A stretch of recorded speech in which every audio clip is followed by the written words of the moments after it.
Professor X closed his eyes in concentration, and his psychic power formed a tranquil space around him. He took a deep breath, condensing his psychic power to the extreme, forming an indestructible mental fortress. At this moment, Professor X's will merged with the depths of his mind, as if he had transformed into a giant controlling the mind. Mr. Fantastic's body began to gradually deform, transforming into a giant robot. His body, composed of various metal components, towered over the stage, his eyes glowing with intense light. Mr. Fantastic's transformation completely changed the battle, and he stepped forward to meet Nathan Hawke's electric assault. Invisible Woman, meanwhile, unleashed a powerful force field, forming a transparent shield. The electrical energy struck the force field, emitting a piercing explosion. Invisible Woman focused intently on controlling the force field, attempting to withstand Nathan Hawke's offensive. The Hulk let out an earth-shattering roar. His body became even more massive, his muscles bulging. The lightning sword pierced towards him, but the Hulk raised his massive fists, directly meeting the electrical attack. His immense strength made the electricity spark on his fists, like a volcanic eruption. Ha ha ha ha! Nathan Hawke stopped pretending. His laughter echoed across the stage, filled with wildness and challenge. His body radiated powerful electrical energy, like a liberated beast, roaring as it unleashed its true power. The lightning sword in his hand transformed into a sky full of energy, illuminating the entire stage with a crimson glow. Then, Nathan Hawke began to compress various energies within his body, which seemed to become a bomb about to explode. Lightning condensed around him, forming a powerful electrical barrier that was difficult to look at directly. Facing his opponent's assault, Nathan Hawke displayed combat abilities beyond imagination. His movements were swift and precise, each swing of his lightning sword like a flash of lightning, quick and merciless. His opponents tried to block, but could only be struck and fall heavily to the ground. Black Panther was the first to be severely injured. Nathan Hawke, like a streak of lightning, swiftly appeared before him, and the lightning sword directly pierced Black Panther's body, leaving him unable to move. Next was Professor X. Although he tried to counterattack with his psychic powers, Nathan Hawke's speed made him unpredictable. The lightning sword strike knocked Professor X to a corner of the stage, enveloped in dust. Mr. Fantastic's robotic body crumbled under Nathan Hawke's electrical attack, scattering metal fragments everywhere. Invisible Woman's force field was also unable to resist. She was pierced by the lightning sword, her body swaying precariously. Finally, Nathan Hawke's gaze locked onto the Hulk. The Hulk angrily swung his fists, trying to resist Nathan Hawke's electrical offensive. Nathan Hawke's combat power far exceeded the Hulk's imagination, and the lightning sword pierced towards the Hulk's chest like a sharp blade, emitting a piercing electric crackle. Smoke and electricity filled the stage, and the 5 superheroes lay heavily wounded, unable to rise. Nathan Hawke stood in the center of the stage, radiating powerful electrical energy, like a triumphant victor standing tall. "Is this what you call justice?" Nathan Hawke sneered, his eyes filled with disdain and mockery. His power reached its peak. Only his dominance and majesty remained on the stage. Just as Nathan Hawke was about to deliver a fatal blow to the 5 injured superheroes, a bright light suddenly flashed in the center of the stage. Franklin Richards' figure gradually appeared, dressed in a mysterious outfit and holding an ornate scepter. "Stop, Nathan." Franklin Richards' voice was like heavenly music, full of authority and mystery. Nathan Hawke turned to look at Franklin Richards, an unknowable light flickering in his eyes. He did not stop his actions, continuing to release powerful electrical energy. Franklin Richards raised his hand, and a golden barrier appeared between the superheroes and Nathan Hawke, separating the two. This barrier radiated a mysterious power, blocking Nathan Hawke's lightning assault. "Nathan, your power has gone beyond control." Franklin Richards' eyes revealed deep concern. "I am merely carrying out justice," Nathan Hawke said indifferently, but the madness in his eyes became increasingly apparent. It was, in fact, Franklin Richards. Franklin Richards shook his head, and with a gentle wave of his scepter, the light in the center of the stage gradually diminished, enveloping the superheroes in a soft glow. As the light faded, the 5 heroes' injuries slowly began to heal. But in an instant, this space was paused. Franklin Richards' figure froze in midair, his scepter suspended in his hand. The entire stage seemed to be frozen in time, all light, movement, and sound solidified in place. In this static time, Nathan Hawke's eyes still gleamed with a mad light. His lightning sword hung in midair, about to strike the 5 heroes. However, the suspension of time made everything eerie and silent. With a faint hum, Franklin Richards' body gradually began to disappear. He was rewound in time, completely vanishing from this space. The scepter also silently dissipated, leaving behind only silence. And the injuries of the 5 heroes also recovered again as time rewound. Their bodies slowly returned to the state they were in before Nathan Hawke attacked, seemingly back to that very moment. But at this moment, Nathan Hawke did not deliver a fatal blow again. Franklin Richards found himself in a void, surrounded by nothing but an ethereal emptiness. He felt an inexplicable power guiding him to this mysterious and vast realm. In the center of this void, a mysterious staircase gradually emerged. Franklin Richards slowly ascended these steps, each stride seemingly treading on the edge of time. As he reached the pinnacle of the steps, a tall and majestic figure appeared before him. This figure was elegant and mysterious, his eyes gleaming with starlight, seemingly capable of perceiving everything. This was Loki, the god of stories, seated on a throne shimmering with strange light, holding a scepter, as if he controlled the entire void. "Welcome to my domain, Franklin Richards." Loki's voice was like a gentle breeze, filled with profound wisdom. Franklin Richards gazed at Loki, his heart full of questions. He couldn't help but ask, "Why are you stopping me? These superheroes, they are protecting justice, protecting the world." Loki smiled slightly, starlight twinkling in his eyes. "Franklin, your power is unique, but you cannot bear the responsibility of every branch. Your parents don't each need a different you to save them. The balance in the universe is subtle and complex. Your parents are like gods of wisdom. They created you, and they created countless other possibilities. But this doesn't mean you can encompass all possibilities, nor can one you save all realities." Franklin Richards fell into thought, realizing that he might have been overly confident, trying to exert his saving power in every branch. Loki's words made him understand that the universe's balance required collective effort, and he couldn't bear everything in isolation. "Your responsibility is to guide, not to replace. You can provide them with power and wisdom, but you cannot substitute for them in facing their respective challenges. Each branch has its unique destiny. Your task is to maintain the balance of the universe, not to act as a savior in every branch." Franklin Richards nodded silently, understanding his role. Perhaps his responsibility was not to replace the superheroes, but to offer support and guidance when they needed it. Loki continued, "The evolution of the universe is unpredictable and mysterious. Every branch weaves its own story. Your existence is to protect the balance of these stories, not to dominate them." Conflicting emotions surged within Franklin Richards' heart, and he said to Loki, "But they are my parents, and you stopped me. Therefore, I must know more of the truth." His words revealed a hint of determination, and also a hint of probing. Franklin Richards began to gather his power, attempting to probe the strength of Loki, the god of stories. Loki seemed to sense Franklin's probing, and he smiled slightly. "You are a clever child, but the mysteries of the universe cannot be easily glimpsed. Are you trying to challenge my strength?" With that, the scepter in Loki's hand emitted an even stronger light. The entire void seemed to become more stable under his control, and time and space subtly fluctuated under his influence. Franklin Richards felt a powerful and ancient force, which was not only Loki's strength, but also seemed to be the universe's own response. He realized that his power seemed to be constrained in this realm, unable to easily break through Loki's defenses. "Your power is limited, Franklin. Trying to challenge the order of the universe is dangerous and foolish." Loki's voice held a hint of warning.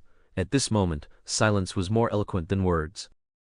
The confrontation between Franklin Richards and Loki, the god of stories, was filled with a mysterious and intense atmosphere. Franklin Richards was determined to pursue the truth, while Loki was the guardian of the universe's mysteries. Their gazes met, and a duel transcending time and space was about to unfold. Loki parted his lips slightly, letting out a faint smile. "You are a young man who dares to challenge fate. I appreciate that. But whether you can face the cruelty of truth is an unknown." With that, the scepter in Loki's hand released a dazzling glow.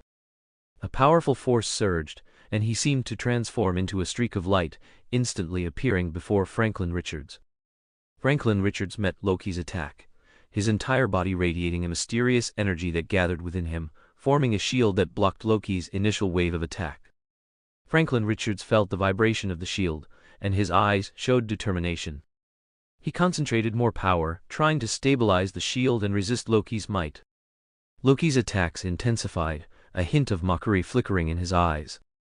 His power seemed inexhaustible, surging like a tide, attempting to overwhelm Franklin Richards' resistance.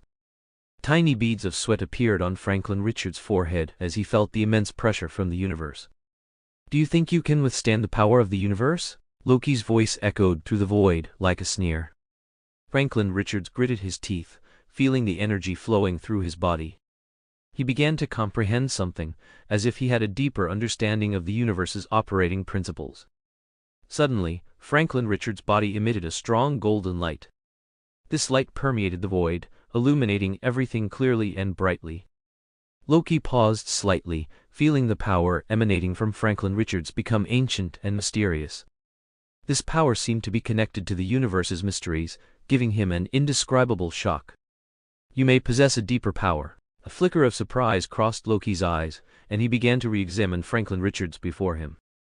Franklin Richards' body gradually ascended, the golden light, like a sacred flame, enveloping his entire being. He felt a power transcending time and space, as if he could traverse the ends of the universe. "I understand now. I am not here to fight you." Franklin Richards' voice resonated throughout the void, filled with wisdom and insight. Loki nodded slightly, gesturing for him to continue. "I am here to understand the mysteries of the universe, not to challenge it. I must learn how to protect balance, not try to change it. This is my responsibility, and it is my destiny." As Franklin Richards spoke, the golden light gradually faded, and the void returned to tranquility. Loki gazed at Franklin Richards, a hint of approval in his eyes. "Young Guardian, you have taken an important step. The mysteries of the universe are not meant to be changed, but to be understood and protected. Your determination is worthy of respect." With that, Loki's figure began to fade, and the void gradually dissipated. Franklin Richards felt a soft and warm power enveloping him, as if he had merged into the rhythm of the universe. Back in reality, Franklin Richards suddenly awoke. His eyes gleamed with determination. He understood the responsibility he bore and how to maintain balance in the universe. "Nathan Hawke, your destiny." At the press conference, the atmosphere was tense and silent. 5 unconscious superheroes lay on the ground, their bodies emitting a weak and helpless aura. Nathan Hawke stood before them, a slight smirk on his lips, his gaze revealing the triumph of victory in his grasp. Suddenly, a black light flashed, and Baron Mordo reappeared at the press conference. His eyes were filled with anger and determination.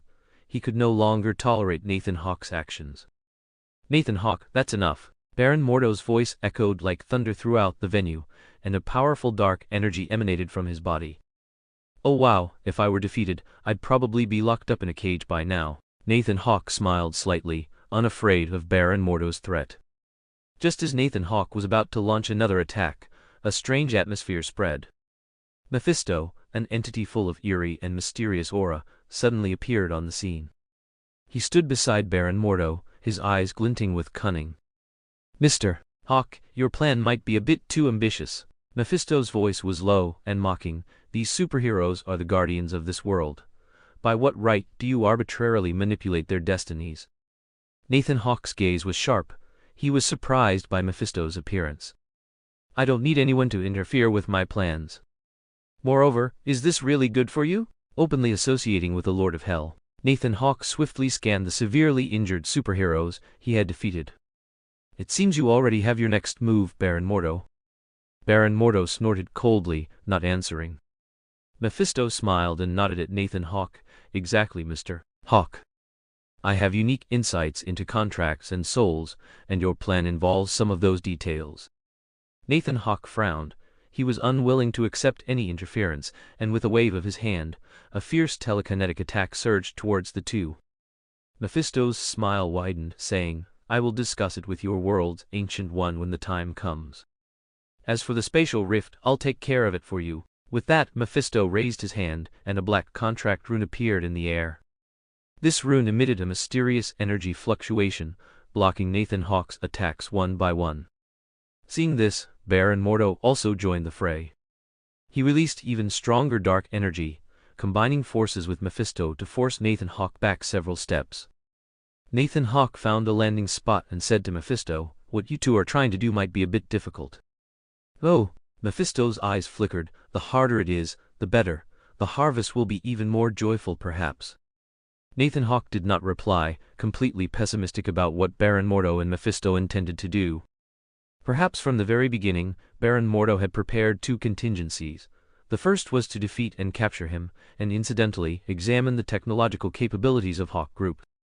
And the second was for these defeated superheroes to be. Nathan Hawke suddenly thought of some plot lines, shook his head, and looked at Invisible Woman. Franklin Richards was not to be trifled with. "Nathan Hawke," Baron Mordo called out, throwing a USB drive. Nathan Hawke used his telekinesis to stop the USB drive. Was this an apology? Then, Nathan Hawke watched as Mephisto and Baron Mordo left with the 5 severely injured superheroes. Chapter 18. Stark and John Gilingma's Technical Exchange. Tony Stark, dressed in a stylish and luxurious suit, passed through the massive gates of the Umbrella Corporation. He walked with confident strides, his gaze sharp as if he could see through everything. The headquarters of the Umbrella Corporation stood majestically, its tall buildings gleaming under the sun. Upon entering the lobby, Tony saw a man in a black uniform, John Gilingma, with a tall and upright posture, his eyes revealing determination and resolve. Tony smiled slightly and walked towards him. "Hey, Ryoma, I heard you've been making quite a stir here, so I specially came to see what interesting things you're up to," Tony said with a relaxed and playful tone. John Gilingma looked up, his gaze meeting Tony's. He smiled faintly, showing confidence and respect. "Tony, welcome to the Umbrella Corporation. We've certainly heard your name before." Ryoma extended his hand and shook Tony's firmly. I heard you're doing some high-tech research here, and I'm quite interested in that." Tony's eyes sparkled with curiosity, his pursuit of technology always well known. John Gilingma smiled and led Tony through the lobby, explaining some of the Umbrella Corporation's research projects. He introduced Tony to advanced technological equipment, high-level laboratory facilities, and a series of ongoing projects. "There are some projects here you might find interesting. We are committed to advancing the development of technology to create a safer, more advanced future for the world," John Gilingma said proudly. Tony couldn't help but curve his lips, showing respect for the creative and ambitious team before him. "Sounds good. I also have some new ideas, so maybe we can collaborate." Tony's eyes sparkled with creative sparks. He was always enthusiastic about technological cooperation. As they walked through the laboratory, the two exchanged their technological philosophies. John Gilingma discovered that Tony Stark was not just an engineer who excelled in armored combat, but also a person with a deep understanding and forward-looking vision of technology. Finally, the two arrived at a highly confidential research room. Ryoma pointed to a technological device covered by a protective shield and said mysteriously, "This is our latest project.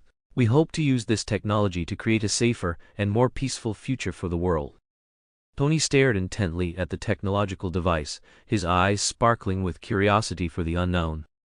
Tony Stark looked at John Gilingma, his eyes revealing a hint of curiosity and concern. He had always maintained a strong interest in the development of artificial intelligence, and the Shumaja project at this press conference had clearly caught his attention. "Ryoma, I've heard some things about Shumaja, and it seems this press conference is a bit unusual. Can you tell me in detail what this project is all about?" Tony's gaze was sharp, clearly full of interest in this artificial intelligence project. John Jai smiled slightly. He knew Tony Stark's sensitivity to technology. He began to introduce the ins and outs of the Shumaja project to Tony. "Tony, Shumaja is our Umbrella Corporation's latest artificial intelligence project. The goal of this project is to create an artificial intelligence system with highly self-learning and self-adapting capabilities. It can perform tasks in various complex environments, even involving some supernatural elements. We hope to bring an unprecedented intelligent existence to the world through this project," John Gilingma explained, his tone revealing confidence in the project. Tony nodded. He began to be interested in the technical details of the project. "Sounds very interesting, but I've also heard some rumors that this project involves elements beyond technology, and some even call it a learning machine that controls humanity. What's the story behind these rumors?" Tony's gaze locked onto Ryoma's eyes. He knew that sometimes the technological world hid some incomprehensible mysteries. John Gilingma smiled slightly. He knew this question would be raised sooner or later.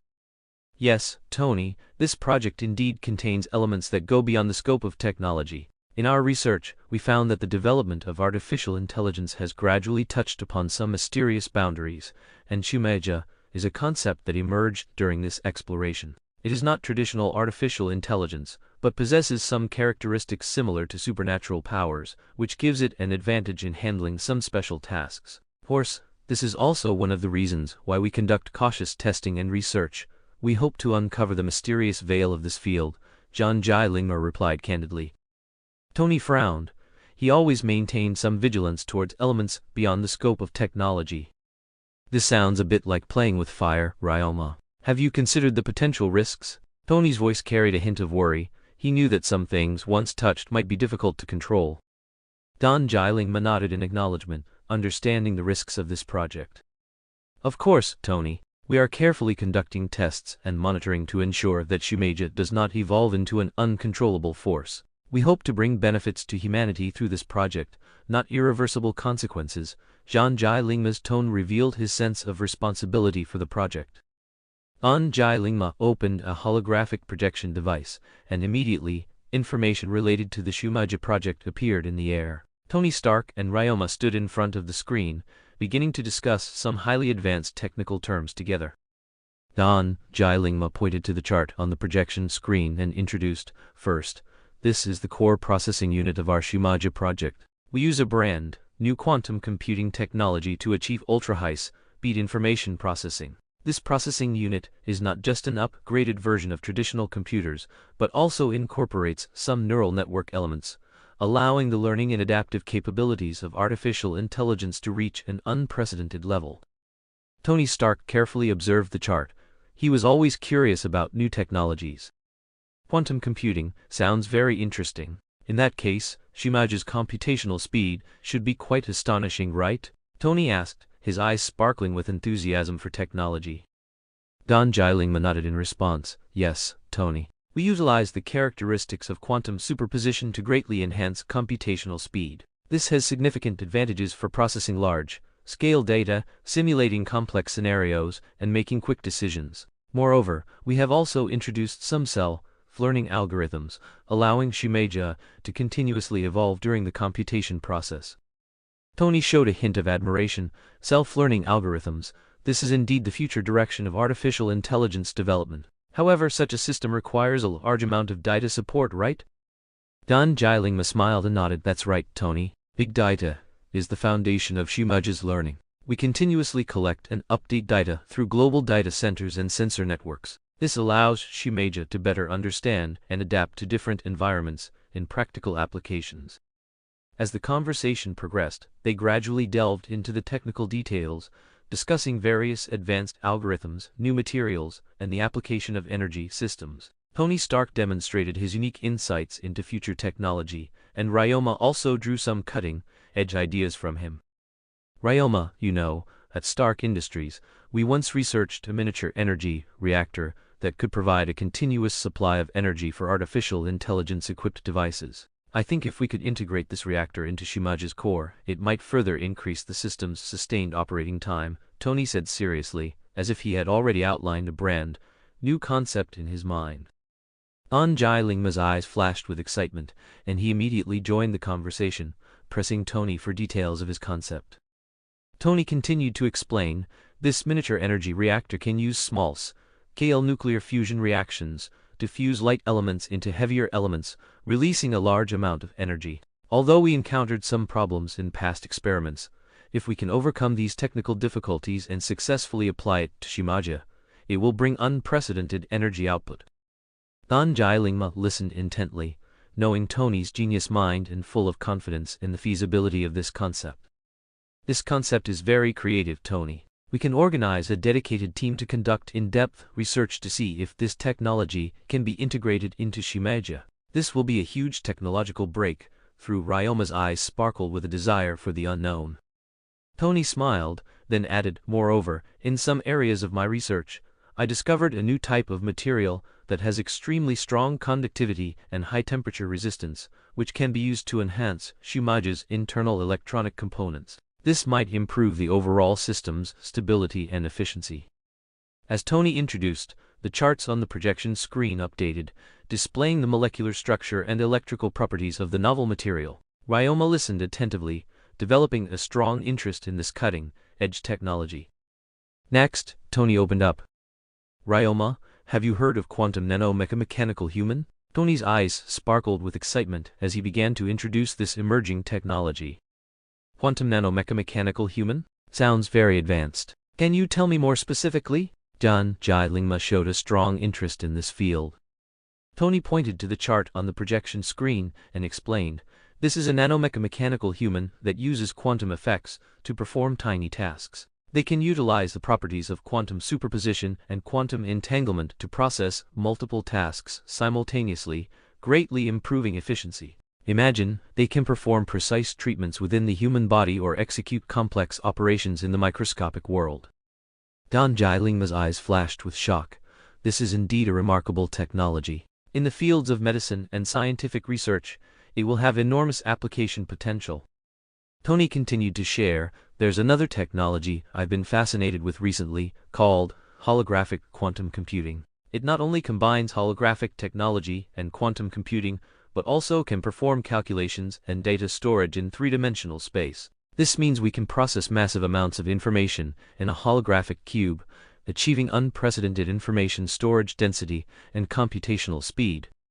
The data and charts flashing on the screen were like puzzles, and the two giants in the field of technology began to speak freely in this virtual technological palace. This encounter was not just about exchanging project progress, but also a feast of colliding ideas. Tony Stark's eyes gleamed with excitement as he pointed to a chart on the projection screen, launching into a series of explanations about future technology. Ryoma, look at this.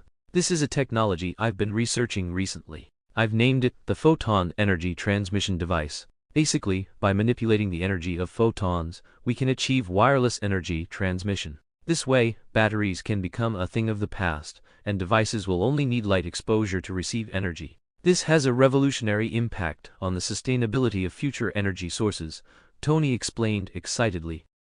An Lingma listened intently, a flicker of astonishment in his eyes. A photon energy transmission device, that certainly sounds innovative. Such technology will have far-reaching implications in many fields.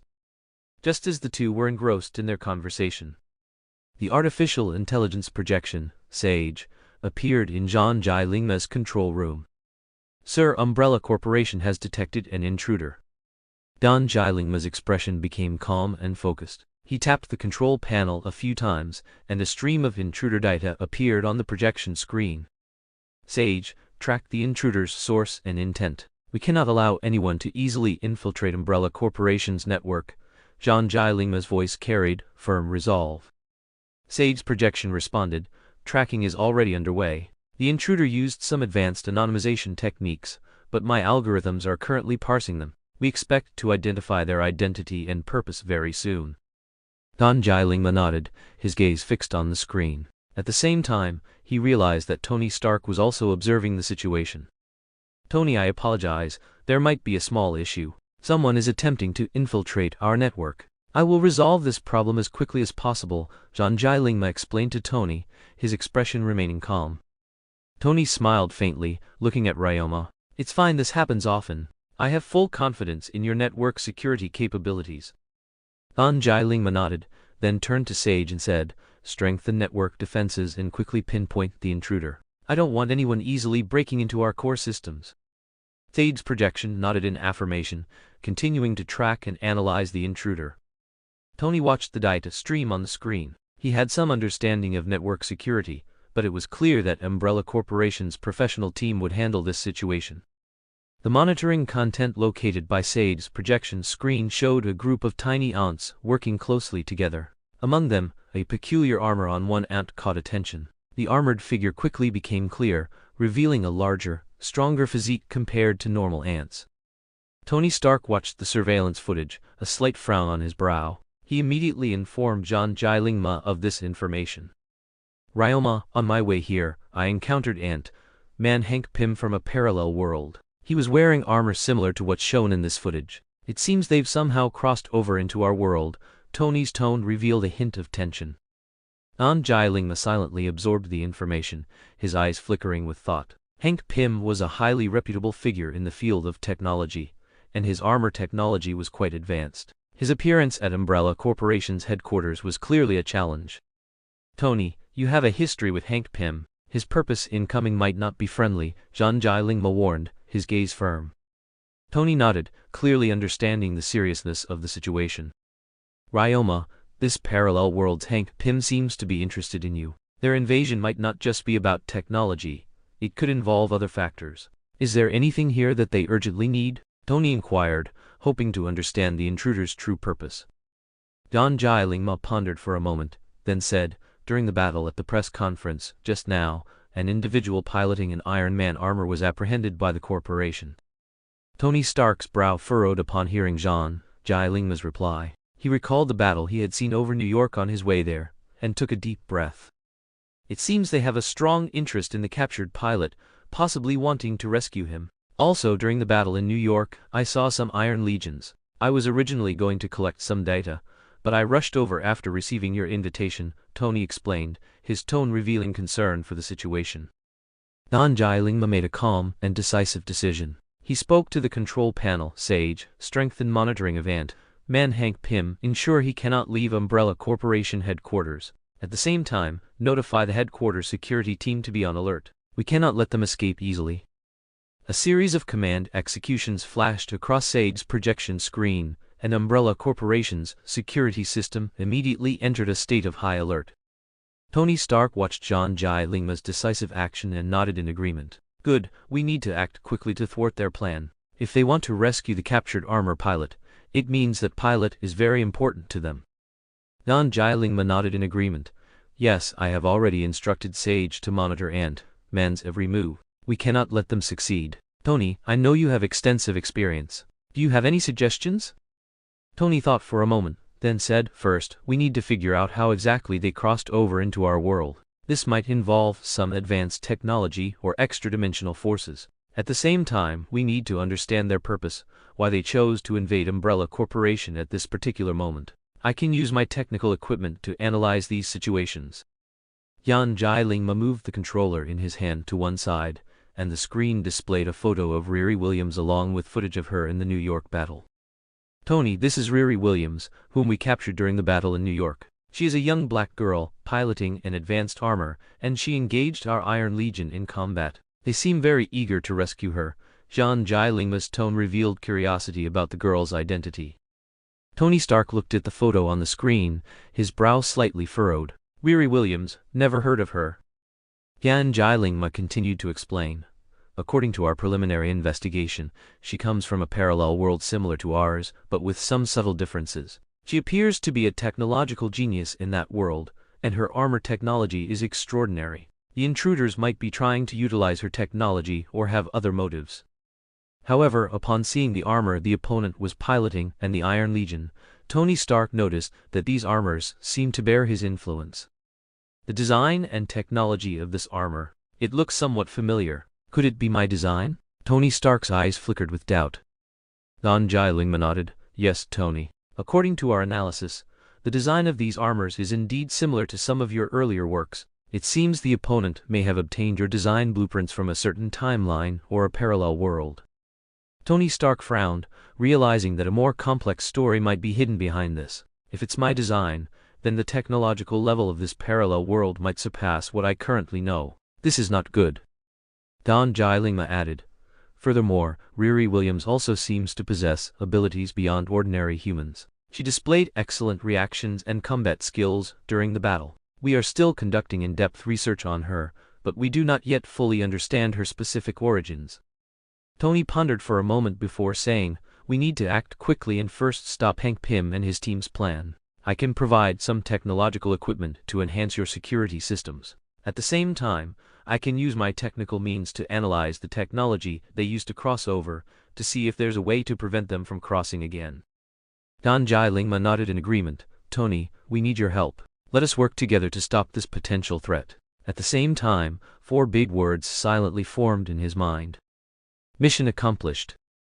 In the control room of Umbrella Corporation headquarters, Sage launched a series of attacks against Ant-Man Hank Pym, attempting to thwart his actions. Ant-Man Hank Pym faced Sage's attacks, showcasing his exceptional reactions and evasion abilities.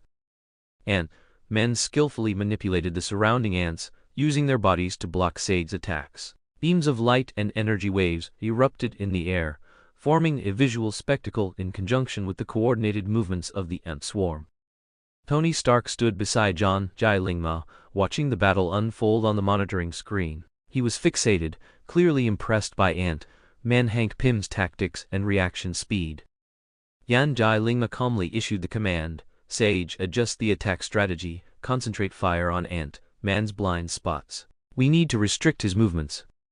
Sage accepted the command and immediately adjusted the direction of attack. Beams of light and electromagnetic pulses locked onto Ant-Man Hank Pym's blind spots, attempting to break his defense. Ant-Man Hank Pym perceived the change in attack. He flexibly weaved through the ants, simultaneously using his shrinking ability to rapidly change position. Although Sage's attacks were powerful, they failed to achieve decisive results against Ant-Man's agile responses. The battle was tense and fierce, and the atmosphere in the control room was heavy. Tony Stark began to consider whether there were more advanced technological means to counter Ant-Man's abilities. "Ryoma, it seems his control over ants is extremely skillful. I have a device that can interfere with his ant communication system, preventing him from precisely commanding the ants," Tony suggested, contemplating how to break Ant-Man's tactics. Gan Lingma nodded in agreement. "Good, Tony. We need to use all means to restrict his actions. Implement your device as soon as possible to limit Ant-Man's movements." Tony quickly produced a small device and connected it to the control room's main computer. This device began emitting special signals, attempting to interfere with Ant-Man Hank Pym's communication with the ants. Ant-Man felt the anomaly in communication, and his brow furrowed slightly. The coordinated movements of the ants began to fall into disarray. Some ants froze in place, while others started moving erratically. "It seems his communication system is being interfered with. Ryoma, now is the time to intensify the offensive," Tony said to Gan Lingma. Gan Lingma stared intently at the monitoring screen. Seeing Ant-Man Hank Pym in distress, he decisively issued a command, "Sage, increase the attack intensity, focus concentrated strikes on his blind spots." Sage immediately responded, and beams of light and electromagnetic pulses locked onto Ant-Man's critical areas even more densely. Under the interference and attacks, Ant-Man Hank Pym began to show signs of fatigue. Tony Stark grinned. "Ryoma, don't expect to rely on me. Solve it yourself." Gan Lingma laughed heartily. In the atmosphere of the control room, the Weissman began to display his true power. After a burst of laser and electronic fluctuations, a dazzling light appeared on the Weissman's projection screen. A mysterious energy permeated the control room, and Ryoma Sengoku and Tony Stark couldn't help but hold their breath. The Weissman's image began to change, and the virtual entity on the projection screen gradually merged into reality. A golden glow enveloped the entire room, as if the Weissman had transformed into a legendary knight. The light gradually dissipated, revealing the Weissman's new form. He was dressed in magnificent armor, wearing a feathered helmet, and draped in a flowing cape. His eyes shimmered with a profound light, as if containing endless wisdom and power. Kamen Rider, Divine Guard. Ryoma Sengoku and Tony Stark were both amazed by this unexpected transformation. The Weissman's power clearly far exceeded their imagination. Is this the Weissman's true power? Tony Stark could hardly believe it. Ryoma Sengoku smiled and said, "Yes, this is the Weissman's true form. He is the most powerful intelligence system of our Umbrella Corporation, and also our strongest combat force. Now let's face Ant-Man Hank Pym together and stop his actions." The Weissman's voice echoed through the control room. "Ant-Man, your actions are restricted. Give up resistance, or you will face a stronger attack." Ant-Man Hank Pym, while controlling the ants, felt an even greater pressure from the Weissman. He calmly stopped the coordinated actions of the ants and stood still. "What kind of technology is this?" Ant-Man Hank Pym let out a suppressed sound. Ryoma Sengoku stood up and said to Ant-Man with a firm gaze, "This is our final warning. What is your objective? Why invade our world?" Ant-Man was silent for a moment, then finally spoke. "I didn't come for a fight. I came to rescue my companion, the driver you captured." Tony Stark and Ryoma Sengoku exchanged a look, realizing this was not a simple invasion. They needed to understand more, while also guarding against potential threats. We can talk, but first, you need to explain clearly who you are and how you crossed into our world, Tony said calmly, knowing that this conversation might reveal even more important information. Ant-Man Hank Pym did not answer, but continued to attack, starting to use his suit's abilities to attack Kamen Rider Divine Guard. Ryoma Sengoku and Tony Stark looked at each other, and without a clear answer from Ant-Man Hank Pym, their vigilance rose again. Ant-Man Hank Pym's eyes gleamed with firm resolve, and he unhesitatingly activated the suit's enhanced mode. The armor plates on the suit's surface emitted a strong light, and a roaring sound erupted, as if containing infinite energy. Kamen Rider Divine Guard, the Weissman's new form, was also ready to meet the challenge. Golden light flowed over his armor, and a massive energy sword appeared out of thin air in his hand. Ant-Man quickly rushed towards Kamen Rider Divine Guard, and the battle escalated again. The energy attacks of the light sword and the suit intertwined in the control room, erupting in dazzling light. The Weissman's voice rang out again. Ant-Man, your actions are meaningless. You can no longer escape our control. Ant-Man Hank Pym, however, said nothing. His attacks became even more ferocious. He skillfully used the suit's special abilities, and while controlling the ants, he transformed into an agile figure, dodging Kamen Rider Divine Guard's attacks. In the control room, the Weissman, transformed into Kamen Rider Divine Guard, engaged in an intense battle with Ant-Man Hank Pym. The Weissman's computational ability and reaction speed reached their peak, and he fought Ant-Man in a high IQ battle like an invincible warrior.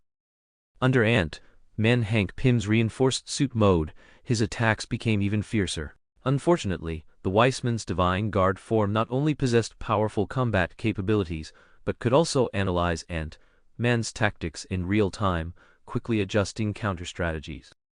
The light sword and energy fluctuations intertwined in the control room, with light spilling everywhere. A precise sword attack from Kamen Rider Divine Guard skillfully penetrated Ant-Man's defense, hitting a critical part of his suit. Ant-Man Hank Pym's suit let out a huge explosion, and he was forced to retreat. You have no escape, Ant-Man. Put down your weapon and explain your intentions clearly. Kamen Rider Divine Guard's voice was full of majesty, as he stood in the center of the control room, his armor glowing brightly.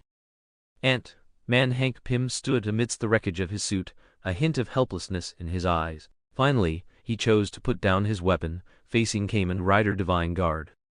We crossed into this world simply to rescue our companion. I can explain everything, but please listen to me. Ant-Man Hank Pym spoke, knowing it was time to communicate rather than fight. On the battlefield, Hank Pym stood amidst the wreckage of his defeated suit, his breathing slightly ragged. Kamen Rider Divine Guard stood steadily, his glowing armor casting a strong light. Ryoma Sengoku and Tony Stark watched him intently, waiting for his explanation. Hank Pym's gaze fell to the ground, and after a moment of silence, he began to speak of the Illuminati's existence. I come from a parallel universe similar to yours, but with some differences. There, the Illuminati is an organization that controls everything, and they take it upon themselves to pursue the so-called path of light. I was sent by them to this world to carry out a mission, but I don't know the specific content of the mission, only that I was to deal with you, Tony, and your friend Nathan Hawke. Tony Stark's brows furrowed upon hearing this. Nathan Hawke is my good friend. How could he become a target of the Illuminati? Hank Pym gave a wry smile. I'm not sure either, Tony. I was just executing the mission. I didn't delve deep into it, but the Illuminati seems to have a special interest in him, and I suspect it might be related to his achievements in the field of technology. Ryoma Sengoku calmly pressed, why is the Illuminati interested in our world? What is the connection between their path of light and us? Hank Pym pondered for a moment before saying, the Illuminati's goal is not just to deal with you. They seem to be pursuing some kind of power or technology, possibly related to the secrets between parallel universes. I don't have any more information, because I am just an executor, not a decision maker. After hearing Hank Pym's statement, Ryoma Sengoku turned to Tony Stark. He explained to Tony, my boss, Nathan Hawke, has already defeated the invading Illuminati members at the press conference. It seems the Illuminati is indeed very interested in technological achievements. Tony Stark's brows furrowed even deeper as he realized the complexity of the situation. The Illuminati seemed to have a unique focus on him and Nathan Hawke, and they were pursuing some kind of power or technology. This sparked a deeper level of curiosity and concern in Tony. The Illuminati is an extraordinary organization, and their purpose is not just within one world. Their path of light might be a plan involving multiple parallel universes, Tony Stark muttered to himself, beginning to consider how to delve deeper into the Illuminati's true objectives. Ryoma Sangoku continued to press Hank Pym. Do you know where the Illuminati's headquarters are? What are their technological capabilities and objectives? We need more information to formulate our next plan. Hank Pym shook his head and said with a wry smile, sorry, I don't know where their headquarters are. Information about the Illuminati has always been highly confidential. After hearing Ryoma Sengoku's persistent questioning, Tony Stark suddenly thought of a crucial question, and he looked at Hank Pym with curiosity. In the world you came from, was there a parallel world version of me? Hank Pym smiled slightly and nodded. Yes, Tony, in that world, you were a highly respected tech mogul, and also one of the leaders of the Illuminati. Tony Stark's eyes flashed with surprise upon hearing this. He hadn't expected that in another parallel universe, he would actually become one of the leaders of the Illuminati. This information shocked and intrigued him, and at the same time, deepened his confusion about the Illuminati's true purpose. Ryoma Sengoku and Tony Stark exchanged glances for a moment, both realizing the complexity and urgency of the situation. The Illuminati's plan involved multiple parallel universes, and they seemed to be constantly pursuing some kind of power or technology, which was not just about individual people, but more like searching for some mysterious force that transcends universes. Tony Stark, upon hearing the news that he had become one of the leaders of the Illuminati in another parallel universe, blinked in disbelief. He quickly recovered and decided to delve deeper into more information about that parallel world. What was my position in the Illuminati in that world? Tony Stark pressed. Hank Pym pondered for a moment and replied, you were one of the leaders of the Illuminati in that world, and your technological achievements were unmatched. But please note that Tony Stark is no longer around. He bravely sacrificed himself in a battle with an opposing organization. Tony Stark was slightly stunned, not expecting that his parallel self in another universe no longer existed. This unexpected information silenced him for a moment, and his understanding of parallel universes became even more intricate. Ryoma Sengoku and Tony Stark learned a lot about the Illuminati during this exchange, but many mysteries still remained. The Illuminati's purpose, their actions in different parallel universes, and the mysterious power they sought, these questions still remained shrouded in the unknown. I'm actually one of the leaders of the Illuminati? That's, Tony Stark's eyes flickered. At the New York press conference site, national personnel were in full swing with the recovery operation. Smoke and dust permeated the ruins, and debris was scattered everywhere, but this did not deter the workers' resolve. They divided into small groups. Some searched for damaged technological equipment, while others rescued potential survivors from the rubble, and the entire recovery operation proceeded in an orderly manner. The national personnel on site wore professional protective suits and gas masks to prevent potential exposure to hazardous materials. They carried advanced detection equipment, meticulously searching every corner. The scene in the ruins was chaotic, but the seamless cooperation of the workers made the entire recovery operation appear well organized. One group of workers was sifting through piles of debris, looking for possible technological remnants. They carefully turned over fragments with specialized tools, searching for clues. One technical expert, wearing gloves, cautiously placed a damaged device into a bag. Another group of workers focused on searching for potential survivors. They used detectors to carefully scan the gaps beneath the debris. When a faint sign of life was detected, they quickly organized manpower to launch a rescue operation. A young woman was successfully rescued. Though exhausted, her face was filled with gratitude. In another area of accumulated rubble, a group of workers was doing their utmost to clear residual hazardous materials. Wearing protective suits, they carefully handled potentially leaking chemicals with special tools. A highly professional team, every one of their actions was meticulously designed to minimize danger. The command center for the entire recovery operation was set up in a relatively safe area. Commanders anxiously monitored the changing situation, constantly adjusting the task assignments of the workers. They maintained contact with every team through communication equipment, ensuring smooth information flow and prompt resolution of crises. At the same time, medical teams were also on standby at the scene. They set up temporary medical stations to provide emergency treatment to injured workers. Every worker knew that if they were injured during the operation, professional medical personnel would immediately intervene. In this tense atmosphere of the ruins, the workers were not just conducting recovery, they were also carrying out a rescue mission. Their mission was to protect the city's safety and ensure that any hazardous materials that could threaten residents were properly handled. As time passed, the situation in the ruins gradually came under control. Technological equipment was carefully collected, and survivors were successively found and rescued. Chemical leaks were promptly handled, and the medical team also provided assistance at the first opportunity. Nick Fury sat in the agency's command center, his brow furrowed. The sudden battle at the New York press conference had thrown the entire situation into chaos, and he was waiting for Maria Hill to enter the command center to get the latest intelligence on how the Hawke group had quickly ended the fight. Maria Hill quickly entered the command center, her expression serious. Nick Fury stood up to greet her, and they instinctively stopped in front of the large screen in the command center, which displayed real-time footage of the New York battlefield. "Director, this situation is becoming increasingly chaotic.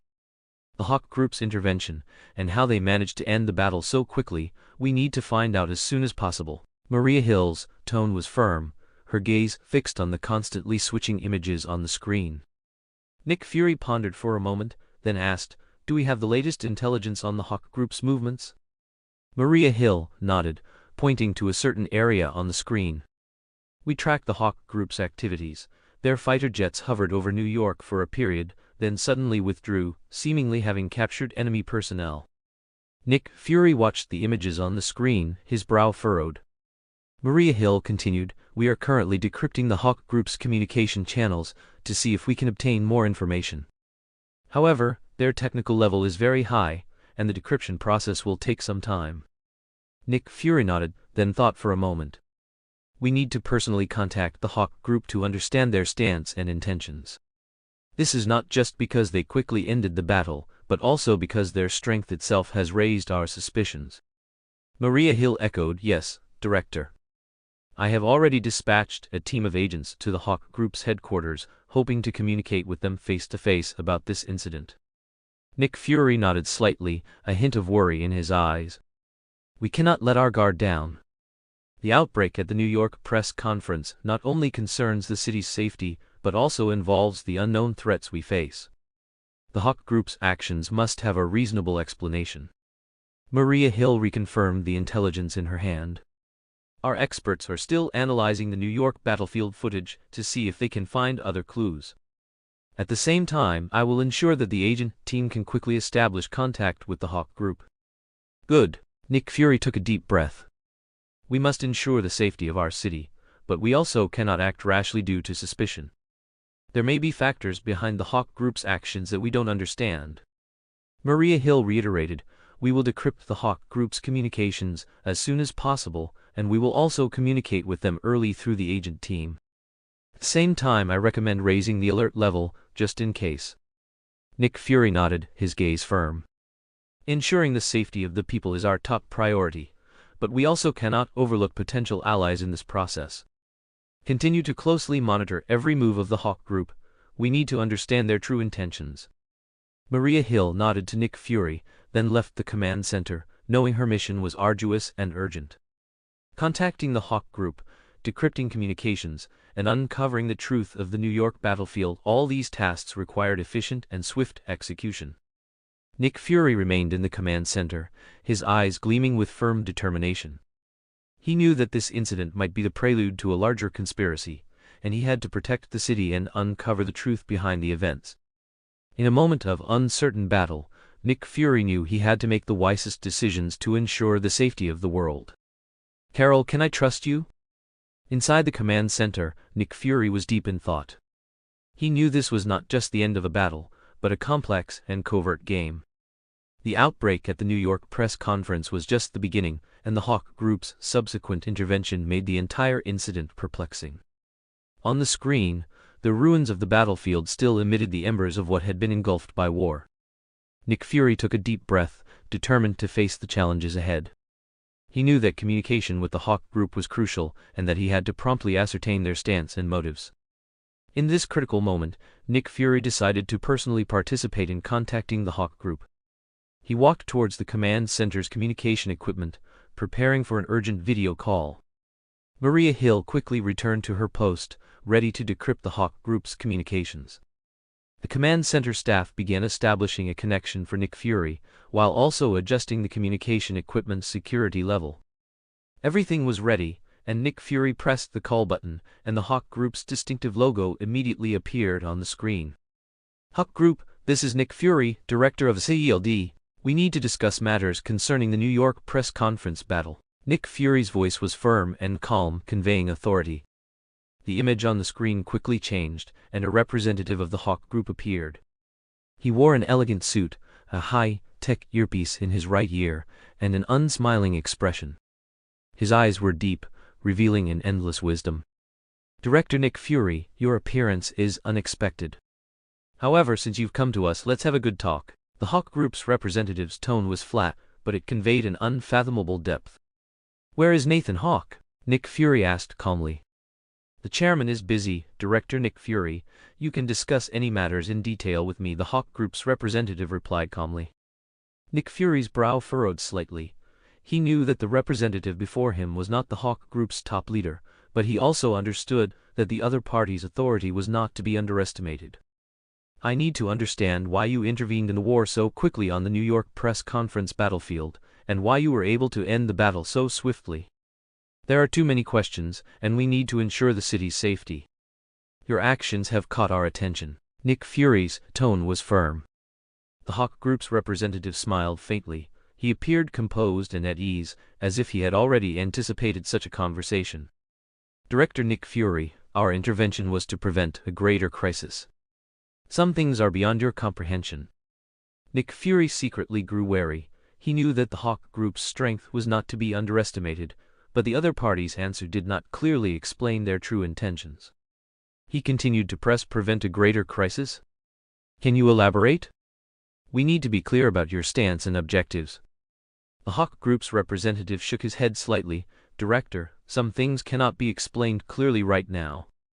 Our goal is to maintain the world's balance, and you as CELD should understand the complexity of this. We are not enemies, on the contrary we share common goals. Upon hearing the other party's reply, Nick Fury became even more alert. The Hawke Group's so-called maintaining world balance was not clearly explained, but rather increased the sense of mystery.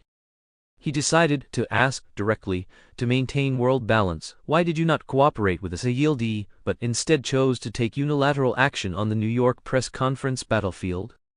The representative of the Hawke Group smiled slightly, a hint of playfulness in his eyes. Director Nick Fury, our principle of action is speed and effectiveness. While cooperation with CELD is a good option, sometimes the bureaucracy and political factors can delay our decisions and actions. In the case of the New York press conference, we believe independent action is more efficient. Nick Fury frowned tightly, feeling a sense of unease. Then, what is your objective? I need to understand your specific purpose at the New York press conference. The representative's eyes subtly shifted, and he slowly replied, our goal is to avert a potential disaster. The events of the New York press conference are actually a crisis orchestrated by an external force, and our intervention is to stop all of it. Nick Fury's face showed a suspicious expression. External force? Can you specify what force that is? The Hawke Group representative gently shook his head. This involves a high level of confidentiality, which even CELD may not be fully aware of. What we can guarantee is that our actions are for the benefit of all humanity. Nick Fury was silent for a moment, then slowly said, I cannot accept such a vague answer. If you are truly for the benefit of all humanity, then you should be more transparent and open. CELD will not allow any organization to take unilateral action on our territory, especially without a full explanation. The Hawke Group representative nodded, seemingly slightly surprised by Nick Fury's firm stance. I understand your position, Director, but some things are not yet ready to be revealed. However, I can assure you that we will provide the necessary information at the appropriate time. Nick Fury stood up, his eyes flashing with determination. I hope you will keep your promise. CELD will remain highly vigilant, and any unauthorized actions will be under our strict surveillance. I hope that the next time we communicate, we can get more substantive information. After the call ended, Nick Fury turned to look at the battle footage. He knew that the Hawke Group's secret actions were just the tip of the iceberg in this complex situation. As director of Day, he had to tread carefully while remaining alert to all potential threats.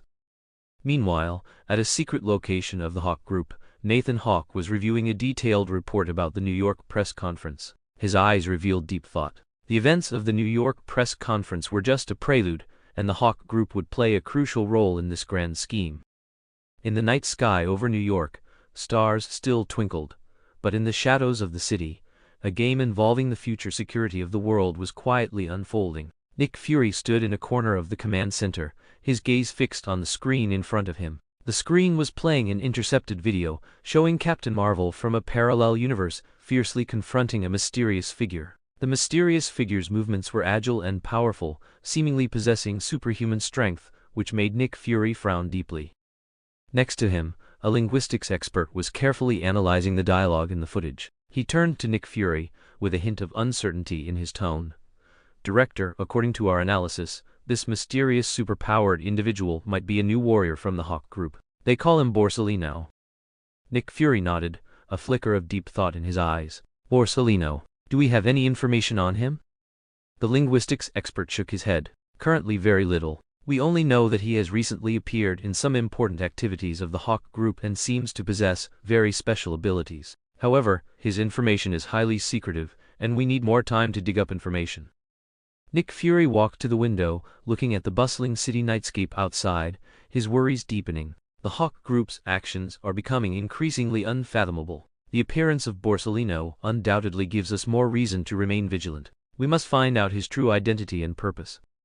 He turned around, his gaze firmly on the linguistics expert and the surrounding staff. "I demand that our intelligence department intensify its efforts to thoroughly investigate Borsellino's background and his connection with the Hawke Group. At the same time, maintain surveillance on the Hawke Group.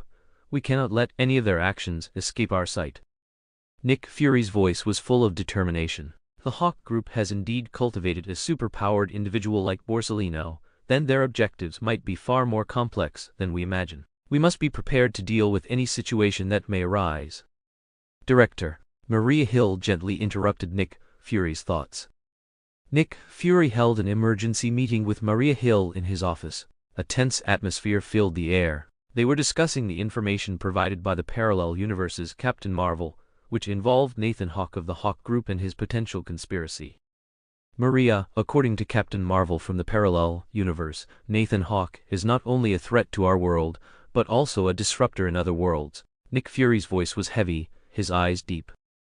Maria Hill nodded, her expression serious. "This is indeed concerning. According to the conclusions drawn by our agency's psychological experts, as well as language and body language specialists, from Captain Marvel's words, he acquires advanced technology and top-tier superpowered individuals in different worlds, then brings these resources back to our world, packaging them as the Hawke Group's superheroes, thereby gaining worldwide adoration."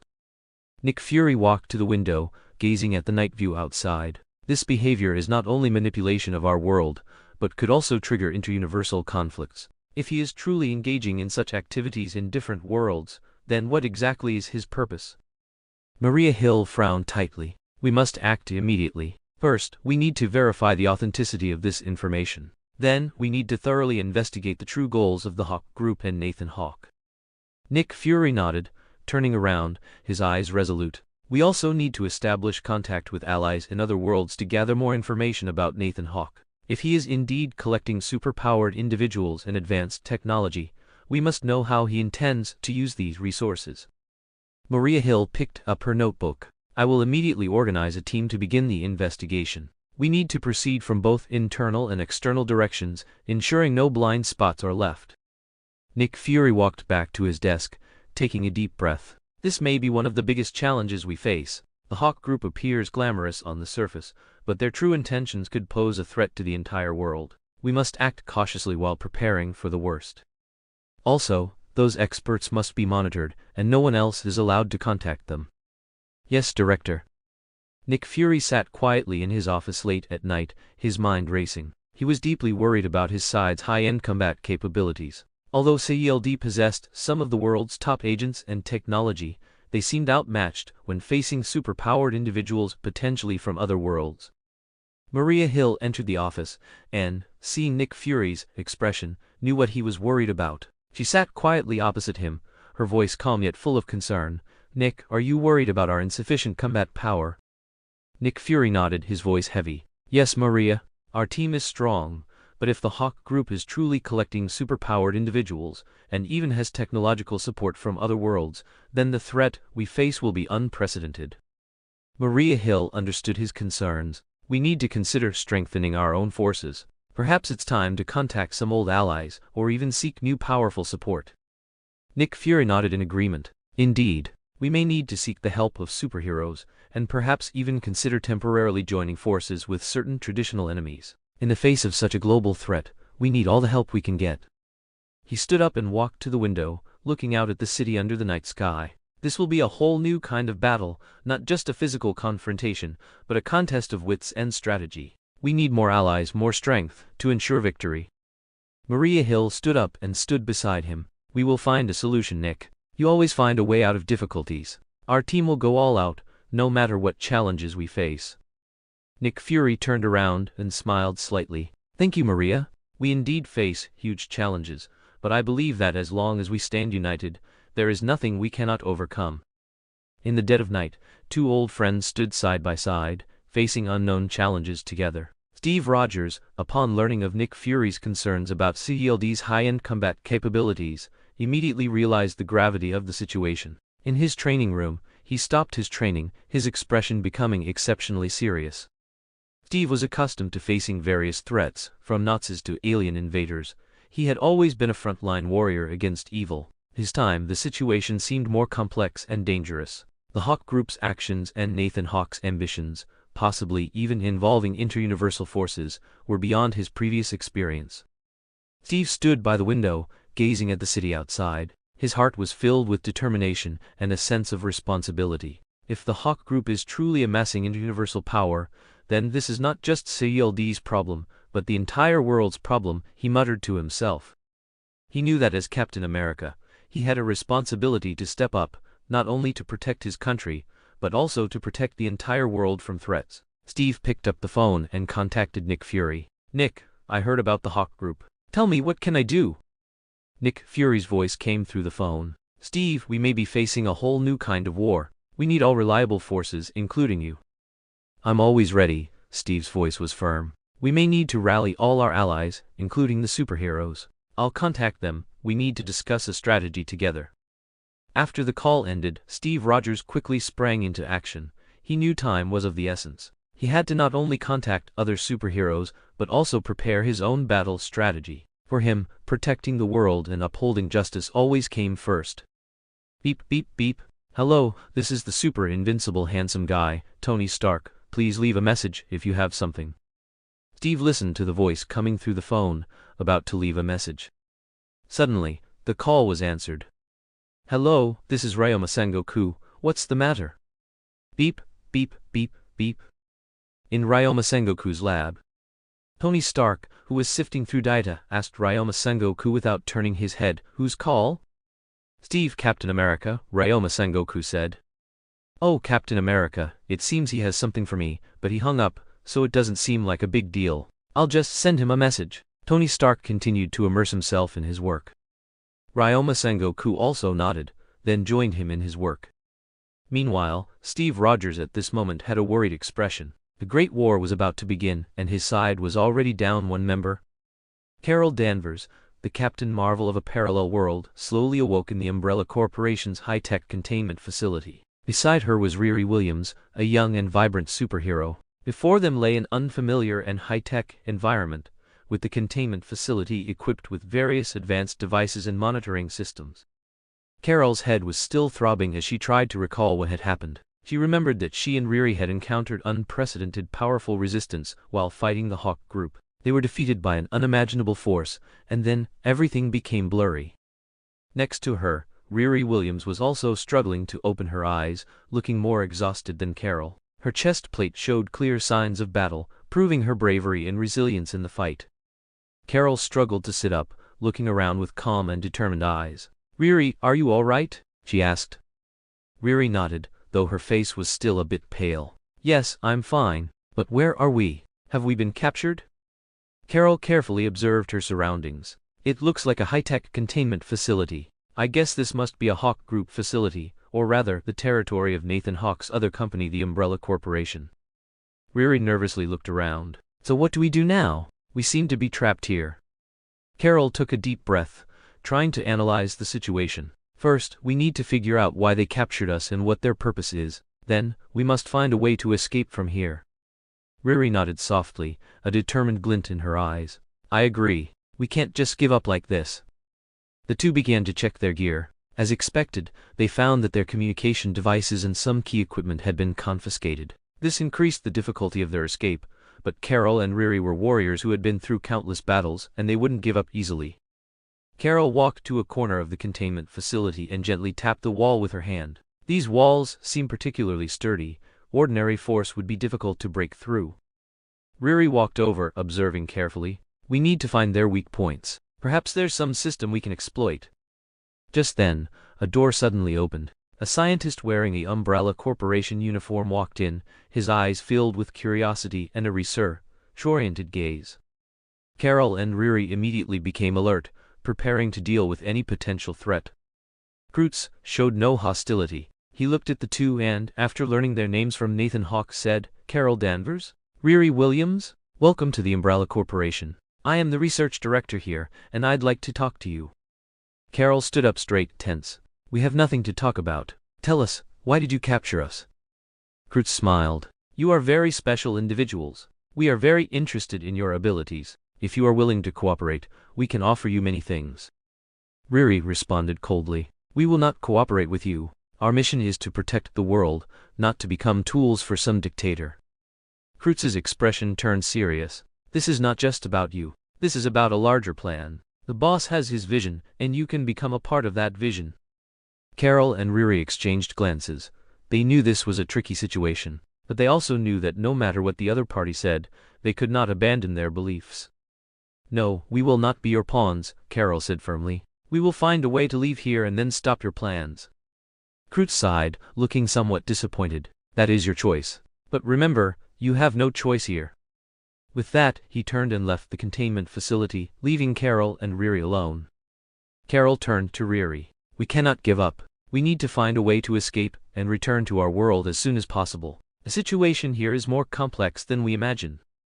Riri nodded, a determined glint in her eyes. Yes, we can't let them succeed. We will find a way out. However, after saying that, Riri Williams slumped. Carol noticed her change, walked over and sat beside her. Riri, what's wrong? Carol asked with concern.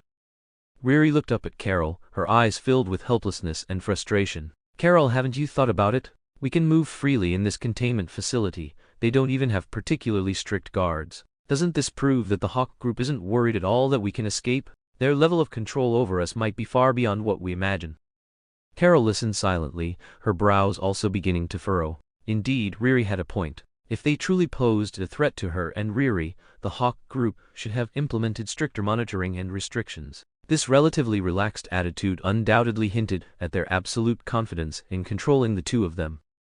Riri, this might be one of their strategies, to make us feel desperate and powerless, Carol tried to encourage her. That doesn't mean we truly have no chance. We can't give up hope. Riri took a deep breath. Although her heart was filled with doubts, she knew Carol was right. She couldn't just give up like this. You're right, Carol. We can't just give up so easily. Even if they are very confident in us, there will always be loopholes we can exploit. The two sat up straight again and began to carefully observe every corner of the containment facility, searching for possible escape methods. They knew this would be a tough challenge, but as long as there was a glimmer of possibility, they would never give up. Carol began to analyze the structure of the containment facility. Look at these walls. Although sturdy, perhaps there's some mechanical or electronic system that can be interfered with. We need to find the weak link in that system. Riri nodded. She walked to the wall and carefully examined it with her engineering knowledge. Maybe we can try to disrupt the monitoring system and create some chaos. Just then, a door opened again, but this time a seemingly higher-ranking Umbrella Corporation official walked in. He held some documents in his hand, his expression serious. Carol Danvers and Riri Williams, I am the Director of Security for the Umbrella Corporation. I would like to have a deeper conversation with you. His tone conveyed an undeniable authority. Carol and Riri immediately became alert. Wesker appeared before Carol Danvers and Riri Williams, his aura and cold authority making the atmosphere in the room even more tense. Carol observed Wesker, realizing this might be an opportunity for them to escape. She gave Riri a look, signaling her to be ready to act at any moment. Carol slowly stood up as if listening to Wesker, but was actually looking for the best moment to attack. Suddenly, Carol launched a swift attack, charging directly at Wesker. Her fist flew straight towards his face. However, to Carol's shock, Wesker's reaction was unusually quick. He deftly dodged the attack by sidestepping. Wesker countered with a punch, incredibly powerful. Although Carol raised her arm in time to block, she was still knocked back a few steps. A sharp pain shot through her arm, making her realize that Wesker was no ordinary person. He possessed formidable combat abilities. Carol didn't give up. She charged at Wesker again, this time using greater speed and more varied moves. Her fists and feet rained down on Wesker, but he seemed to always anticipate Carol's movements, deftly dodging or blocking. In one exchange after another, Carol gradually felt her strength waning. Wesker was not only incredibly strong but also highly skilled in combat. Each of his counter-attacks carried precision and deadly force. Carol began to realize that in her current state, she might truly be no match for Wesker. Riri observed from the side, knowing that her combat abilities were far inferior to Carol's, so she began to look for an opportunity to attack from the flank, hoping to provide support to Carol. However, Wesker seemed to have a very strong command of the battlefield, almost simultaneously defending against attacks from both directions. Finally, Carol was hit in the chest by a powerful punch from Wesker and fell heavily to the ground. Seeing this, Riri rushed forward, but was also quickly subdued by Wesker. Carol lay on the ground, gasping for breath, her eyes filled with unwillingness and frustration. Wesker stood before them, his expression cold. "You two are brave, but far from enough to fight against us. Now, you'd best obey or face the consequences." This battle made Carol and Riri deeply realize their predicament. They were facing an enemy far more powerful and dangerous than they had imagined. Despite this, their eyes still burned with an unyielding fighting spirit. They knew that no matter how many difficulties and challenges lay ahead, they would not give up easily. Because she is Captain Marvel, Groot stood in Nathan Hawke's office, clutching a detailed data report. This report meticulously documented Carol Danvers' performance in the press conference battle and a data analysis of her decreased combat power within the containment facility. Groot cleared his throat and began his report. According to our observations and data analysis, in the press conference battle, Carol Danvers displayed very high combat efficiency and energy output. Her combat skills and energy manipulation abilities reached a very high level. Nathan Hawke listened intently, his eyes glinting with interest in the information. Groot continued. However, in our containment facility, we noticed a significant decrease in Carol's combat power. We conducted detailed monitoring of her physiological and energy states and found that both her energy recovery rate and total output capacity had decreased. Nathan Hawke raised an eyebrow slightly. Is this due to environmental factors or her own reasons? Of course, I know some specific reasons. Groot nodded, explaining. This appears to be caused by multiple factors. Firstly, she sustained some injuries during the battle, which temporarily affected her energy system. Secondly, the special environmental settings of our containment facility, including interference with energy fields, also weakened her abilities to some extent. At the same time, and most importantly, her body seems to have developed a slight abnormality, which we are still researching. Nathan Hawke pondered for a moment, then asked, "So what is her current threat to us?" Groot quickly replied, "Currently, although she still possesses some combat capability, it is no longer sufficient to pose a substantial threat to us. We will continue to monitor her status and take necessary measures to ensure she cannot interfere with our operations." Nathan Hawke nodded, a satisfied expression on his face. "Very good, continue to monitor. I am very interested in Carol Danvers' abilities. We may have use for her. At the same time, ensure the security of the containment facility and do not give her any chance to escape." Groot acknowledged solemnly and then left the office. Nathan Hawke, meanwhile, was lost in his own thoughts, considering how to use Carol Danvers as a pawn to achieve his larger goals. Chapter 195. The Crisis of the Parallel World. Tony Stark's Determination. In Senkigoku Ryoma's high-tech lab, Tony Stark was busy with his latest invention. The lab was filled with advanced equipment and screens displaying complex data and images. Tony, dressed in his work clothes, held a miniature device he had just improved, intently adjusting its parameters. Suddenly, his phone rang. Tony picked it up and saw it was Pepper Potts calling. He smiled slightly and pressed the answer button. "Hey, Miss Potts, not sleeping so late? Missing me already?" Tony started with a playful tone. On the other end of the line, Pepper's voice carried a hint of jealousy. "Tony, I heard you've been in the lab all day, not even coming out for lunch. Are you on a date with those machines again?" Tony chuckled, teasing, "Oh, you know, these machines are quite captivating. But they can never compare to your charm, my dear." Pepper laughed. "All right, I know your machines are fascinating. But don't forget to take care of yourself. Have you been eating on time?" Tony glanced at the mountain of snacks beside him. "Of course, with my beautiful assistant's reminder, how could I forget? But I have been a bit busy and haven't had a proper meal." "Tony, you really need to pay attention to your health. You'll wear yourself out like this." Pepper's voice was full of concern. Tony's tone softened. I know. Thanks for the reminder, Pepper. I promise I'll eat well tomorrow and get some rest early." Pepper smiled. "So, what are you doing now? Any new invention that's making you so excited?" Tony turned to look at his new device. "Oh, this. It's a miniature device that can improve the efficiency of the Iron Man suit. If successful, my armor will be even more powerful." "That sounds amazing, Tony. But don't forget, not all problems can be solved with the Iron Man suit," Pepper gently reminded him. Tony smiled and said, "I completely agree. Some problems only my beautiful Pepper can solve." Pepper chuckled. "You sweet, talking guy. All right, I won't disturb your work. Remember to rest on time." "Of course, my dear. Once I'm done with this, I'll come home." "Good night, Pepper," Tony said softly. "Good night, Tony." Pepper hung up the phone. Tony put down his phone, his heart filled with gratitude and love for Pepper. He returned to work, but his mind was already looking forward to reuniting with Pepper. In this world full of machines and technology, Tony knew that Pepper was his true treasure, the one who filled his life with color and warmth. Although Tony Stark seemed relaxed on the phone, he actually had another urgent purpose in his heart, which was to meet Riri Williams, the young superhero from a parallel world. When he learned that Riri Williams had been defeated by Senkigoku Ryoma and imprisoned in the containment facility, his heart was filled with urgency. "Ryoma, I want to see Riri Williams." Seeing Tony finally speak, Senkigoku Ryoma smiled slightly. "Follow me."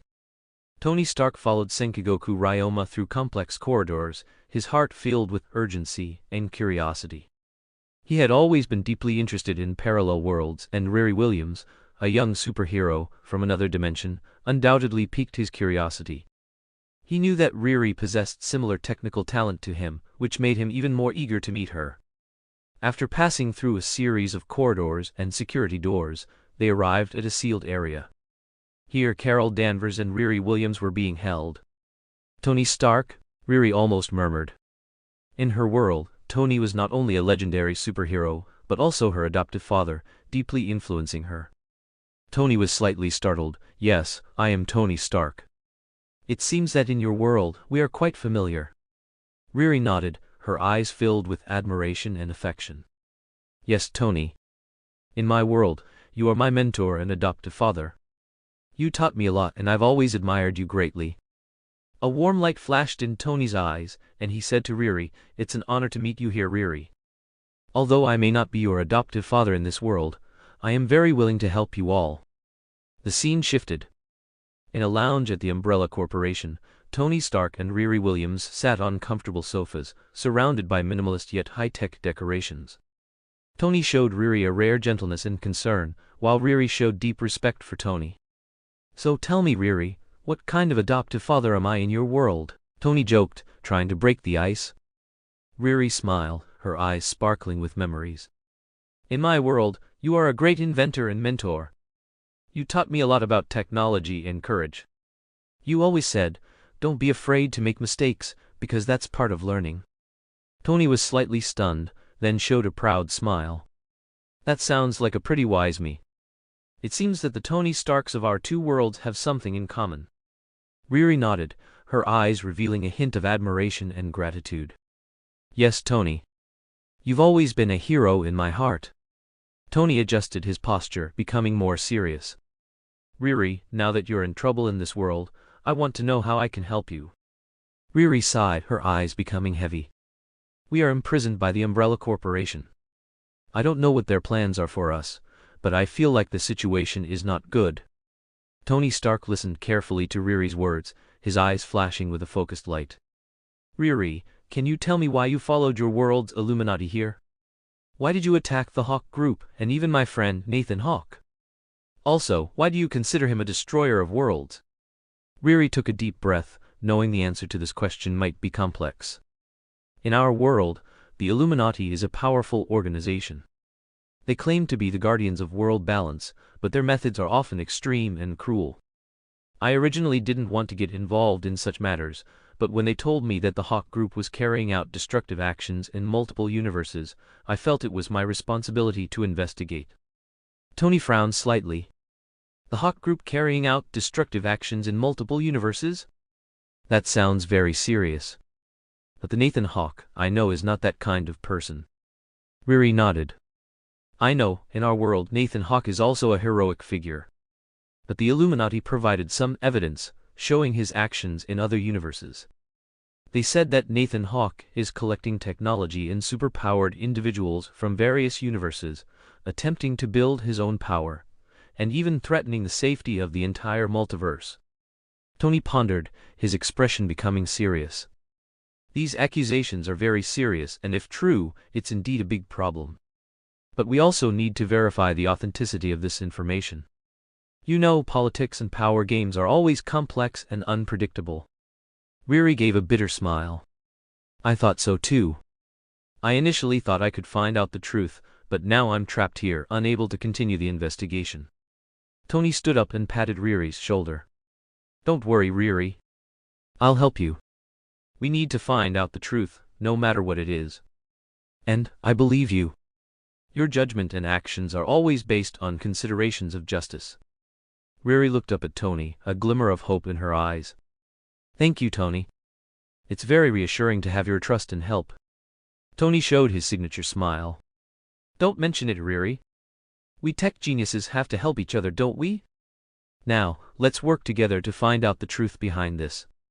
Nathan Hawke leaned back in his office chair, casually sipping a cola, his gaze flitting between gossip news on the virtual screen. Seeing Tony Stark's arrival, he smiled slightly, as if not surprised by Tony's late arrival. "Tony? You're a bit late." Nathan's voice carried a hint of playfulness. Tony didn't bother with pleasantries, directly sat on the sofa, picked up a drink from the table, and started drinking. His eyes were filled with seriousness. "I've met Riri Williams. And I've also met Hank Pym from the parallel world." "The answer?" Nathan's voice held a trace of curiosity. "Yes." Tony's reply was concise and direct. Nathan Hawke put down his la and looked at Tony seriously. "All of this is the plan of the Hell Lord Mephisto and Baron Mordo. They want to use superheroes as pawns to defeat me and take over my businesses. If they win, they can establish themselves in this world. If they lose, they will sacrifice those superheroes or control them, thereby further controlling their own world." Tony was surprised after hearing this. "So, all of this is the plan of the Hell Lord Mephisto and Baron Mordo? To use superheroes to defeat you, and if they win, they'll take over your businesses and establish themselves in this world? And if they lose, they'll sacrifice or control the superheroes to further control their own world?" Nathan nodded slightly. "Exactly. It's a grand chess game of manipulation. Will you intervene?" Tony looked at Nathan Hawke. "No, I need to relax lately." Hearing Nathan Hawke's words, Tony Stark inexplicably breathed a sigh of relief. "What about the two of them? Along with Hank Pym, you can take them all back." Nathan Hawke gestured. At this moment, Tony Stark suddenly thought of what Riri had said about the World Destroyer, but Nathan Hawke's actions were completely different from that. Walking out of Nathan Hawke's office, "It seems that the Hell Lord Mephisto and Baron Mordo of the parallel world still need me, Iron Man, to defeat you." On a bustling evening, Jimmy Kimmel Live once again took center stage. The audience was enthusiastic because tonight's guest was not only a superhero from the Hawke group, but also a superstar from Hollywood, a formidable presence both on screen and in reality. Alex Hassel. Jimmy Kimmel stood in the center of the stage, with his characteristic humor and enthusiasm, and began his opening remarks. Ladies and gentlemen, welcome to Jimmy Kimmel Live. Tonight, we have a very special guest, who is not only a superhero from the Hawke Group but also a superstar from Hollywood. Let's give a warm welcome to Alex Hassel. Amidst the enthusiastic applause of the audience, Alex Hassel walked onto the stage handsomely. He was dressed in a sophisticated suit, with a confident smile on his face, looking both handsome and charming. Jimmy Kimmel stepped forward, and the two shook hands warmly. "Alex, it's great to see you here." Alex nodded and smiled. "Thank you for your invitation, Jimmy. It's a pleasure to be here." After sitting down, Jimmy Kimmel began his interview. "Alex, you've achieved great success in both the Hawke Group and Hollywood. Can you tell us your secret?" Alex replied casually, "I think the most important thing is to maintain passion and focus. Whether on set or on a hero mission, I always give my all. Of course, team support is also very crucial." Jimmy nodded. Indeed, the power of a team cannot be ignored. "So, as a superhero, do you have any special experiences during your missions?" Alex smiled slightly and began to share some of his experiences. "As a superhero, every mission is a new challenge. I remember one time we faced an unusually complex situation that required quick decision-making. That operation was very successful and made me deeply realize that even under pressure, we can perform at our best." Jimmy exclaimed, "That sounds really exciting. So, in Hollywood as an actor, have you encountered anything particularly interesting?" Alex recalled with a laugh. "Of course. Filming movies is always full of surprises. Once, while shooting a scene, I accidentally messed up my lines, which made the entire crew burst into laughter.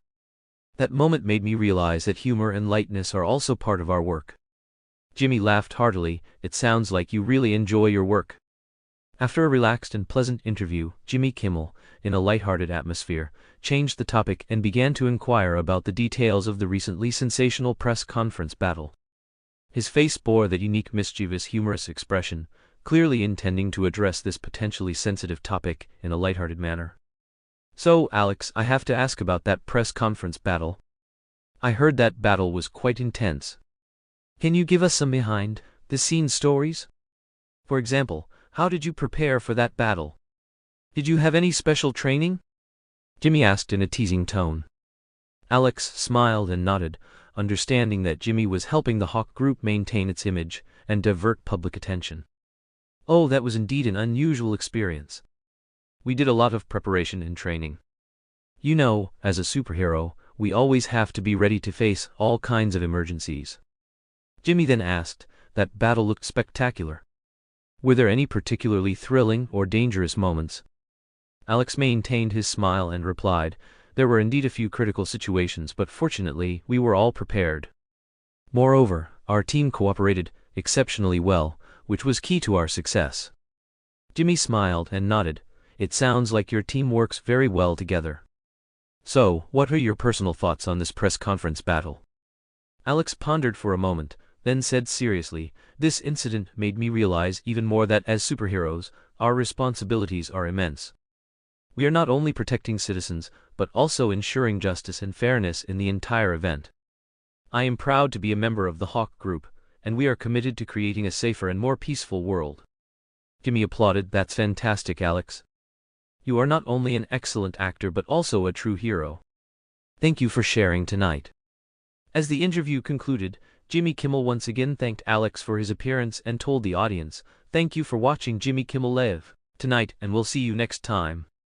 Throughout the interview, Alex showcased his charm and intelligence, while Jimmy skillfully guided the conversation towards positive and lighthearted topics, successfully helping the Hawke Group maintain a good public image while also enhancing the show's entertainment and walkability. The audience was very satisfied with the content of this Jimmy Kimmel Live episode, and the show concluded successfully in a relaxed and pleasant atmosphere. The show ended. After the show, the atmosphere backstage was completely different from what was seen on stage. Jimmy Kimmel seemed to let out a sigh of relief, frantically wiping sweat from his forehead backstage, looking somewhat fatigued. Although the audience couldn't see his current state, his tension and effort were clearly aimed at ensuring the smooth running of the entire show. Meanwhile, Alex Hassel maintained his usual composure and charm, walking towards Jimmy and his team. A unique glow seemed to emanate from him, making everyone around him feel warm and comfortable. "Jimmy, you did a great job," Alex said with a genuine smile in his voice. Jimmy gave a wry smile and shook his head. "Alex, you know, every time a heavyweight guest comes, I feel a lot of pressure. But thank you, tonight's show was a success." Alex nodded, then turned to Jimmy's team. "I'd like to take this opportunity to thank each and every one of you. Without your hard work, tonight's show wouldn't have been so perfect. The Hawke Group is very grateful for your efforts." The members of Jimmy's team expressed their excitement, feeling very honored by Alex's praise and gratitude. Alex took out some specially customized small gifts from his pocket and handed them to Jimmy and his team members. "This is a small token of appreciation from the Hawke Group. I hope you'll like them." Jimmy and his team members opened the gifts and found some high-tech gadgets inside. They were surprised and excited by these unique and practical gifts. "Wow, these are so cool." "Thank you, Alex," Jimmy said excitedly. Alex smiled. "It's what we should do. After all, we are all one big family. In this fast-paced era, we need more cooperation and support." Afterward, Alex also had brief exchanges and took photos with the team members, sharing some of the latest technological developments of the Hawke Group and some of his personal experiences. His conversation showcased his positive side as a superhero. Finally, Alex bid farewell to Jimmy and his team and left the set of Jimmy Kimmel Live. His departure left a warm and inspiring atmosphere, making everyone feel full of positive energy. Jimmy and his team gathered together, discussing tonight's show and the surprises Alex brought them. They felt very excited and satisfied to have been part of such a special show and to have received recognition and support from the Hawke Group. After leaving the set of Jimmy Kimmel Live, the Invisible Man walked through the bustling city streets. The city lights flickered in the night, and the crowds were bustling. Wearing a mask, his mood seemed to be influenced by this lively atmosphere, feeling relaxed and happy. However, this moment of tranquility did not last long. Just as he was passing through a secluded alley, the atmosphere suddenly changed. Alex keenly sensed the unusual movement around him. His intuition told him that danger was quietly approaching. Suddenly, several dark figures appeared around him like ghosts, their movements swift and agile, each revealing murderous intent and professionalism. These dark figures were well-trained ninja assassins, seemingly here for a specific target, and that target was Alex. Alex quickly entered a combat state, his eyes flashing with calm and decisive light. As an experienced superhero, he was not afraid of the immediate threat. "Am I being underestimated?" The Invisible Man's lips curled up as he looked at the assassins forming a circle around him. The ninja assassins moved swiftly, their weapons gleaming coldly in the night. They split into several directions, simultaneously launching an attack on the Invisible Man. The secluded alley in the city streets at night, under the lights, suddenly became a tense battlefield. Facing the ninja assassins, who suddenly appeared from all directions, the Invisible Man's mindset remained exceptionally calm. The ninja assassins emerged from the darkness like ghosts, wielding short swords and shurikens, their movements swift and deadly. They all seemed to have undergone professional training, every step filled with murderous intent. The Invisible Man's body instantly erupted with astonishing strength and speed. He first quickly retreated, creating distance between himself and the nearest ninja assassins, then used his speed advantage to launch a counterattack. Each of his dodges was incredibly precise, like a dance. He dodged shurikens and short swords, while quickly closing in on one of the ninja assassins. Alex's fist struck the opponent's abdomen with powerful force, sending him staggering back. Immediately after, he turned and kicked another ninja assassin's head, causing him to lose balance. But he didn't stop, performing several consecutive rolls and spins, evading the encirclement of the other assassins. The Invisible Man's movements were fluid and swift, he seemed to anticipate every move of his opponents. In the narrow alley, he used the surrounding walls and obstacles to bounce and dodge, each attack extremely threatening. One of the ninja assassins tried to ambush him from behind, but the Invisible Man seemed to have eyes in the back of his head, turning in time to intercept. He grabbed the opponent's wrist, twisted it sharply, and then delivered an elbow strike to the opponent's temple. But the ninja assassins didn't seem to give up easily. They continued to surround him, trying to overwhelm Alex with their numerical advantage. "Rushing to die," he said with disdain, as if accustomed to such situations, each of his attacks calm and powerful, striking at the killer intent of the ninja assassins. Bang, bang, bang. Everything around returned to calm. I'm at Roman 20. These corpses can be used as experimental material. The Invisible Man turned off his communicator, his eyes flashing with a bloody glint. In the darkness of the night, Alex Hassar, the Invisible Man, stood beneath a building, suddenly surrounded by 4 figures. These figures, mysterious and menacing, were none other than the renowned members of the Hand, Kirigi, Psylocke, Gorgon and Lady Bullseye. The 4 elite warriors stood on high ground, looking down at the Invisible Man.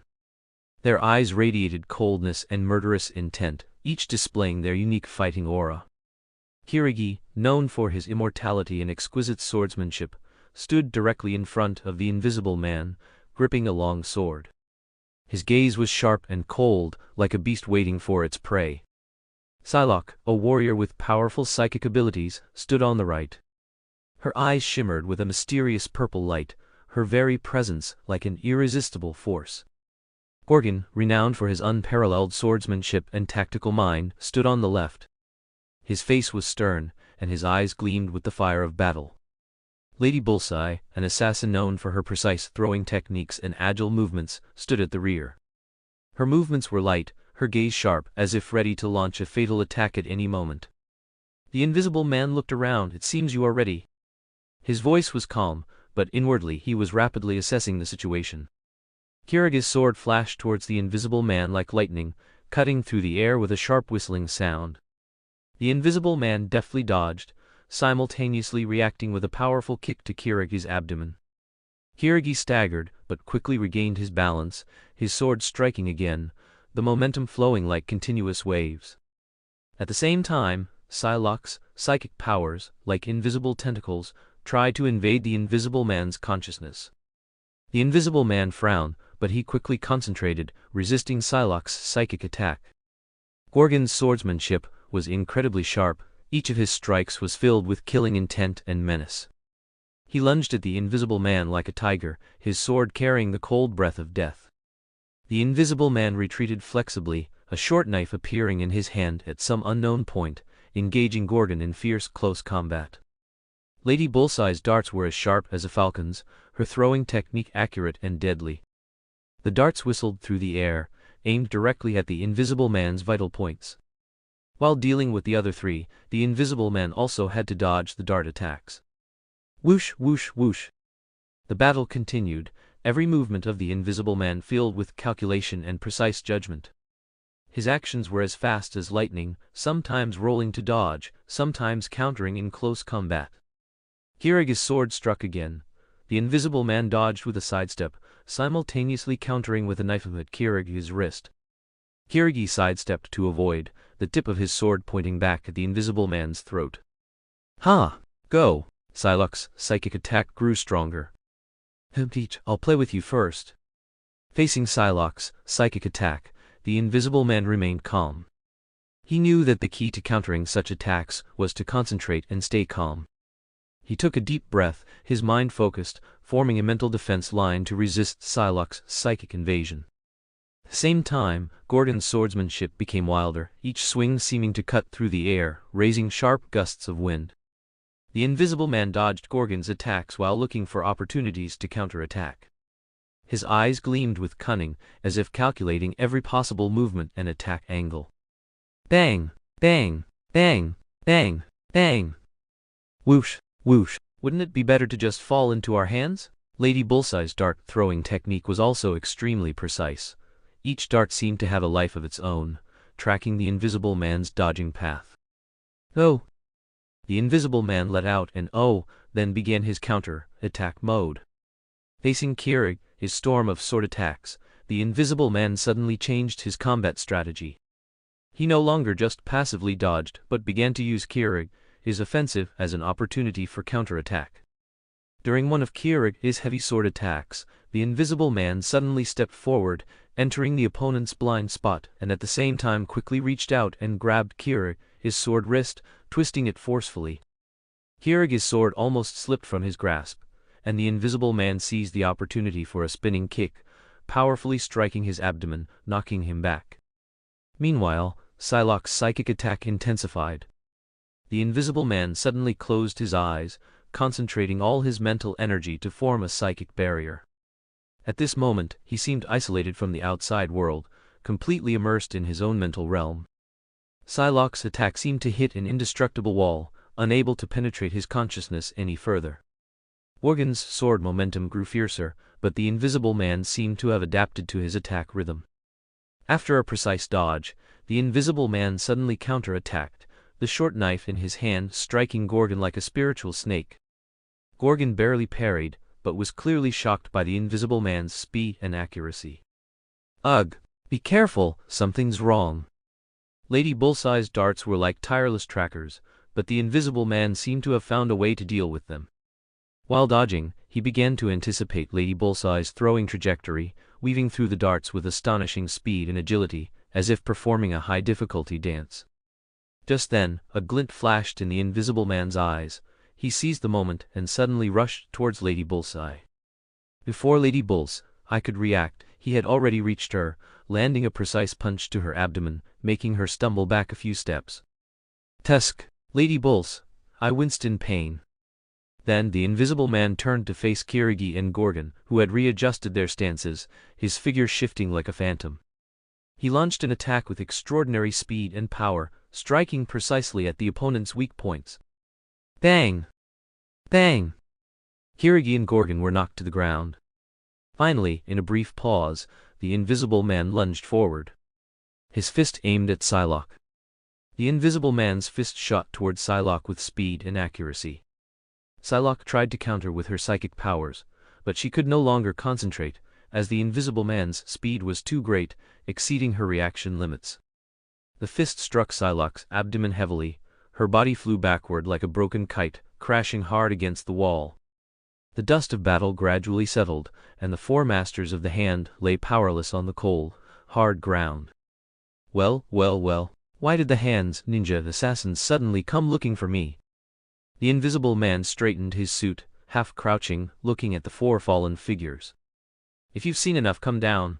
As the Invisible Man's words fell, Andre appeared in futuristic street punk attire, exuding an air of rebelliousness and wildness. His arrival was like a new storm, breaking the quiet after the recent battle. Andre walked towards the Invisible Man, a cold smile playing on his lips. Yo, Alex, looks like you had quite a fun night. His tone was teasing. The Invisible Man turned to Andre, a slight smile also appearing on his face. Andre, were you just passing by, or did you come specifically to watch the show? Andre glanced at the four fallen hand ninja assassins, a hint of disdain in his eyes. I'm not as idle as you, I just happened to be handling something nearby. These guys seem pretty tough, and you took care of them by yourself? His voice carried a hint of amusement. They are from the hand, and they do have some skills, the Invisible Man replied, a hint of seriousness in his eyes. But they seem to have underestimated me. Andre chuckled. It seems the Hawke Group's superheroes are not to be trifled with. These guys should know that messing with us won't end well. But speaking of which, the hand's ninja assassins have been looking for Zed recently, haven't they? Yes, it seems they want to capture me to draw Zed out, the Invisible Man responded. The two stood in the alley, the surroundings appearing somewhat desolate. The night wind blew gently, carrying away the lingering heat of the battle. Whoosh, whoosh, whoosh. More and more ninja assassins appeared. Seeking death? First time seeing that. Andre revealed a cruel smile. Andre and the Invisible Man stood in the night-routed alley, surrounded by the scattered bodies of hand ninja assassins. Although this sudden battle was fierce, the two faced the hand with remarkable ease, almost indifference. It seems these little tricks from the hand are just child's play to us, Andre said dismissively, a hint of contempt in his eyes. Alex nodded in agreement. Indeed. Although these ninjas are well trained, they still underestimated us. I think they should reevaluate our strength." Their tones were filled with confidence. They clearly had absolute faith in their combat abilities. To them, this attack by the hand was more like a small test of skill than a real threat. "It seems besides Zed's matter, there are some unknown objectives," the invisible man mused, a thoughtful glint in his eyes. Andre shrugged. "Maybe they want to test our strength, or they have some deeper purpose. Either way, we need to be careful. The hand's actions are always unpredictable. Of course, I plan to find out where their base is. It can't possibly be stronger than Hydra, can it?" The invisible man nodded in agreement. "Yes, we cannot let our guard down. The hand might be hiding more complex plans behind them. We need to remain vigilant and be ready to deal with any situation that may arise." Their conversation revealed their awareness and preparation for the challenges ahead. "However, tonight's little skirmish can also be considered a kind of fun," Andre said with a relaxed smile, seemingly unfazed by the sudden battle. The invisible man also showed a slight smile. "Indeed, occasional excitement like this can make life more interesting." Inside a dark and mysterious hand stronghold, Elektra, the infamous leader of the hand, was conducting an ancient and evil ritual. Candles and various strange symbols were placed all around, and the air was filled with a chilling atmosphere. Elektra stood before an altar carved with complex runes and totems, her face serious, her eyes gleaming with ambition and fanaticism. Around her, members of the hand chanted ancient incantations in low voices, their sounds converging into an ominous force that echoed through the air. In the center of the altar was a huge pattern depicting a terrifying creature. This creature had a ferocious face and a strong body, exuding a sense of oppression and fear. Elektra held an ancient tome in her hand, slowly reading its contents. "The primordial demon, the beast, is the embodiment of chaos and violence. It has existed in the world since ancient times, the source of dark power." Elektra's voice was steady and powerful, as if conveying the terrifying and formidable nature of this ancient creature to everyone present. "The beast's power is boundless. It can manipulate minds and distort reality. Legend has it that it once caused disaster and destruction in countless worlds." Elektra continued to read, a deep light flickering in her eyes, as if contemplating a profound plan. The surrounding hand members listened to Elektra's words, their faces showing a mixture of fear and worship. They knew that Elektra's ambition was not limited to the current power struggles. Her gaze had already turned to a deeper and darker realm. "We will awaken the beast's power and use it to achieve our goals." Elektra's voice became even more resolute. "The hand will no longer be just a secret organization. We will become the power that dominates the world. The beast will be our most powerful weapon." As Elektra's words fell, the symbols on the altar began to glow, and the entire space seemed to respond to her voice. A strong energy fluctuation permeated the air, as if some ancient power was slowly awakening. In the mysterious and unsettling ritual, Elektra's voice grew colder and more commanding. Her gaze swept over every hand member present, their eyes filled with infinite loyalty and faith.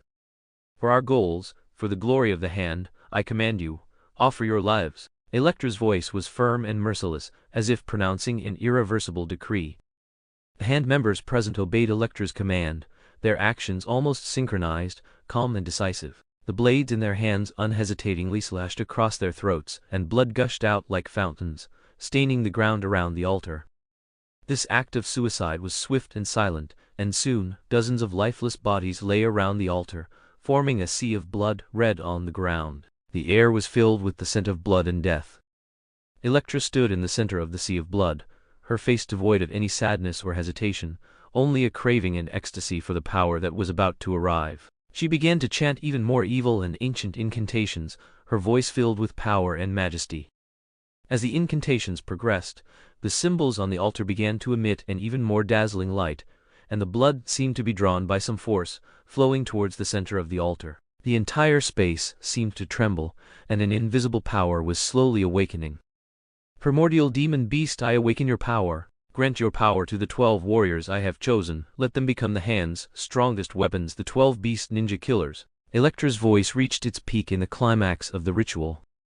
Suddenly, the altar let out a deafening roar. The blood on the altar formed a huge vortex, seemingly gathering all energy and power. Then, 12 beams of light shot up from the sea of blood, each projecting onto one of the 12 fallen bodies.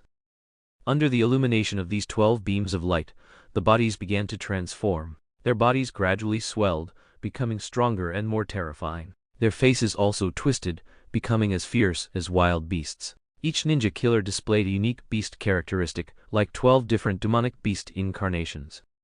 The 12 beast ninja killers were imbued with new life and power in Elektra's evil ritual. These chosen warriors, now more powerful and terrifying, each possessed a unique beast characteristic. They stood up and bowed deeply to Elektra, their voices low and full of majesty. "Mother." The 12 beasts each had their unique characteristics and powers. They were: Lion Beast, possesses the might and strength of a lion, with a strong body and fists like hammers, capable of easily crushing enemies. Wolf Beast, agile as a wolf, with sharp claws and teeth and swift speed, able to approach targets silently in the dark. Snake Beast, flexible body, able to move freely through narrow spaces like a snake, and possesses deadly venom. Eagle Beast, has the eyesight and flying ability of an eagle, able to survey prey from high altitudes and launch swift and deadly attacks. Tiger Beast, possesses the ferocity and strength of a tiger, agile and fierce in attack. Dragon Beast, powerful body, possesses the majesty and power of a dragon, capable of breathing fire. Bear Beast, possesses immense strength, as robust as a bear, capable of easily tearing apart enemy defenses. Leopard Beast, extremely fast, as agile as a leopard, able to move quickly on the battlefield and launch surprise attacks. Shark Beast, possesses the cunning and predatory instincts of a shark, with a tough body and sharp teeth. Scorpion Beast, has a scorpion-like tail stinger, capable of firing venomous needles and a body with extremely high defense. Spider Beast, can manipulate spider silk in the air, creating traps and attack webs, and possesses multi-limbed flexibility. Ox Beast, incredible strength and endurance, tirelessly powerful like an ox, with strong charging ability. These 12 beast ninja killers stood before Elektra, their eyes gleaming with wildness and loyalty. Elektra watched them expressionlessly. She knew she had successfully created a formidable force. "You are the new power of the hand, my invincible warriors under command," Elektra said coldly. "Go forth, fight for the glory of the hand, and crush those who dare to stand in our way." The 12 beast ninja killers bowed simultaneously, then swiftly vanished into the darkness to execute their first mission. Elektra, standing in the blood-red light, her eyes filled with anticipation and fanaticism for the impending victory. The hand's power was now greatly enhanced, and Elektra's ambition would further expand. "Zed, your origin, your power, I must obtain it." Elektra recalled the first time she gathered intelligence about Zed. Elektra stood in her private research lab, facing a large transparent screen displaying a blurry video. This video was obtained after a long period of collection and research, documenting a shocking battle scene: Zed fiercely fighting Hydra soldiers. In the footage, Zed's movements were swift and deadly, each sword swing and roll filled with graceful killing intent. Even against well-equipped and well-trained Hydra soldiers, Zed showed no fear. He was like a shadow dancing on the battlefield, every movement a fatal blow. In his engagement with the Hydra soldiers, Zed displayed his extraordinary combat skills and mysterious power. He could vanish and reappear in an instant, making it impossible for opponents to pinpoint his location. Even more astonishing, Zed seemed able to manipulate a dark energy. His blade was wrapped in an ominous black mist, and each strike against an enemy caused explosive damage. Elektra watched the video intently, her eyes gleaming with intense interest in this mysterious character Zed. "Zed, who exactly are you? Where does your power come from?" she murmured to herself, her voice filled with curiosity and obsession. Zed's performance exceeded Elektra's expectations. He was not only an exceptional warrior, but also seemed to wield some ancient and forbidden power. This power held an unparalleled allure for Elektra, who yearned for more strength. "If this power can be brought into the hand, then we will be unstoppable." Elektra's eyes flickered with the flames of ambition, and she began to plan how to approach Zed and convert his power into the hand's strength. At the end of the video, Zed successfully defeated all the Hydra soldiers. He stood in the center of the battlefield, his figure solitary and mysterious. Then he vanished into the darkness like a ghost, leaving behind a mysterious silhouette. Elektra closed the video, a determined expression on her face. "Zed, no matter who you are, no matter where your power comes from, I will find you and make your power the hand's," she said coldly, then turned and left the research lab to begin preparing her next plan. In her heart, a new goal had been planted: to find Zed and uncover his secrets. In a hidden underground facility, Zed was undergoing secret training. The facility was filled with high-tech equipment and various training machines, clearly a training ground designed for elite warriors. Various weapons and tactical gear hung on the walls, indicating the owner's emphasis on combat skills and strategy. Zed's training was extremely rigorous. He constantly practiced in high-intensity attack simulators, each movement precise and deadly. His movements were agile and fluid, each roll and jump like a carefully choreographed dance. But behind these graceful movements lay deadly power and speed. After the training, Zed stood quietly in the center of the training ground, closing his eyes and taking a deep breath. Suddenly, a hidden screen on the wall lit up, displaying an encrypted message. Zed slowly opened his eyes and walked towards the screen, his eyes gleaming with intelligence and alertness. The screen displayed a message from an unknown source, detailing the hand's latest movements. Zed's brows furrowed slightly. He seemed to be contemplating something. The hand's activities were not unfamiliar to him, but this message seemed to hint at a larger conspiracy. Just then, an Easter egg appeared on the screen, a video filmed from above, showing a mysterious figure performing some kind of ritual. This figure was Electra, and the ritual she was performing had some mysterious connection to Zed's power. Zed gazed at the screen, a hint of doubt, a N-D Chinese letter flashing in his eyes. Electra's ritual in the video seemed to be related to an ancient and powerful force, a force that had some ineffable connection to Zed's dark energy. The hand. Electra, Zed muttered to himself, his voice calm and firm. After the video ended, Zed took a deep breath, a determined expression on his face. Clearly, he had decided to investigate this mysterious ritual further, as well as its potential connection to his own power. Zed closed the screen and left the training ground. His figure gradually disappeared into the dim light, leaving behind only a whisper. "Electra, your ritual. I will uncover its secret." At the same time, he called the person who sent the Easter egg and said into the phone, "Thanks, Andre." Chapter 199, Erica's Mysterious Plan. Sam Wilson and James Rhodes stood in the exquisitely decorated wedding venue, attending the wedding of a respected general's son. The entire venue was arranged with both solemnity and elegance, with delicate flowers and soft lighting adding a romantic and warm atmosphere to this special day. On this joyous occasion, Sam and Rhodes were both dressed in neat suits, and like the other guests, their faces were filled with joy and blessings. They chatted, occasionally looking towards the main altar, where a newlywed couple stood: the groom, a handsome officer, and the bride, a beautiful lady whose wedding dress flowed like a dream. The groom's father, the general, was Sam's superior and Rhodes' friend. He sat in the front row, smiling, his eyes sparkling with pride for his son. Beside him were several other high-ranking military and government officials, all important guests on this special day. Sam turned to Rhodes, smiling as he said, "It's truly heartwarming to see such a beautiful newlywed couple." Rhodes nodded in agreement. "Yes, they really look well matched. I remember Cross was a very serious and responsible child since he was young. Seeing him so happy today, I'm truly happy for him." Their gaze turned back to the main altar. The groom was smiling at the bride, his eyes full of love and awe. The bride gently held the groom's hand, her eyes shimmering with happy tears. At this moment, they seemed to be the happiest couple in the world. The surrounding guests were also moved by this scene, smiling and chatting, creating a warm and harmonious atmosphere. Soft music floated in the air, adding a dreamy and romantic touch to the entire scene. Just as everyone was immersed in this happy atmosphere, the wedding officiant walked onto the stage and began the formal part of the ceremony. His voice was warm and pleasant. He first introduced the couple's love story, then invited them to exchange vows. The groom spoke first, his voice firm and deep with emotion. "I stand here today, before friends and family, to pledge my love, my loyalty, and my support to you. No matter what the future holds, I will walk hand in hand with you, facing every challenge in life together." Then, the bride responded with equal emotion, "I am willing to build a family with you, filled with love, understanding, and respect. Whether in joy or in hardship, I will always be by your side, supporting you, loving you." As they exchanged vows, the atmosphere in the entire venue reached its climax. Friends and family applauded their vows, and words of blessing and laughter filled the entire place. Next was the ring exchange ceremony. The groom and bride placed rings on each other's fingers, symbolizing their mutual commitment and the eternity of their love. At this moment, both their eyes were filled with happy tears. They embraced tightly, as if to encompass the entire world within that hug.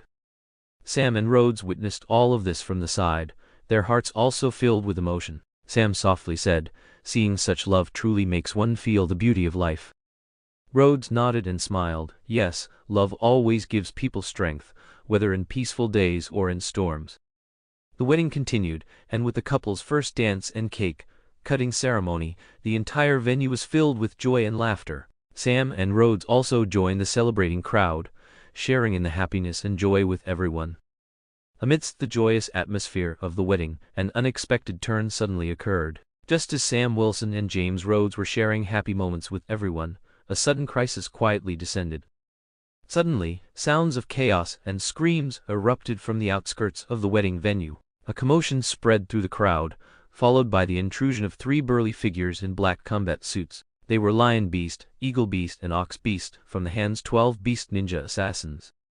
Lion Beast was burly, his muscles bulging, his eyes gleaming with a wild light, and his fists seemed capable of easily crushing anything. Eagle Beast displayed extraordinary agility and speed, his movements as swift as a raptor's.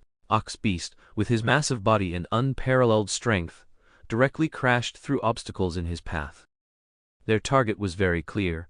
They headed straight for the groom Cross and his father, the general. The scene suddenly turned chaotic, with screams and sounds of terror rising one after another.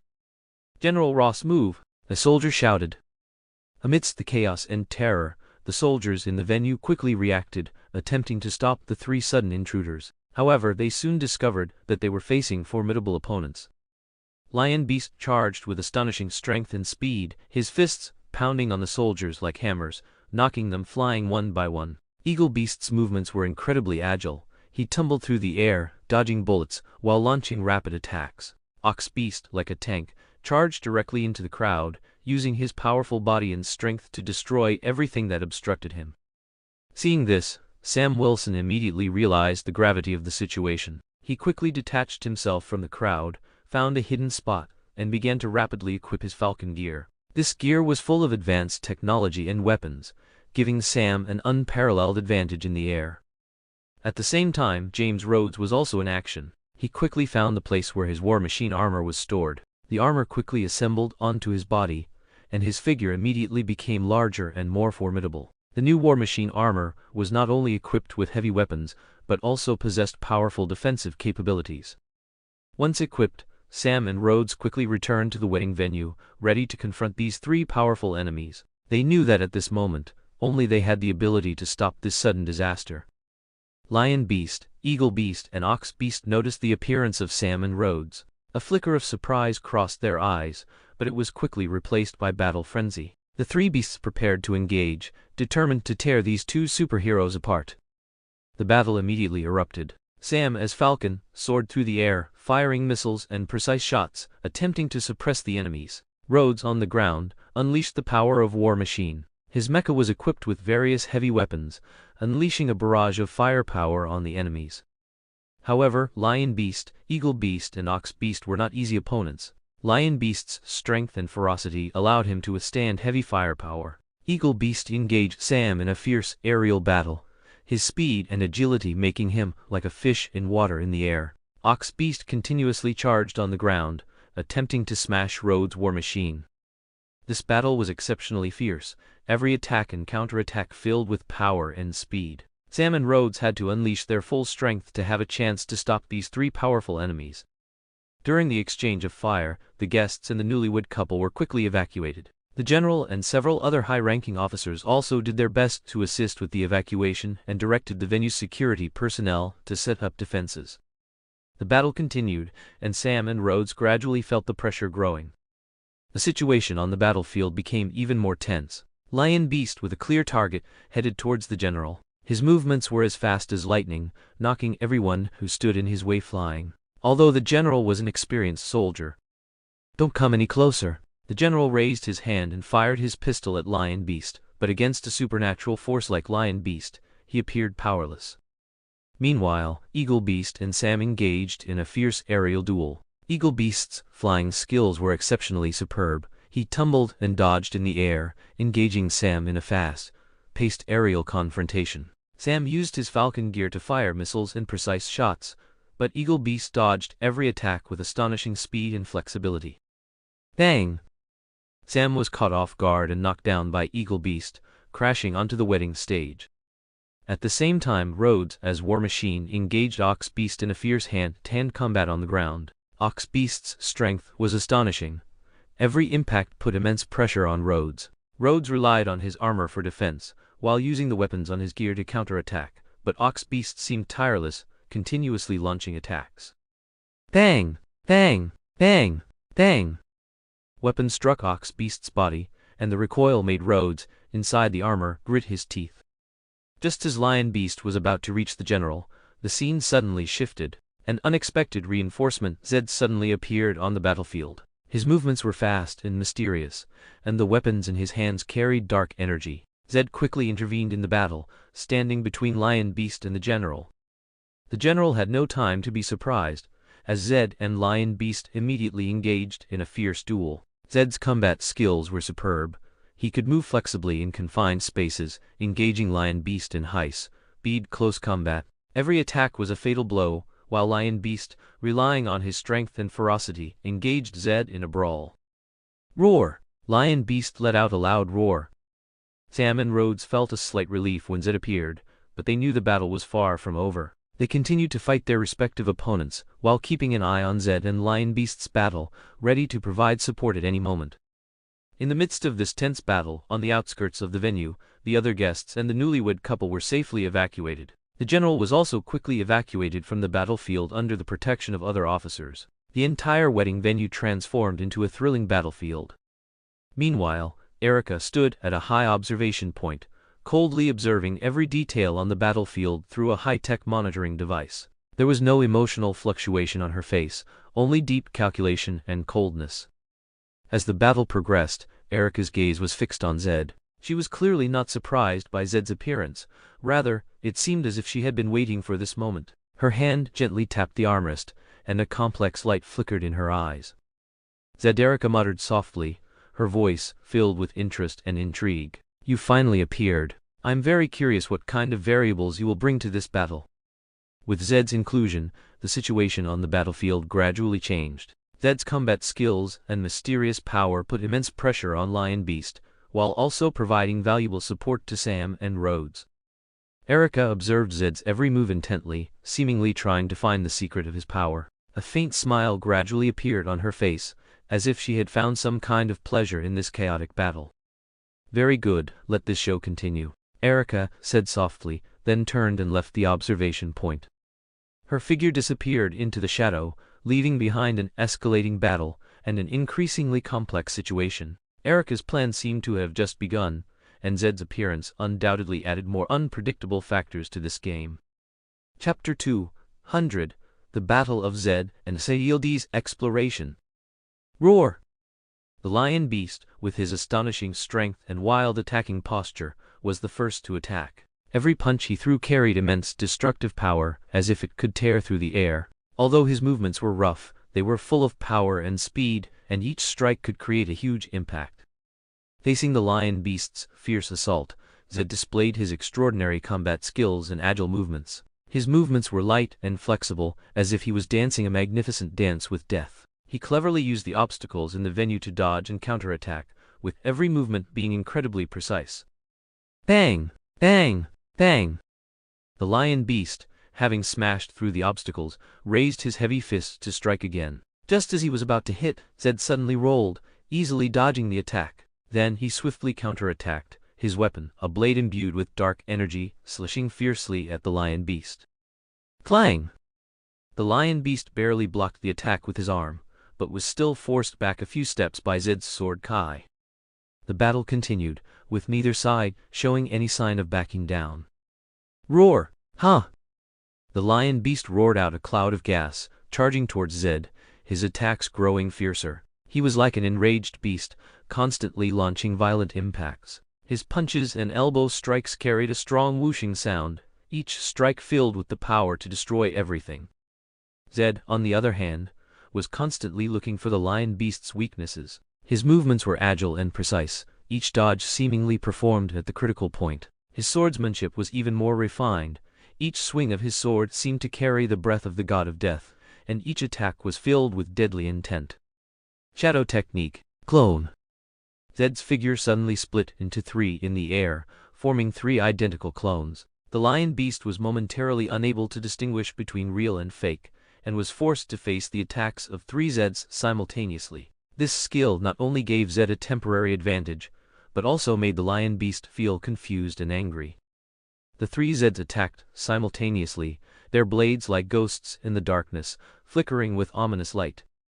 Yang tilde. The lion beast tried to smash the illusions with his fists, but each attack was cleverly dodged by Zed. It was at this moment that the real Zed found a momentary opening in the lion beast, and his sword pierced sharply into the lion beast's shoulder. Roar!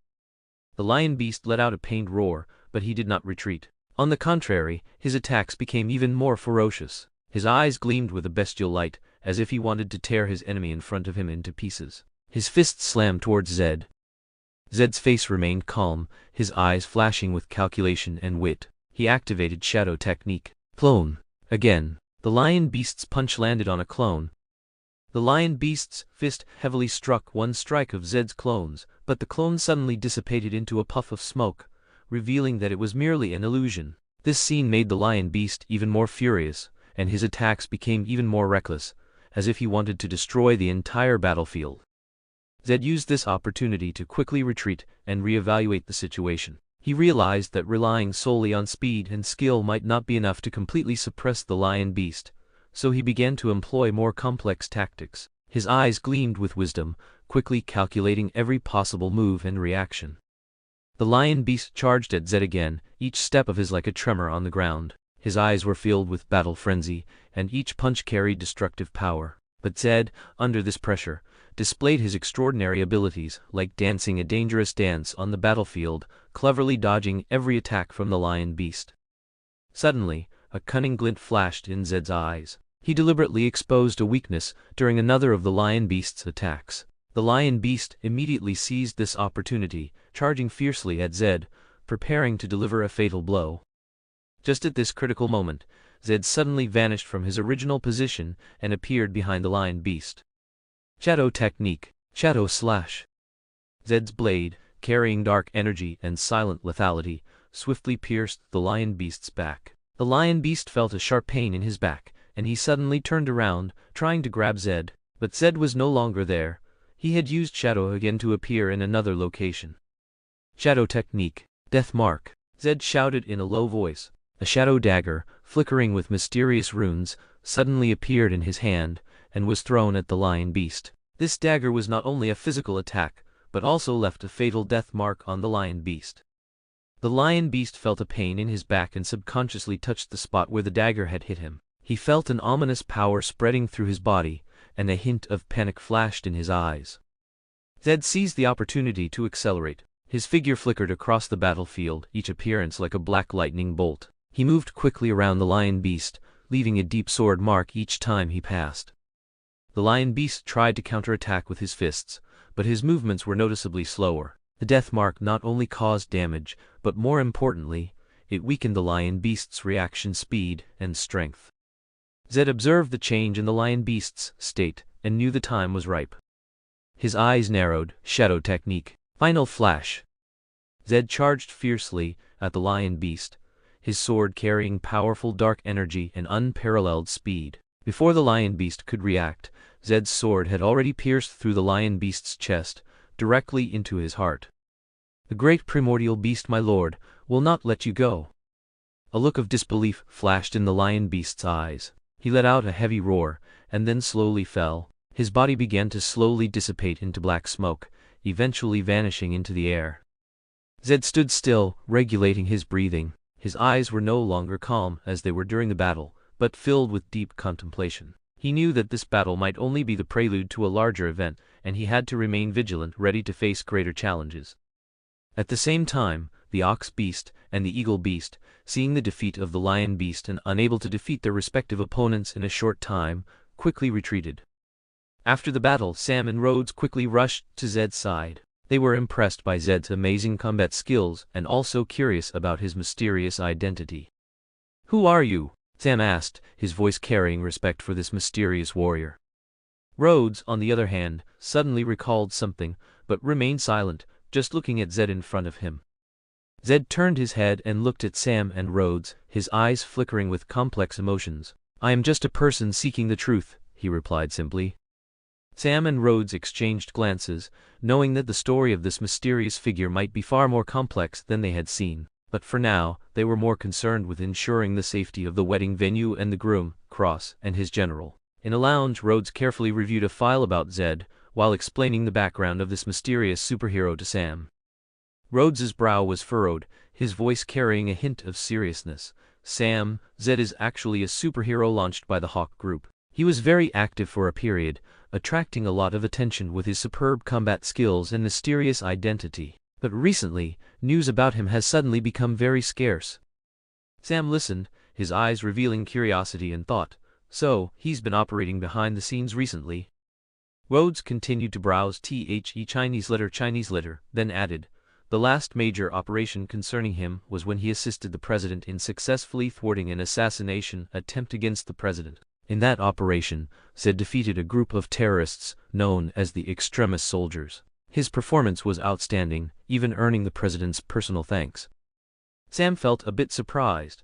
So, he's not only a superhero of the Hawke Group, but also directly involved in national-level security operations? His strength indeed seems extraordinary. Rhodes nodded, his gaze lifting from the file to Sam. "You were still in the military camp at the time, testing the Falcon gear, so it's normal that you wouldn't know. This is also the first time I've seen his combat abilities today. He's not only highly skilled, but also seems to possess some special ability." "That dark energy," Sam pondered, then continued. "So, he might continue to be active in various events. The Hawke Group launching such a superhero must have a deeper purpose behind it." The conversation between the two soldiers drifted more or less towards conspiracy theories. Rhodes sighed softly.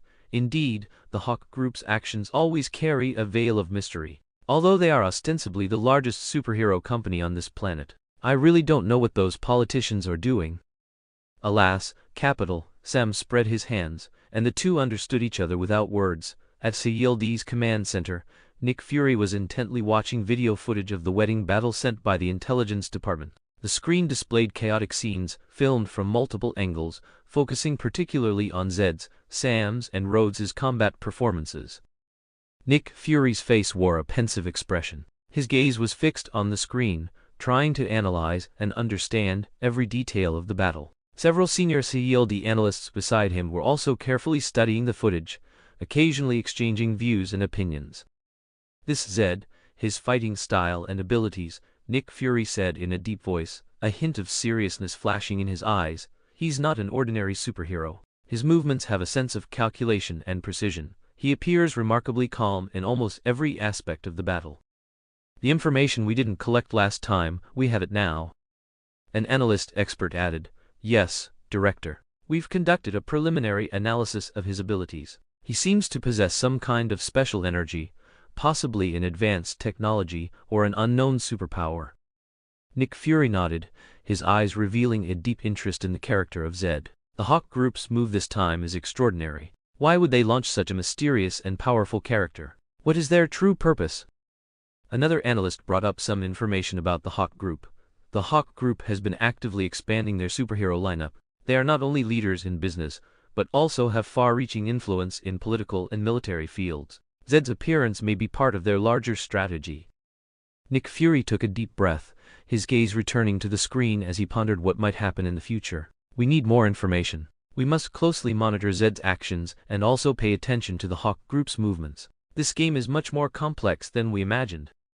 Under Nick Fury's command, CELD's analysts began to conduct deeper investigations and analyses, attempting to uncover the secrets behind Zed and the Hawke Group.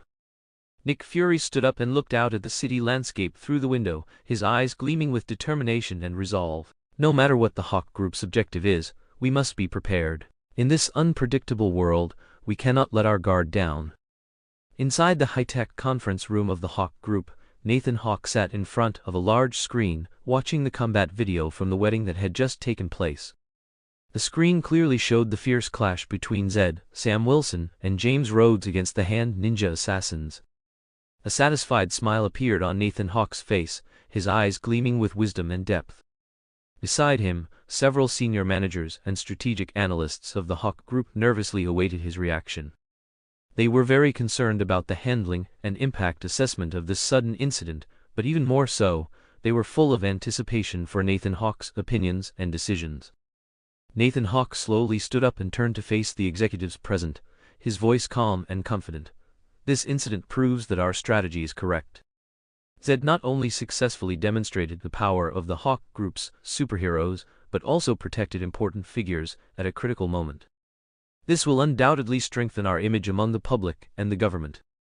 A strategic analyst interjected, "Boss, the impact of this incident has exceeded our expectations. The Hand's involvement has made the situation even more complex, and we need to consider future countermeasures." Nathan Hawke nodded in agreement, his eyes revealing deep thought. Yes, the Hand's actions have indeed made things more difficult to control. But this also provides us with an opportunity to demonstrate our capabilities in handling superhero incidents. We need to seize this opportunity to consolidate the Hawke Group's leading position in this field. Another executive offered his view. We also need to consider our relationship with CLD. Nick Fury will definitely be interested in this incident, and we need to ensure that our actions do not cross their bottom line. Nathan Hawke smiled slightly, his voice carrying a hint of unfathomable depth. "Don't worry, I have already considered this. We will continue to maintain an appropriate cooperative relationship with the CLD while ensuring that the Hawke Group's interests are not affected. Zed's performance is only a partial display of our strength. We still have more cards to play." Nathan's words reassured everyone present. His leadership and control of the situation allowed the Hawke Group to always maintain an advantage in this chaotic superhero world. "Your next actions will be coordinated with Wesker. He will inform you what to do." Nathan turned back to the screen, his gaze flickering with deep thought and plans for the future. This world is changing, and the Hawke Group will play an important role in this transformation. We must not only become synonymous with superheroes, but also become the leaders of a new era. With that, Nathan Hawke turned and left the conference room, leaving the executives to exchange opinions and thoughts. Peter Parker and Ned stood in front of the massive glass doors of the Hawke Group superhero tower, staring intently at the building that represented the power of superheroes and technological achievement. The colossal tower stood before them like a landmark of a futuristic city, each floor gleaming with high-tech light, leaving the two elementary school students both awestruck and excited. Peter clutched his special ID badge, which bore the Hawke Group logo and the signature of his most admired superhero, the Invisible Man. His eyes were filled with admiration and longing, and he silently imagined himself becoming a hero like the Invisible Man one day. "Ned, we're finally here," Peter exclaimed, excitedly pulling Ned's hand as they quickly walked into the lobby. Inside the lobby, sparkling lights hung from the soaring ceiling, the floor was smooth marble, and the walls were adorned with murals and sculptures of various Hawke Group superheroes. Each exhibit was meticulously designed, showcasing the heroic deeds of the superheroes and the technological prowess of the Hawke Group. Peter and Ned walked through one exhibition area after another, seeing the Hawke Group's historical timeline, which recorded the company's founding, development, and various major events. They also saw models of various superhero equipment, from battle suits to high-tech weapons, each one leaving them utterly amazed. Superheroes. Superheroes. Superheroes. Overwhelmed, the two arrived at the technology exhibition area, where Peter and Ned's experience was filled with surprises and novelty. After Peter put on the helmet of the simulated flight device, he felt as if he had truly become a flying hero. He soared through the virtual blue sky, experiencing the thrill of weaving through the clouds. "Wow, Ned, look, I'm flying in the sky just like Falcon. This feeling is so real," Peter exclaimed excitedly, his eyes sparkling with a child's infinite longing for flight. Ned also found his fun in virtual reality combat training. He put on the VR equipment and was immediately transported into a challenging superhero world. There, he could use various virtual weapons to engage in fierce battles with enemies.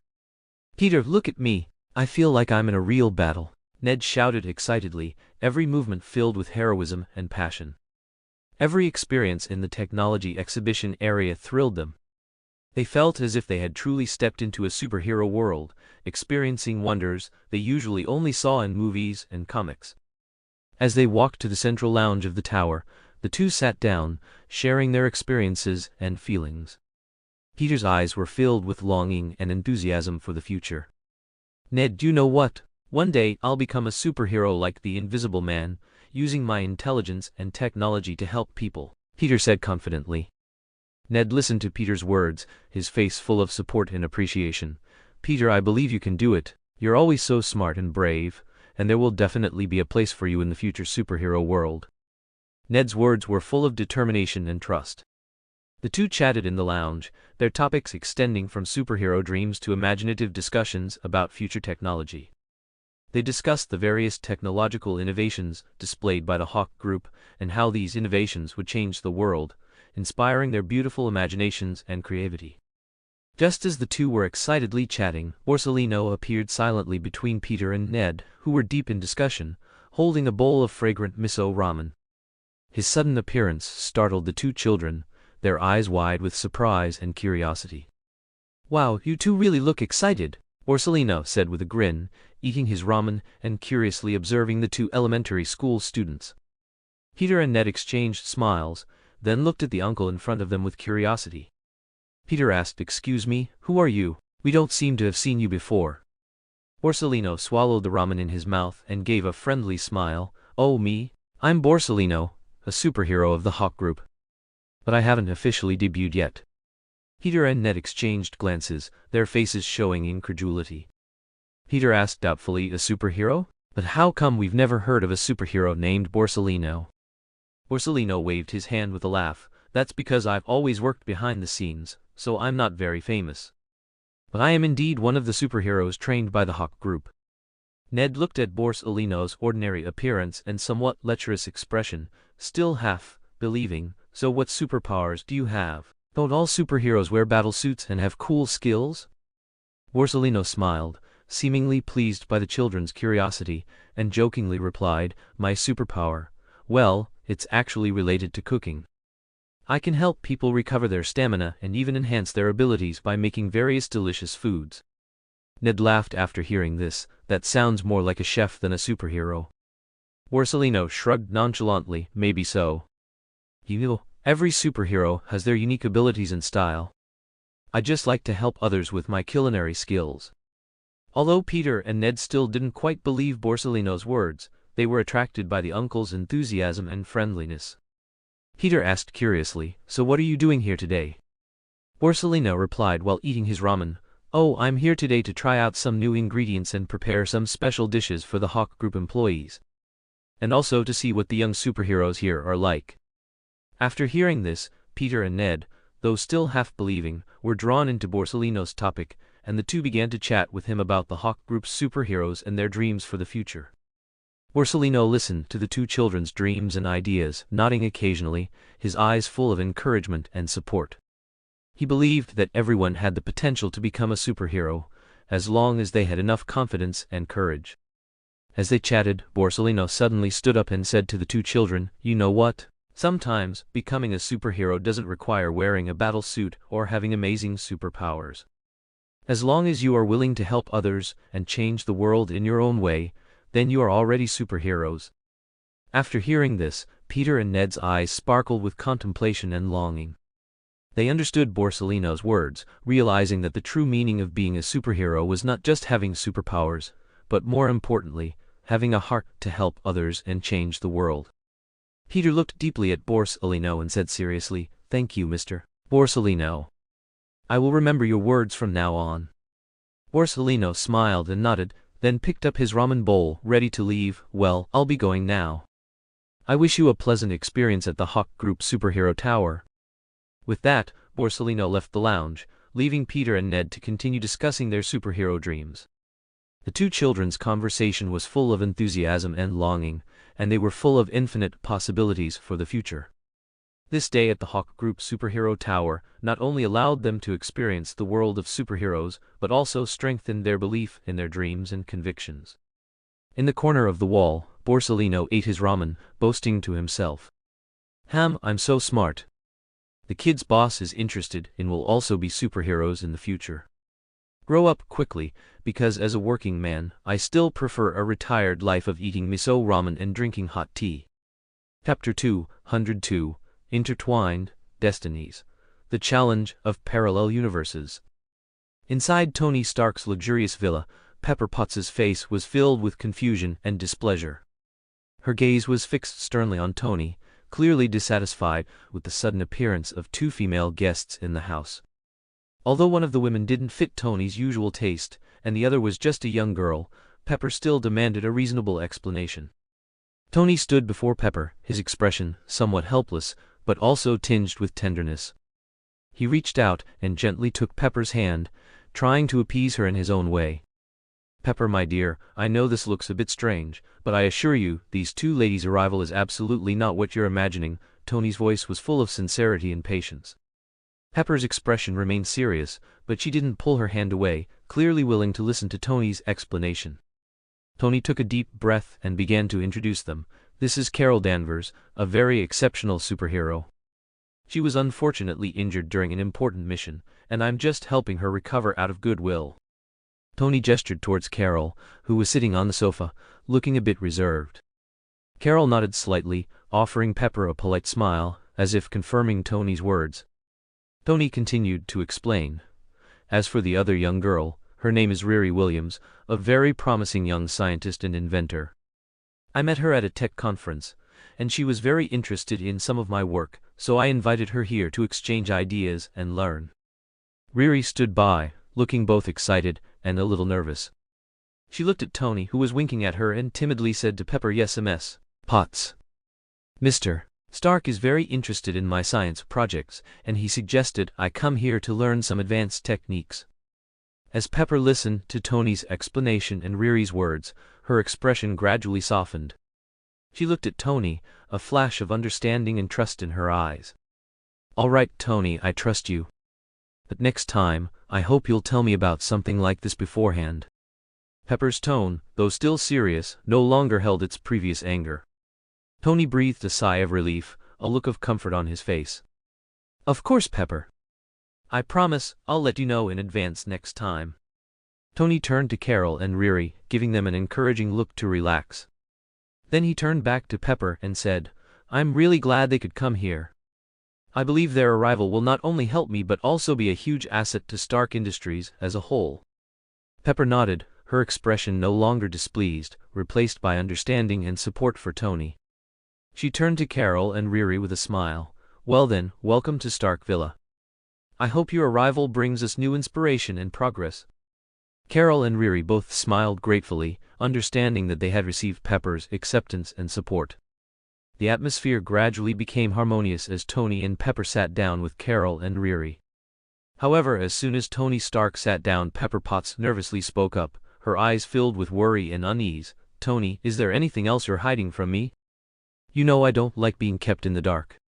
Tony looked into Pepper's eyes, knowing her worries and unease were not unfounded. He took a deep breath and made a decision. "Pepper, there's something I need to tell you." Tony's voice was heavy, his eyes flickering with seriousness and determination. Pepper's expression grew even more tense. She clasped her hands, waiting for Tony's next words. Tony continued, "I'm going to help Carol and Riri travel to their parallel universe. That world is facing a huge crisis. Baron Mordo and the Hell Lord Mephisto are trying to rule it." "Parallel universe?" Pepper's face showed a shocked expression. "You're going to a parallel universe, Tony? Do you know the dangers there?" Although the term parallel universe sounded very illusory, coming from Tony's mouth, there was no need to doubt it. Hell Lords and such sounded like formidable beings. Tony nodded, his expression becoming even more resolute. "I know, Pepper. But I can't just stand by. Carol and Riri need my help, and we can't let such evil forces succeed."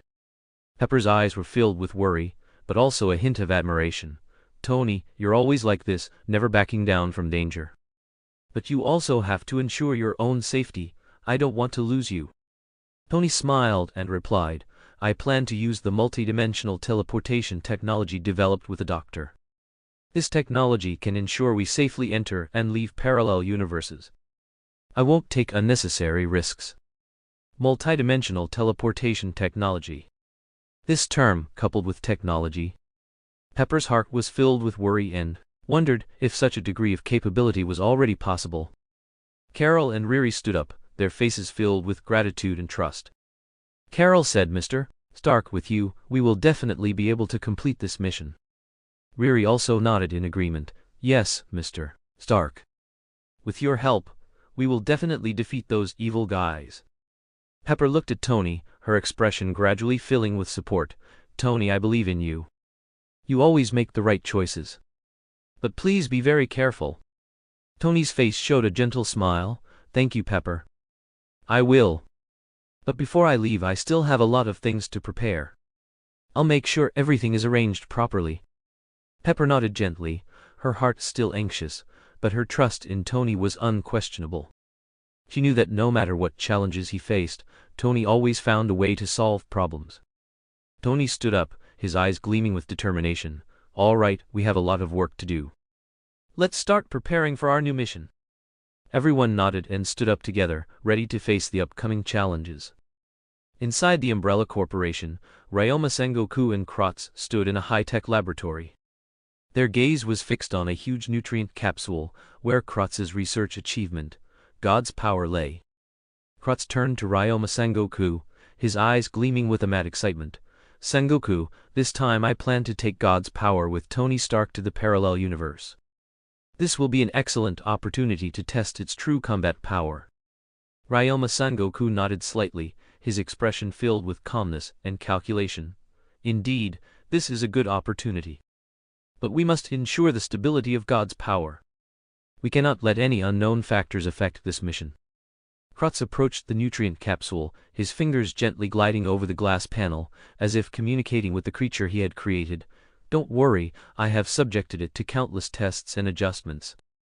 It not only possesses immense strength and endurance, but also has a self-healing ability that I specially designed.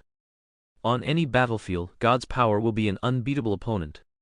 Ryoma Sengoku silently observed the creature inside the nutrient capsule, his voice low. "I hope so. We cannot make a mistake in front of Tony Stark. He is a key ally, and also an unpredictable variable." Krotz turned his head, a hint of ambition flashing in his eyes. "I understand. God's power will prove our strength and the research achievements of Umbrella Corporation. This mission is not just a test, but also an opportunity to showcase our technology and strength." The two stood in the laboratory, surrounded by various high-tech equipment and instruments. Their conversation was filled with ambition and plans for the future. In their eyes, God's power was not just a biological experiment, but also the key to gradually demonstrating Umbrella Corporation's strength to the world. Ryoma Sengoku's voice was firm and serious as he continued to explain Nathan Hawke's intentions to Krotz. "Boss's meaning is clear. He won't directly interfere with this operation, but he also hasn't restricted our actions.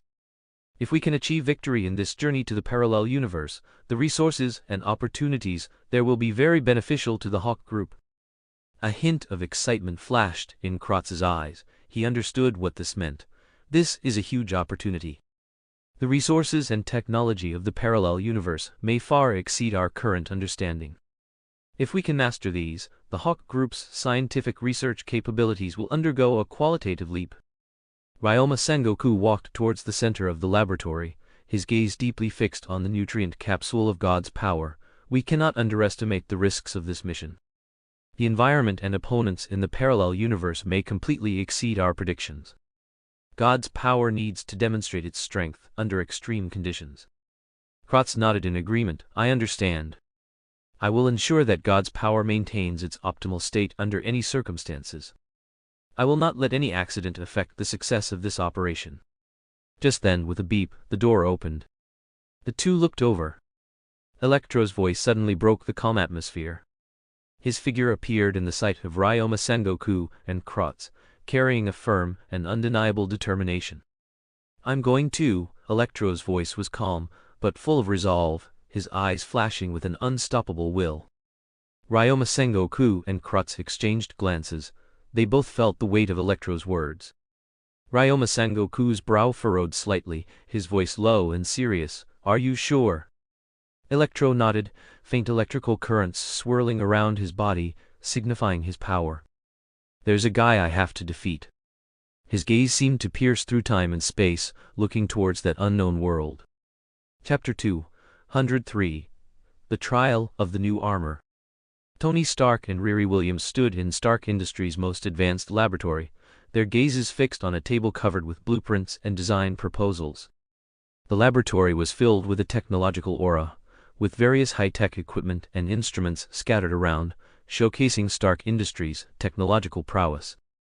Their eyes were focused on the large virtual screen in front of them. This screen displayed a 3D model of the new armor they were designing, every detail exquisite and complex, clearly custom-made for the upcoming parallel universe mission. Tony, holding a high-tech stylus, made rapid adjustments on the virtual screen. His eyes gleamed with innovation and passion. Riri, with this new armor, we need to ensure it has an intelligent control system that surpasses all previous ones and even more powerful firepower. We might face unprecedented challenges.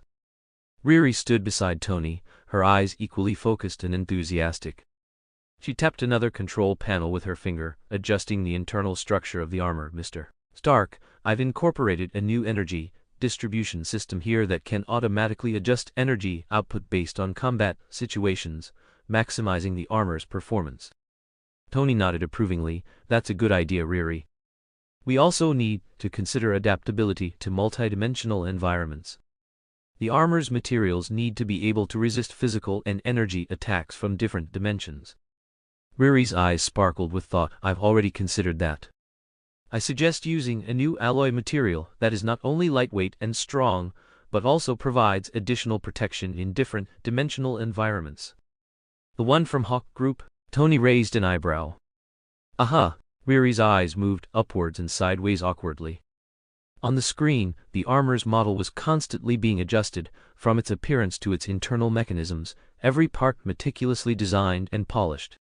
Tony and Riri continuously exchanged ideas, integrating their wisdom and innovation into this superweapon.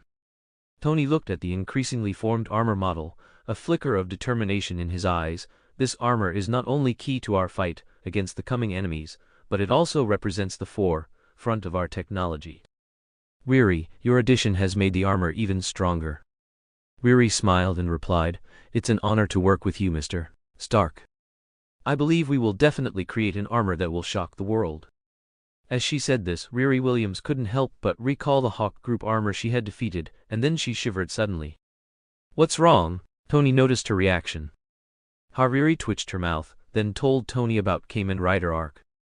Under Tony Stark's questioning, Riri Williams began to recount her experience at the time. Her voice carried a hint of tension, but more so, it was a recollection of the attack at the press conference. That time, I piloted myself, made armor Ironheart, to attack the Hawke Group. Riri's eyes flickered with the light of memory. Kamen Rider Arc was not only equipped with advanced technology, but it also seemed to be infused with some evil consciousness. Its fighting style was exceptionally fierce, and it seemed intent on eliminating me.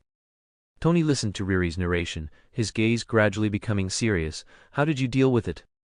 Riri sighed slightly, and continued, although the battle was very difficult, I ultimately used Ironheart's high-tech advantage to defeat Kamen Rider Arc.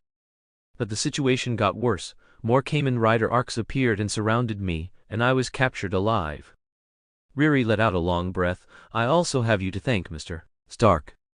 You negotiated with the Hawke Group to rescue me from them. Tony sighed, shook his head. Hawke Group's actions are becoming more and more outrageous. Those Kamen Rider Arcs they created are clearly not ordinary robots. They seem to possess some unique technology that allows robots to have their own consciousness. It seems they are Kamen Riders, transformed from Humajars, or rather, highly intelligent Humajar consciousness entering the armor. It's just their attitude towards me that has always left me wondering how to treat them. Even if I needed help, I think I could even get them to help me. Tony Stark's expression was complex when he mentioned the Hawke Group. His eyes held both vigilance and deep thought. Hawke Group's technology is indeed more advanced than ours in some areas. Their Humajar project, especially the technology involving autonomous consciousness, is a huge challenge for us. However, my friend Nathan, he's an unusual person. Riri nodded, a hint of unease in her eyes. Mr. Stark, I'm worried that if these technologies from Hawke Group fall into the wrong hands, they could lead to unpredictable consequences. Tony walked to the laboratory window, gazing at the city outside. Riri, I understand your concern. Hawke Group's development speed and their ambition have always been a focus of my attention.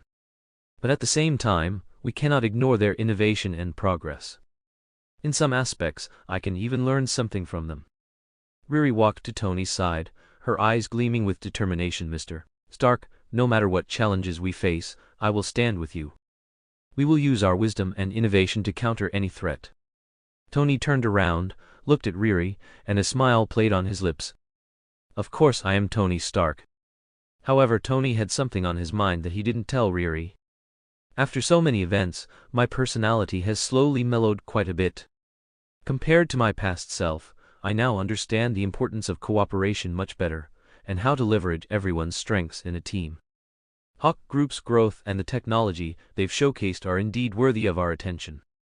However, as the leader of Stark Industries, I have a responsibility to ensure that we always stay at the forefront of technology and innovation, while also ensuring that these technologies are used for justice and to protect this world. Say the Avengers, Hawke Group, superheroes. Tony turned back to the workbench, refocusing on the armor they were designing. His eyes gleamed with determination and concentration. Riri, our work is far from over. Our armor will be key to protecting the world, and we cannot afford any slack. Riri nodded, her eyes burning with the same determination and passion.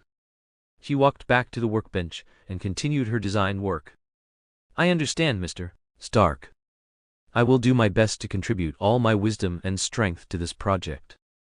The two were engrossed in their work, the surrounding laboratory filled with an atmosphere of busyness and vitality. Their common goal was to create an armor that not only possessed extraordinary power, but also combined wisdom and innovation, which would become their key weapon against the challenges to come. As time passed, the armor's design gradually took shape. Every component was the crystallization of their wisdom, every adjustment a pursuit of perfection. Tony and Riri both understood that this was not just a weapon, it was their shared hope and promise to combat unknown challenges. Finally, after hours of effort, the preliminary design of the armor was complete. Tony and Riri stood together, looking at their creation, filled with pride and anticipation. They knew this was just the beginning. The real challenges still awaited them. The first opponent for the prototype armor. In a spacious conference room at Umbrella Corporation, Tony Stark and Ryoma Sengoku sat face to face, the atmosphere between them both serious and filled with mutual respect. Tony's gaze met Ryoma Sengoku's, his expression serious, clearly here for a specific purpose. Sengoku, I have a proposal, Tony said directly, his voice full of confidence and anticipation. Riri Williams and I have jointly developed a new prototype armor, and we need an opportunity for a real-world test. I think Kamen Rider Arc would be a perfect opponent. Ryoma Sengoku's eyebrows twitched slightly, a flicker of interest in his eyes. Tony, you mean? Exactly, Tony nodded, a hint of excitement in his voice. We hope to use Kamen Rider Arc as the test subject for our new armor. This will not only verify the armor's combat capabilities, but also give us more data for subsequent optimization. Ryoma Sengoku was silent for a moment, a faint smile gradually appearing on his face. That's an interesting proposal, Tony. Kamen Rider Arc is indeed a powerful opponent, and your prototype armor can gain valuable experience and data in battle against it. Tony's face showed a satisfied smile, his eyes sparkling with the fire of challenge. Then it settled. I will arrange a suitable testing venue for the prototype armor and Kamen Rider Arc to have a fair duel. Ryoma Sengoku nodded, a hint of appreciation in his voice. I believe your armor will surprise us, Tony. You always bring us new breakthroughs in technology. At the same time, he felt a surge of anticipation internally. I'm really looking forward to their new armor. Tony stood up, his eyes firm and full of expectation. Sengoku, thank you for your support. You've become more serious, Tony. Shouldn't you be responding with some self-admiration right now? Ryoma Sengoku teased. Peach, you rascal, just wait and see how powerful my new armor is. The two shook hands, symbolizing their shared anticipation and confidence in this test. Tony turned and left the conference room, his heart filled with excitement and expectation for the upcoming test. As Tony departed, Ryoma Sengoku's gaze deepened, and he secretly pondered the deeper meaning behind this test. He knew that every innovation and breakthrough by Tony Stark could have a profound impact on the entire world. Tony Stark, you always manage to surprise us, Ryoma Sengoku murmured to himself, his eyes glinting with anticipation and readiness for the future. Chapter 204. The Debut Battle of the New Battle Armor. Under Tony Stark's meticulous planning, a remote island was chosen as the venue for the prototype battle armor to confront Kamen Rider Arc. This island, located in the vast ocean, far from bustling cities, was surrounded by boundless blue waters, like a secluded paradise cut off from the world. The island's natural scenery was beautiful, with dense tropical rainforest covering most of the area, where various exotic plants and birds resided. There were also several clear streams and waterfalls on the island, sparkling with silver-white light under the sun, adding a touch of mystery and tranquility to the island. However, a certain area of the island stood out. It had been transformed by Tony Stark into a high-tech combat testing ground. At the center of the testing ground was an open plain, surrounded by tall steel walls. These walls were not only exceptionally sturdy, but also equipped with various monitoring and defense facilities. A high-tech control center was located in one corner of the testing ground, equipped with the most advanced monitoring and data analysis systems. Tony Stark and his intelligent team could monitor the battle in real time and collect relevant data from here. For this special test, Tony invited John Jai Lingma and several important figures from the Hawke group. They included the Invisible Man Alex Hassel, Super V Andre Kreutz, and John Walker. With their arrival, the atmosphere on the island became tense and full of anticipation. Everyone was extremely interested in this test, knowing that it was not only a test of Tony's new battle armor, but also a display of superheroes' technological strength. Ark is not an easy opponent to deal with, John Walker said as Tony Stark greeted him. Tony Stark blinked, a smirk playing on his lips. Of course I know that, but who am I? I'm also very much looking forward to your new battle armor, John Walker said with an expectant look. Tony Stark then invited everyone to the control center. Wow, oh, so you guys are here too, Andre noticed Black Widow, Hawke, Rhodes, Sam, and finally, a dark-skinned bald man walking towards them. Nick Fury walked directly up to John Jai Lingma and Kreutz. It's an honor to meet you, two talents from the Hawke group. Oh no, I should say two genius scientists from the Umbrella Corporation. Nick Fury's gaze sharpened, his voice steady as if he wanted to peer into their minds. Everyone watched this scene in silence. Hello there, my Lord Director, John Jai Lingma waved with a beaming smile. Hello, Kreutz replied indifferently. Not far behind Nick Fury, Rhodes whispered to Black Widow, Hawke, and Sam, people with squinty eyes are never good people. I agree, Sam nodded, replying with a double meaning. From the comics I read, people with squinty smiles usually have very intense thoughts. Tony Stark stood in the control center, interrupting everyone's attention. Hey, I'm the protagonist of this party, okay? Then he pointed at Nick Fury. Where's Captain? Since you all came uninvited, why isn't Sexy Butt here? It's not good to talk about people behind their backs. Tony Steve, wearing a leather jacket and jeans, appeared before everyone. Wow, Sexy Butt is a compliment. You should know that, Tony said, tilting his head. Steve looked at the Hawke group members on the other side, nodding to them, then noticed John Walker. The aura about him, was he also a soldier? John Walker looked at Captain who appeared before him, and also nodded in acknowledgement. All right, let's begin. Tony Stark stood in the control center, his gaze firm and focused. He spoke into the microphone to everyone present. Ladies and gentlemen, thank you for coming. Today we will witness a showdown of superheroes technology. This is not only a test of my new battle armor, but also a preview of the challenges we may all face in the future. Under Tony's guidance, everyone's attention focused on the large screen in the control center. The screen displayed a real-time view of the island, with the center of the testing ground already cleared into an open combat area. In the distance, the figure of Kamen Rider Arc was clearly visible, standing silently like a statue awaiting a challenge. Tony Stark adjusted the microphone and continued.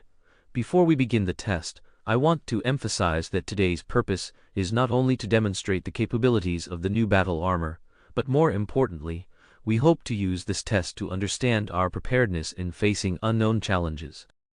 The Invisible Man whispered to Andre. This battle is sure to be spectacular. Every innovation by Tony is worth looking forward to.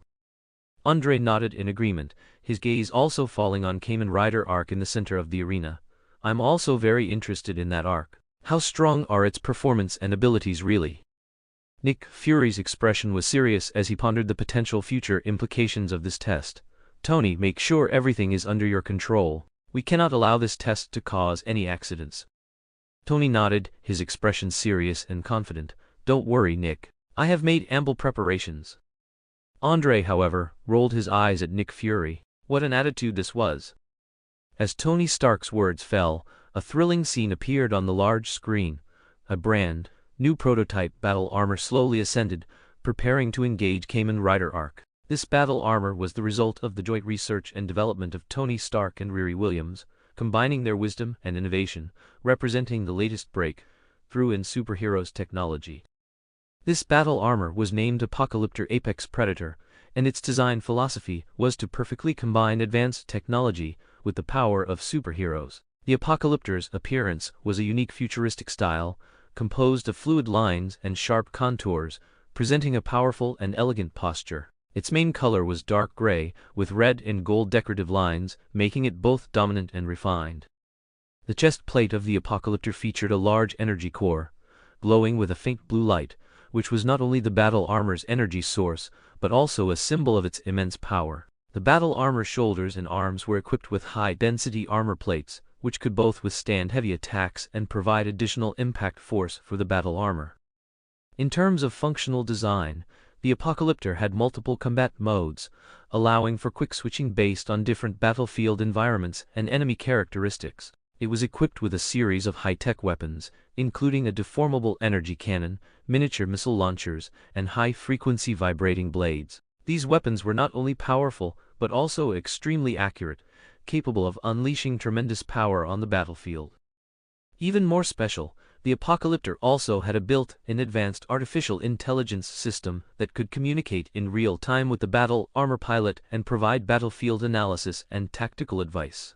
This system made the Apocalyptor not just a piece of combat equipment, but also an intelligent combat partner. As the Apocalyptor ascended, all eyes in the arena focused on this brand new battle armor. Admiration and anticipation flickered in everyone's eyes, all looking forward to the impending clash of technology and power.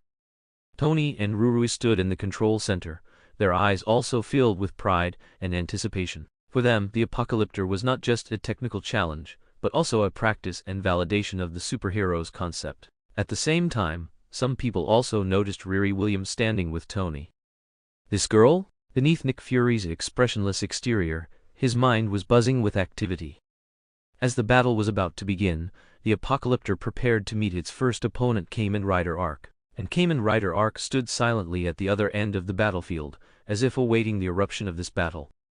Everyone held their breath, anticipating what thrilling scenes this superhero's technological showdown would bring. Yan Jiling lightly pressed a button, and a faint electrical sound followed, signaling the start of the battle. Kamen Rider Arc's body slowly began to move, its internal artificial intelligence Arc activated. Arc's eyes glowed with red light, emitting an evil and playful aura. Its body slowly straightened, its head turning slightly, as if adjusting its sensory system. Arc's voice came through the loudspeaker with a deep and slightly sarcastic tone. Has someone finally come to challenge me? I look forward to demonstrating my true power. Inside the control center, Tony Stark and Riri Williams stared intently at the screen, their expressions serious and focused. The Apocalyptor armor hovered in the air, ready to meet the impending challenge. Arc slowly walked towards the center of the combat zone, each step heavy and powerful. Its mechanical body gleamed with metallic luster under the sun, highlighting its power and danger. The Invisible Man whispered to Andre, Arc's design seems very advanced. It looks like it not only possesses powerful combat capabilities, but also a high degree of intelligence. Andre nodded in agreement. Indeed, it doesn't seem like an ordinary mechanical human. It appears to have its own thinking and judgment capabilities. This is the Kamen Rider series battle armor from the Hawke group. It seems completely different from their publicly known Eisenach battle armor. Rhodes was exchanging words with Steve and his group nearby. Evil. Overflowing evil, Steve said, staring at Kamen Rider Arc on the screen. Could it be loaded with a Shumaja? That's a very popular technology from the Hawke group recently, Sam said from the side. I think so, Black Widow said after a moment of thought, nodding. Hawke, while listening from the side, kept his eyes fixed on the screen, not allowing himself to miss a single detail of the battle scene. As the two sides gradually approached each other, a tense atmosphere filled the combat arena. Every spectator's gaze was tightly fixed on the screen, awaiting the eruption of this technological showdown. The Apocalyptor armor performed a dive in the air, rapidly decreasing altitude, preparing to enter combat mode. Under the bright sunlight, on a remote island's combat testing ground, the air was thick with impending tension. The Apocalyptor armor, a technological masterpiece by Tony Stark and Riri Williams, hovered in the sky, preparing to face its first challenger, Kamen Rider Arc. Arc's mechanical body reflected a cold metallic sheen in the sunlight, its footsteps steady and powerful, each step seemingly foreshadowing the coming conflict. Its red eyes gleamed with an evil light under the sun's rays, appearing both mysterious and dangerous. The Apocalyptor floated in the air, its energy core emitting a faint blue light, looking both high-tech and futuristic. Tony and Riri nervously monitored every detail of the battle from the control center, their eyes filled with anticipation and tension. Relax, Tony said to Riri beside him. Riri responded with a serious nod. Apocalyptor, prepare to attack. Tony's voice was transmitted through the communication system to the armor's cockpit. Riri's fingers moved swiftly across the control panel, adjusting the armor's combat parameters. The Apocalyptor made a dive, rapidly descending and charging towards Arc. Its maneuverability and speed were fully displayed at this moment, its figure tracing elegant arcs in the air. I have already foreseen your fragmentation. Kamen Rider Arc slowly raised its head, its eyes flashing with red light, as if foretelling the coming fury and destruction. The body suddenly erupted with immense power, rushing forward at an astonishing speed. The distance between them rapidly shortened, and battle was about to erupt. Suddenly, the Apocalyptor rapidly activated, launching its first attack at Arc. Its movements were swift and sharp, the high-frequency vibrating blade on its right arm instantly deploying, glinting with cold light. Arc reacted quickly, a thick shield suddenly popping out from its left arm, blocking the Apocalyptor's attack. The collision of the two produced a loud clang, and sparks flew. In the control room, Tony's eyes gleamed with excitement. It seems Arc's defense system is even stronger than I expected. Riri nervously said, Mr. Stark, we need to find Arc's weakness. Tony nodded, his fingers rapidly operating the control console. Let's try the Apocalyptor's multifunctional weapon system. The Apocalyptor quickly retreated, creating distance from Arc. A row of miniature missile launchers suddenly deployed from its left arm, firing a barrage of missiles directly at Arc. Arc calmly observed the incoming missiles, its body suddenly rolling continuously to one side, easily dodging this round of attacks. The missiles exploded in the air, creating huge fireballs and smoke. In the smoke, Arc's figure suddenly vanished. Tony's brow furrowed. Its speed is even faster than I anticipated. Riri nervously watched the screen. Mr. Stark, we need to change tactics. Tony nodded, his fingers rapidly operating the control console. Apocalyptor, activate infrared scanning system. From the Apocalyptor armor's perspective, a red dot suddenly appeared in the smoke, indicating Arc's position. The Apocalyptor quickly turned and charged towards the glowing dot. Its speed was astonishing, reaching Arc's location almost instantly. Arc seemed to have anticipated this move, its body quickly leaping backward, while the energy cannon on its right arm rapidly deployed, firing a powerful energy beam at the Apocalyptor. Boom! The Apocalyptor sharply rolled sideways, dodging the energy beam's attack. Its movements were agile and precise, demonstrating the excellent performance of the high-tech armor designed by Tony and Riri. Tony's eyes gleamed with determination. Arc, it seems you're not so easy to deal with, but this battle is far from over. Arc sneered, its voice transmitted through the speaker. You think this can defeat me? Apocalyptor, let me see your true power. Following Arc's provocation, the Apocalyptor armor's engines roared, its body rapidly adjusting its posture in the air, preparing for the next round of intense engagement. In the control center, Tony and Riri's expressions became more focused, their fingers moving swiftly across the control panel, adjusting the Apocalypser armor's combat mode. Apocalypser switched to hybrid combat mode. Tony's voice was firm and calm. The Apocalypser's fuselage suddenly transformed, and its equipment began to adjust to adapt to the upcoming close quarters and long-range combat. In the stands, Nick Fury, the Invisible Woman, Power V, and other observers all had their eyes fixed on the screen, their faces showing expressions of anticipation. The Apocalypser armor rapidly approached Ark, its right arm transforming into a massive energy sword, glowing with blue light. Simultaneously, the miniature missile launcher on its left arm deployed again, ready for long-range attack. Ark showed no signs of backing down, its movements swift and precise. The energy cannon on its right arm deployed again, firing a powerful energy beam directly at the Apocalypser. The Apocalypser deftly dodged Ark's energy attacks, while simultaneously firing a barrage of missiles, attempting to suppress Ark's movements. Ark utilized its maneuverability advantage, nimbly dodging the incoming missiles while continuously counterattacking. The battle between the two grew increasingly fierce, with the Apocalypser and Ark constantly exchanging positions on the battlefield, sometimes engaging in close quarters combat, sometimes launching long-range attacks. Bang! The Apocalypser's energy sword collided with Ark's shield, creating a dazzling shower of sparks. Ark swiftly counterattacked, violently striking the Apocalypser's fuselage with its shield. The Apocalypser stabilized itself, then swung its energy sword again, attempting to find a weakness in Ark.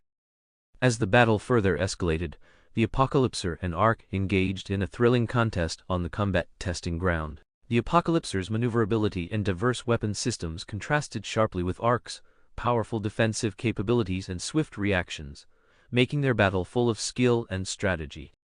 Ark, with its formidable mechanical body and precise combat techniques, continuously attacked the Apocalypser.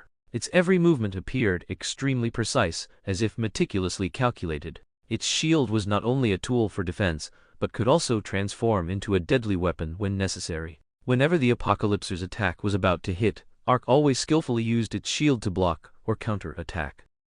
Under the control of Tony and Riri, the Apocalypser demonstrated astonishing adaptability and tactical versatility. Its energy sword constantly changed attack angles, attempting to penetrate Ark's defenses. At the same time, its miniature missile launchers continuously unleashed a fierce barrage of firepower at Ark, trying to disrupt Ark's rhythm.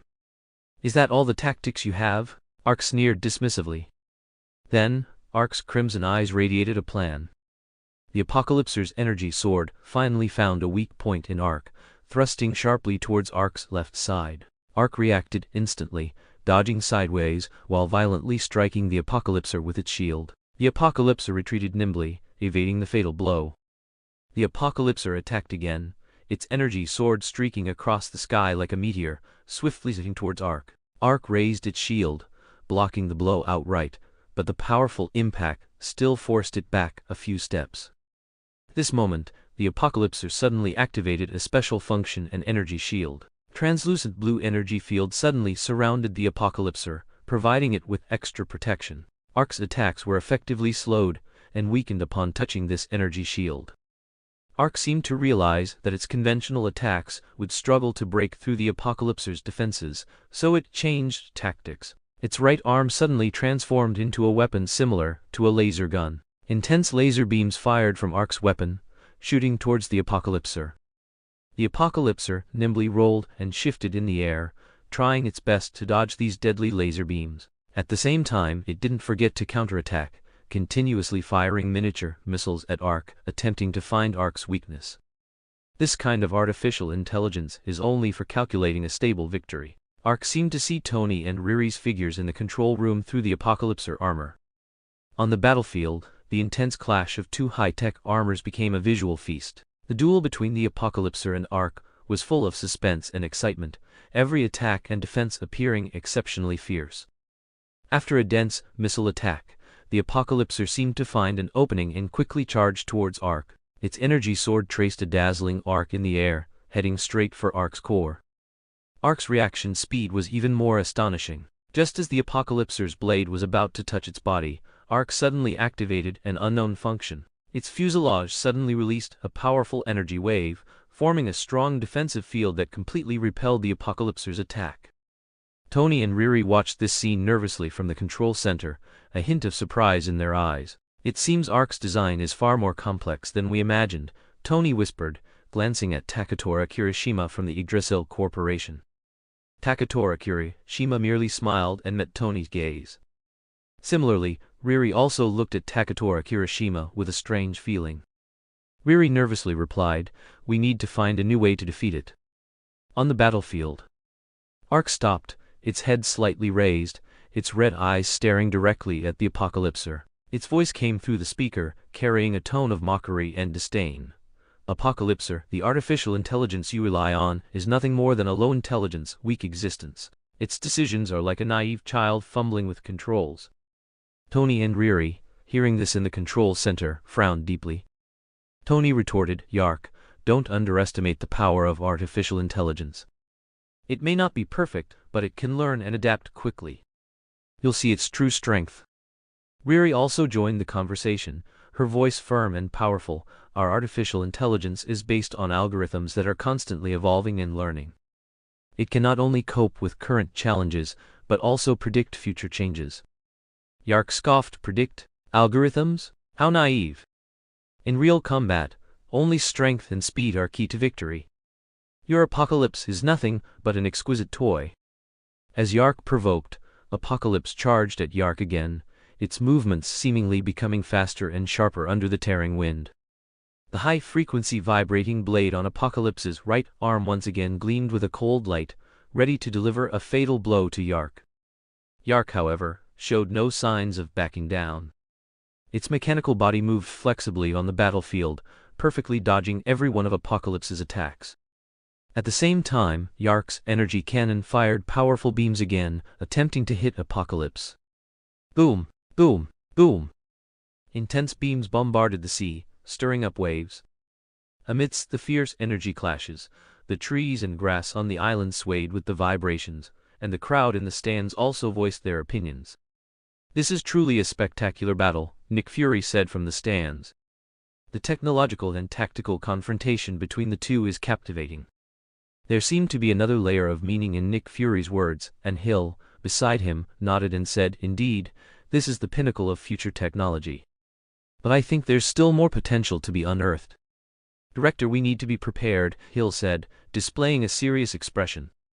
Rhodes said to Sam, who was beside him, "This battle is not just a contest between machines, but also a competition of technological innovation. Whoever can adapt better to the battlefield environment will win." "I suddenly feel that my equipment is a bit too mediocre," Sam said, wearing a tearful expression. On the other side of the stands, "Tony's armor this time is quite extraordinary," Kirishima Kauta said, watching Apocalypse's battle on the screen. "Intelligent, human-like attack methods. But it lacks too much in detail." Cruz immediately noticed some technical details of the battle. Kirishima Kauta's gaze was deep as he calmly analyzed every detail of the Apocalypse armor. "It seems that Apocalypse indeed performs well in terms of intelligence and human likeness, but in actual combat, details determine success or failure.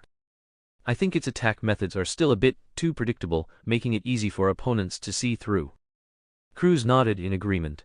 "That's right, although Apocalypse's technology level is very high, its handling of details seems a bit rigid. Its attack methods are too regular and lack variation, making them easy for opponents to decipher. Moreover, while its defense system is powerful, it seems somewhat inflexible when facing sudden situations." Kirishima Kauta continued his analysis. "Additionally, Apocalypse is also a bit too hesitant in its use of energy shields.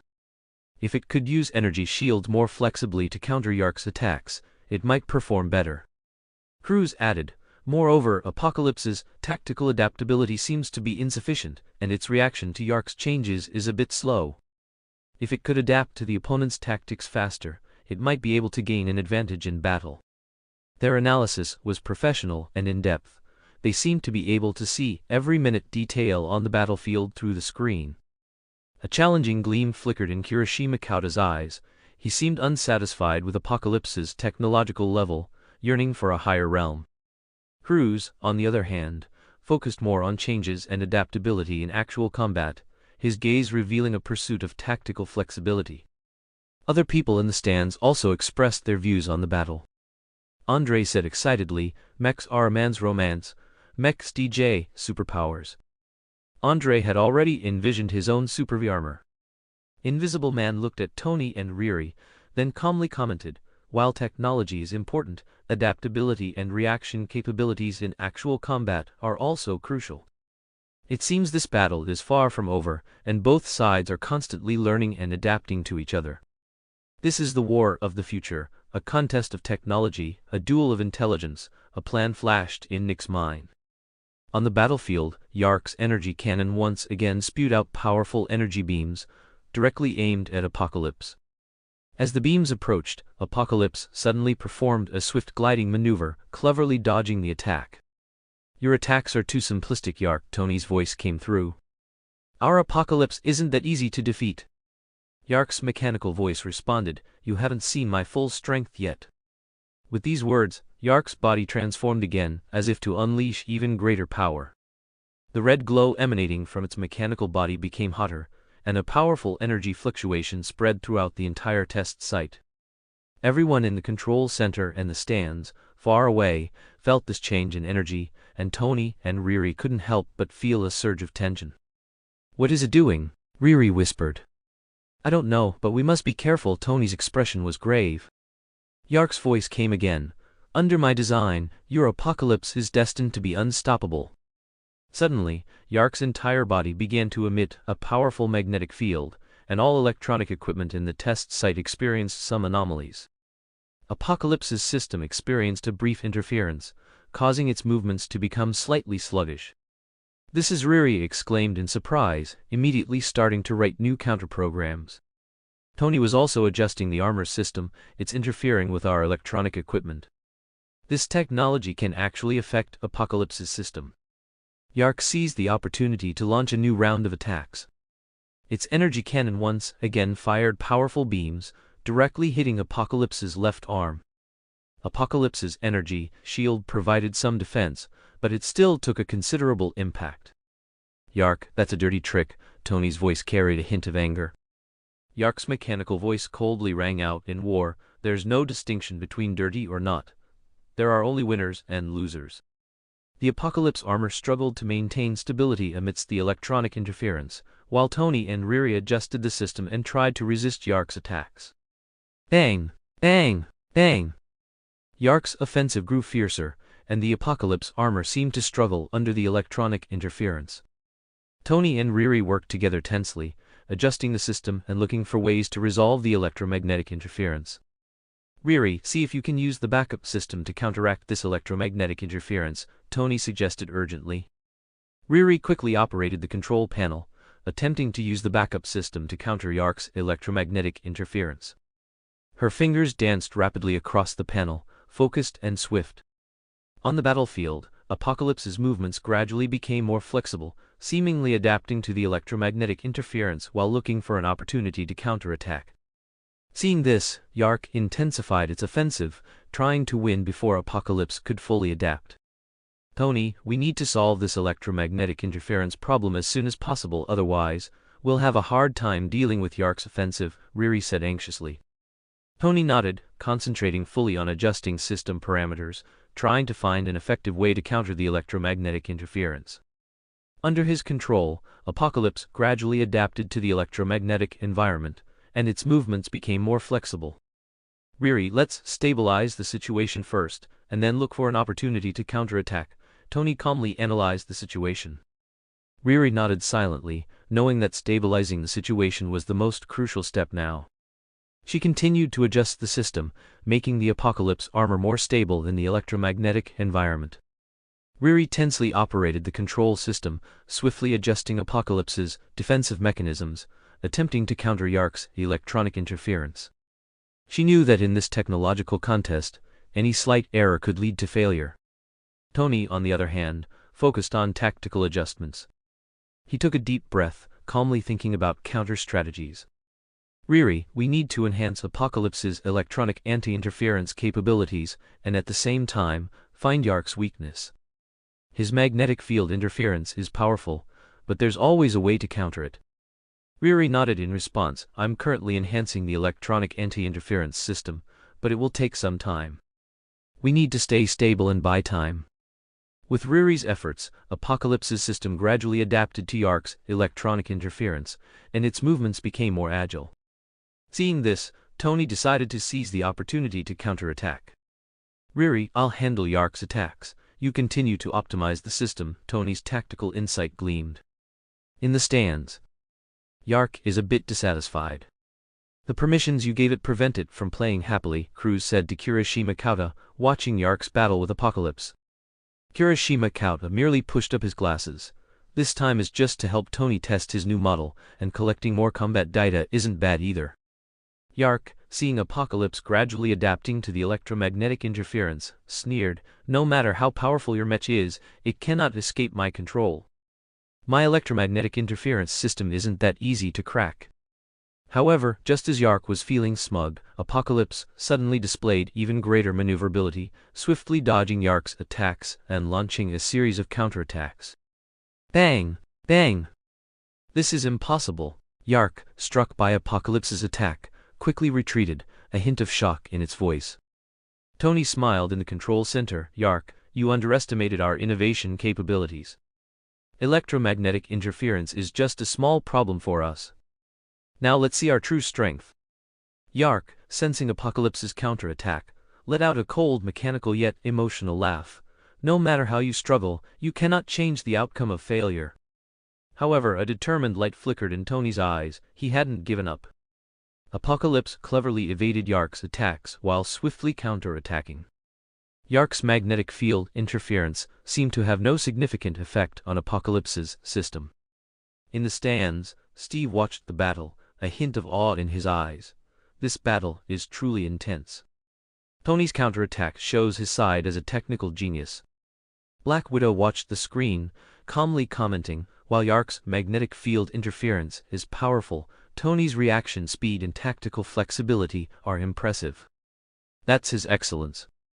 Rode and Sam were also watching the battle, their eyes filled with anticipation. Rode cheered excitedly, Tony, fantastic. Sam, on the other hand, said sourly, it seems I really need to upgrade my equipment. This future technology is truly desirable. On the battlefield, Yark's offensive grew fiercer, but Apocalypse seemed to have found its rhythm for counterattacking. Tony's tactical changes began to put some pressure on Yark. Yark's combat system quickly analyzed the situation, and its mechanical voice rang out again. Tony, your counterattack is somewhat interesting, but you cannot escape my control. Accept it, your Apocalypse is destined to become the ashes of history. However, a determined light flickered in Tony's eyes. He said to Riri, Riri, prepare to unleash that program. Let's launch a counterattack. Rurui's eyes gleamed with determination. She knew it was time to unleash the Apocalypse's strongest power. She took a deep breath and shouted, activate Phoenix mode. Activate Phoenix mode. Then she pressed a finger on the button. The Apocalypse's entire body began to emit a dazzling golden light, like an awakened phoenix, radiating unparalleled majesty and power. The surrounding energy started to converge, forming a massive energy barrier that enveloped the Apocalypse. Ark felt the threat from the Apocalypse, but he did not flinch. A cold mechanical voice rang out, your Phoenix mode cannot change the coming defeat. In the audience, Zhang Jai Lingma silently pressed a button. Ark felt the threat from the Apocalypse, but he did not flinch. A cold mechanical voice rang out, your Phoenix mode cannot change the coming defeat. Tony's eyes sparkled with confidence as he said to Ruruis, let's show them the power of the Phoenix, let them witness its true might. Tony, although your Phoenix mode is powerful, I also have my trump card. Ark's voice came, full of confidence and coldness. The Apocalypse responded with action. Its arms released dazzling energy beams, directly rushing towards Ark. Ark dodged the Apocalypse's attacks while launching his own counterattack. His mechanical body emitted powerful energy fluctuations, attempting to neutralize the Apocalypse's offensive. On the battlefield, the collision of energy produced a deafening roar. The battle between the Apocalypse and Ark was like two giant waves crashing, causing the surrounding air to distort. People in the audience watched the battle intently, feeling the tension and intensity of the confrontation. "This battle is truly thrilling," Nick Fury said calmly. "The Apocalypse's Phoenix mode has displayed unparalleled power." Hill nodded in agreement. "Yes, but Ark won't give up easily. He has powerful self-healing abilities, and this battle is far from over." Rhodes and Sam stared intently at the screen, their emotions fluctuating with the changes in the battle. A scene interwoven with electrical energy was like a mysterious and splendid dance. Powerful energy fluctuations scattered freely in the air, as if to engulf the entire world. Sparks flew, and electric arcs flickered, like brilliant stars, shining in the night sky. Two massive mechanical battle suits, one gold and one black, clashed fiercely in the air like two enormous boulders. The Apocalypse, with its golden body, shone with intense light, like an awakened phoenix, radiating unparalleled majesty and power. Ark, clad in black armor, his body gleaming with cold light, each movement carrying destructive power, as if to utterly crush his opponent. Ark's mechanical fists cut through the air like sharp blades, emitting a piercing whistle, like the god of death's scythe, leveling everything. The Apocalypse, with its agile movements and superb tactics, continuously dodged Ark's attacks and threatened every inch of the opponent's territory with fierce counterattacks. Each clash was as heart-shaking as thunder. Energy fluctuations converged in the air, forming a spectacular tableau of electrical energy. Flames and electric arcs intertwined, as hot and brilliant as burning flames in the sky.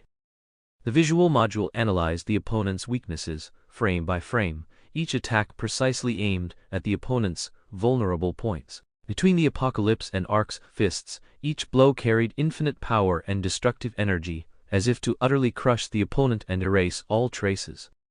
A strong electrical energy aura permeated the battlefield, as if the entire world was enveloped by electricity. Each collision triggered intense sparks and electric arcs, igniting the surrounding air and illuminating the entire battlefield. Intense crashing sounds echoed across the battlefield. Time seemed to slow down. Every movement became clear and real, making people stare intently at this life and death struggle. Ark's figure flickered in the air, rapidly approaching the Apocalypse like a black lightning bolt. His fist transformed into a black light, heading straight for the Apocalypse's vital point, its speed dizzying. The Apocalypse did not show weakness. It reacted immediately, its body flashing instantly, easily dodging Ark's attack. Its movements were as natural as flowing water, every action precise, full of power and accuracy. Subsequently, the Apocalypse, with a powerful counterattack, repelled Ark several steps, demonstrating its agility and reaction speed in Phoenix mode. Its movements were like a fierce tiger descending a mountain, sharp and swift, full of infinite power and determination. Ark was not swayed by being repelled. He immediately stabilized his body, a hint of coldness flashing in his eyes. His mechanical fist once again transformed into a black light, swiftly swinging towards the Apocalypse's side abdomen, attempting to find a weakness. His movements were as fast as lightning, incredibly accurate, full of murderous intent and determination. However, the Apocalypse had already anticipated his movement, easily dodging Ark's attack. Its figure was as flexible as a soaring dragon, every movement precise, full of elegance and power. It used its physical flexibility and extraordinary reaction speed to neutralize Ark's offensive, demonstrating its unparalleled strength and wisdom as a fighting machine. Boom! Bang! Subsequently, the Apocalypse retaliated with a deadly knee strike, heavily hitting Ark's chest. A powerful force instantly transmitted to Ark's body, making him feel unprecedented pain and pressure. Ark was repelled several steps by this knee strike, his body trembling slightly, and he snorted coldly, yet displayed resilient will and a calm state of mind. With a deadly knee strike, Ark was repelled several steps, his body trembling slightly, but he did not give up the idea of counterattacking. Under Rurui's control, the Apocalypse quickly soared into the air, ready to continue close quarters combat with Ark. Ark was not to be outdone. He quickly stabilized his stance, and his cold mechanical voice rang out again. "Do you think you can escape my control?" The Apocalypse's movements were like a soaring dragon, agile and swift, but Ark accurately predicted its trajectory, and a powerful energy fist fiercely slammed towards the Apocalypse. The Apocalypse dared not be careless, swiftly dodging, barely avoiding the blow, but its shoulder was grazed by the aftermath, leaving a deep scratch. "Tony, I need more energy, support." Rurui's voice was filled with tension. "I'm adjusting, hold on." Tony's response was full of determination. As Ark and the Apocalypse's struggle grew more intense, the distance between them closed to the limit of close-quarters combat. Each clash was filled with explosive energy and scorching sparks, as if to ignite the entire battlefield. Ark's mechanical fist transformed into a black light, continuously bombarding the Apocalypse's defenses, trying to find a weakness. The Apocalypse, with its agile movements and powerful strength, continuously dodged Ark's attacks and tried to find an opportunity to counterattack. Its movements were as swift as lightning, each counterattack filled with destructive power. "Ark, you're still not enough." Tony's voice was full of confidence.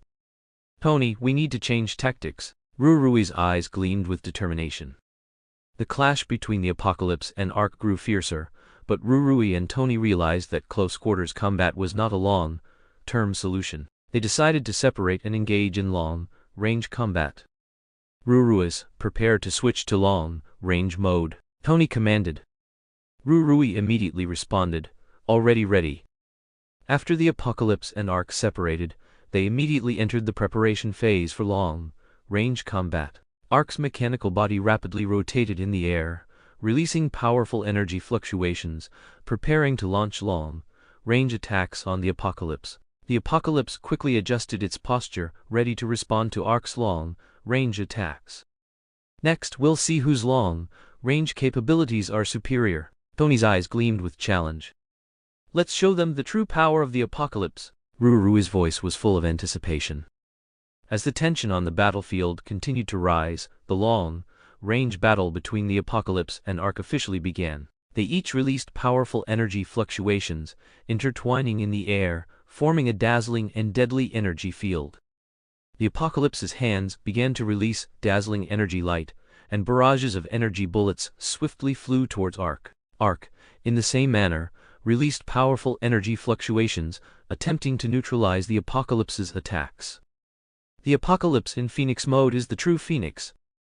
The Apocalypse's hands release dazzling golden energy light, forming rotating barrages of energy bullets that swiftly flew towards Ark like a phoenix, spreading its wings. Each energy bullet contained infinite power and destructive energy, as if to turn everything to ashes. Ark was not to be outdone. His mechanical body released powerful energy fluctuations, attempting to neutralize the Apocalypse's attacks. His hands swiftly waved, releasing black energy beams that collided with the Apocalypse's energy bullets, triggering dazzling sparks and electric arcs. Boom! Boom! Boom! On the battlefield, the energy clash was like fireworks in the starry sky, dazzling and deadly. The energy bullets of the Apocalypse and Ark intertwined in the air, forming a chaotic and spectacular scene that captivated everyone's attention. Rurui's eyes sparkled with wisdom and determination.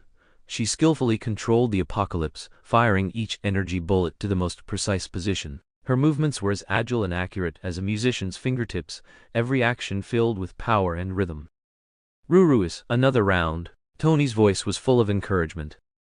"Already on its way." Rurui's response was full of confidence. The Apocalypse's hands continuously released energy bullets, each one accurately hitting Ark's body, triggering bursts of explosions and electric arcs. Ark continuously retreated.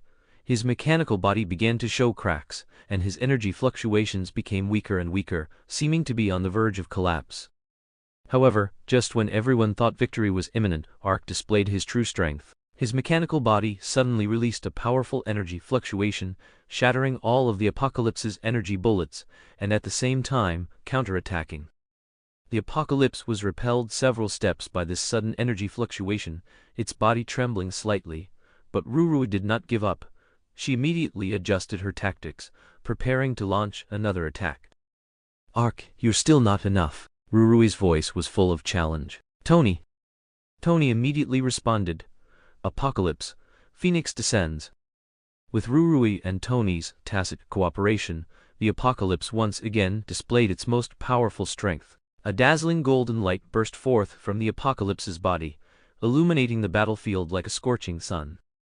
"Apocalypse, Phoenix descends." Rurui's voice was filled with solemnity and power.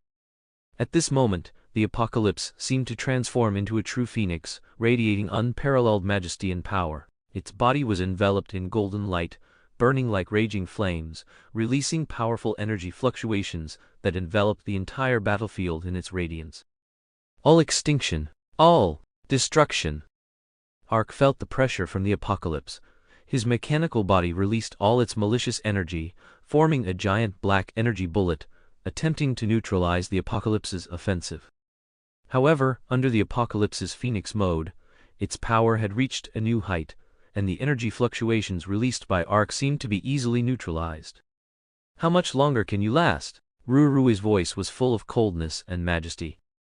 Ark did not answer. He knew he was in extreme danger. His mechanical body began to show cracks, and his energy fluctuations became weaker and weaker, seeming to be on the verge of collapse. The light of the apocalypse's phoenix descends was like a sacred moon, shining on the battlefield, making everyone feel immense solemnity and power. Rurui and Tony's cooperation had reached its peak. They displayed the apocalypse's strongest power, leaving everyone shocked and awestruck. "Tony, let's end this battle." Rurui's voice was filled with determination and power. "Let this old man show them what true Phoenix Force is." Tony's voice was full of confidence and resolve. Under Rurui and Tony's control, the light of the apocalypse's phoenix descends became more and more dazzling, its power growing stronger and stronger. Its arms released dazzling energy beams, directly rushing towards Ark, their speed unimaginable. Ark tried to dodge the apocalypse's attack, but it was too late.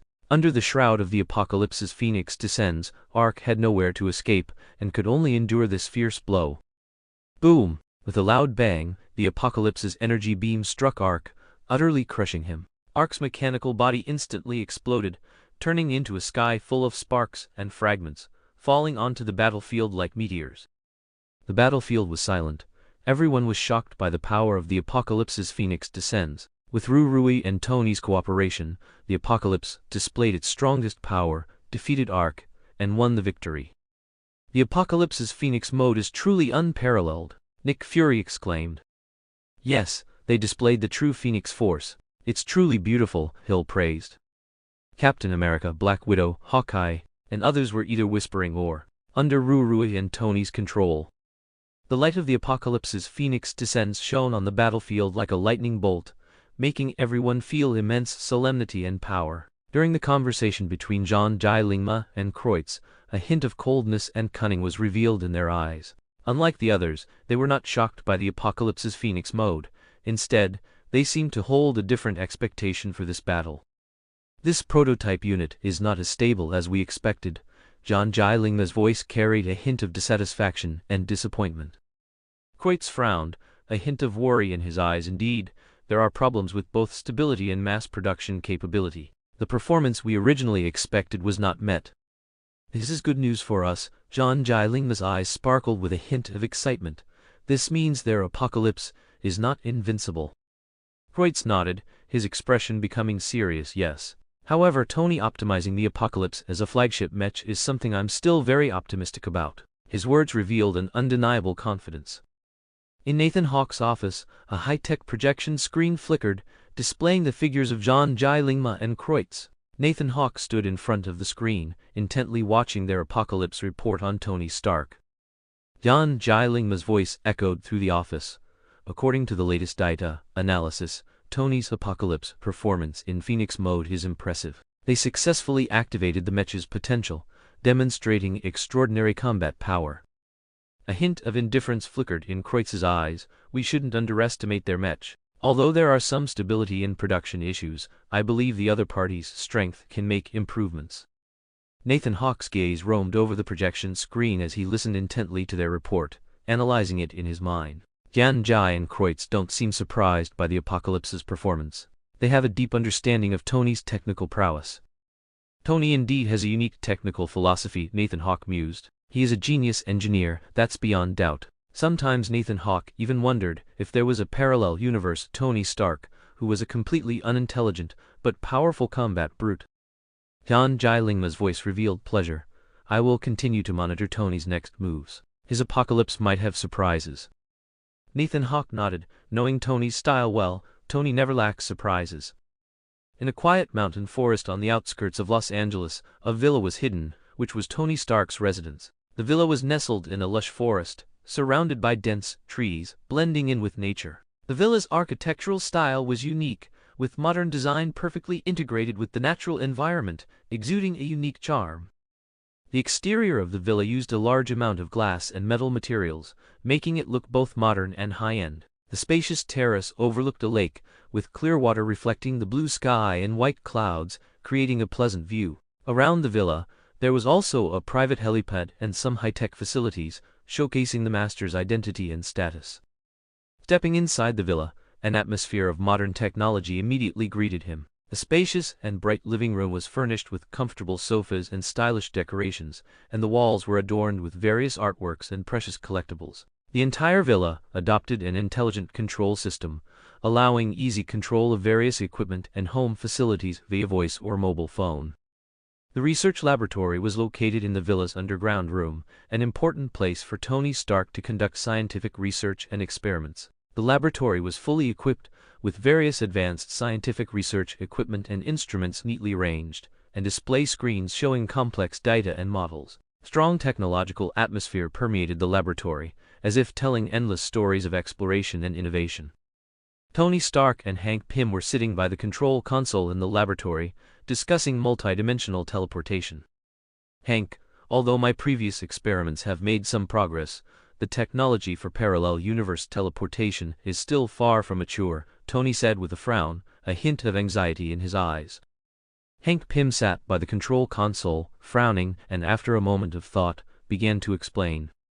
Tony, regarding the technology of parallel universe teleportation, we first need to understand the concept of multidimensional space. According to quantum physics theory, our universe is a multidimensional space, with countless dimensions and possibilities. Each parallel universe is an independent entity, coexisting with our universe, but they do not interfere with each other. He pointed to the display screen on the control console, which projected a series of complex mathematical models and formulas.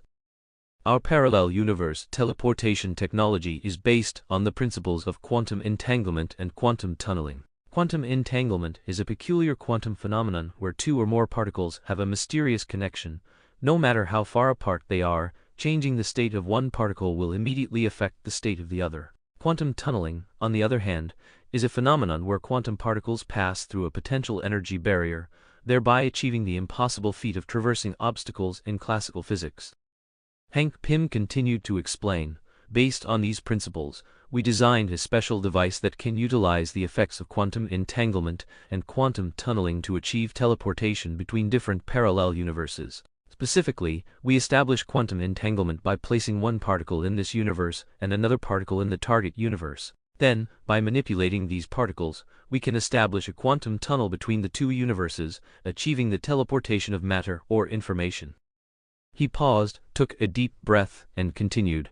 However, parallel universe teleportation is not easy. Firstly, we need to solve the stability problems of quantum entanglement and quantum tunneling, as well as the challenge of precisely controlling these quantum states. Secondly, we need to consider the structure and environment of the target universe to ensure the success and safety of the teleportation. Most importantly, we must prevent cross-contamination of information or matter between different universes to avoid catastrophic consequences. He pointed to the data model on the control console. These data show the challenges and difficulties we encountered during the experiment, but I believe in your wisdom. As Einstein once said, imagination is more important than knowledge, for knowledge is limited, whereas imagination embraces the entire world, stimulating progress, and is the source of all knowledge. Hank Pym's eyes sparkled with wisdom and determination. Tony, as long as we have enough imagination and courage, we will definitely achieve the goal of parallel universe teleportation. Tony Stark stood by the control console in the laboratory, his eyes fixed on Hank Pym, a smile on his face. This Hank Pym was not the one he was familiar with, but a parallel universe version, an existence completely different from his Hank. In his world, Hank Pym was a peculiar, often grumbling old man, always skeptical of Tony's adventures and innovations. But this Hank Pym in front of him showed a completely different side. He was thoughtful, wise, and flexible, and his understanding and solutions to scientific problems made Tony admire him. Tony couldn't help but sigh in his heart.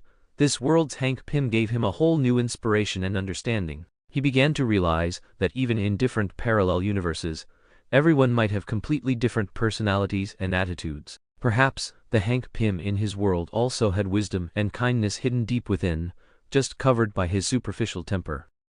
Tony felt one strike of pleasure, and he began to enjoy the process of communicating with this parallel universe Hank Pym. They not only engaged in intense discussions on scientific issues, but also shared their experiences and insights. Hank Pym's profound thinking and witty humor made Tony feel a long-lost sense of ease and joy. "Hank, do you know?" Tony couldn't help but laugh. "In my own world, my Hank is not as easygoing and wise as you. He always looks disdainful, as if the whole world isn't worth his attention." Hank Pym smiled. "Perhaps in that world, I also need a friend like you to remind me to stay open and optimistic." Their laughter echoed in the laboratory, as if telling a story of friendship and understanding across parallel universes. At this moment, Tony felt an unprecedented joy and satisfaction. He knew that no matter where he was, as long as he had kindness and understanding in his heart, he could find resonance and connection. "Perhaps I should learn from my Hank, and be more tolerant and understanding," Tony thought. Late at night, Tony Stark sat alone in the laboratory, brainstorming and analyzing his discussion with Hank Pym, researching the theory of parallel universe teleportation. He looked around. The various scientific research equipment in the laboratory operated quietly, and the display screens flickered with complex data and models. He began to perform formula calculations, deducing various possibilities and trying to find a feasible solution. "Hank is right. To achieve parallel universe teleportation, we must first solve the stability problems of quantum entanglement and quantum tunneling," Tony murmured to himself, and he began to theoretically explore these two key issues. He focused his gaze on the control console in the laboratory, where a series of complex mathematical models and formulas were projected on the display screen. He began to analyze these data one by one, deeply studying the characteristics of quantum entanglement and quantum tunneling, trying to find their correlation and influence. Quantum entanglement is a peculiar phenomenon that creates a mysterious connection between two or more particles. No matter how far apart they are, changing the state of one particle will immediately affect the state of the other. Tony pondered, trying to find a way to stabilize and control the state of quantum entanglement. He began to conduct simulation experiments, trying to find a method to achieve stable quantum entanglement by adjusting different parameters and conditions. His thoughts were racing, constantly experimenting and reasoning, trying to find a breakthrough. At the same time, he also began to study the principle and characteristics of quantum tunneling. Quantum tunneling is a phenomenon where quantum particles pass through a potential energy barrier, achieving the impossible feat of traversing obstacles in classical physics. Tony delved deeply into the principle of quantum tunneling, trying to find a way to control and stabilize the formation of this tunnel. The stability of quantum tunneling is key to parallel universe teleportation, Tony mused to himself, and he began to look for a way to solve this problem. He continued to conduct simulation experiments and data analysis, constantly adjusting parameters and conditions, trying to find a solution that could achieve stable quantum tunneling. His mind was highly focused, fully immersed in the research, constantly thinking about various possible solutions. "Perhaps I can try to combine the principles of quantum entanglement and quantum tunneling to find a unified method to solve their relationship." Tony suddenly had a flash of inspiration, and he began to think about this possibility and started experimental verification. He constantly adjusted experimental parameters, trying to combine the effects of quantum entanglement and quantum tunneling, looking for a new method that could achieve parallel universe teleportation. His mind was racing, constantly experimenting and analyzing, trying to find a breakthrough solution. "Master, what do you think?" This is Tony Stark's wisdom." After continuous research and experimentation, Tony finally found a new method that could effectively stabilize and control the effects of quantum entanglement and quantum tunneling, achieving the goal of parallel universe transmission. He excitedly pondered the applications and potential impacts of this method, his heart filled with infinite anticipation and excitement. "I need to quickly apply this method to practice and see if it can achieve parallel universe transmission." Tony pondered excitedly, full of confidence in the potential of the new method. Determined to put it into practice, he began planning to build a machine capable of parallel universe transmission. First, he began the design and manufacturing of the machine in the laboratory. Sitting in front of the control panel, He called out to Jarvis for cooperation, turned on the computer, and began instructing Jarvis to draw the machine's structural diagram. He meticulously designed the shape and dimensions of each component, ensuring the machine's structure was stable and conformed to the principles of quantum entanglement and quantum tunneling. Tony decided to name this machine the Dimensional Transporter. He believed this name accurately described the machine's function, while also sounding scientific and attracting more attention. After completing the design, Tony began manufacturing the various components of the machine. He utilized various advanced equipment and materials in the laboratory, meticulously crafted each part, and conducted strict quality inspections to ensure every component of the machine met the requirements. Jarvis, check the status of each component for me every 10 minutes. Yes, sir. As time passed, the machine was gradually completed, and Tony's excitement about putting it into experiment grew daily. He knew that this machine had enormous potential to open up an entirely new field of science. At the same time, Rui and Hank also joined in, assisting Tony. Inside the base. As the dimensional transporter was gradually completed, Tony's laboratory became busier and more vibrant. Pepper Potts would occasionally enter the laboratory, inquiring about the progress and offering support. Her presence added vitality to the laboratory, making the entire team more cohesive.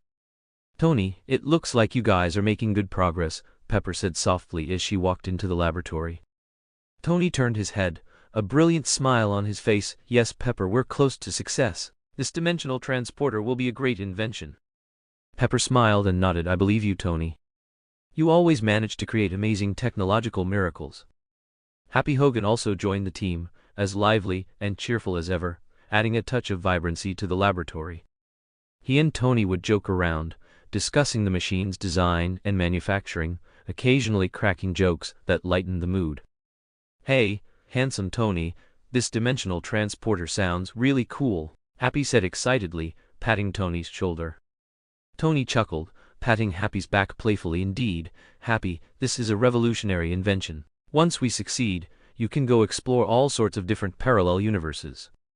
Happy's eyes sparkled with excitement. Oh, that's fantastic. I can't wait to see other parallel universes. Meanwhile, Rui also joined the manufacturing team. As the laboratory's technical expert, she was responsible for debugging and testing the machine. She meticulously checked every component, ensuring that every detail of the machine met the standards. Ruruis, is there any problem with this circuit board? Tony asked with concern. Rui carefully inspected the circuit board, then nodded. No problem, Tony. This circuit board completely meets the requirements. Tony breathed a sigh of relief, filled with confidence in Rurui's professional ability. That's great, thank you for your cooperation, Ruruis. Rui smiled, indicating it was no trouble. Tony, we are all a team, and only by working together can we achieve success. The entire laboratory was filled with team spirit and an atmosphere of cooperation. Everyone worked together, jointly pursuing scientific breakthroughs. They would sometimes seriously discuss technical issues and sometimes joke around, but always maintained a high degree of rigor and focus. After continuous effort and experimentation, it was finally time for the machine's final testing phase. Tony and the entire team gathered in the laboratory, nervously yet excitedly awaiting the results. All right, Jarvis, begin the final test, Tony commanded, simultaneously looking at Hank Pym, who nodded at him. Yes, sir, Jarvis's voice rang out, and the machine in the laboratory began to start up. Various indicator lights flashed and complex data displayed on the screen. Suddenly, a bright light shot out from the machine's center, illuminating the entire laboratory, as if a door to an unknown world had been opened. Tony and the entire team cheered excitedly. They knew they had finally succeeded. They had created a machine capable of parallel universe transmission, a revolutionary invention that would change the face of the entire world. This is amazing! We succeeded! Tony shouted excitedly. The entire laboratory was filled with cheers and applause. Everyone embraced each other, celebrating the arrival of this moment. However, just as the team was celebrating excitedly, a tall and mysterious figure suddenly emerged from the light of the dimensional transporter. He was clad in a black cloak, and a pair of fiery eyes exuded an evil yet mysterious aura. Tony and the team members couldn't help but stop cheering. They stared at this sudden appearance, a vague fear and unease welling up in their hearts. "Who are you? How did you appear here?" Tony tried to remain calm, vigilantly staring at the mysterious visitor. Black Demon Lord Esteban Corazon de Ablo walked gracefully towards Tony and the team. His voice carried a low, hoarse tone. "I am the Black Demon Lord, from another parallel universe. I came to this world through your dimensional transporter." Tony and the team members were startled by his words. They hadn't expected their invention to attract someone from another parallel universe. "Black Demon Lord?" Tony's brow furrowed. He had heard of that name. "What is your purpose in coming to this world?" The Black Demon Lord smiled slightly, his smile containing a hint of malice. "My purpose is simple. I came to this world to conquer it, to rule everything." Immediately, a dark, evil pressure suddenly enveloped everyone. Hearing these words, Tony and the team members' faces changed. They realized that this Black Demon Lord was not benevolent, and his arrival might bring immense disaster to this world. "We can't let you do that." Pepper Potts bravely stepped forward, her eyes filled with determination and resolve. "We will stop you and protect the safety of this world." The Black Demon Lord sneered, a hint of mockery flashing in his eyes. "You? Stop me? What right do you weak humans have to stop me? Though we are small, we possess immense courage and determination." Tony straightened his posture, his eyes gleaming with resolute light. "We will stand together and defend the peace and tranquility of this world." Hearing Tony's words, the team members all expressed their support. Although they faced a powerful enemy, they believed that as long as they united, they would surely defeat the Black Demon Lord and protect the future of this world. The Black Demon Lord coldly scanned the team members, his heart filled with disdain for the courage and determination of these humans. "Teams? I've eliminated countless teams." The Black Demon Lord's voice was full of authority and mockery. His gaze coldly swept over Tony and the team members, as if looking at a group of insignificant ants. Tony and the team members faced the Black Demon Lord's oppression, but did not flinch. They gazed at each other, their hearts filled with firm resolve. They were determined not to let this evil visitor succeed. "Black Demon Lord, we will not yield to you." Hank Pym's voice was firm and strong. "We will stand together and defend the peace and tranquility of this world." The Black Demon Lord sneered. He raised the staff in his hand, releasing a surge of dark energy, preparing to attack Tony and the team. Just then, a golden light flashed, and Captain Marvel appeared in the laboratory, her eyes gleaming with resolute light. "Black Demon Lord, you came to this world to conquer it, and I am here to protect it." Captain Marvel's voice was strong and powerful, her presence making the entire laboratory solemn and dignified. Seeing Captain Marvel's appearance, a hint of disdain flashed in the Black Demon Lord's eyes, but he did not relax his guard. "Impetuous, do you really think you can stop me?" the Black Demon Lord said mockingly. "Then let me personally destroy you." The Black Demon Lord brandished the staff in his hand, releasing a powerful surge of dark energy that swept towards Tony and the team members. "Happy, take Pepper and go first." "I'm already running." Happy Hogan's voice came from afar, having already led Pepper Potts away. Tony and the team members reacted quickly, using their respective abilities and skills to engage in a fierce battle with the Black Demon Lord. Tony activated his Iron Man armor, transforming into Iron Man. "What, Black Demon Lord, watch me smash you." At the same time, Captain Marvel displayed astonishing strength and speed. She transformed into a golden lightning bolt, continuously striking the Black Demon Lord, trying to repel him. The Black Demon Lord's figure rapidly shifted, appearing in various places. As the Black Demon Lord faced Captain Marvel and Iron Man's powerful attacks, he sneered, seemingly unfazed by their threats. Suddenly, the staff in his hand released a dark light, enveloping the entire laboratory in darkness. "Do you think you can stop me?" the Black Demon Lord's voice echoed in the darkness, carrying a hint of mockery. "You are too naive." In the darkness, a chilling aura permeated, as if countless ominous forces were stirring up inner fear. Captain Marvel and Iron Man felt this ominous aura, and a trace of vigilance involuntarily arose in their hearts. Verse 1. No sooner had the Black Demon Lord spoken than Rurui fell victim to his fear illusion. Rurui quickly controlled her Iron Man armor and left. The other three were shocked. "Hank, leave this to us," Tony shouted. Hank Pym listened to Tony's tone, pondering for a second or two. All right, be careful. He then controlled the Ant-Man armor and chased after Ruruis. It seems your psychological endurance isn't up to par, the Black Demon Lord sneered. But his movements were not slow. The staff in his hand released a black lightning bolt, striking towards Captain Marvel and Iron Man. Captain Marvel quickly soared into the air to dodge, while Iron Man stepped forward, blocking in front of Captain Marvel, using his Iron Man armor to withstand the dark attack. Tony, be careful, Captain Marvel warned. Iron Man calmly dealt with the Black Demon Lord's attack, his eyes gleaming with resolute light. Don't worry, I'll handle it.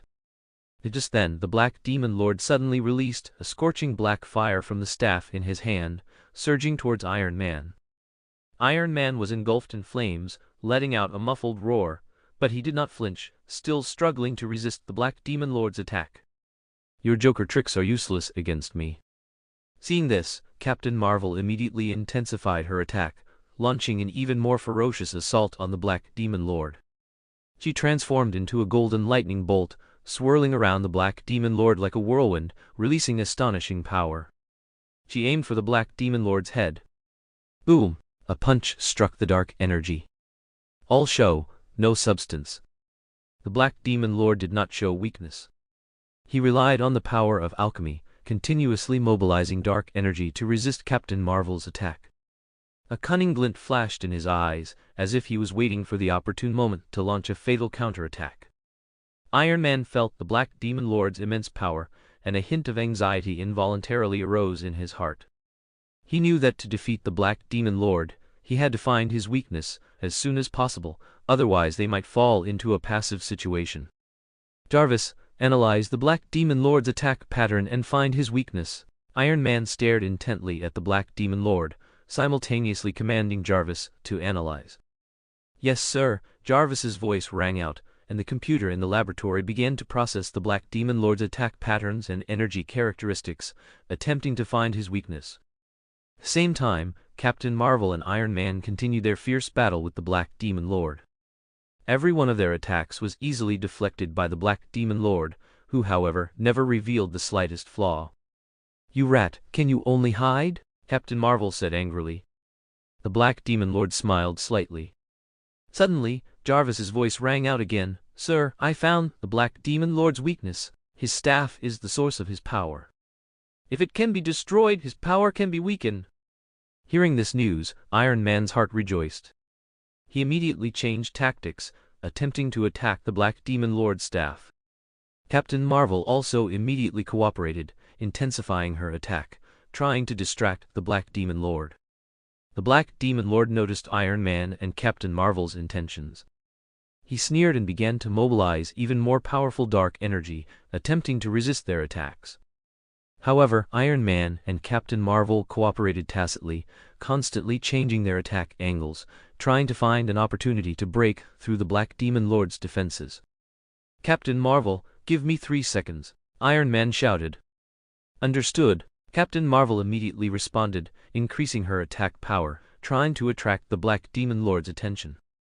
Rats in the sewers! Captain Marvel's left and right fists, mixed with beam energy, blasted towards the Black Demon Lord. Boom, boom, boom. The energy within you is quite interesting. The Black Demon Lord smirked, aiming his staff at Captain Marvel.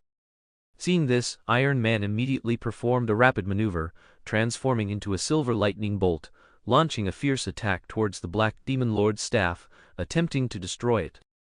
The Black Demon Lord noticed Iron Man's attack. He snorted coldly, his figure rapidly shifting in the laboratory, almost vanishing without a trace in the blink of an eye. Iron Man and Captain Marvel's attacks struck empty air, causing no substantial damage. He used alchemy, we need to be careful, Captain Marvel warned. Alchemy? Iron Man frowned tightly. I'd encountered enemies using such abilities before. Just then, the Black Demon Lord suddenly reappeared in the laboratory, his eyes glinting with cunning. The staff in his hand released a wave of dark energy, striking Captain Marvel and Iron Man. Bang! Bang! Both flew backward. You ants still trying to deal with me? The Black Demon Lord's voice was cold and mocking. You are too naive.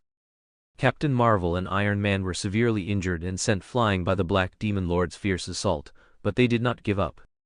Captain Marvel quickly stabilized herself, ready to attack the Black Demon Lord again. She charged at him without hesitation, engaging in close quarters combat.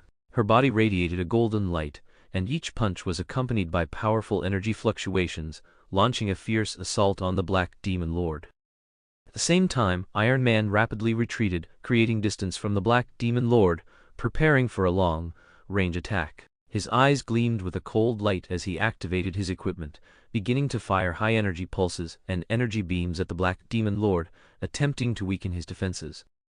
Seeing this, the Black Demon Lord sneered. He transformed into a black mist, quickly evading Captain Marvel's attack, while simultaneously wielding the staff in his hand, releasing a wave of dark energy that assailed Iron Man.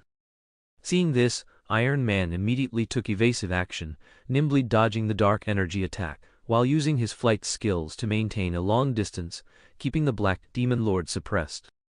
Captain Marvel, seize the opportunity, I'll help you. Iron Man's voice echoed through the laboratory as he prepared to launch a combined attack, joining forces with Captain Marvel to deal with the Black Demon Lord. Understood, Captain Marvel responded.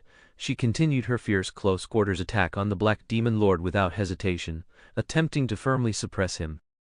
Iron Man followed closely, activating his high-tech weapons and continuously firing laser beams, pulse missiles, and energy cannons at the Black Demon Lord, attempting to weaken his defenses from a distance.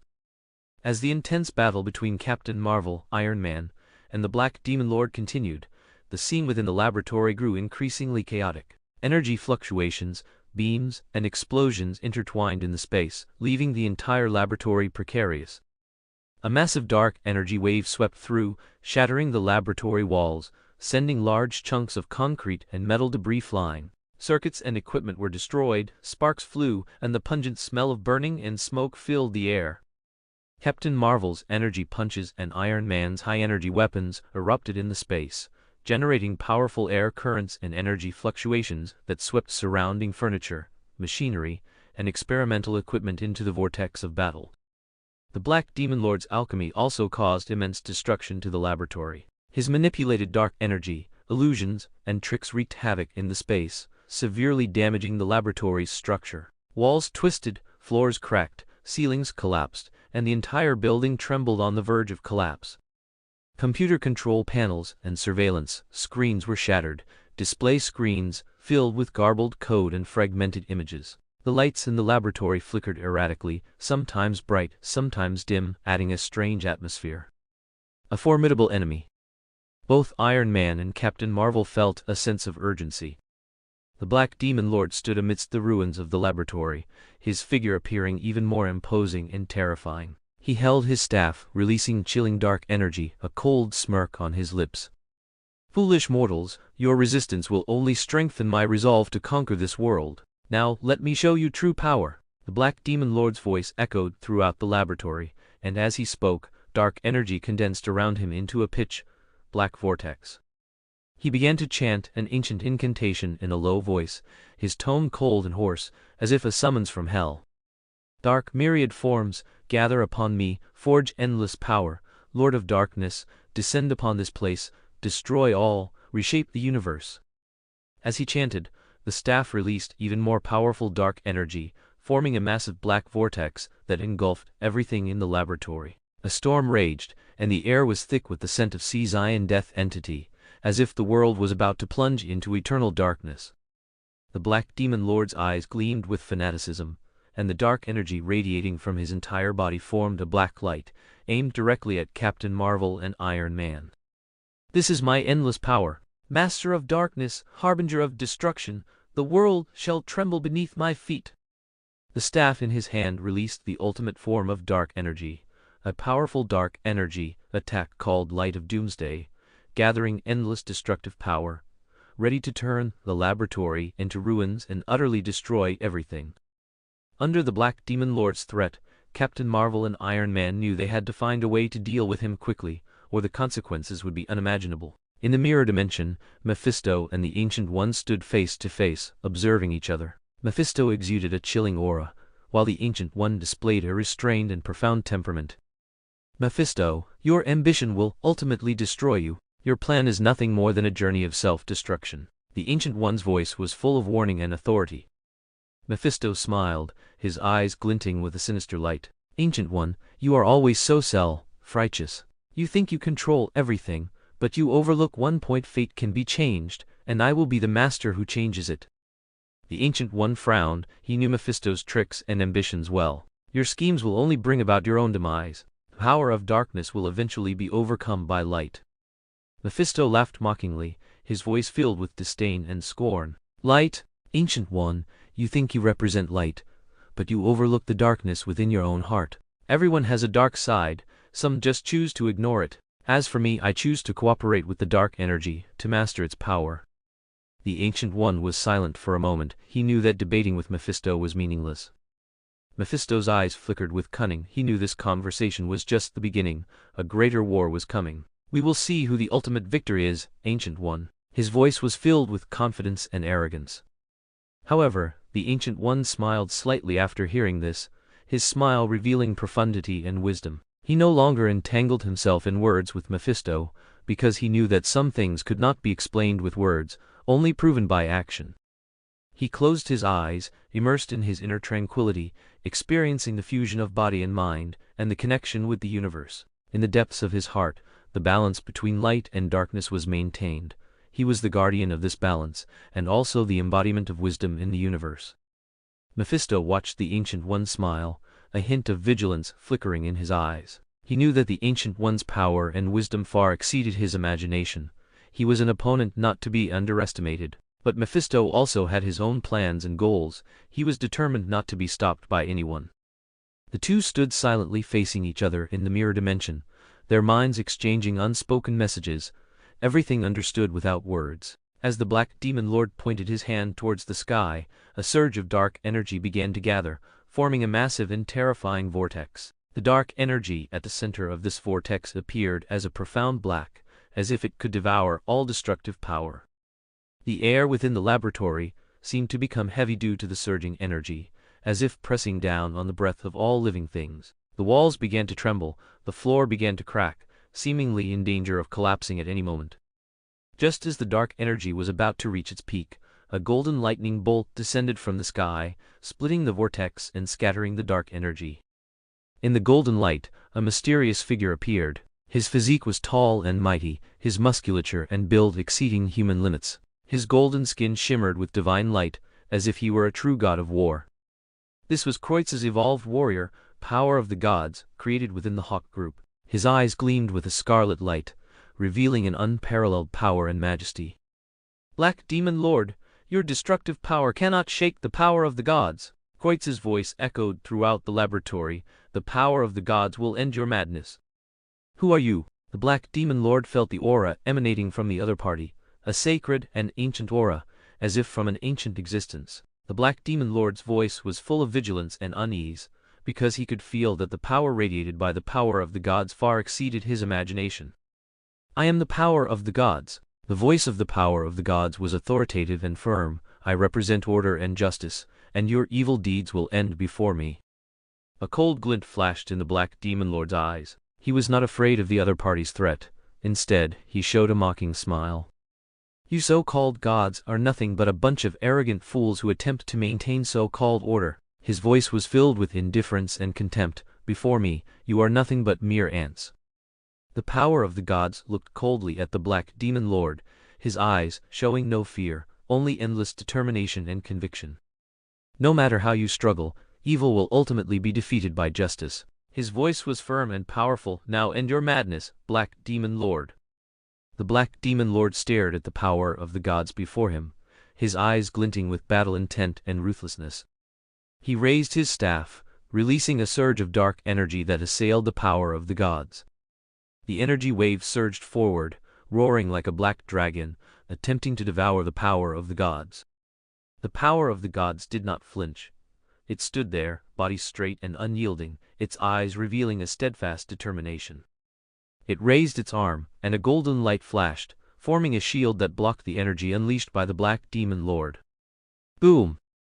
A massive energy wave erupted on the shield, producing a deafening roar.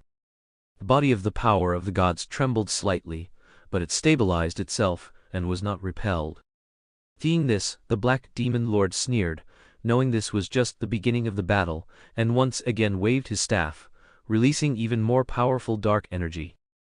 The power of the gods did not stand idle. It leaped, transforming into a golden lightning bolt, appearing instantly before the Black Demon Lord, and unleashed a punch with unparalleled force, heading straight for the Black Demon Lord's chest. The Black Demon Lord flickered, evading the attack of the power of the gods, but he did not stop. Instead, he used his evasive movements to launch a continuous assault on the power of the gods. The two engaged in an intense battle within the laboratory, their moves continuous and incredibly fast. The Black Demon Lord's staff transformed into a black beam of light, darting through the air, constantly assailing the power of the gods. Meanwhile, the power of the gods, with lightning speed, unleashed one attack after another, attempting to crush the Black Demon Lord. The walls and equipment within the laboratory suffered severe damage during their battle. Sparks flew and debris scattered. Their movements were swift and fierce. Every collision stirred up a tempest, drawing everything around them into its vortex. Just then, the Black Demon Lord suddenly stopped his attack, a sinister glint flashing in his eyes. He raised his staff and began to chant an ancient incantation, his voice steady and low, like a whisper from the abyss. Shadow's power, gather in my hand, transform into the light of doomsday, destroy all. As he chanted, the staff released even more powerful dark energy, converging into a massive black pillar of light that sped towards the power of the gods. This was the ultimate killing move the Black Demon Lord had prepared, the light of doomsday. Facing the light of doomsday, unleashed by the Black Demon Lord, the power of the gods flickered, its body enveloped in a layer of sacred golden light. Its eyes were firm and resolute, fearlessly confronting the dark threat. Power of the gods, awaken! Its voice echoed like thunder in the laboratory, and its body suddenly released powerful energy fluctuations.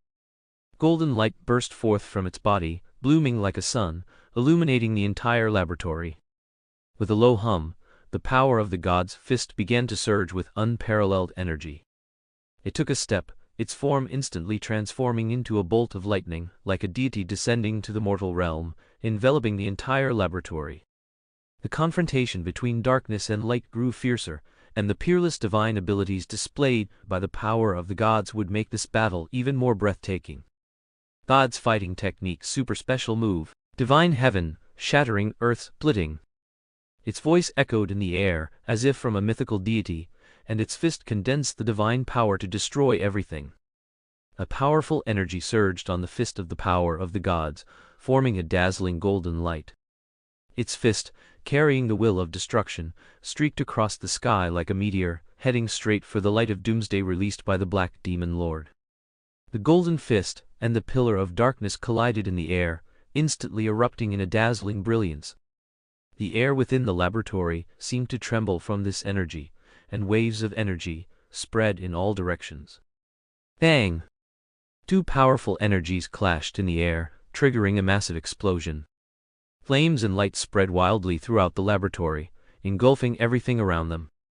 Walls began to collapse, equipment was destroyed, and the entire laboratory became a chaotic battlefield. The figure of the power of the gods danced wildly in the explosion, enveloped in golden light, like an invincible war god, contending with the Black Demon Lord's light of doomsday with endless divine power. In the aftermath of the laboratory explosion, smoke filled the air, and shattered equipment and debris lay scattered. The power of the gods stood amidst the wreckage, the golden light gradually fading, revealing a calm and resolute face. At the same time, the Black Demon Lord's figure was nowhere to be seen. He seemed to have merged into the chaotic smoke, vanishing without a trace, leaving no hint of his presence. Iron Man and Captain Marvel also struggled to get up from the explosion. They looked around but could not find the Black Demon Lord. How could he just disappear? Captain Marvel's brow furrowed, her heart filled with doubt. He must have some conspiracy. Iron Man vigilantly looked around, his gaze cautious. Just as they were searching for the Black Demon Lord, suddenly, a strange aura emanated from afar. They frowned tightly, vigilantly staring at the smoke ahead. Suddenly, a dark figure emerged from the smoke. It was the Black Demon Lord.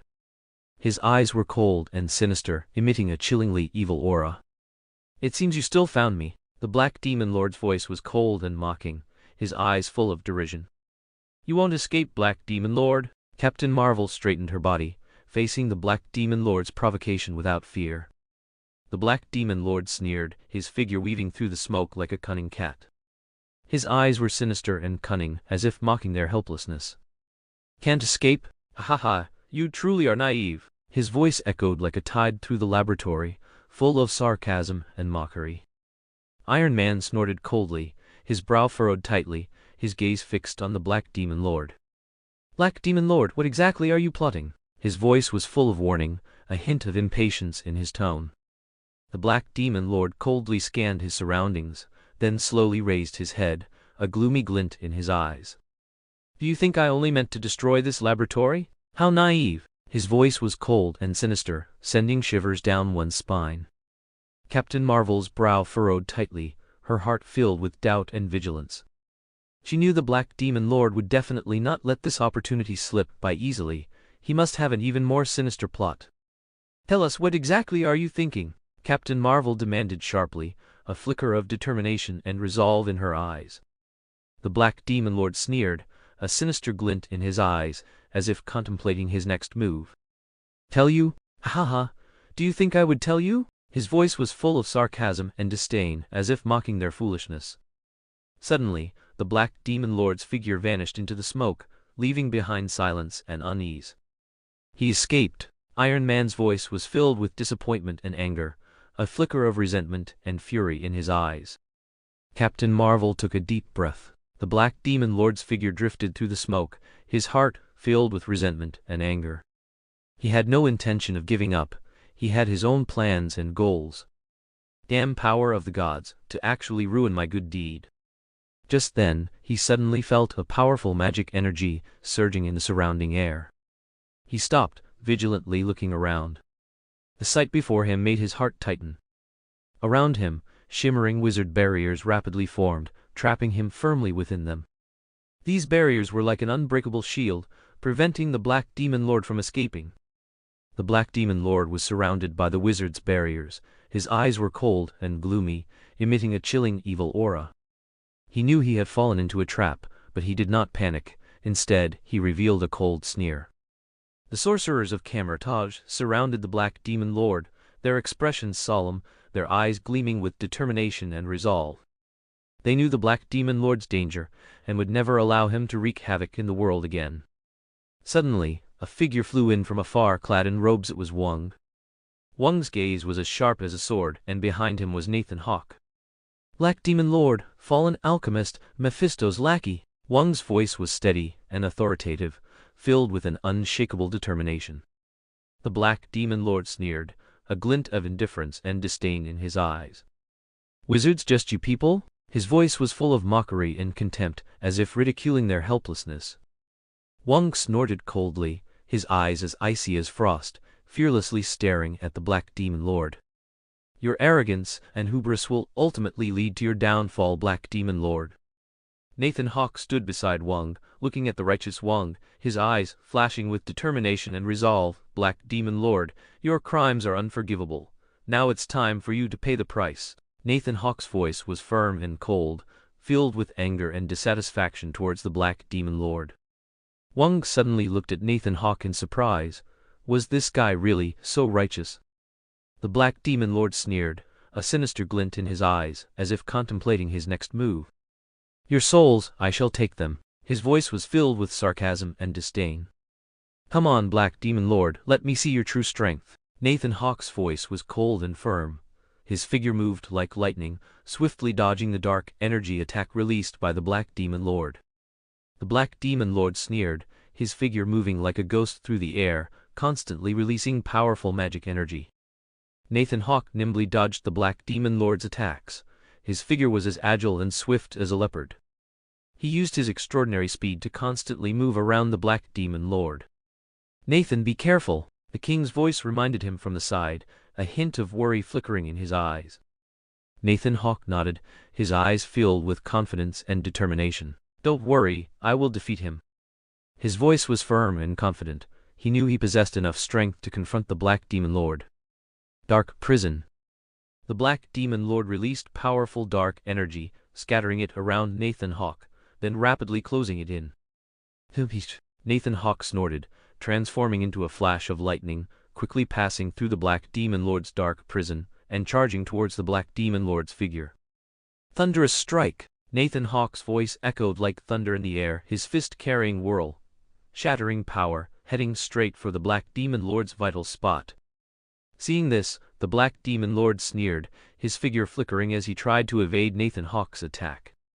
Sizzle, sizzle, sizzle. Nathan Hawke's fist, however, was as swift as lightning, like an unstoppable force, instantly striking the Black Demon Lord's body.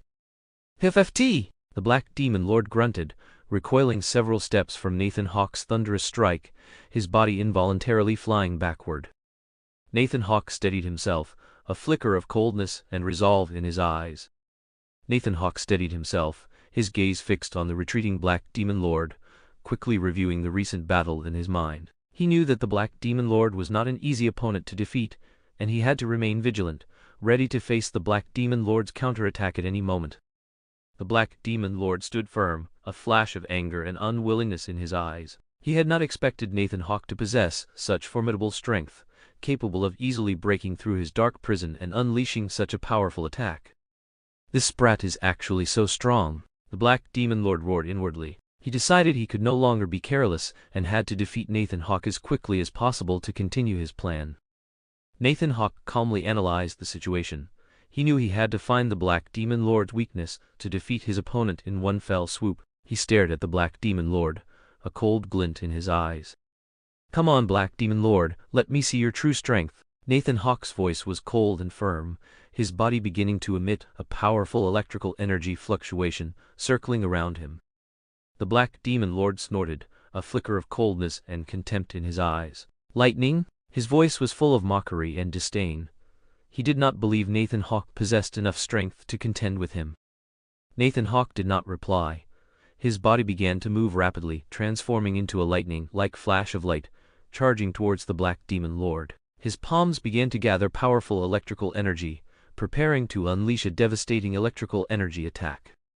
Seeing this, the Black Demon Lord immediately adopted a defensive stance, attempting to block Nathan Hawke's attack. However, Nathan Hawke's electrical energy attack came like a fierce gale, instantly striking the Black Demon Lord's body. "Ah!" The Black Demon Lord let out a scream, recoiling several steps from Nathan Hawke's electrical energy attack, his body trembling uncontrollably. He roared in pain, filled with the destructive power of electrical energy, trying to shake off Nathan Hawke's attack. Nathan Hawke's attack struck the Black Demon Lord's body like a swift wind, but he immediately realized that things were not so simple. The Black Demon Lord's scream did not come from actual pain, but was a subtle illusion. Nathan Hawke immediately became alert. Suddenly, the Black Demon Lord's figure swiftly appeared, transforming into a dark afterimage, striking from behind Nathan Hawke. Nathan Hawke sensed the danger. His figure swayed, dodging to the side, while simultaneously releasing electrical energy fluctuations, forming an electrical energy barrier to block the Black Demon Lord's sneak attack. The Black Demon Lord's attack was incredibly fierce, carrying destructive power, aimed directly at Nathan Hawke's back. Nathan Hawke felt the Black Demon Lord's malice, and, without hesitation, used psychokinesis to propel his body out of the Black Demon Lord's attack range.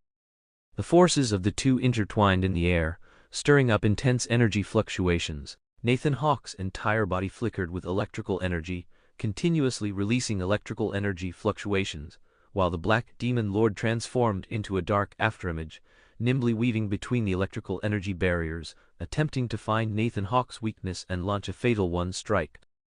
Nathan Hawke heard the Black Demon Lord's taunt, his brow furrowed slightly, but his heart was as calm as water. He knew that this was not the time to be swayed by emotions, but to keep a clear head and find the best strategy to deal with the Black Demon Lord. "Your mouth is truly vile," Nathan Hawke responded coldly, "but are you serious this time?"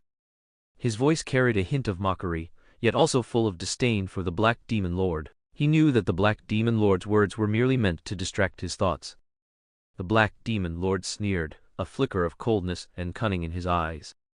"The mysteries of alchemy, my power. I can give you the chance to submit to me. You."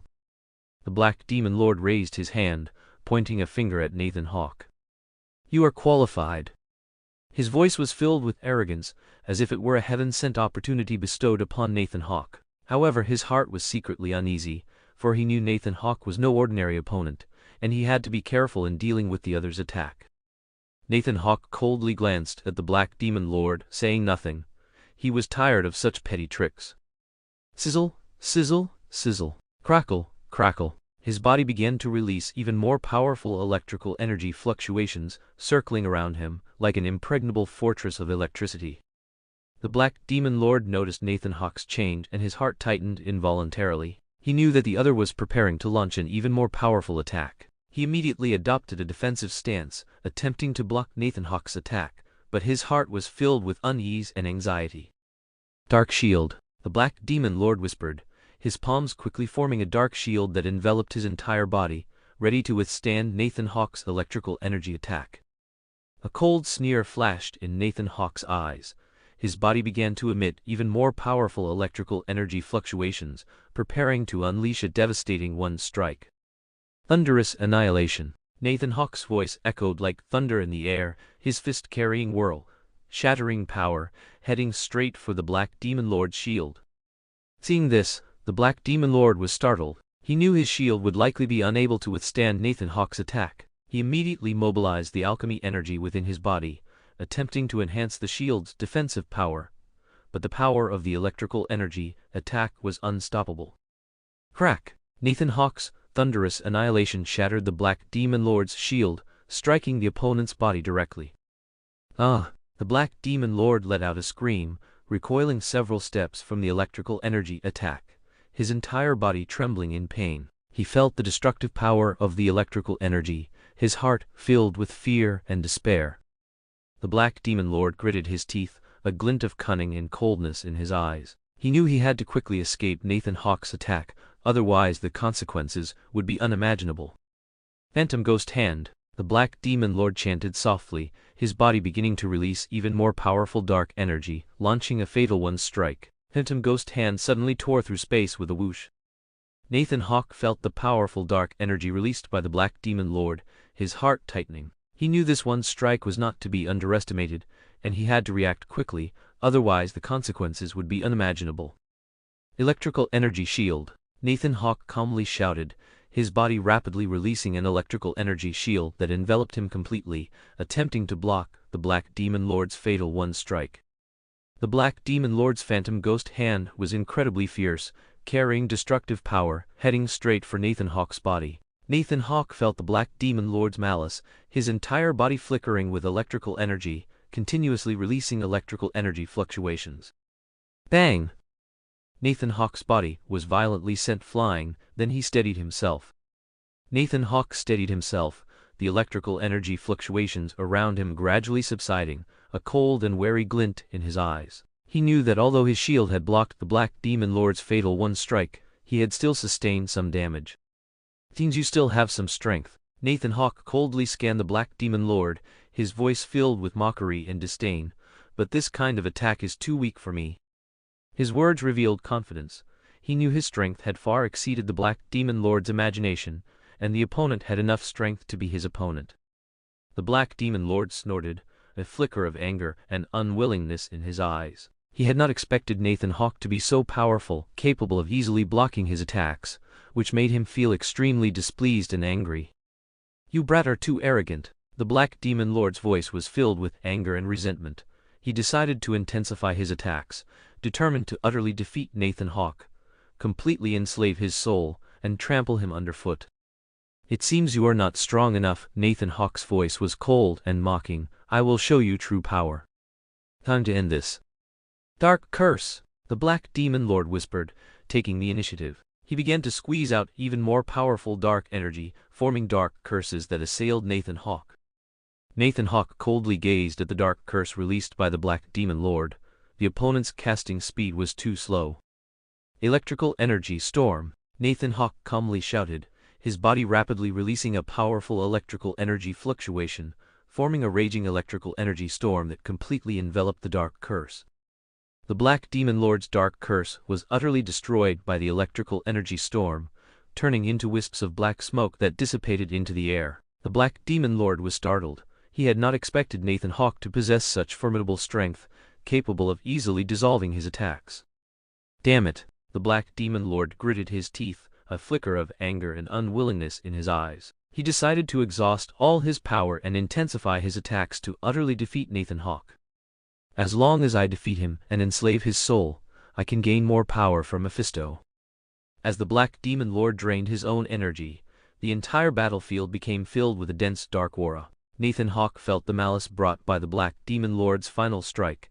His brow furrowed slightly, but his heart was fearless. Under normal circumstances, Nathan Hawke had a 100% win rate, but in a battle, especially a fight to the death, any self-destructive strike is full of uncontrollable variables. Nathan Hawke himself would never make such a fundamental mistake. Your time has come. Nathan Hawke's voice was cold and calm. His body began to release stronger electrical energy and psychokinesis. Ripples surrounded his body, forming a dazzling electric light barrier that enveloped him completely. The Black Demon Lord was startled to see Nathan Hawke's transformation. He knew the opponent was preparing to launch a more powerful attack, and he had to respond carefully. However, he had already drained all his energy and could no longer unleash a stronger attack, so he could only place his hopes on this final killing move. Darkness, annihilation. The Black Demon Lord roared in a low voice, his voice filled with fury. His body began to release its last dark energy, and the sky turned pitch black, forming a gigantic dark vortex that swept towards Nathan Hawke. Nathan Hawke felt the malice of darkness, annihilation. A trace of indifference and vigilance flashed in his eyes. Electrical energy, annihilation. Nathan Hawke's voice echoed in the air like thunder. His fist, carrying the power to destroy everything, went straight for the core of the dark vortex. Seeing this, the Black Demon Lord's heart tightened. He knew his final strike could no longer withstand Nathan Hawke's attack. He tried his best to control the dark energy, to enhance the power of the dark vortex, but the power of electrical energy annihilation was unstoppable. Sizzle tilde, sizzle tilde. Swish. Crack. Nathan Hawke's electrical energy annihilation broke through the dark vortex and directly struck the Black Demon Lord's body. The Black Demon Lord let out a tragic cry, completely defeated by the electrical energy attack, his whole body trembling in pain. Nathan Hawke coldly surveyed the Black Demon Lord. He knew the opponent could no longer launch any attacks. His body moved swiftly, coming before the Black Demon Lord again and punching him. This is your end. Nathan Hawke's voice was cold and merciless. His fist, carrying endless power, directly shattered the Black Demon Lord's defenses, utterly defeating him. The Black Demon Lord let out one last tragic cry, then his body turned into a wisp of black smoke and dissipated into the air.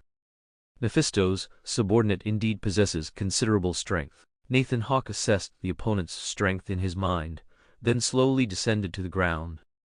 Wang was filled with joy and admiration upon seeing Nathan Hawke defeat the Black Demon Lord. He knew he had chosen the right person. Nathan Hawke not only possessed great strength, but more importantly, he had a firm will and determination, capable of defeating any powerful enemy.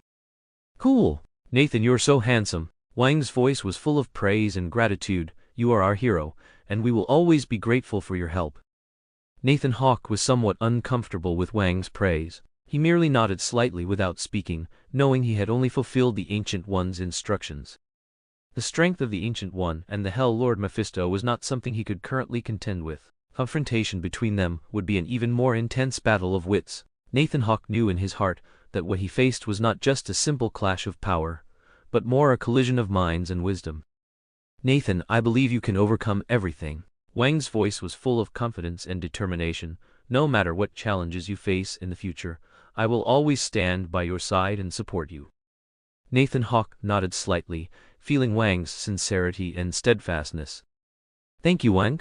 Nathan Hawke's voice was calm and firm. In the mirror dimension, the Ancient One and Mephisto sat opposite each other again, an indescribable aura permeating between them. This space was filled with a mysterious and powerful intertwining, as if everything was being controlled by some unknown force.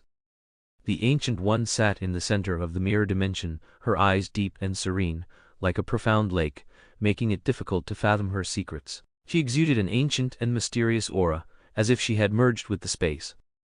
Mephisto sat opposite the Ancient One, his eyes cunning and sinister, revealing an evil and eerie aura. He exuded a dark and oppressive power, as if to envelop the entire space and devour everything. Ancient One, you still guard this world as always. Mephisto's voice was cold and mocking, "But you know this world no longer belongs to you. It belongs to the powerful beings. It belongs to me." The Ancient One looked at Mephisto calmly, saying nothing. She knew Mephisto's words were full of deceit and temptation, but she would never be misled by him. "Do you think you can defeat me?" The Ancient One's voice was calm and firm. "You represent only darkness and destruction, while I represent light and hope. You can never defeat true justice." Mephisto sneered, a hint of disdain and mockery flashing in his eyes. "Justice? Light? These are just illusory fantasies, without any practical meaning. In this world, only power can decide everything, and the power I possess far exceeds your imagination." The Ancient One was silent for a moment. She knew that not all of Mephisto's words were false. He indeed possessed immense power, enough to shake the order of the entire world. However, she firmly believed that the power of justice and hope would never be swallowed by darkness, and as a guardian, she would always stand on the side of light. "Mephisto, your ambition will ultimately destroy you." The Ancient One's voice was full of warning and determination. "You can try to destroy this world, but you can never destroy the faith and hope within us." Mephisto coldly surveyed the Ancient One. He knew she was a steadfast opponent who would not easily succumb to his threats and temptations. However, he also knew his goal: to defeat the Ancient One no matter what, seize her power, and become the true ruler of this world. "Ancient One, the battle between us is far from over." Mephisto's voice was full of coldness and threat. "The next conversation will take place in Europe. I look forward to our next confrontation." The Ancient One did not respond. She knew Mephisto's words were not empty. The battle between them would become increasingly fierce, and victory would become even more difficult. However, she would never retreat, never give up her responsibility to protect the world. Mephisto stood up, his figure gradually disappearing in the mirror dimension, leaving behind a cold aura. The Ancient One sat quietly in place. She knew the road ahead would be full of difficulties and challenges, but she firmly believed that as long as faith remained, light would surely overcome darkness. "It seems he's gone." The Ancient One sighed softly, her voice filled with faint mockery and playfulness. The Ancient One dropped her facade of righteousness, her eyes revealing a hint of cunning and shrewdness, as if everything was under her control. She knew Mephisto's schemes and conspiracies well, so during her conversation with him, she chose to feign righteousness to better guide his actions, and at the same time, to better protect herself and the world's safety. Looking at the floating eye of Agamotto, "It seems the next conspiracy will be in Europe." In the shadows of the Convent of the Sacred Heart, an eerie atmosphere enveloped the entire building. Although the convent was usually peaceful and serene as night fell, and the ancient bells echoed, the mysterious ambience gradually grew heavier. In the underground room of this convent, a sealed chamber was hidden. This chamber was rumored to have once been the dwelling place of a demon, whose name no one dared to utter to this day. The history of the Convent of the Sacred Heart held an untold secret, and legends about this demon were widespread, but almost no one dared to touch this taboo. However, tonight, a young nun named Lily accidentally discovered this sealed chamber. Her curiosity overcame her fear, and she decided to investigate. She quietly went to the underground room, pushed open the heavy iron door, and an ancient and evil aura rushed out. The interior of the chamber was dimly lit, surrounded by ancient runes and formations. In the center of the chamber was an iron altar, on which some dark energy seemed to still linger. Lily's heart pounded. She felt an indescribable fear, but at the same time, she was driven by an urge to discover the truth. She cautiously walked towards the altar. Suddenly, one strike of coldness swept over her, and she felt something wandering in the chamber. Her eyes had adjusted to the darkness, and she could see a blurry shadow moving quietly in the corner of the chamber. But she couldn't determine what it was, only feeling an oppressive power. "Who's there?" Lily's voice trembled. She tried to remain calm, but her inner fear grew stronger. The atmosphere in the chamber became increasingly oppressive, as if the entire space was filled with some evil power. Lily felt her surroundings gradually darken, as if enveloped by some invisible force. Suddenly, she felt something approaching behind her. She instinctively turned around and saw a pair of blood-red eyes flashing in the darkness. A chilling fear seized her heart. She was horrified to discover that it was a sealed demon, and he was staring at her, as if waiting for something. Who are you?" Lily asked tremblingly, her voice filled with terror and unease. The demon's eyes were cold and sinister, his voice like a roar hidden in the darkness. "I am." Just then hurried footsteps sounded, as the other nuns of the convent arrived. They were surprised to find Lily and the sealed chamber, and immediately realized the seriousness of the situation. "Run, Lily!" one of the nuns shouted loudly. "It's not safe here." Lily immediately came to her senses. She hurriedly followed the other nuns out of the underground room, her heart still filled with fear and unease. She knew that the sealed demon was definitely not a benevolent being, and his appearance meant that the convent might be facing great danger.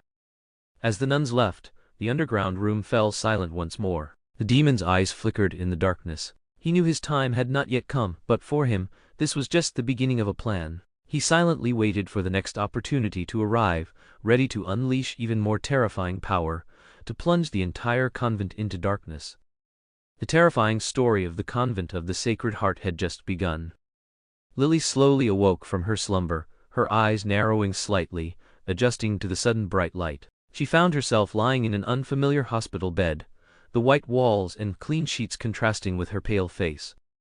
Lost in thought, her gaze drifted to the hospital room window. Through it, a gentle ray of sunlight streamed in, illuminating the entire room. Outside was a tranquil scene. In the distance, she could see lush trees and flowers in the hospital garden swaying gently in the breeze. Lily's mind was a blur. She tried to recall how she had arrived here, but could only remember fragmented pieces. She remembered discovering something incredible in the underground room of the convent, but everything that followed became hazy and unreal. Her body felt weak, and a faint headache assailed her. She gently shook her head, trying to dispel the unease that bothered her. Just then, the room door opened, and a nurse walked in. She smiled and softly asked about Lily's condition. "You're awake. How do you feel?" Lily nodded slightly, her voice a little hoarse. I'm not sure what happened. Why am I here?" The nurse smiled and explained. "You were brought to the hospital last night. You lost consciousness, so we ran some tests. Now you're awake. How do you feel? Is there anywhere you're uncomfortable?" Lily shook her head. She tried to recall what happened last night, but her memory was a blur. She felt as if a thick fog shrouded her mind, preventing her from seeing the truth of things. I'm not sure." Lily's voice was somewhat bewildered. "Last night's events everything seems very strange." The nurse gently patted Lily's hand, comforting her. "It's all right, take your time. You just need to rest now and we'll take care of you." Lily nodded. She knew she needed time to sort through her thoughts and retrieve the fragments of her memory. The nurse carefully closed the door to the room, then turned to face the father standing in the corridor. He was dressed in a black clerical robe, his face bearing a serious and imperious expression. "You're here," the nurse said respectfully, but with a hint of wariness in her eyes. The father's gaze, like a sharp knife, swept over the nurse. His voice was low and authoritative. "How is Lily?" The nurse paused, then said, "She's regained consciousness, but her memory hasn't fully recovered, I think." The father interrupted her. "Does she still remember what happened at the convent?" The nurse frowned, hesitating slightly before answering. "Yes, she seems to remember some things, but that was a month ago, and I think her memory might be a bit confused." The father's brow furrowed, his fingers tightly clenched into fists, revealing his inner anxiety and unease. He knew Lily was key. Her memory might be the key to unlocking the mystery, but the current situation seemed far from ideal. "I need to speak with her alone." The father's voice was heavy and firm. "Arrange it immediately." The nurse nodded, looking somewhat troubled, then opened the door to the room, gesturing for the father to enter. Before he went in, she whispered a reminder. "Please remember, her condition is still unstable, don't get too agitated." The father didn't reply, only giving the nurse a deep look before stepping into the room. After he entered, the door slowly closed, isolating the two inside. Inside the room, Lily lay quietly on the bed, her gaze wandering in the air, as if searching for something. When the father entered, she raised her head, her eyes falling on him, with a faint hint of wariness and unease. The father walked to the bedside and sat on a chair. His gaze was deep and sharp, as if he wanted to see everything deep within Lily's heart through her eyes. "Lily, I know you still remember some things." The father's voice was low and firm. "I need you to tell me everything you know." Lily frowned. She felt the oppressive aura emanating from the father, and couldn't help but feel a little nervous. However, she knew she couldn't easily show weakness. She had to remain calm and try to find some clues from this mysterious person. "Who are you? Why are you looking for me?" Lily's voice trembled slightly, but her gaze was fixed firmly on the father. The father looked at her deeply, then slowly said, "I am your mentor. I want to help you recover your lost memories and unlock the secrets hidden in your heart. Suddenly, a commotion came from outside the door, and then the door was roughly pushed open. A woman dressed in ostentatious clothing walked in. She was tall and curvy, with honey-colored hair draped over her shoulders, and her eyes held a fierce and flamboyant look, as if carrying an air of invincibility. This woman wore a fitted black leather jacket paired with tight jeans, the legs covered in rips and patches, exuding a rebellious and untamed vibe. She wore high-heeled leather boots, walking with a confident stride, as if ready to burst with uncontrollable passion and impulsiveness at any moment. This woman was Lily's best friend, Ivy, a B-list celebrity in Hollywood known for her fiery figure and feisty personality. Under the glare of Hollywood, she was the woman who was always unconventional and unashamed, often dubbed by the media as the sexy rebel party queen. "Lily, you're finally awake," Ivy shouted as soon as she entered, her voice filled with excitement and exhilaration. Lily turned her head. When she saw Ivy, a hint of surprise and familiarity flashed in her eyes. She knew Ivy would never miss an opportunity to visit her, especially when she needed support and companionship the most. "Ivy," Lily's voice was filled with joy and gratitude. "How did you get here?" Ivy walked to the bedside, took Lily's hand, her eyes sparkling with concern. "Of course, I heard you woke up. How could I not come to see you? I'm so happy to see you awake." The father silently observed their interaction from the side, his brow slightly furrowed. He could feel the rebellious passion emanating from Ivy. "Lily, who is this person next to you?" Ivy suddenly noticed the father's presence. Her gaze sharply fell on him, her brow furrowing slightly. Lily immediately felt a touch of embarrassment. She knew Ivy wasn't interested in religion or the church, and this father seemed particularly serious and mysterious, which made her a bit awkward. "This is..." Lily hesitated, unsure how to explain. The father interrupted her. "I am here to visit Lily. I am her mentor." Hearing this, a hint of doubt and wariness flashed in Ivy's eyes, but she quickly reverted to her feisty personality. "Oh really? Father, you really care about our poor little Lily at all times?" Her voice carried a hint of provocation, seemingly hinting at the father's true motives. The father gave Ivy a deep look, said nothing, only nodded slightly. He knew dealing with such a woman was not easy, but the current situation indeed required her cooperation. The father observed the interaction between Lily and Ivy from the side, pondering to himself. Ivy and Lily, both from the orphanage, chose completely different paths in life. Ivy chose to go to the US, entering the Hollywood entertainment industry and starting her acting career. Lily, on the other hand, entered the church-affiliated Purple Thistle Convent, undergoing strict spiritual practice and training to become a devout nun. These two women started from similar points, but embarked on vastly different life journeys. The father vaguely felt that there might be some deep connection hidden within this, perhaps a twist of fate, or perhaps the manipulation of some mysterious power. Ivy sat confidently on Lily's bed, her voice filled with pride and excitement.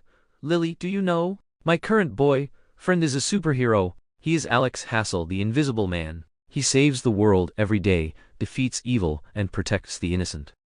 Lily was slightly taken aback. As a devout nun, she didn't know much about worldly affairs, nor did she pay much attention to the entertainment industry or gossip news. She was somewhat confused as to why Ivy was so proudly mentioning a superhero boyfriend. In Lily's mind, superheroes were just a special enthusiasm for children. Father, observing from the side, heard these words, and the expression on his face turned grim. His heart was uneasy. He had long heard of Alex Hassel, the Invisible Man, whom Ivy mentioned. This superhero was not only powerful but also highly respected and admired, yet his identity and actions were highly suspected by the church.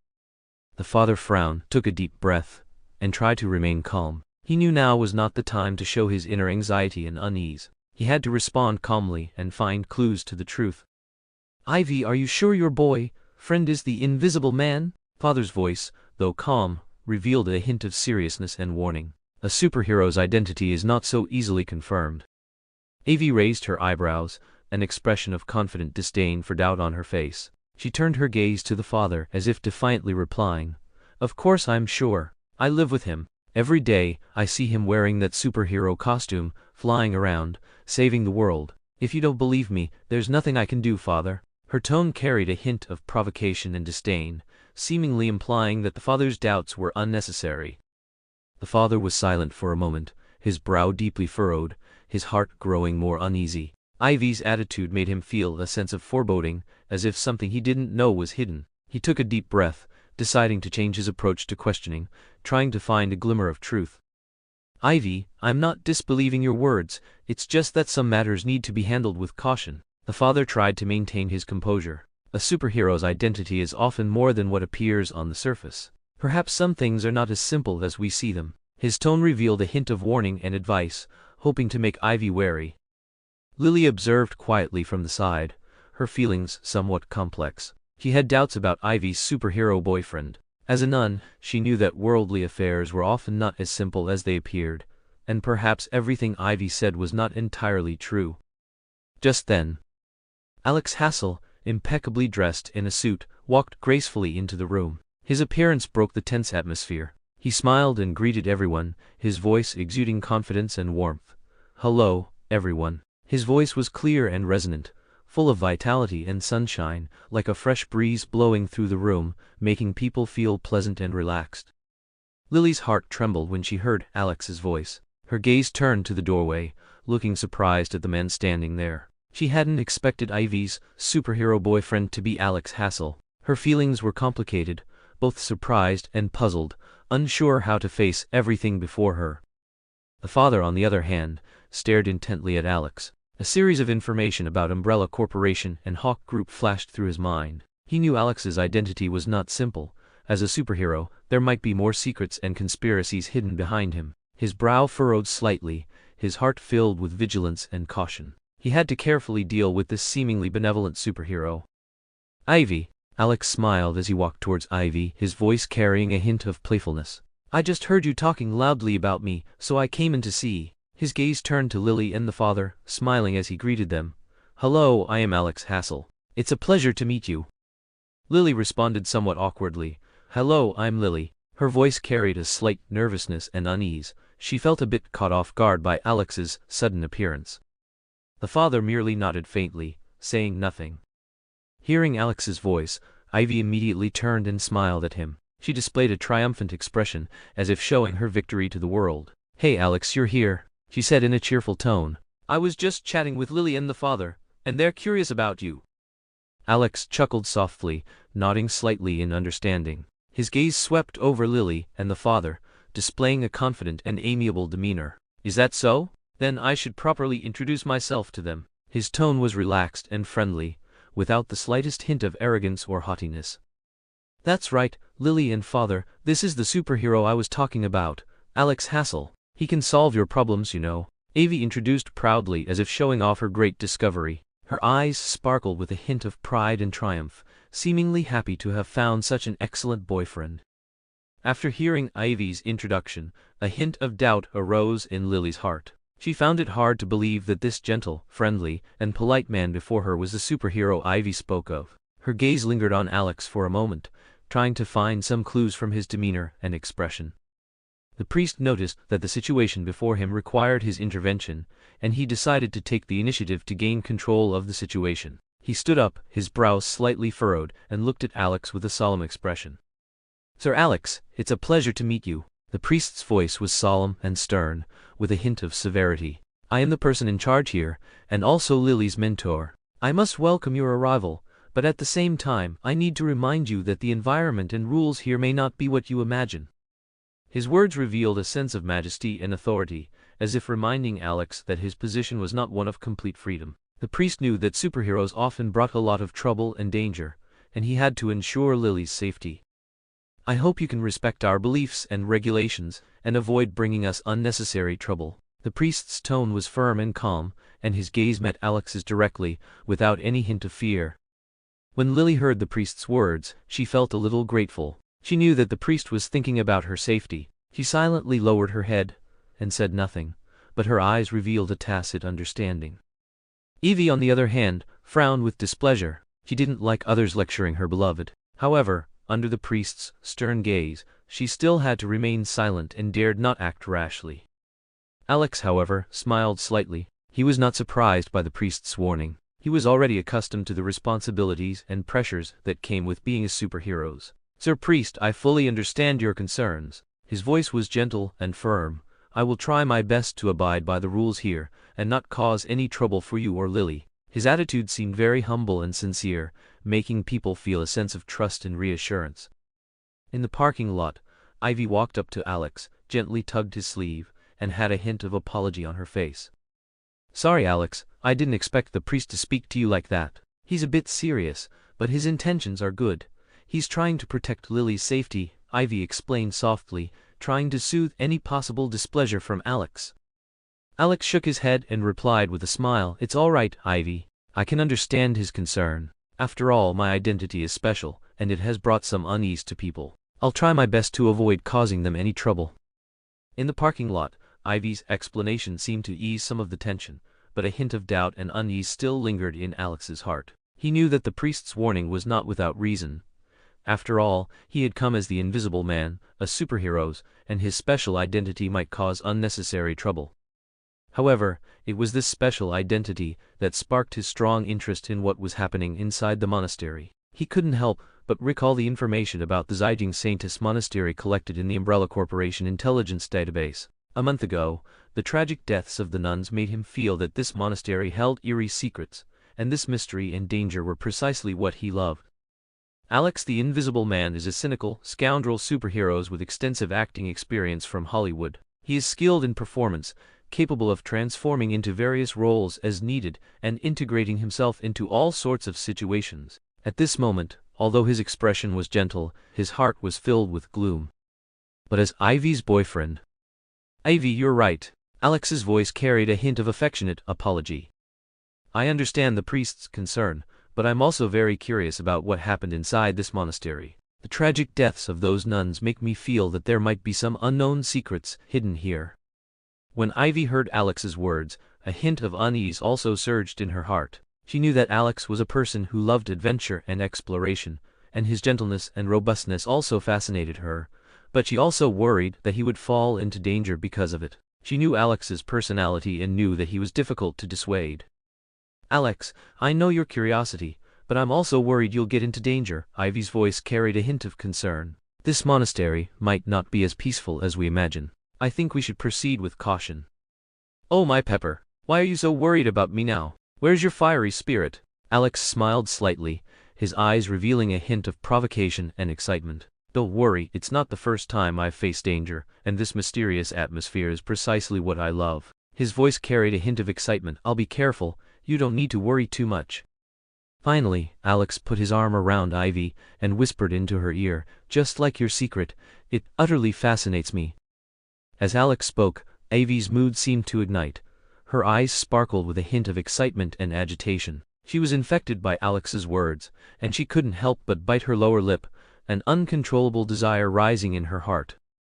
"Alex, you truly are an irresistible man." Ivy's voice carried a hint of allure as her fingers gently brushed Alex's cheek, as if trying to touch his warmth and radiance. "I know you'll be careful, but I'm still worried about you." Her mood instantly became agitated and uneasy. She wanted to pull Alex away from this place full of danger and mystery. She hoped to bring him back into her embrace, keeping him away from any possible threats and dangers. Alex looked at Ivy, his eyes filled with deep affection and warmth. He understood Ivy's concern, but he also knew that he had the ability to protect her and keep her away from any danger. He gently embraced Ivy, a deep love welling up in his heart, and he was willing to face any possible dangers and challenges for her. "Don't worry, my dear." Alex's voice was full of tenderness and comfort. "I will always be by your side, protecting you from any harm. We will go through every dangerous moment together and face unknown challenges together." Afterward, they embraced in the car, feeling each other's warmth and love, as if this moment was their eternal happiness. At this moment, their love was like a flame, burning fiercely, never to be extinguished. Amidst the solemnity and reverence of the Roman papacy, the ancient architecture appeared exceptionally grand and solemn. In the magnificent church and grand square, people knelt in pious prayer, as if expressing endless reverence and faith to God. The sun slowly rose, casting a golden light that illuminated the entire papal square. In the morning glow, the church bells rang clear and melodious, like a graceful piece of music, awakening the sleeping earth. In this solemn atmosphere, people walked on the cobblestone streets, quietly listening to the bells, immersed in a peaceful and harmonious ambience. It was a tranquil scene, as if time stood still here, and everything seemed so serene and mysterious. Suddenly, a crisp ringing broke the silence, and everyone's gaze converged on the distance. A luxurious black sedan slowly drove into the square, and through the car window, a mysterious man in a black robe was reflected. His eyes were deep and indifferent, as if hiding endless mysteries and secrets. The car stopped in front of the church, and the mysterious man slowly stepped out. A servant in a black robe immediately came forward and respectfully opened the car door for him. The mysterious man walked step by step towards the church's main entrance. His figure appeared tall and majestic in the sunlight, like a deity descended to the mortal world. His gaze swept around, devoid of any emotional fluctuation, only a deep coldness and ruthlessness. "My Lord Pope, you have arrived." A high-ranking priest of the papacy stepped forward and respectfully bowed to him. The mysterious man nodded without speaking, simply walking directly into the church's main entrance, as if he was about to attend an important ceremony or a sacred task. Behind him, the church doors slowly closed, the heavy iron doors emitting a mysterious aura, as if guarding this sacred land, preventing anyone from prying into its secrets and mysteries. And in the square, people continued to be immersed in the peaceful and harmonious atmosphere, as if nothing had happened. Everything was quietly waiting for the passage of time, until the next important moment arrived. Within Vatican City, Pope Alexander Roman XIII walked step by step through the magnificent marble colonnades of St. Peter's Basilica, proceeding along the corridor leading to the inner sanctum of the papacy. Behind him followed a squad of Knights Templar, majestic and solemn, clad in armor and wielding long swords, clearly there to protect the Pope's safety. Passing through a series of mysterious gateways, they finally arrived at the headquarters of the Knights Templar. This building was grand and magnificent, constructed of ancient stone and marble, exuding a sacred and solemn aura. The Grand Master's office was located on the highest floor of the building, from where one could overlook the entire Vatican City and the Roman landscape. The Grand Master of the Knights Templar was named Adams, a steady and wise leader with a profound understanding of supernatural forces and demonic threats. He greeted the Pope's arrival with a solemn and respectful demeanor. "Welcome to the Knights Templar headquarters, my Lord Pope." Adams' voice was strong and clear, filled with majesty and respect. "Your arrival is a great honor. We are ready to report to you on the latest situation regarding the Zijing Saintis Monastery." Pope Alexander Roman XIII nodded, signaling Adams to continue. "Please proceed, Grand Master. I am very concerned about what happened at the Zijing Saintis Monastery." Pope's voice was solemn and steady, revealing a deep worry. Adams took out a thick file, placed it on the desk, and then began to report in detail to the Pope. "My Lord Pope, a month ago, a terrible tragedy occurred at the Zijing Saintis Monastery. 12 nuns were found dead inside the monastery, each with horrific wounds, seemingly attacked by some evil force." Adams' tone was serious and calm. "Our investigation shows that this was not an ordinary murder case, but one involving the intervention of supernatural forces. At the scene, we found some unusual traces, seemingly evil magic runes. Moreover, according to our investigation, this incident is not isolated, but is connected to other similar cases." Adams gradually revealed the truth of the incident. Behind these cases, a larger conspiracy may be hidden, a conspiracy involving dark forces and evil powers. After hearing Adams' report, the Pope's expression was grave and serious. He knew the seriousness of this incident and understood the importance of the Knights Templar. As the special force within the papacy dedicated to combating evil, the Knights Templar must go all out to stop any evil forces that could threaten the safety of believers and the Church. "Grand Master, you and your knights have done very well." The Pope's voice was filled with praise and gratitude. "I completely trust you and believe that you can solve this problem and protect the safety of the faithful and the Church." "I will do everything in my power to protect the Church and the safety of the faithful," Adams replied solemnly. "No matter what difficulties and challenges we face, we will press forward bravely and fulfill our mission." Then, Grand Master Adams faced the Pope and continued solemnly, "My Lord Pope, regarding this incident, we have already taken action. In addition to investigating the case, we have also dispatched an experienced priest named Gabriel to find the sole surviving nun, Lily." The Pope nodded upon hearing this, expressing his satisfaction with the Knights Templar's actions. Father Gabriel was a highly respected clergyman within the papacy, and his courage and wisdom were widely praised within the Church. Sending him to find Lily was undoubtedly one of the wisest decisions. "Father Gabriel is our most trusted choice. I believe he will complete the mission." The Pope looked deeply at Adams, his tone revealing his trust and praise for him and the Knights Templar. "Rest assured, my Lord Pope," Grand Master Adams replied solemnly, "Father Gabriel will do his utmost to bring Lily back to a safe place. We will closely monitor the development of the situation and ensure that the interests of the Church are not threatened in any way. My faith in you is unwavering." The Pope's tone revealed a hint of solemnity and confidence. "Please continue to remain vigilant, and continue your efforts until this conspiracy is completely crushed." Grand Master Adams solemnly paid his respects to the Pope, expressing his reverence and gratitude. Then, the Pope turned and departed, leaving them to continue their work within the headquarters. At the same time, Adams picked up the reports concerning the Umbrella Corporation, superheroes, and the Vishanti sorcerers, his expression turning grave. These names represented a combination of supernatural powers, mystical forces, and modern technology, and such a combination often brought unpredictable consequences to the world. The Umbrella Corporation, this name was no longer unfamiliar in the world. They were a powerful multinational corporation, behind which lay some supernatural secrets. From past events, it was clear that the Umbrella Corporation not only possessed advanced technology, but also wielded the power of many superheroes. They had carried out many missions around the world, sometimes for justice, sometimes for their own self-interest.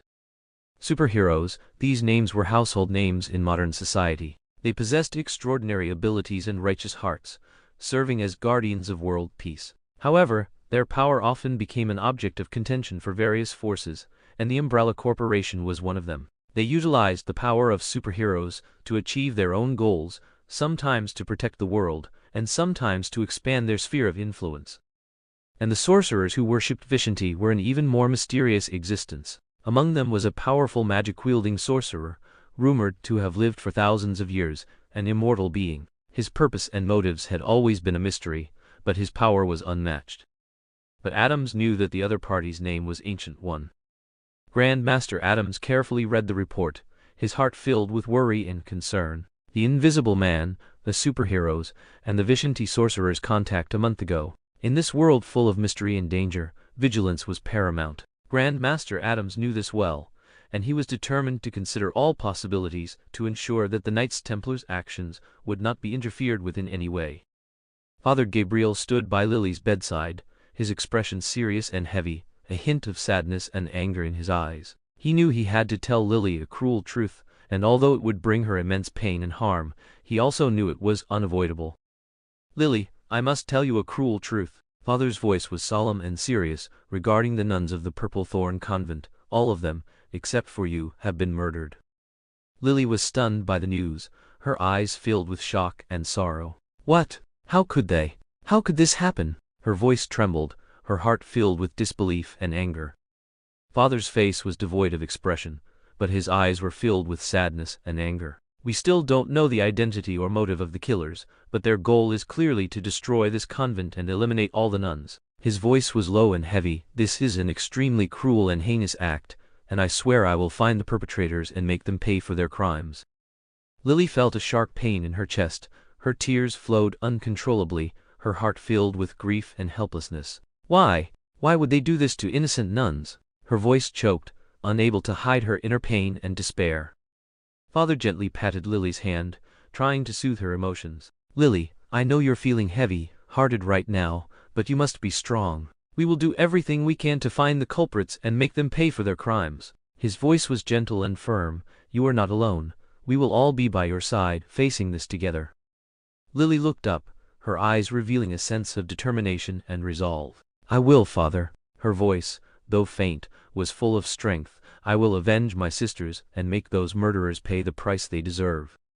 Gabriel looked at Lily seriously, his eyes revealing a sense of determination and resolve. "Lily, you must be ready now. We are about to depart." His voice was firm and serious. "We cannot let those murderers get away with it. We must pursue them and get justice for our sisters." Upon hearing this news, Lily's heart stirred. She knew she had to be prepared, ready for action at any moment. "Yes, Father Gabriel." Her voice was firm and decisive. "I will do my utmost to get justice for my sisters." Under Gabriel's leadership, Lily left the hospital, and they arrived at the parking lot, preparing to leave in a Hummer H2. Just as they were about to get into the car, a familiar figure suddenly blocked their path. It was Alex. He stood before them, no longer pretending, his gaze revealing a hint of sharpness and interest. "Gabriel, Lily, I know you are planning to pursue those murderers." His voice was cold and firm, "but I hope you will follow me to Umbrella Corporation. There may be more clues and information there." Gabriel's brow furrowed. He knew Alex's identity was not simple, but he also knew his mission was to protect Lily and keep her away from any danger. "Alex, we already have our own plans. We don't need your interference." His voice was stern and resolute. "I advise you not to obstruct our actions, or you will bear the consequences." Gabriel's eyes flickered with vigilance and displeasure. He did not agree with Alex's request, as his understanding of Umbrella Corporation was far deeper than that of ordinary people. He knew it was a place full of conspiracies and dangers, and its stance was not consistent with that of the church. "Mr. Alex, I do not believe your suggestion is a wise one." Gabriel's voice was low and firm. "Umbrella Corporation is an organization full of conspiracies and dangers. We cannot casually follow your request to go there." His expression was serious and wary. He knew he had to protect Lily and not let her be subjected to any threats or dangers. "I will do everything in my power to protect Lily's safety and will never allow anyone to harm her." His heart revealed a sense of determination and resolve. "If you have any needs or requests, I suggest you speak them, but I will not allow our actions to be threatened or interfered with in any way." Gabriel's gaze was firm and sharp, and his body exuded a powerful aura, as if a lion ready to protect its territory. "If you want to cooperate with us, then please respect our decisions and stance." His voice carried a hint of authority and warning. "Otherwise, I don't mind taking more forceful action." Alex's expression changed slightly. He hadn't expected Gabriel to so resolutely reject his request. Gabriel and Alex confronted each other in the parking lot, the atmosphere tense and intense. Gabriel's body was enveloped in a sacred glow, like an angel preparing to fight for justice. Alex, on the other hand, exuded a cold aura, his eyes flickering with a hint of battle intent and excitement. "Gabriel, I know you are a holy warrior, but you also know I am no ordinary opponent." Alex's voice was cold and mocking. "I possess extraordinary power and skills. You may not be my match." Gabriel's brow furrowed slightly. He knew Alex wasn't just talking big, and his strength was indeed extraordinary, but as a Knight Templar, he had his own beliefs and mission, and would never be swayed by any provocation. "Alex, your power is not what I fear. I only know that I must protect Lily and not let her be threatened in any way." "Angel? Heaven? Or what? God?" Alex pondered what kind of energy fluctuation the other person had. Before Alex could continue his thoughts, Gabriel took the first step without hesitation, his target being Alex. He used his holy fist strike, violently punching towards Alex. A powerful force erupted from his fist, shaking the air. Alex did not flinch in the face of Gabriel's attack. Instead, he displayed his exquisite combat skills. He flexibly dodged every one of Gabriel's attacks, then, with lightning speed, launched a series of deadly counterattacks. Every one of Gabriel's attacks was skillfully diffused by Alex. His movements were extremely agile, giving Gabriel almost no chance to counterattack. "How can I say I've been through a few battles?" Alex calmly dodged the attack, then stood straight, looking at the two people with varied expressions.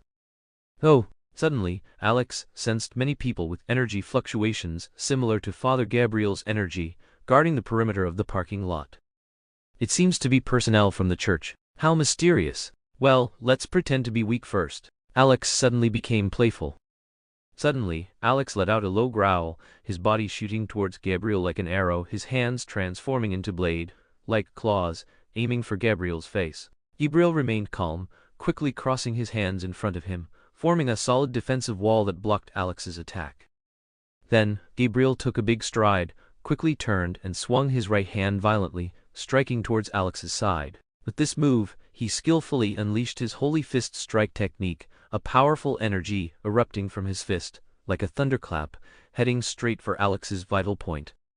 Seeing the unfavorable situation, Alex quickly dodged, but Gabriel's attack speed was so fast that he could only barely avoid it, and a deep wound was cut into his chest by the energy wave, blood instantly splattering out. "You are still not strong enough," Gabriel shouted sternly, his eyes flashing with battle intent and determination. He took a step forward, his body seemingly transforming into a lightning bolt, instantly appearing in front of Alex, his right hand quickly swinging out, a jab striking violently towards Alex's face. Seeing the unfavorable situation, Alex dodged sideways, while his hands transformed into claws, preparing to counterattack. His movements were exceptionally agile, every action filled with deadly threat, making Gabriel difficult to grasp. Gabriel's brow furrowed slightly, and he secretly became vigilant. He knew that Alex's strength as a superhero was extraordinary and had to be dealt with carefully. So he crossed his hands and instantly unleashed the Holy Fist combo technique, quickly and continuously delivering a 3-hit combo of jab, straight punch, and hook, each punch carrying immense power, violently striking towards Alex. Facing Gabriel's continuous attacks, Alex's body flickered like a nimble leopard, sometimes ducking to dodge, sometimes sidestepping to avoid, sometimes leaping to evade. His hands constantly moved, transforming into claws to block Gabriel's punches, but he still sustained some minor injuries. Seeing that Alex was difficult to knock down, Gabriel couldn't help but feel anxious. He knew he had to end this battle as quickly as possible, so he let out a fierce roar, raising both hands above his head, gathering all his strength, preparing to unleash his most powerful strike. "Holy combo punch!" Gabriel shouted loudly, his whole body enveloped in a sacred glow, like a deity descending to the human world. His fists shone like sharp swords, emitting dazzling light, violently striking towards Alex. Seeing the unfavorable situation, Alex quickly dodged, but Gabriel's attack speed was so fast that he couldn't dodge in time and could only take the blow head-on. With a loud bang, Gabriel's fist, like a meteor, impacted Alex's chest, and a powerful energy erupted from his fist, sending Alex flying. Boom! Alex was directly blasted into the wall, and bricks fell and smashed down. Gabriel breathed a sigh of relief when he saw Alex repelled by his one strike, but he remained vigilant. He knew Alex was not an opponent to be easily defeated, and had to be handled carefully to ensure safety. "Lily, let's go!" Gabriel shouted, grabbing Lily's hand tightly and rushing towards the parking lot exit. Lily looked at everything before her, filled with fear and unease, but she knew she had to trust Gabriel and follow him out of this dangerous place. She followed Gabriel closely, quickening her pace towards the exit. Just as they were about to escape the parking lot, a rapid sound of footsteps suddenly came from behind them. Gabriel and Lily turned around simultaneously, only to see Alex had already climbed out of the wall. Though his injuries were not light, his eyes were sharper and more excited. "Gabriel, Lily, do you think you can escape?" Alex's voice was full of mockery and provocation. "Do you think you can evade the Umbrella Corporation's pursuit? I tell you that's impossible." Gabriel calmly looked at Alex. He knew this person was not simple, but he also knew he had to protect Lily and not let her be threatened in any way.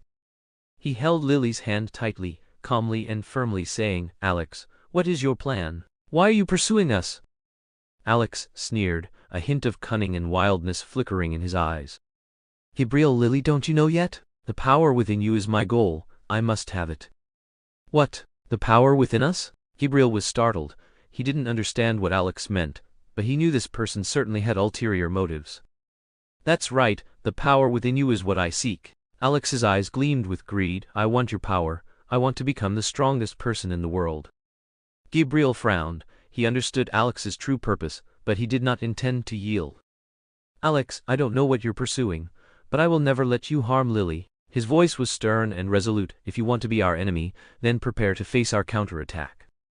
"Ha ha, Gabriel, you truly are an interesting person." Alex let out a burst of wild laughter. "I've long heard you're someone not to be trifled with, and now it seems the rumors are true." Gabriel clenched his fists, ready to meet Alex's attack at any moment.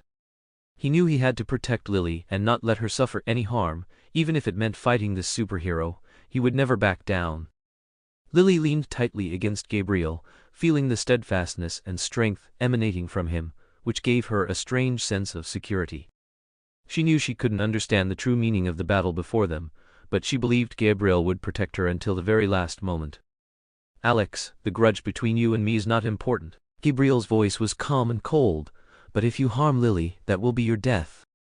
"Then let's have a real showdown." Alex's eyes flickered with a challenging glint. "I want to see how strong you truly are." Umbrella Corporation's European branch.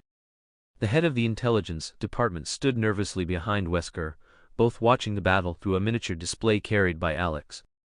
At the same time, Wesker, multitasking, reviewed the intelligence reports compiled by the head of the intelligence department. Report, Detailed information on the papacy and evil forces.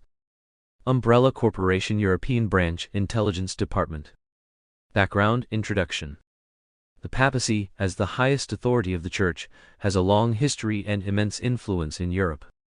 However, in recent years, internal power struggles and the infiltration of dark forces within the papacy have become issues that we must pay close attention to and be highly vigilant about. Especially in a series of recent events, we have discovered collusion and cooperation between the papacy and evil forces, posing a serious threat to the stability and security of Europe. Power structure of the papacy. The power structure of the papacy consists of the Pope, cardinals, bishops, priests, etc., and is the highest governing body of the Church. The Pope, as the leader of the papacy, holds supreme authority, but in actual operation, the Pope's power is often influenced and controlled by cardinals and bishops. There are complex power struggles and Chinese letter within the papacy, which provides an opportunity for the infiltration of evil forces. Infiltration of evil forces. Evil forces often hide within the papacy, infiltrating and manipulating the papacy's power structure through various means to seek personal or group interests. These may include cult organizations, gangster groups, supernatural entities, etc. These forces often manipulate the internal affairs of the papacy in the dark, influencing its policies and decisions, and even directly participating in some illegal activities and evil deeds.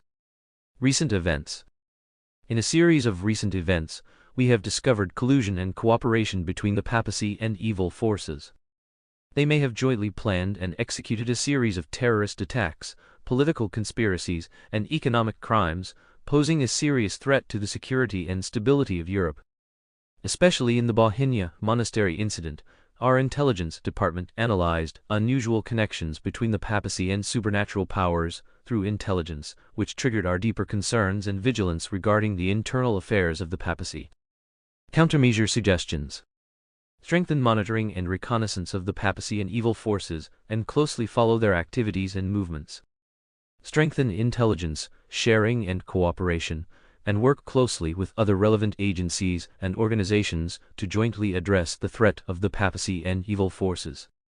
Improve personnel training and skill levels, strengthen intelligence analysis and processing capabilities, and enhance the ability to respond to complex situations.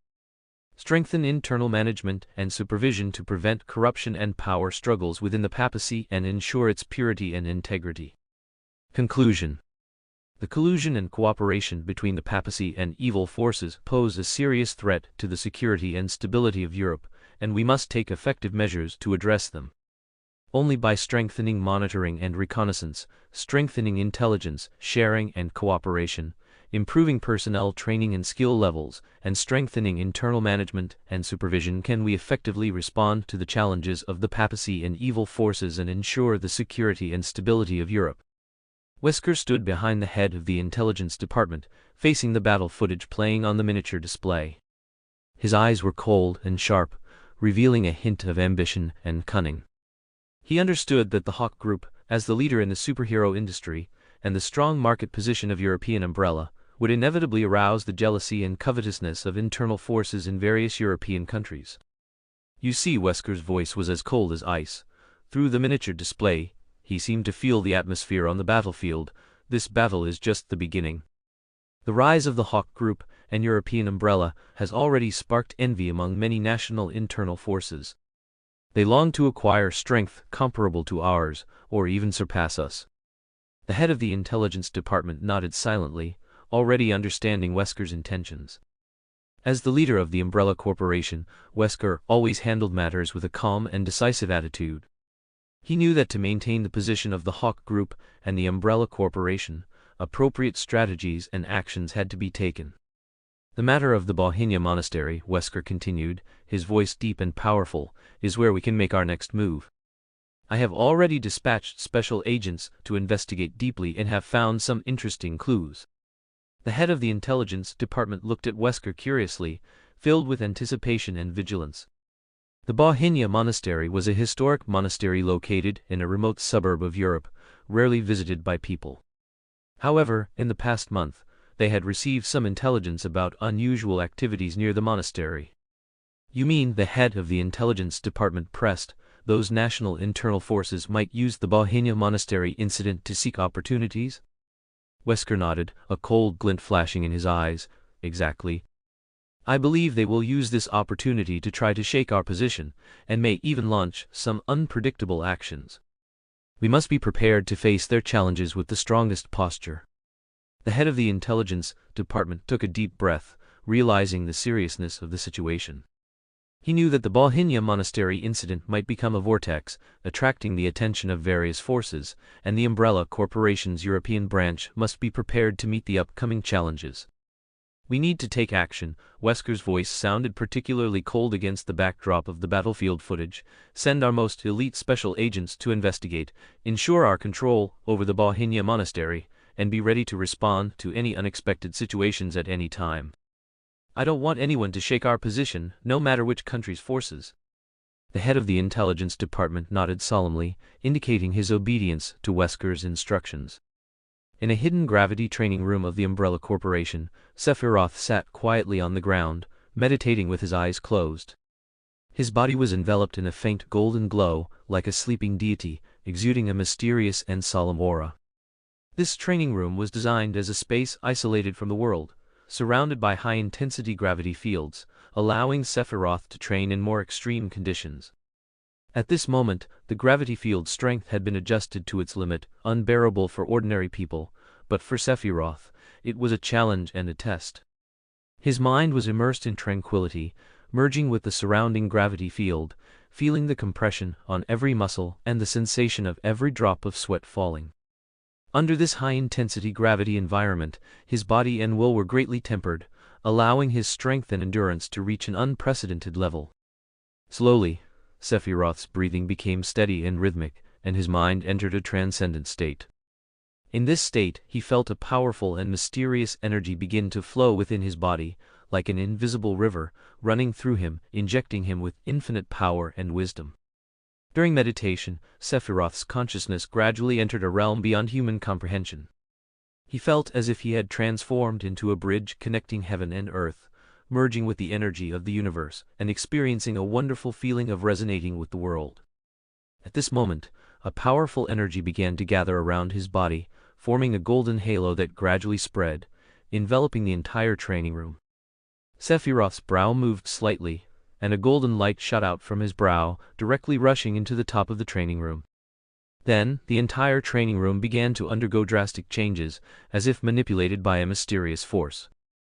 Late at night, moonlight streamed through the bay window, illuminating the sealed St. Zijing convent. Former solemnity and sanctity of the convent were gone, replaced by a scene like ruins. Caution tape crisscrossed the entrance, revealing the grave events that had occurred there. A month ago, a horrific tragedy took place here, becoming a bloody lesson.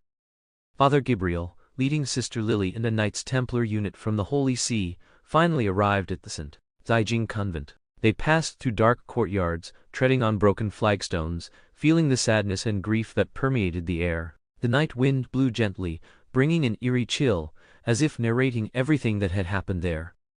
Gabriel's mood was heavy and worried. In front of the convent's main gate, a black Holy See agent car was parked, emitting a faint, cold light. Gabriel led the Knights Templar slowly along the path marked by the caution tape. Their equipment gleamed with a cold light, as if declaring the power of justice.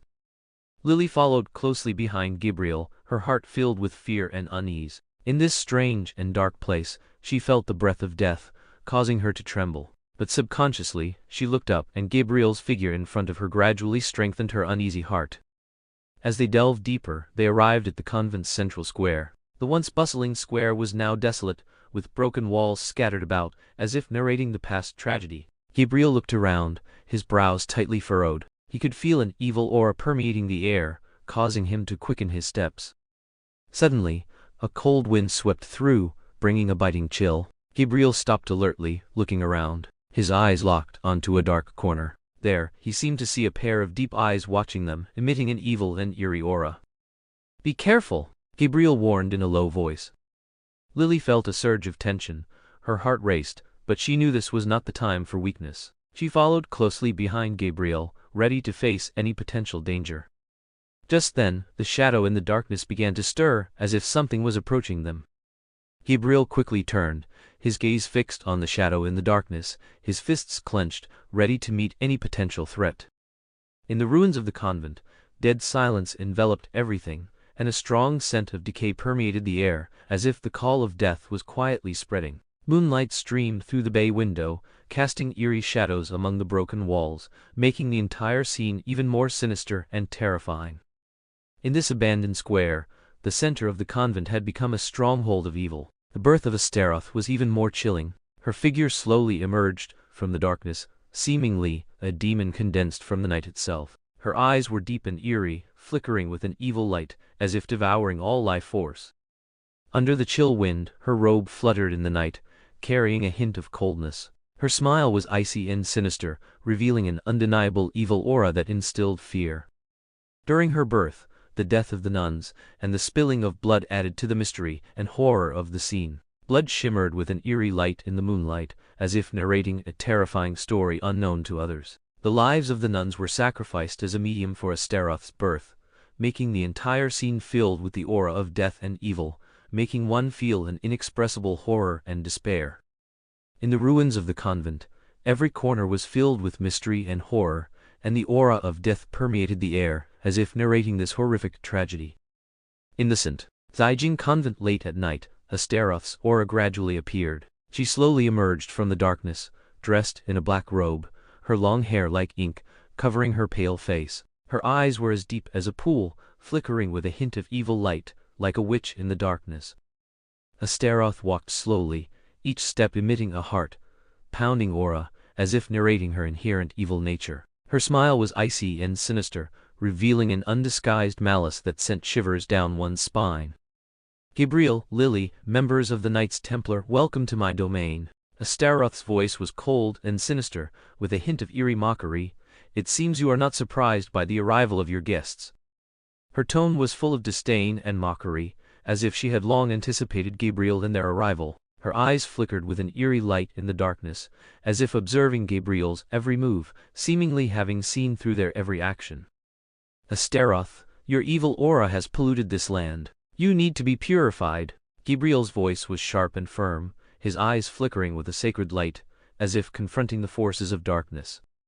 Astaroth sneered, her smile becoming even more sinister and eerie. "Your coming here means you have abandoned your own destiny. Now you will become my sacrifices, bringing me more power." Her voice was cold and sinister, filled with an irresistible majesty, as if it were the evil sound from the depths of hell. Her eyes flickered with a hint of madness and desire, as if she was already immersed in her own evil, unable to extricate herself. "We will never submit to you, Astaroth." Gabriel's voice was full of determination and courage, his eyes flickering with a sacred light, as if confronting the forces of darkness. "Your evil aura will surely be dispelled, and justice will triumph over evil." Astaroth's gaze coldly swept over the Knights Templar gathered in the convent ruins, and a sneer curled on her lips. "For these righteous champions of justice, your blood must be very interesting. Knights Templar, are you also joining the fun?" Astaroth's voice was sarcastic. "You are just a bunch of pathetic ants. Facing me, the ruler of this world, you are destined to be crushed under my feet." Astaroth's mouth stretched into a grin, her words full of disdain and contempt, as if mocking the incompetence of the Knights Templar. Her eyes flickered with a cold and cruel light, seemingly indifferent to their existence, as if they were as insignificant as ants. "You talk too much, demon." Gabriel snorted coldly, but his heart was pondering why she was like this. "Ah, that's because I met you. The blood and souls of the nuns became boiling after meeting you. Then, let me personally send you to heaven." Astaroth's voice was cold and cruel, her eyes flickering with a hint of fanaticism and desire, as if she was looking forward to the arrival of this decisive battle. As Astaroth's words fell, her figure flickered, turning into a shadow, instantly disappearing into the convent ruins. "Be careful, she might launch a surprise attack," Gabriel warned, his gaze fixed on his surroundings, ready to meet any possible attack at any time. The Knights Templar nervously looked around, their hands tightly gripping their weapons, ready to deal with Astaroth's surprise attack at any moment. Their hearts were filled with fear and unease, but they knew this was not the time to retreat. They had to fight the evil forces to the end, defending the safety and peace of humanity. Roar! A group of imps surged from the darkness. As a cold wind swept through, it brought a strange aura. The Knights Templar vigilantly looked around, but found nothing unusual. However, their intuition told them that danger was imminent and they had to remain alert at all times. Just then, a shadow suddenly flew from the sky, like a meteor, crashing next to Gabriel. The shadow attacked like lightning, and Gabriel reacted immediately. He instantly shot into the air, his figure transforming into a flash of light, dodging the shadow's attack, while simultaneously releasing a sacred light, preparing to counter Astaroth's evil power. Holy light, illuminate the darkness. Gabriel's voice was full of power and determination. His hands gathered a dazzling white light, like a bright moon, brilliant and eye-catching. He gathered all his strength, preparing to use the power of the divine to fight the evil Astaroth. Seeing this, Astaroth sneered, her eyes flickering with a cold light, as if mocking Gabriel's foolishness. "You foolish humans will never understand the power of a demon god." Her voice was full of disdain and contempt, and her figure instantly transformed into a cloud of black mist, quickly dodging Gabriel's attack. Gabriel snorted coldly, his brows tightly furrowed. He knew that Astaroth's power was exceptionally strong, and he had to deal with it carefully. He looked around, searching for a Staroth's Chinese letter, preparing to launch the next attack. At the same time, the Knights Templar also engaged in a fierce battle. They fought a desperate struggle with Astaroth's demons, back and forth, exerting all their strength in a life and death battle. Their weapons gleamed with a cold light, each swing carrying endless power and determination. They vowed to defend the safety and peace of humanity to the death, never retreating.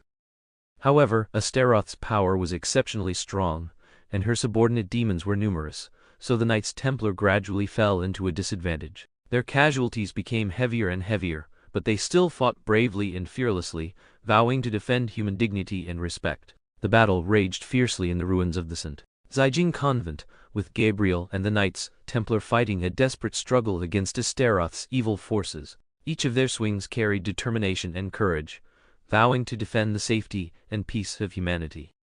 Meanwhile, the battle scene at the St. Zijing Convent was also recorded by certain entities, and photos and videos were sent to various forces in Europe. Among the intelligence departments and forces of various European countries, people were closely watching the development of this battle. Through photos and videos, they witnessed the decisive battle between justice and evil, deeply feeling the power and influence of Umbrella Corporation and Hawke Group. Is this the experiment that Umbrella Corporation has hidden? On the battlefield of the St. Zijing Convent, the decisive battle between justice and evil continued, and in various corners of the European continent, a larger-scale power struggle was about to unfold. Alexander Pierce and Nick Fury walked out of the World Security Council building, both with different expressions, hiding various concerns in their hearts.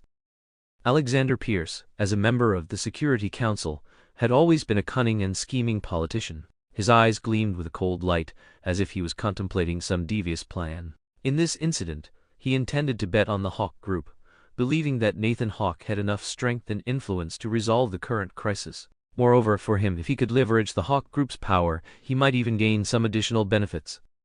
In his mind, he had already begun to conceive how to secretly go to the Hawke Group and talk with Nathan Hawke, attempting to reach some kind of tacit understanding or deal. He knew he had to be careful and cautious, as the internal forces of the Hawke Group were complex and not so easy to deal with, but he believed that his political methods and strategies could gain some advantage in this crisis. Nick Fury's mood, on the other hand, was heavy and worried. As the director of a CEOD, he had always embodied justice and conscience, but the current situation made him feel extremely anxious and helpless. He knew he couldn't stand idly by, but he also realized that his abilities and influence were already insignificant in this crisis. Although he was also wary of the Hawke Group's strength and influence, he did not intend to participate in any actions against the Hawke Group. He knew that if he intervened too much, it might bring greater chaos and uncertainty to the situation. He preferred to focus his energy on solving the immediate problems rather than getting bogged down in a deeper quagmire. The two walked silently down the street, each with their own thoughts and plans. Alexander Pierce and Nick Fury strolled down the street, their conversation interspersed with some political humor, but without the dark undertones of politics. Although their positions and goals differed, their friendly exchange remained unaffected. "You know, Nick," Alexander Pierce began, I think this incident might bring some unexpected opportunities for the Hawke Group. Nick Fury frowned, looking at Alexander Pierce with a hint of doubt. Are you saying the Hawke Group will take the opportunity to expand its influence? Alexander Pierce smiled. Perhaps. Don't you think now is a good time for them to show their strength? Nick Fury pondered for a moment, then nodded. Perhaps, but I don't think we should ignore the movements of other forces. Exactly. Alexander Pierce nodded in agreement, but I believe the Hawke Group will bring us some surprises. Nick Fury looked at Alexander Pierce, a faint doubt in his heart, but he ultimately chose to trust his judgment. I understand, Alexander. Nick Fury smiled slightly, but I will continue to monitor the development of the situation. Alexander Pierce smiled, thanking Nick Fury. It seems you'll be busy, Nick. We are all working for the world's safety. Meanwhile, at the Vatican, Commander Adams received shocking news, and his mood immediately turned heavy and angry. The deaths of Father Gabriel, Sister Lily, and the accompanying knights, Templar knights, caused him immense grief, and what angered him even more was that all of this was done by the European Umbrella Corporation. He sat in the Knights Templar Command Center, holding the document with the news, his gaze fixed on every word. The document detailed the evil experiments of the European Umbrella Corporation, how they used nuns from the convent as test subjects, engaging in all sorts of demonic acts, and putting innocent lives to death. Commander Adams's fists clenched tightly, his eyes flashing with anger and sorrow. These damned fellows. They treated innocent people so cruelly. The Knights Templar members around him were also filled with sorrow and anger. They were loyal warriors of the Holy See, and they could not tolerate such betrayal and atrocities. Commander, what should we do? Asked a Knights Templar knight, his voice filled with anxiety and unease. Commander Adams pondered for a moment, then firmly stated, we must report all of this to the Holy See and ask them for their support and assistance. We cannot allow these sinful acts to continue. We must seek justice for our fallen comrades.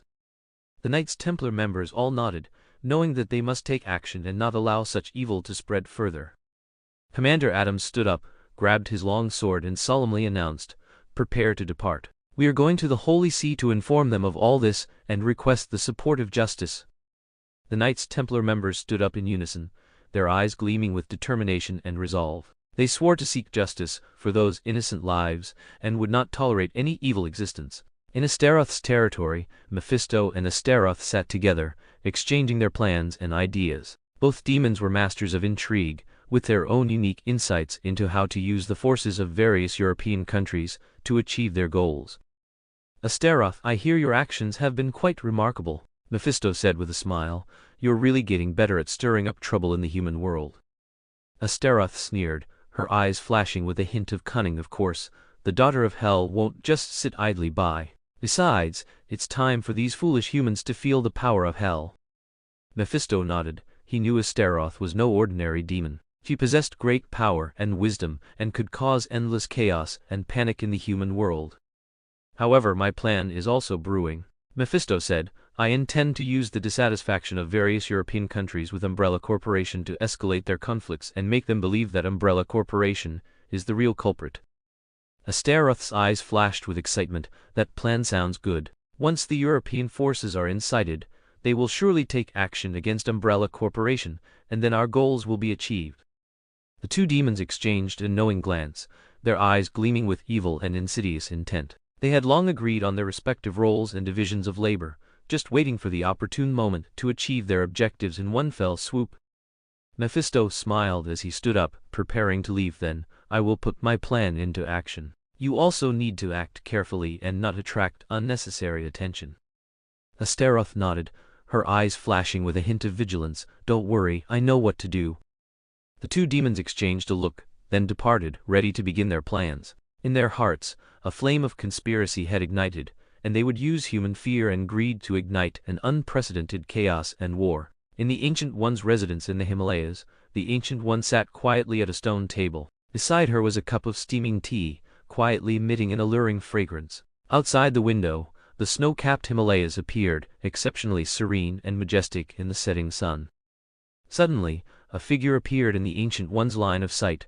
It was Wang. Wang's figure was straight, and he smiled, bowing respectfully to the Ancient One. Master, I have something to report to you. Wang's voice was respectful and solemn. The Ancient One nodded slightly, gesturing for Wang to sit down. "Speak, I am listening." After sitting down, Wang began to describe in detail the actions of the Holy See and various European forces to the Ancient One. He told the Ancient One that this action was very serious, involving a war between humans and demons, which could have a huge impact on the entire world. The Ancient One listened quietly, her eyes revealing a hint of deep thought. Finally, Wang finished everything, and he awaited some guidance and advice from the Ancient One. "Wang, I know your concerns, but we cannot interfere in human wars." The Ancient One's voice was calm and firm. She understood that some sorcerers were stirring. After all, humans have 7 emotions and 6 desires, and having a friend was quite normal. Wang was silent for a moment. He knew the Ancient One's stance was firm, and he understood her decision. After all, as a profound sorcerer, the Ancient One had her own responsibilities and mission, and she would not easily change her stance. "I understand, Master." Wang stood up and bowed deeply to the Ancient One. "I will convey your wishes to others, and I hope they can understand your decision." The Ancient One smiled slightly, knowing that Wang was a smart person. "Very well, go. Do what you need to do. I will await your good news here."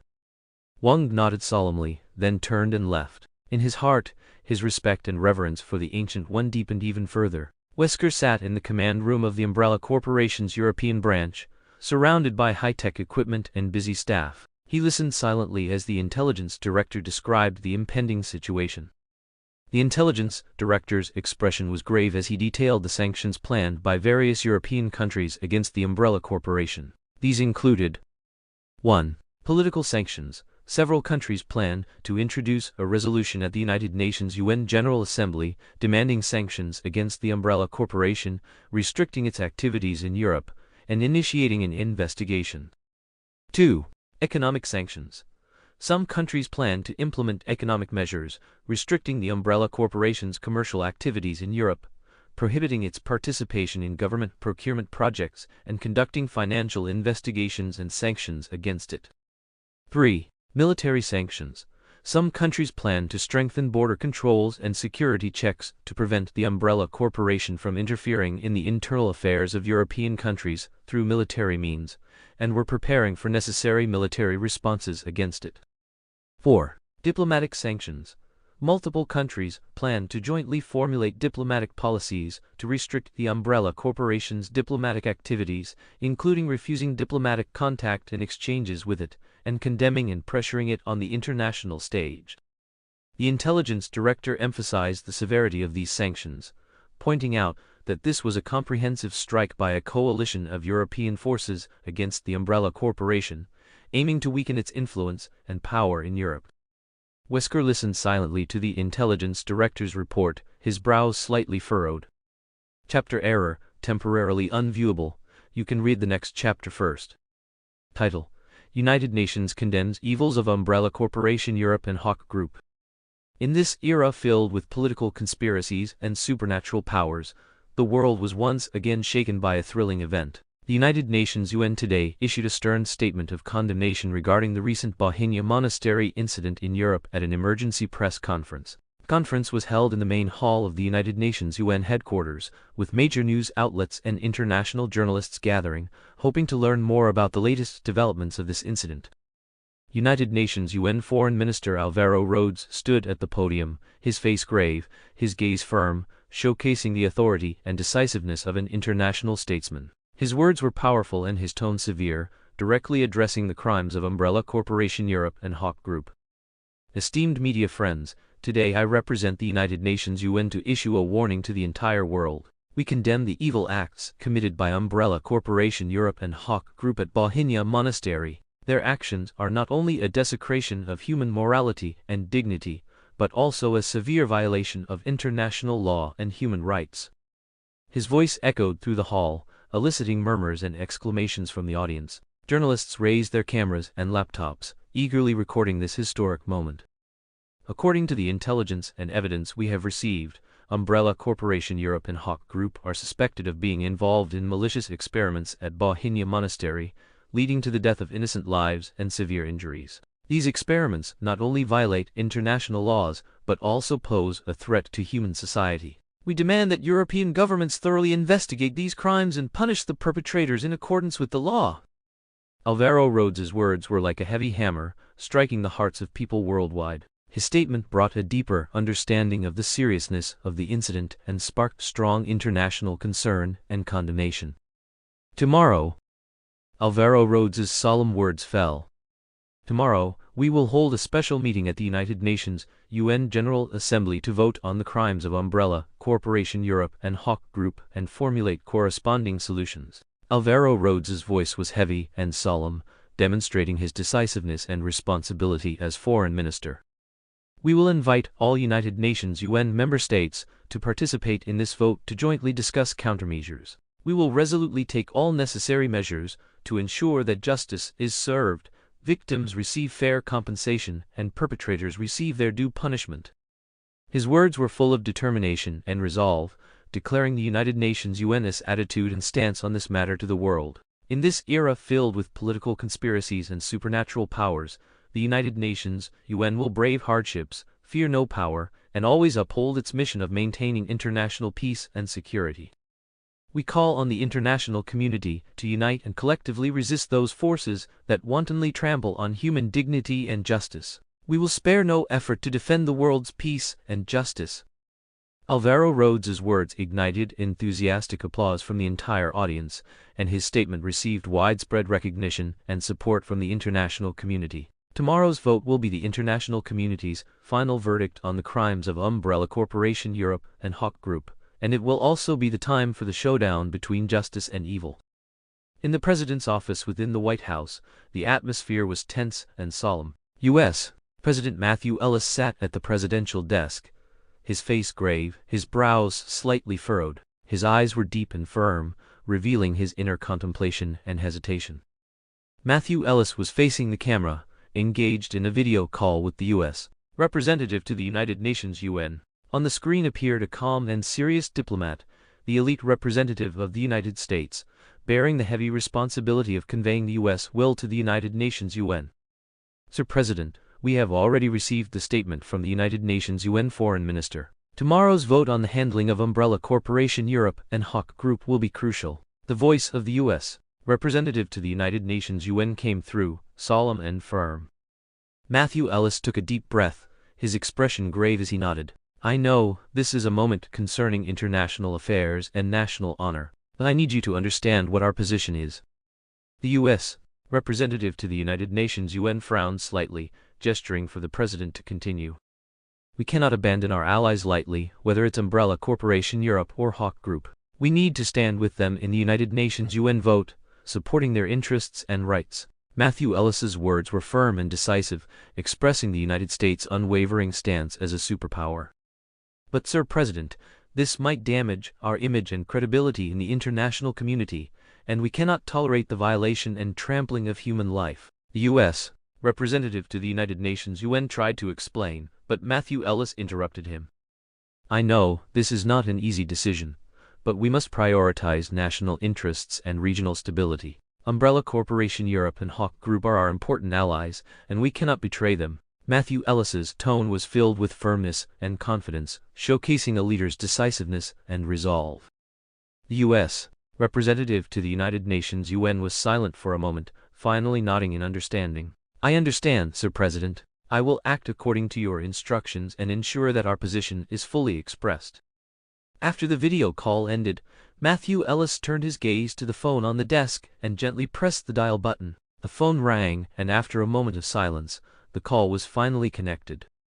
Hello, Sir Nathan Hawke. Matthew Ellis's voice sounded calm and firm. I am Matthew Ellis, President of the United States. Nathan Hawke's voice came from the other end of the line, his tone steady and confident.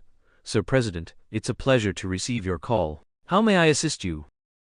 I want to talk to you about tomorrow's vote at the United Nations UN. Matthew Ellis said, regarding the handling of Umbrella Corporation Europe and Hawke Group, I intend to vote against it and stand by your side. Nathan Hawke was slightly taken aback when he heard this, but quickly regained his composure. Sir President, I am very grateful and honored. Your support means a great deal to us. I understand that we have a long-standing friendly relationship and history of cooperation, and I will not easily abandon our allies. Matthew Ellis's tone revealed a hint of warmth and closeness. I believe you and your team are capable of resolving the current difficulties, and I will fully support you. When Nathan Hawke heard these words, he knew his efforts had not been in vain, and Matthew Ellis's support was of great significance to Hawke Group. Sir President, your support is a tremendous encouragement and backing for us. We will do our utmost to fulfill our responsibilities and uphold justice and fairness. I believe you will make the right choice, Matthew Ellis said with a smile. I wish you all the best. Thank you, Sir President. After the call ended, Matthew Ellis leaned back in his chair and sighed softly. He knew this decision might trigger a series of controversies and questions, but he believed he had made the right choice. In a conference room at the United Nations UN headquarters, Alexander Pierce, as a representative of the Security Council, met with 5 permanent representatives to the United Nations UN. The atmosphere in the conference room was solemn and grave, and everyone was waiting for this important meeting to begin. Alexander Pierce, dressed in a formal suit, stood at the conference table, his gaze calm and profound, displaying the demeanor of a political elite. A faint smile played on his face, yet his eyes revealed an undeniable confidence and authority. The 5 permanent representatives to the United Nations UN entered the conference room one after another. They came from the 5 most powerful countries in the world: the United States, Dragon Country, Russia, Britain and France. Their faces were serious, their gazes firm, exuding an air of majesty and authority. Sir Alexander, it's a pleasure to see you. The U.S. representative spoke first, nodding with a smile at Alexander Pierce. Likewise, I am also very pleased to meet you all. Alexander Pierce responded politely, his voice solemn and steady, revealing confidence and decisiveness. The purpose of this meeting is to discuss the recent Bohemia monastery incident. We need to jointly discuss countermeasures, the Dragon Country representative said, his tone serious and calm. Yes, this is a very serious incident, and we must take decisive action to maintain the stability and security of the international community. The Russia representative echoed, his gaze firm. I agree, we must unite and jointly address this challenge. The Britain representative expressed support, his tone resolute. As we know, the actions of Umbrella Corporation Europe and Hawke Group have attracted widespread attention from the international community. We must conduct a thorough investigation into this and never allow anyone to deviate from international laws and moral norms, the France representative said, his tone severe. Alexander Pierce listened to the speeches of the 5 permanent representatives to the United Nations UN, understanding in his heart. The U.S. representative and Alexander Pierce remained in the conference room after the meeting, where they began to converse privately. Sir Alexander, I want to discuss something with you about tomorrow's vote. The U.S. representative's tone was serious, his gaze firm. Alexander Pierce was slightly taken aback, then showed a puzzled expression. Please speak. President Matthew Ellis has decided to vote against the actions of Umbrella Corporation Europe, and we need to do everything possible to rally more allied nations to join our ranks. The U.S. representative's words were direct and straightforward, without beating around the bush. Alexander Pierce frowned slightly. He understood what this meant. This was the beginning of a political game. I understand, but we need to be fully prepared, because this vote will be a fierce contest. Yes, we need to do everything possible to gain more support and ensure that the outcome of this vote favors our interests, the U.S. representative said, his tone resolute. Alexander Pierce nodded, indicating understanding. I will do my best to draw in some of our allied nations to also vote against it. Very good, we need to unite and jointly address this challenge. The U.S. representative expressed his appreciation. He knew that Alexander Pierce was a very shrewd and capable politician who could win them more support. After conversing in the conference room for a while, the two departed separately. In the morning, the United Nations UN headquarters, located in Europe, was already bustling with activity in its voting assembly hall. Representatives from countries all over the world, each with their own missions and goals, entered this historic hall. The hall was packed, with representatives from various countries taking their designated seats. The atmosphere was tense and solemn, and everyone's eyes were exceptionally grave, as they knew that today's vote would decide a major international issue. Outside the conference hall, the media was already in position with cameras, recording equipment, and live broadcast equipment all ready. Reporters anxiously awaited the start of the meeting, as their live reports would inform people worldwide of this historic moment. We have just received the latest news from the United Nations UN. Representatives from various countries have successively entered the conference hall, and an important vote concerning international security and justice is about to begin. The announcer's voice spread globally, attracting countless people's attention. Threen showed the scene outside the conference hall, with reporters excitedly broadcasting in front of the cameras. We are now standing outside the United Nations UN headquarters building, where hundreds of media reporters are already in position, ready to bring you real-time coverage of this historic vote. Under the camera's lens, crowds surged, raising cameras and microphones, preparing to bring the latest live reports to viewers. At the same time, security forces were fully deployed, with a large number of security personnel stationed both outside and inside the United Nations UN building, ensuring the smooth and safe conduct of the meeting. Military and police patrolled around the United Nations UN building, with strict security, and not even the slightest disturbance escaped their eyes. Their presence brought a sense of security to the people, allowing everyone to confidently engage in this historic vote. Inside the voting assembly hall, a solemn atmosphere enveloped every participant. Representatives sat in their respective seats, their gazes fixed on the voting screen, awaiting the start of the vote. Now, we will begin the voting procedure. The announcer's voice rang out in the hall, causing a moment of silence. The voting screen displayed the issue to be voted on. A vote on the umbrella corporation Europe and Hawke Group. Should they be sanctioned? The vote counters on the side had prepared the ballot boxes, awaiting the representatives' votes. Please, representatives, cast your votes according to your positions. The announcer's words were clear and firm. 5 permanent representatives, with solemn expressions, represented the 5 most powerful countries in the world, and each of their votes would determine the direction of the world.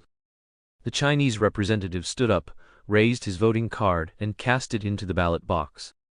Subsequently, representatives from Russia, France, and Britain also cast their votes, each falling ballot like a heavy note, opening the prelude to this vote. As the Chinese representative stood up, all eyes focused on him. China's stance had always been cautious, and this time they chose to abstain, which made the atmosphere in the hall even more tense. The last vote was for the U.S. representative. The atmosphere in the hall solidified, and everyone held their breath, awaiting the casting of this final vote. Matthew Ellis was also watching this scene with his think tank. Under his manipulation, this vote and the subsequent European sanctions against the Umbrella Corporation should not have much effect. The U.S. representative raised his voting card and gently cast it into the ballot box. As the voting card fell, there was a moment of silence in the hall.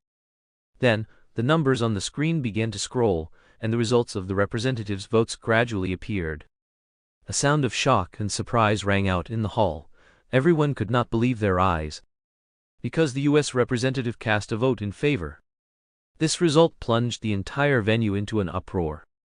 People inside and outside the council were shocked. This result exceeded everyone's expectations. The U.S. representative faced the cameras and reporters, his expression still firm and calm. The U.S. government believes that sanctions against Umbrella Corporation Europe and the Hawke Group are necessary. His voice resonated throughout the hall. We will fully support this decision and work together with the international community to maintain world peace and security.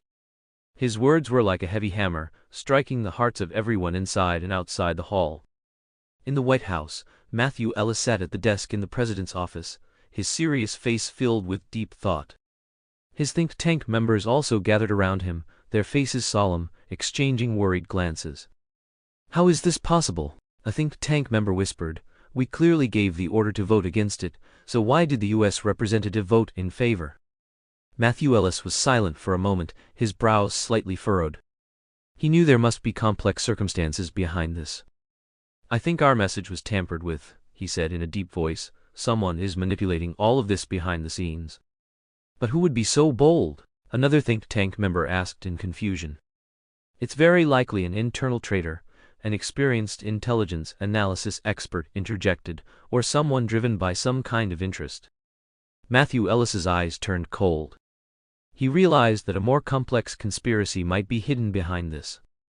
We must find out the truth as soon as possible, he said decisively.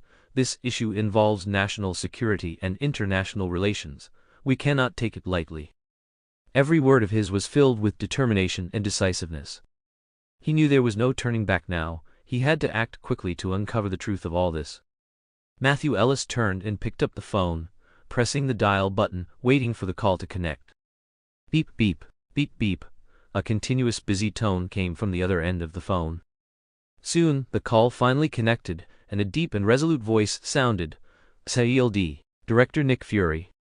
"Nick, it's me, Matthew." Matthew Ellis's voice carried tension and anxiety. "President, what's the matter?" Nick Fury asked, sensing the tension on the other end of the line. "We've run into some trouble." Matthew Ellis exhaled. "Our representative voted in favor at the United Nations UN, which was not our intention." Nick Fury frowned. "That certainly doesn't sound right." At the same time, Nick Fury understood that Matthew Ellis had revealed to him that the vote on the Umbrella Corporation matter should have been against, but this could also be Matthew Ellis's deliberate act, to vote in favor, but to have himself, CLD, as a third party, take action, perhaps also with the intention of obstructing Nathan Hawke. "I need your help, Nick," Matthew Ellis said. "I need your agents to rendezvous with Alexander Pierce, secretly monitor the representative's actions, and arrest him at the appropriate time." "Understood, President." Nick Fury replied without hesitation. "I will arrange the operation immediately to ensure the mission's completion." "Thank you, Nick," Matthew Ellis said. "The importance of this matter goes without saying. The truth must be uncovered as soon as possible." "I will cooperate fully," Nick Fury solemnly replied. "I will dispatch the most elite agents to ensure the smooth completion of the mission." A firm promise came from the other end of the phone, giving Matthew Ellis a sense of relief. "I trust you, Nick," Matthew Ellis said. "We must resolve this issue as soon as possible to prevent the situation from deteriorating further." "I will act immediately, President," Nick Fury said. "Please rest assured, we will handle this matter." Matthew Ellis hung up the phone, feeling a sense of relief. "Fuck, that bastard framed me." Matthew Ellis, consumed by rage, smashed his office, then looked down at the scene of his palm being cut and then healing during the smashing. CLD headquarters, Nick Fury immediately organized an action team composed of the most elite agents. Their mission was to secretly monitor the U.S. representative's every move and arrest him at the appropriate time. "Listen up, everyone." Nick Fury stood before the action team, his gaze deep and firm. "Our mission is crucial. We must ensure that all actions are flawless." CLD headquarters, Nick Fury quickly organized a team of agents ready to execute the president's orders. The agents were fully equipped with the most advanced spy equipment and concealed weapons. Their mission was to secretly monitor and arrest Adam Jenkins. At the same time, Nick Fury also contacted Hawke, ordering him to lead his team to rendezvous with the CLD agents, and he would serve as captain to lead the team. At a secret base in Washington, D.C., the agents quickly assembled, fully equipped and awaiting orders for action. Nick Fury stood before them, explaining the importance and urgency of the mission, instructing them to remain vigilant and cooperate fully to ensure the smooth completion of the mission. After all, it concerned Nathan Hawke, and he himself would have to go to the Hawke group later. "Our goal is to arrest Adam Jenkins without attracting any attention."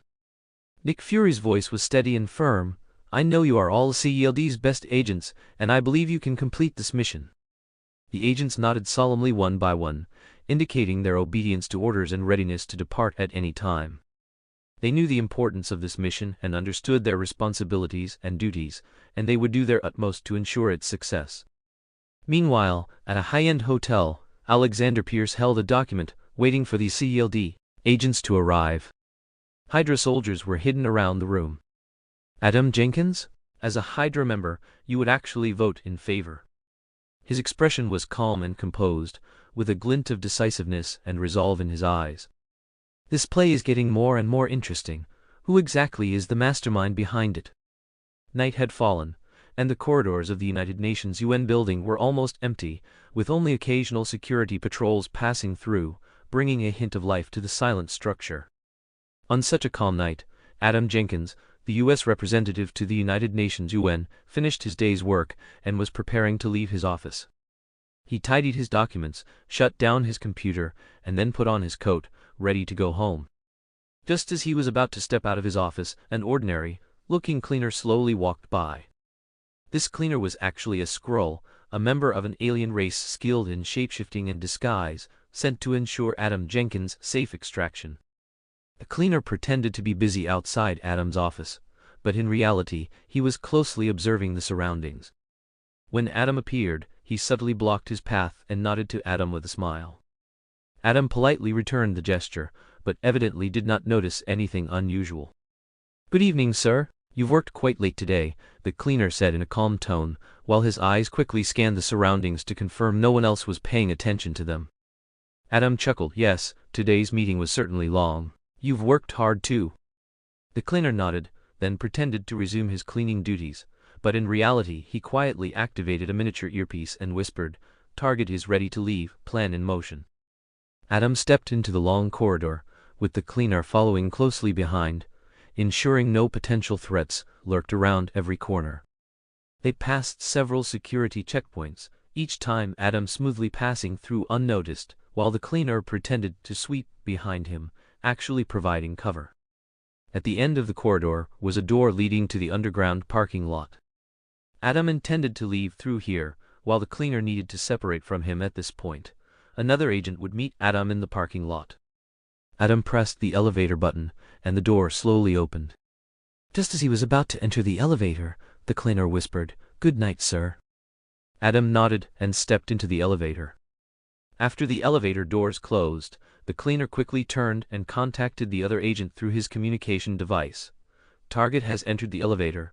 Proceed as planned." In the underground parking lot, another agent was already ready.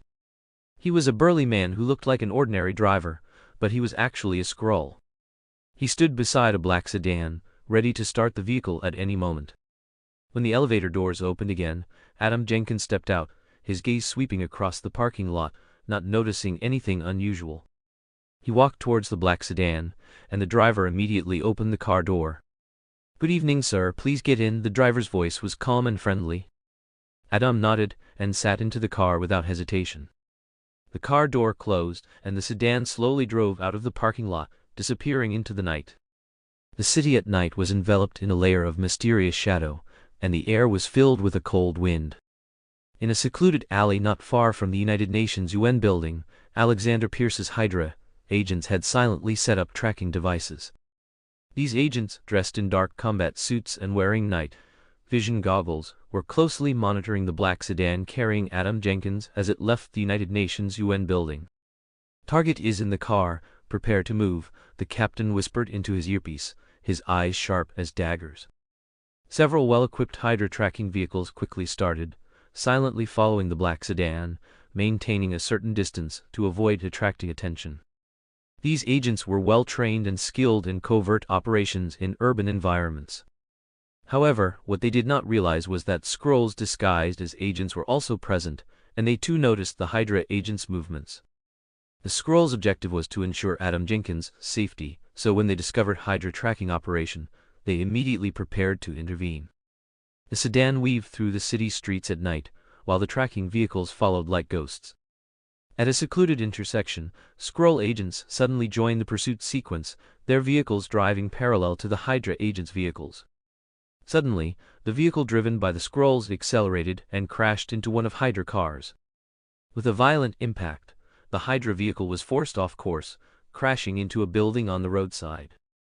With a loud bang, the Hydra vehicle was totaled, and both the driver and occupants were severely injured. The Hydra captain immediately realized they were ambushed, and he ordered the other vehicles to prepare for battle via his earpiece. "We are under attack. All units, prepare to engage." Skrull agents quickly jumped out of their cars, their hands already armed with various weapons. A fierce firefight immediately erupted on the street. Bullets streaked across the night sky, and flashes of fire and explosions echoed one after another. Although the Hydra agents were well equipped, they found themselves at a distinct disadvantage against the Skrull agents, who had transformed into humans. The Skrulls were not only highly skilled in combat, but their shape-shifting abilities allowed them to thrive in the urban environment, easily evading Hydra attacks. On the street, cars were used as cover, and explosions and gunfire were constant. The Skrull agents moved agilely, leaping from one cover to another, their shooting accurate, each bullet taking an enemy's life. The Hydra agents tried to counterattack, setting up heavy firepower at street corners and alley entrances, attempting to resist the Skrull offensive with machine guns and grenades. But the Skrulls' flexibility and efficient tactics quickly disrupted their defensive lines. A Hydra agent was trying to fire an RPG SHD from behind an overturned police car, but just as he aimed, a Skrull agent rushed over with astonishing speed, delivering a precise shot that took down that agent. During the battle, the Skrull agents displayed their unusual tactics. Some of them transformed into Hydra agents, infiltrating the enemy ranks, causing confusion and panic.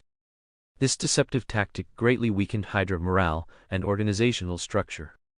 The Hydra commander realized the situation was dire and began to attempt to organize a retreat. He urgently gave orders via radio, "All units, retreat to Rendezvous Point Sector 2, we need to regroup our defenses." However, the Skrull agents' pursuit was relentless. They utilized excellent tactics and shapeshifting abilities to effectively cut off Hydra retreat routes.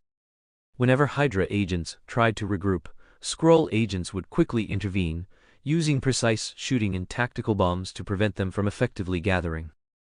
As the battle continued, the destruction on the streets became more severe, with burned-out vehicles, broken glass, and shell craters covering every corner.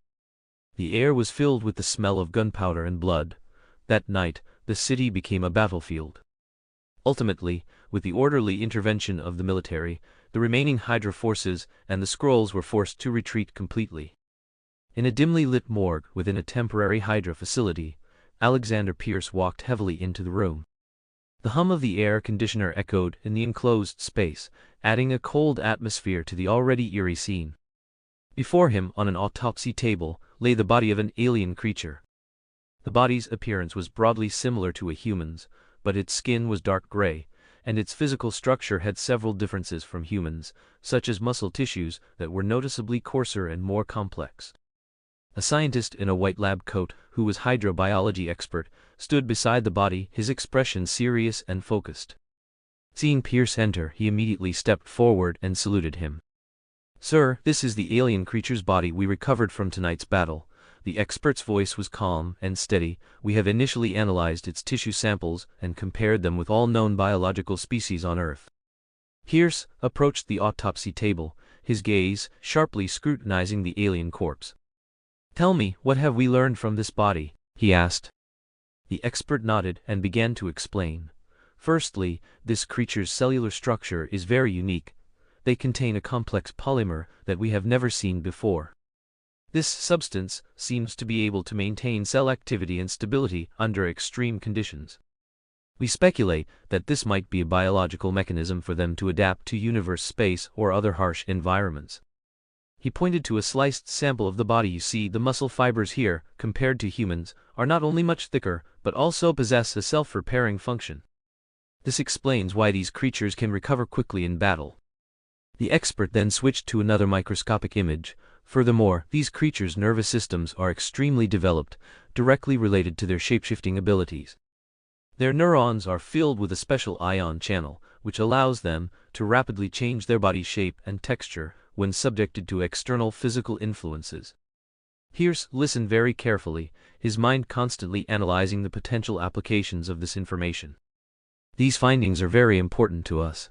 They could have profound implications for our biological weapons program and even our super soldier program." The expert nodded. "Yes, sir. We are trying to extract these unique biomolecules and research whether they can be synthesized or replicated.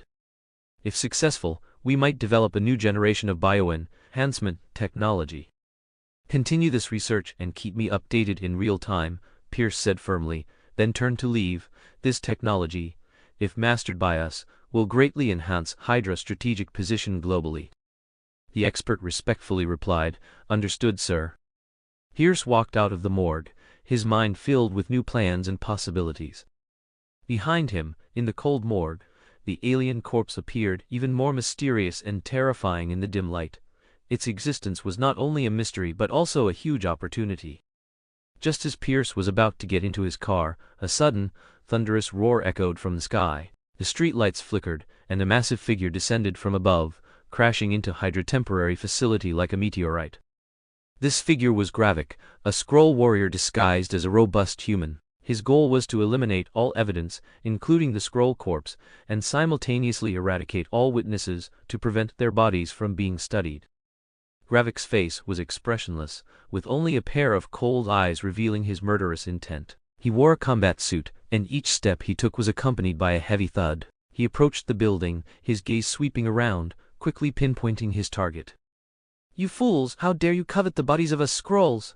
Gravik's voice was low and menacing as he spoke, stepping further into the building.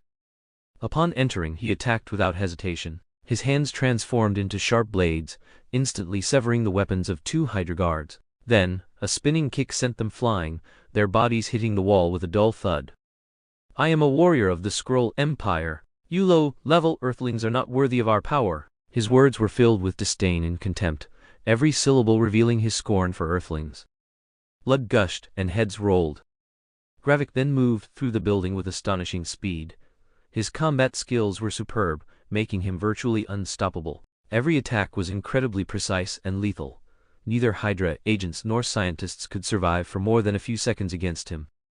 His target was the morgue, where the Skrull corpse was kept. By the time he reached his destination, many bodies of Hydra members had piled up behind him. Gravik glanced at them indifferently, then walked straight to the cold storage room where the corpse was located.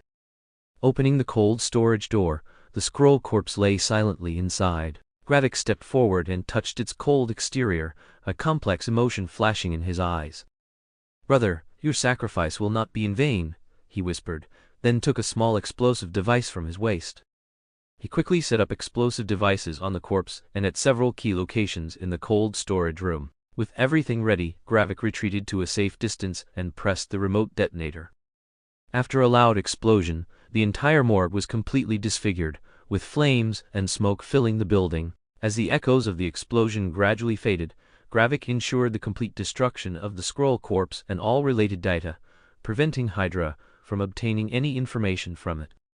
Gravik surveyed the destroyed laboratory, confirming that no potentially compromising information had been left behind, then quickly exited the building. His figure moved swiftly in the night, almost blending in with the surrounding shadows. The next morning, as the sun had just risen, soft sunlight illuminated the city's streets and alleys. In this tense and turbulent atmosphere, Adam Jenkins stood before a makeshift press conference venue, facing numerous reporters and flashing camera lenses. "Ladies and gentlemen, thank you for coming here today." Adam's voice was calm, but his eyes held an imperceptible tension and anxiety. He cleared his throat and continued, "I stand here to expose a world-shaking conspiracy. This not only concerns my personal safety, but also global peace and justice." Adam's gaze swept over the reporters present. "Last night, I became the target of a meticulously planned assassination attempt. The mastermind behind this operation is none other than the European Umbrella Corporation, which we are all familiar with." A murmur and whispering immediately arose in the venue. Reporters exchanged surprised glances, quickly adjusting their equipment to ensure they could capture every detail. "I was informed that last night's attack was to eliminate all evidence of Umbrella Corporation's involvement in illegal human experimentation. They tried to stop me from exposing these crimes by killing me." Adam's voice grew increasingly firm, but they did not succeed. He paused, letting his words sink in. "The actions of Umbrella Corporation not only disregard the law, but also trample on fundamental human ethics. They conduct experiments with the lives of innocent people. This is a great insult to human dignity."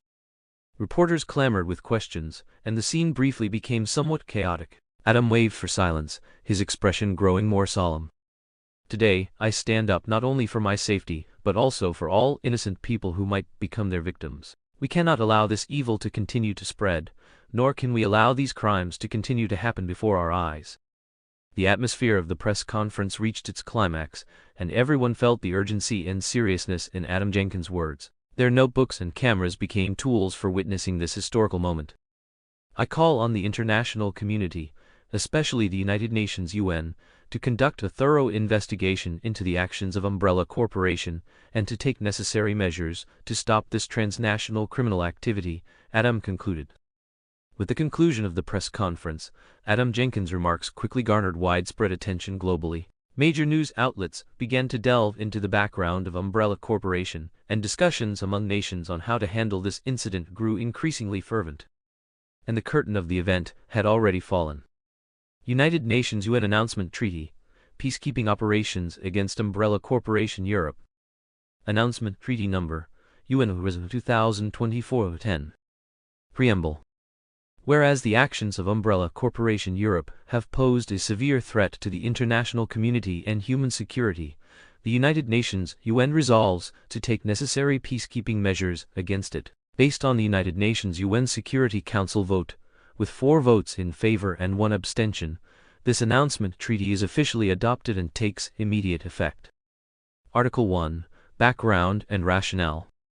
1.1 Umbrella Corporation Europe is suspected of involvement in illegal human experimentation and malicious destructive activities, severely violating international law and human rights conventions.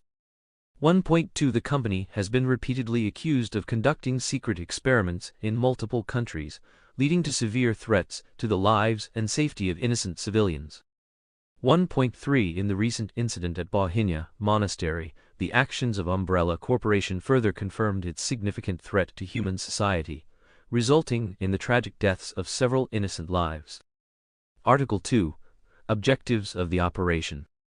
2.1 Immediately launch military strikes against Umbrella Corporation Europe to dismantle its terrorist organization and armed militants. 2.2 Protect the peace and security of the international community, ensuring that the company no longer poses a threat to any country or region. 2.3 Arrest and prosecute all personnel involved in illegal experiments and terrorist activities. Article 3. Implementation of the operation. 3.1 United Nations UN peacekeeping forces, under the authorization of the Security Council, will immediately launch peacekeeping operations against Umbrella Corporation Europe. 3.2 The operation will be jointly executed by multinational joint military forces, including, but not limited to airstrikes, ground offensives, and special operations. 3.3 National governments will provide necessary intelligence and logistical support to ensure the smooth progress of the operation. Article 4. Humanitarian assistance. 4.1 During military operations, the United Nations UN will ensure the protection of innocent civilians and avoid any collateral damage. 4.2 National governments and international aid organizations will provide humanitarian assistance to help civilians in affected areas return to normal life. 4.3 The United Nations UN will establish a specialized refugee assistance agency to provide help to those displaced by military operations. Article 5. Follow-up measures. 5.1 After the conclusion of military operations, the United Nations (UN) will establish a special tribunal to prosecute Umbrella Corporation Europe and its associated personnel. 5.2 The United Nations (UN) will cooperate with national governments to ensure that any remaining terrorist activities and illegal experiments do not occur again. 5.3 The United Nations (UN) will strengthen oversight of biotechnology companies to prevent the recurrence of similar incidents. Article 6. International cooperation. 6.1 The United Nations UN calls on all member states to actively participate in and support this peacekeeping operation to jointly combat terrorism and illegal activities. 6.2 National governments should strengthen intelligence sharing and cooperation to ensure the smooth implementation of the operation and subsequent security. 6.3 The United Nations UN will work with the international community to collectively maintain global peace and security. Conclusion. This announcement treaty takes effect from the date of its issuance, and national governments and relevant agencies should immediately implement and comply. The United Nations UN will continue to be committed to maintaining global peace and security, ensuring that all humanity is free from the threat of terrorism and illegal activities. Issuing authority. United Nations UN Security Council. Date: Roman 20 month, Roman 2020 XX. Written. Inside the Department of Defense building in central London, there was a scene of bustling activity. Minister of Defense Henry Walton stood before a giant electronic map, commanding various military forces. His gaze was resolute, his face grim, clearly aware of the importance of this operation. All special forces immediately on stand by. The Royal Air Force is ready for deployment on the southern coast. Walton's voice was steady and powerful. The communications officer quickly responded, "Yes, Minister of Defense. Our naval fleet has also been deployed in the English Channel, ensuring the blockade of Umbrella Corporation." Every corner of the Department of Defense was filled with a tense yet orderly atmosphere. Staff officers marked key targets on the electronic map, and commanders maintained contact with frontline troops via video conferences, ensuring every step of the operation was precise. France. At the Department of Defense headquarters in Paris, Minister of Defense Mary Delacroix was chairing an emergency meeting. She wore a military uniform, her expression serious, her baton drawing lines on the map, indicating the deployment of the French army.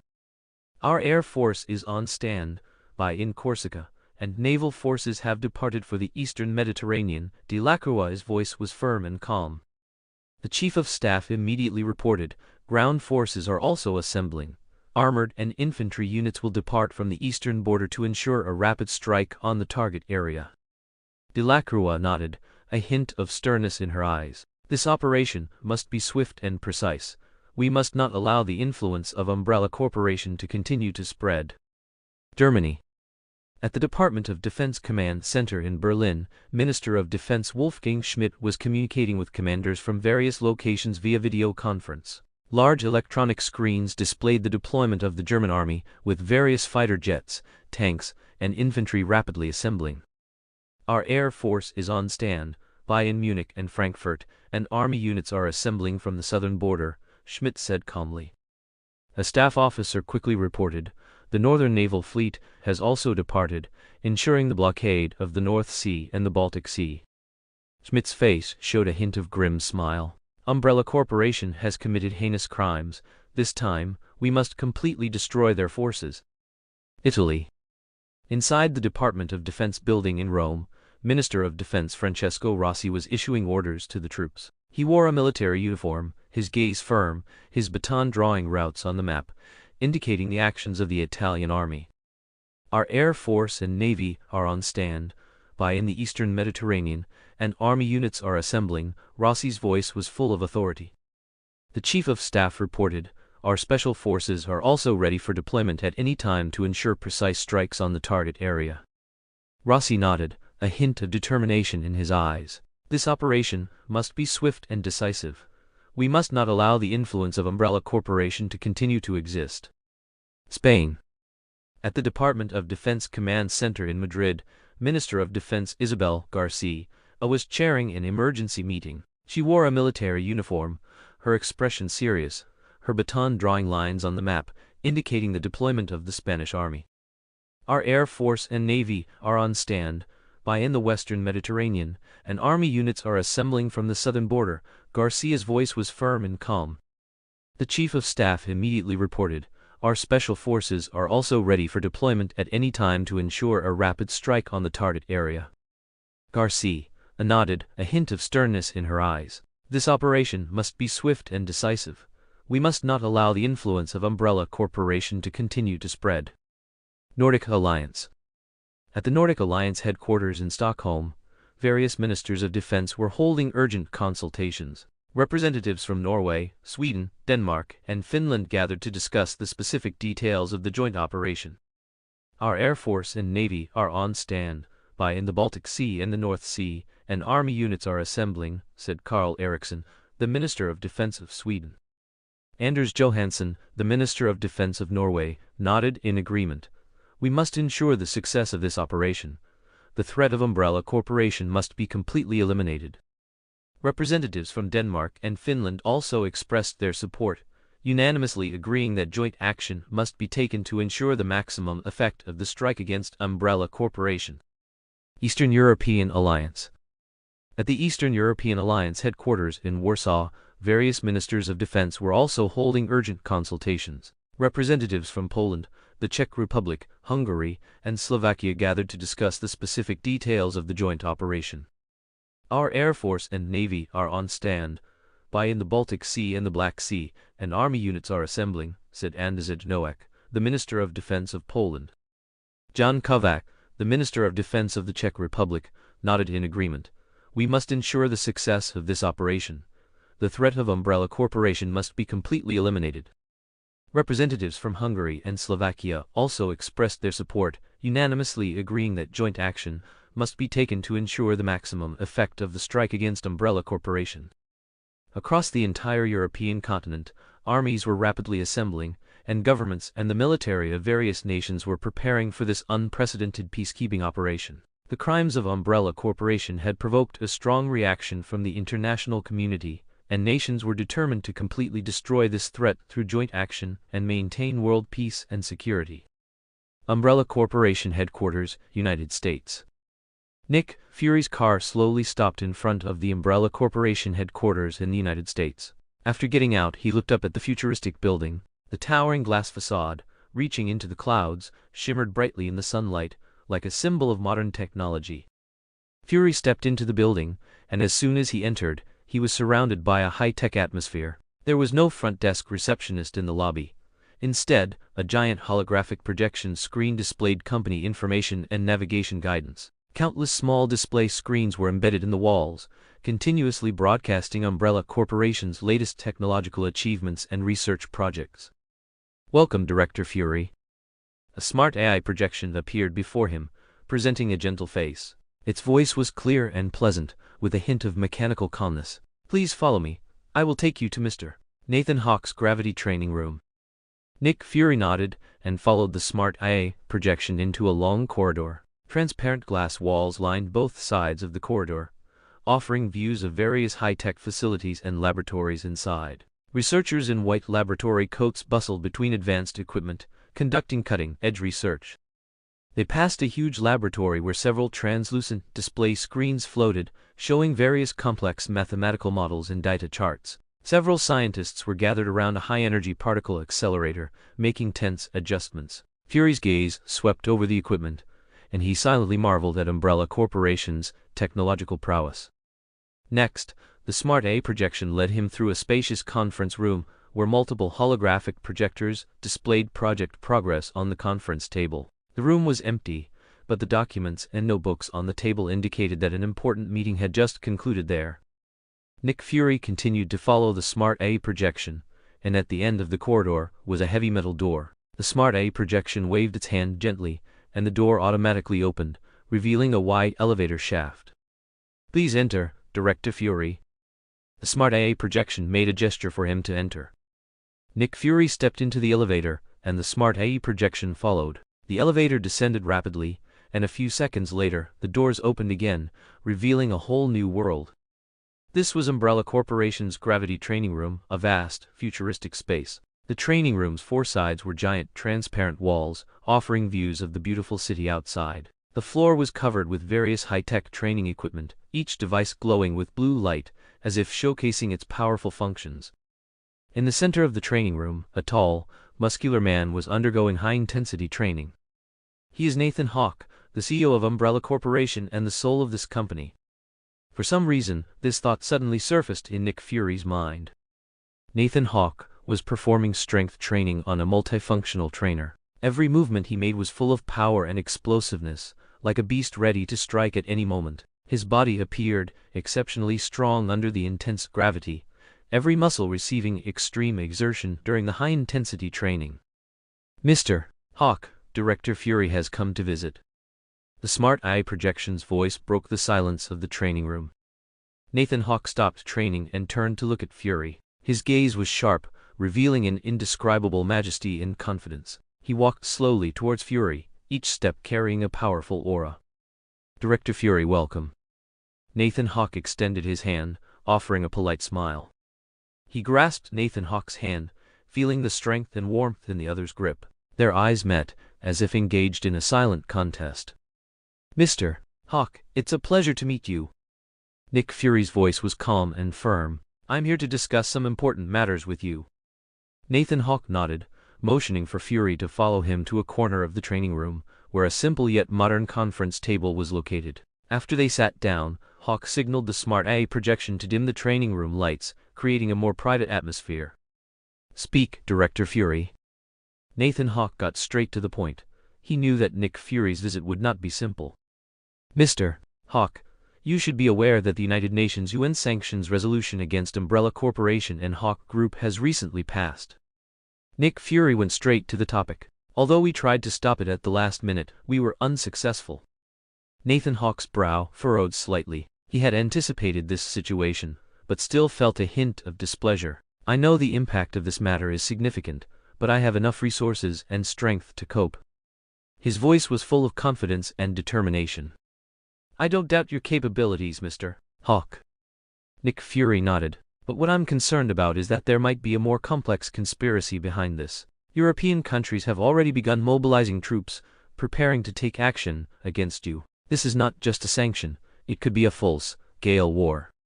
Nathan Hawke was silent for a moment, his gaze deep and calm. Director Fury, I understand your concerns, but we will do our utmost to protect our interests and the safety of our employees. Nick Fury watched Nathan Hawke, as if searching for an answer deep within him. Mr. Hawke, I hope you understand that Umbrella Corporation is not just a company. Your actions will affect the entire world order. Nathan Hawke nodded, his gaze firm. I understand that, Director Fury. We will do our best to avoid conflict, but if we must respond, we will not back down. Nick Fury nodded. He knew Nathan Hawke's resolve was set. All right, Mr. Hawke, I hope you can overcome this crisis. The White House, Washington, D.C. A war without smoke and fire was playing out in the president's office conference room. The conference table was filled with high-ranking U.S. government officials, each looking tense and serious. The main topic of the meeting was how to respond to the United Nations UN sanctions resolution against Umbrella Corporation and Hawke Group. President Matthew Ellis stood at the head of the table, his face stern, his gaze sharp. He knew that the outcome of this meeting would determine the U.S. stance and actions in this matter. Gentleman, Matthew Ellis began, his voice steady and powerful. The United Nations UN resolution has passed, and European countries have begun mobilizing troops, preparing to take action against Umbrella Corporation. We need to make a decision on how to respond to this situation. National Security Advisor John Miller was the first to speak. He was a representative of the hawkish faction, his eyes revealing a sense of unwillingness and determination. Mr. President, we cannot stand by idly. Umbrella Corporation is of vital importance to our national security. If Europe attacks them, it is not only a threat to them, but also an infringement on our national interests. Miller's words resonated in the conference room, and some hawkish officials nodded in agreement. However, Secretary of State Jane Stones held a different opinion. She represented the dovish faction. Jane's expression was calm and firm. She knew she had to prevent the outbreak of this war. Mr. President, we need to think calmly. If we intervene in this conflict, it will trigger an even greater backlash from the international community. Our allies do not wish to see us get entangled in this conflict. Her words were full of reason, attempting to persuade everyone present with calm analysis. Jane, do you wish to see Umbrella Corporation destroyed? Minister of Defense, James Cott questioned. They are our important partners. We cannot stand idly by when they need us most. Jane Stones responded, I am not unsupportive of Umbrella Corporation, but we need to weigh the pros and cons. Direct intervention in a war will drag us into an endless quagmire. We need to find a more peaceful solution. President Matthew Ellis listened to the arguments of both factions, his brow furrowing slightly. He understood that both sides had valid points, but as president, he needed to make the wisest decision. We can resolve this crisis through diplomatic means, Jane Stones continued. Negotiate with European countries, trying to resolve the conflict through dialogue. This can not only protect our interests, but also avoid the outbreak of war.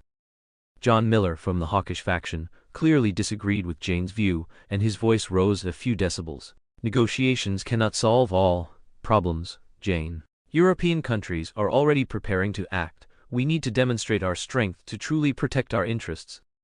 The atmosphere in the conference room grew increasingly tense, and the debate between the two factions gradually escalated.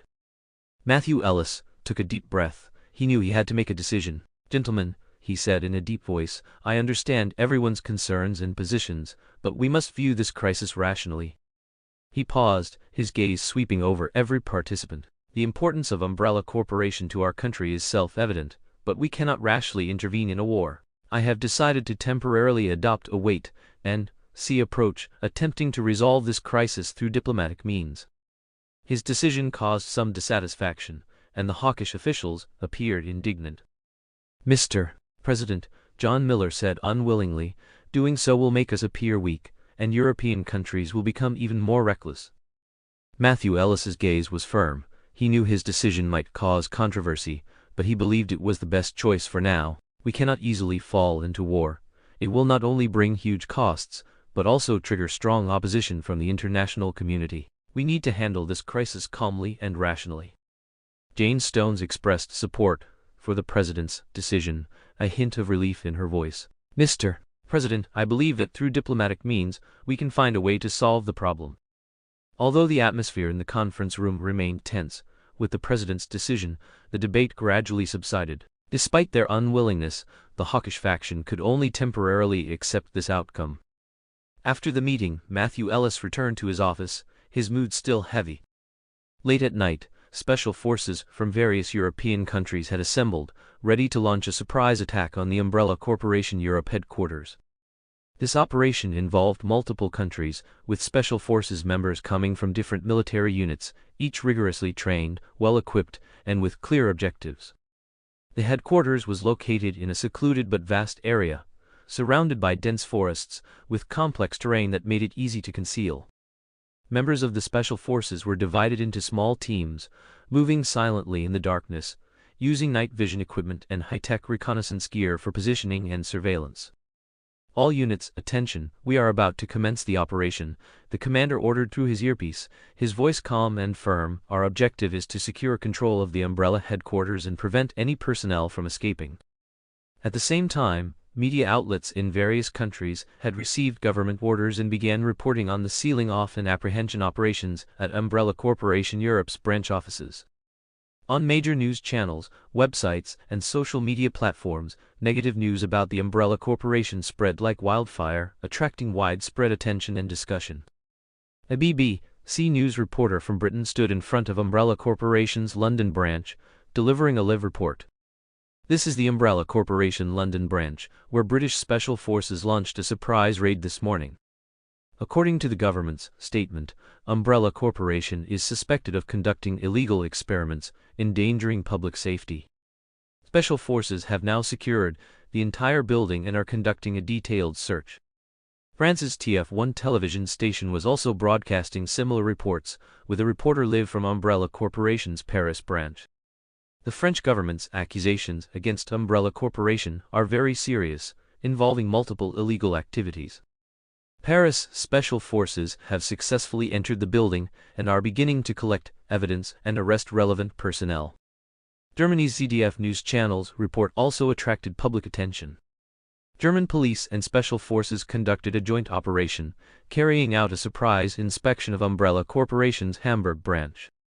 We understand that Umbrella Corporation is suspected of conducting illegal genetic experiments, involving multiple victims. The government stated that it will deal with the relevant personnel seriously. Media reports from various countries spread rapidly, and discussions about Umbrella Corporation on social media continued to escalate. On platforms like Twitter and Facebook, netizens expressed their opinions, engaging in heated discussions about the incident. At the Truth Seeker, Umbrella Corporation has always been mysterious and now their crimes are finally exposed. I hope the government conducts a thorough investigation and gives us an explanation. At Justice for All, these large corporations have always been exploiting us ordinary people, and now someone has finally come forward to expose their true colors. Support the government's actions. At Conspiracy Hunter, there have long been rumors about Umbrella Corporation's secret experiments, and I didn't expect them to be true. I hope this time their dark secrets can be thoroughly exposed. At Science Lover, as a science enthusiast, I have always been interested in Umbrella Corporation's research, but now it seems that too much darkness may be hidden behind their research. At Freedom Fighter, the government's actions are commendable, but we must also remain vigilant and not be led by the media. We need to know the whole truth. At Opt, but I remember Umbrella Corporation is a sister company of Hawke Group, right? Can they defeat Iron Man armor or superheroes? And E555, brother, you're being ridiculous. On social media, various viewpoints emerged endlessly, with voices of support and opposition intertwined, forming a fierce storm of public opinion. In terms of public opinion, Umbrella Corporation seemed to have no advantage, but in military confrontation, Umbrella Corporation was generally favored. The Umbrella Corporation Europe headquarters was quiet and tense late at night, with the surrounding dense forest appearing particularly eerie under the moonlight. The Special Forces members advanced silently, their steps light and swift, every movement precisely calculated. All units prepare for action. The commander issued the order through his earpiece, and the Special Forces members began to disperse, preparing to encircle the headquarters from multiple directions. However, they did not know that they were walking into an invisible giant net. Just as the special forces were about to approach the outer defense line of the Umbrella headquarters, the Eisenach battle armor activated. The Eisenach battle armor was one of Umbrella Corporation's most advanced defense systems, possessing intelligent control systems and powerful weapon equipment. Each battle armor was like a mobile fortress, with powerful combat and defense capabilities. Alarm: intruders approaching. Activating defense protocols. The intelligent central processing unit inside the headquarters issued an alarm, and all Eisenach battle armor activated instantly, their red eyes flickering in the darkness, as if hunters had locked onto their prey.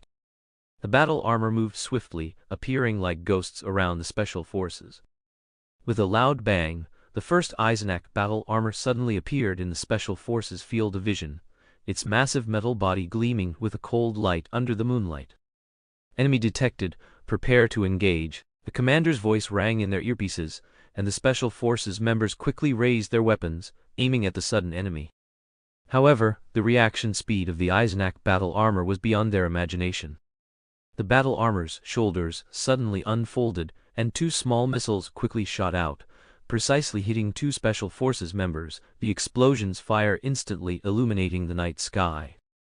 Fall back! Maintain formation, the commander ordered, and the special forces members quickly retreated, attempting to reorganize their defensive line. However, the Eisenach battle armor gave them no chance to breathe, continuing to launch fierce attacks.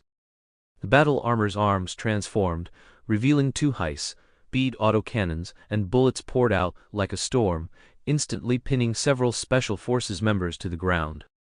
Their bullet-proof vests were meaningless in the face of such powerful firepower. Bullets pierced through their bodies and blood splattered. Call for air support. The commander urgently called for backup. He knew that ground forces alone could not contend with these powerful battle armor. Soon air support arrived at the scene.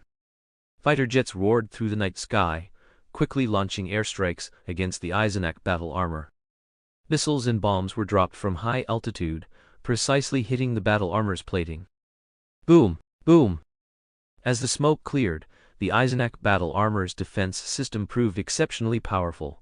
The fighter jets' attacks only left some marks on the battle armor's surface, completely unable to destroy them. The battle armor quickly retaliated, its shoulder missile launchers activating again, and several missiles whistled as they shot towards the fighter jets in the air. Boom! With several loud bangs, the fighter jets were hit and crashed to the ground, the fire of the explosions illuminating the battlefield, creating a scene of chaos. At the same time, the Special Forces members on the ground were also engaged in fierce combat with the battle armor. They used various weapons and tactics, attempting to destroy the battle armor's defenses, but the battle armor's reaction speed and combat power were beyond imagination, and every attack was easily diffused by the battle armor. "We need more support," the commander anxiously called out.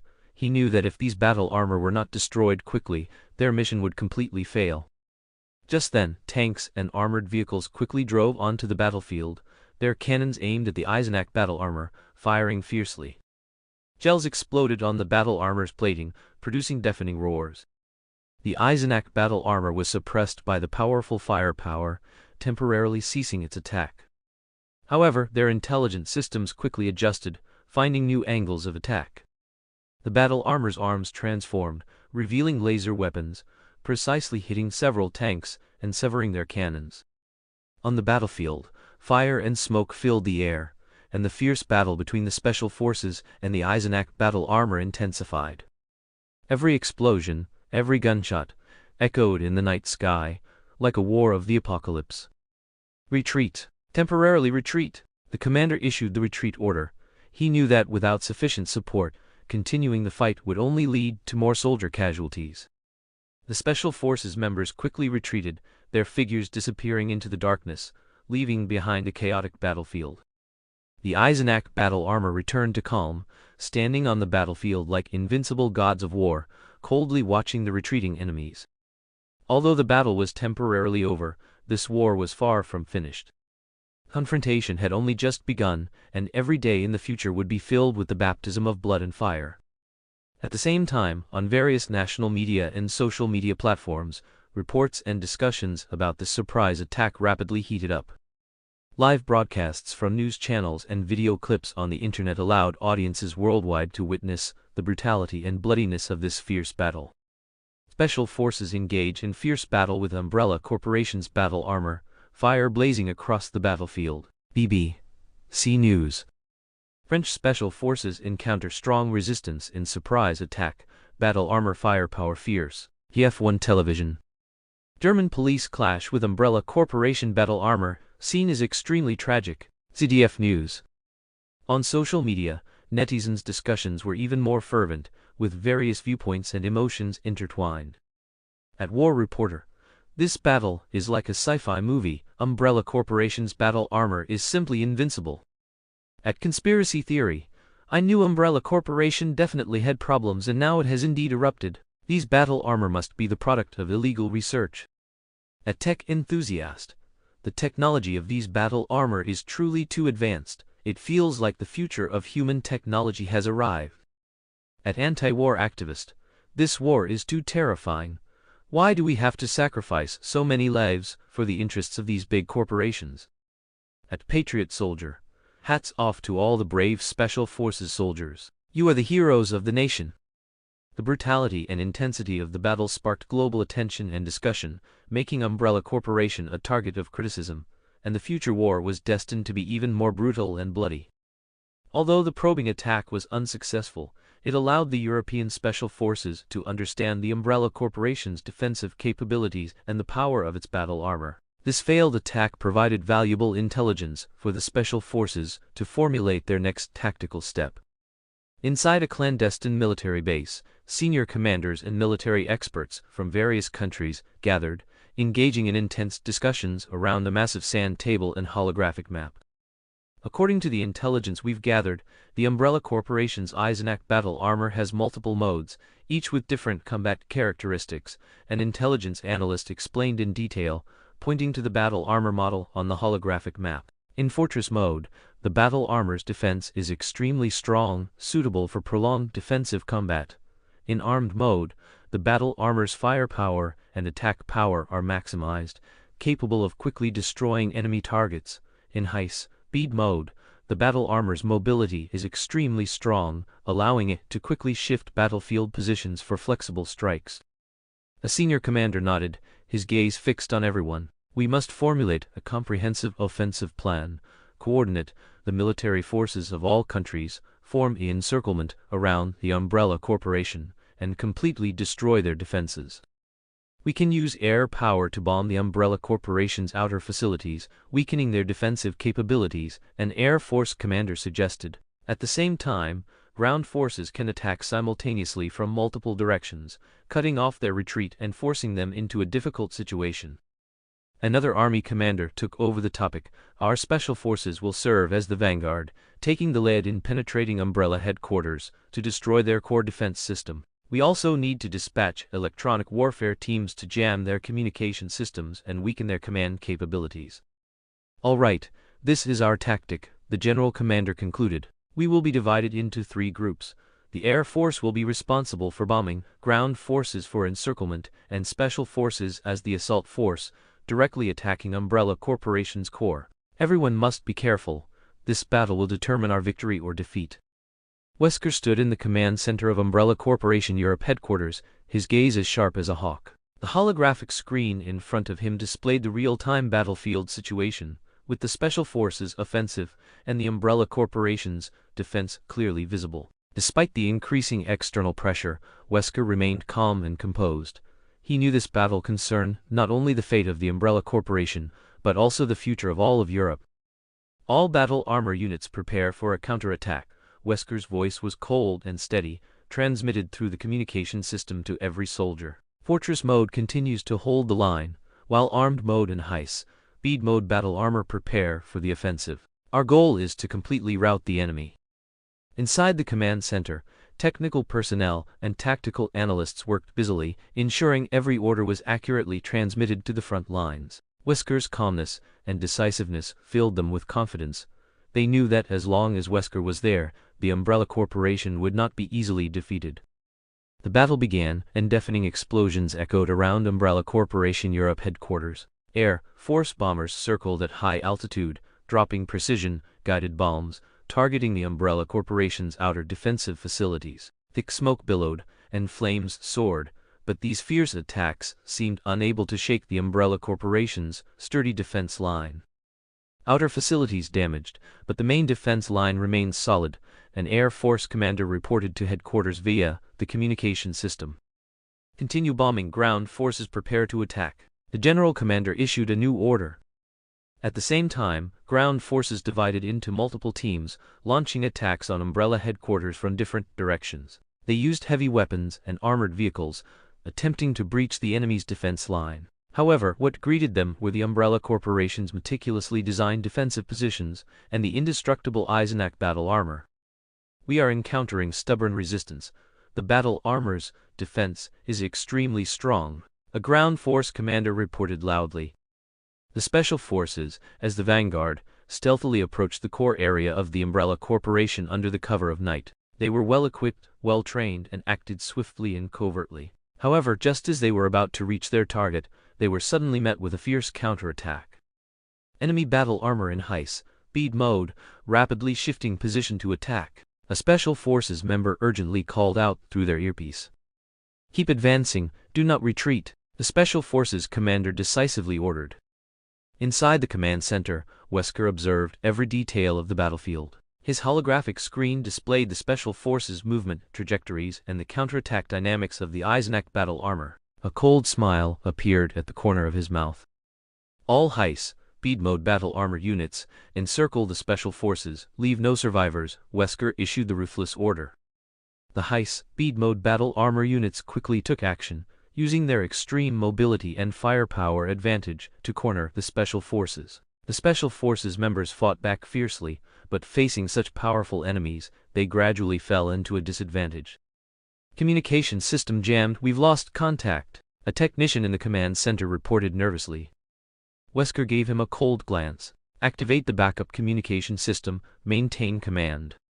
At the same time, the combined offensive of the ground forces and the Air Force also entered a white-hot stage. The Umbrella Corporation's Fortress Mode battle armor stood firm, while the Armed Mode battle armor continuously launched fierce counterattacks. The entire battlefield was filled with smoke, and the battle entered its most brutal phase.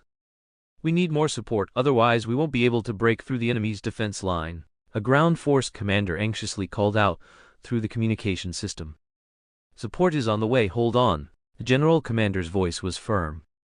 Just then, the Umbrella Corporation headquarters defense system suddenly activated, and a powerful energy shield protected the entire headquarters, making it impregnable. Wesker stood in the command center, his gaze like a torch, calmly commanding every battle. "Today's battle will decide the future of Europe," he muttered coldly to himself.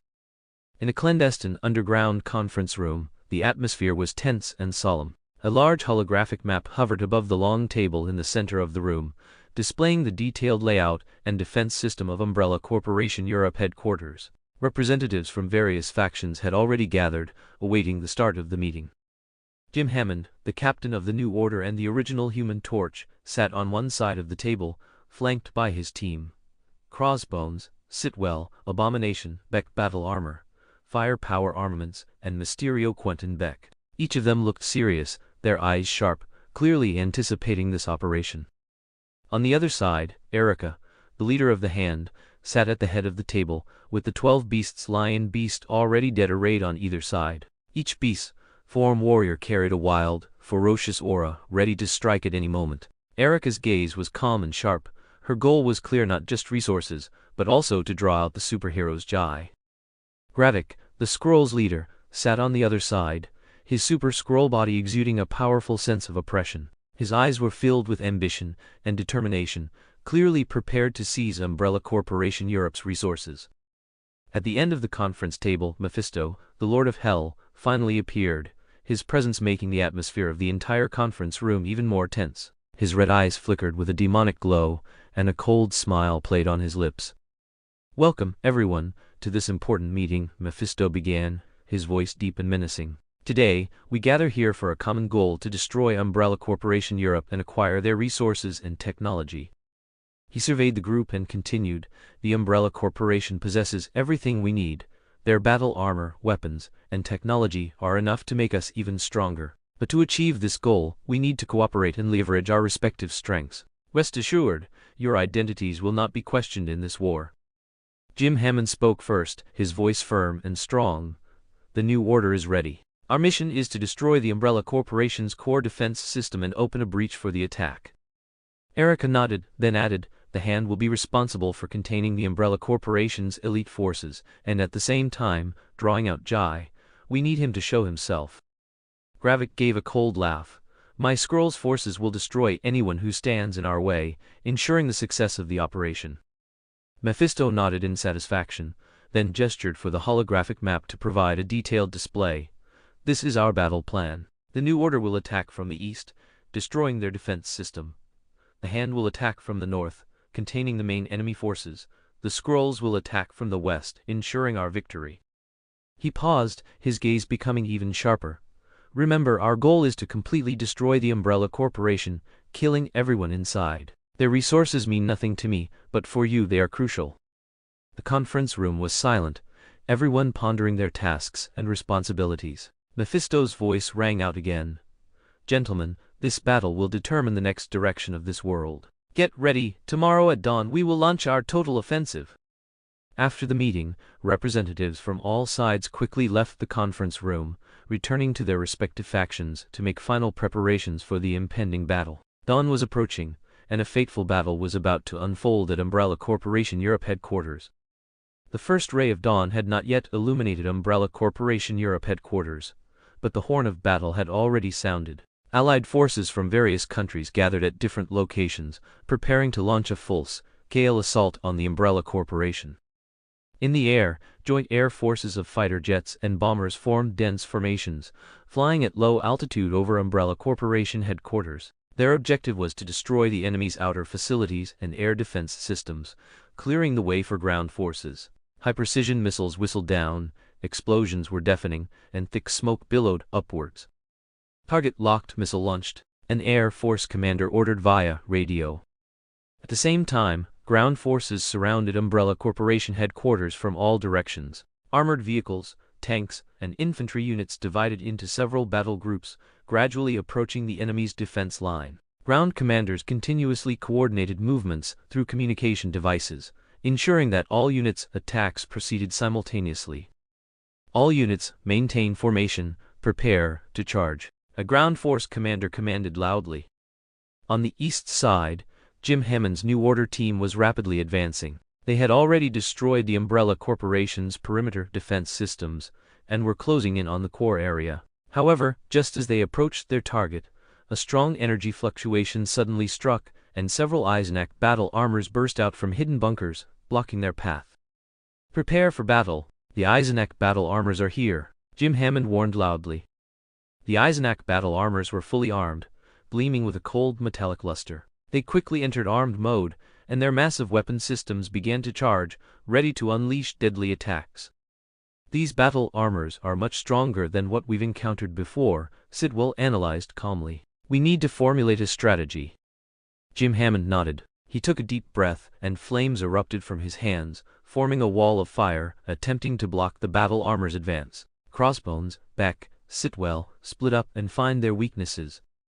Crossbones swiftly charged towards the battle armor's flank, using his close combat abilities to try and break through the enemy's armor. Beck, on the other hand, used his firepower-equipped battle armor for long-range suppression, firing high-energy shells at the enemies. Sitwell was responsible for electronic interference, attempting to disrupt the battle armor's control systems. The Eisenach battle armors reacted quickly, switching to fortress mode, significantly increasing their defense and repelling multiple attacks from the New Order. At the same time, they also began to counterattack, unleashing high-energy laser beams and missiles, forcing the New Order members to constantly dodge. Their defenses are too strong, Beck shouted while dodging attacks. We need more fire power.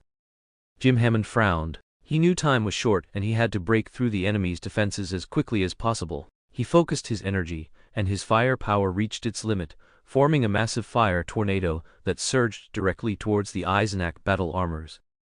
Full attack, concentrate fire, break through them, Jim Hammond roared.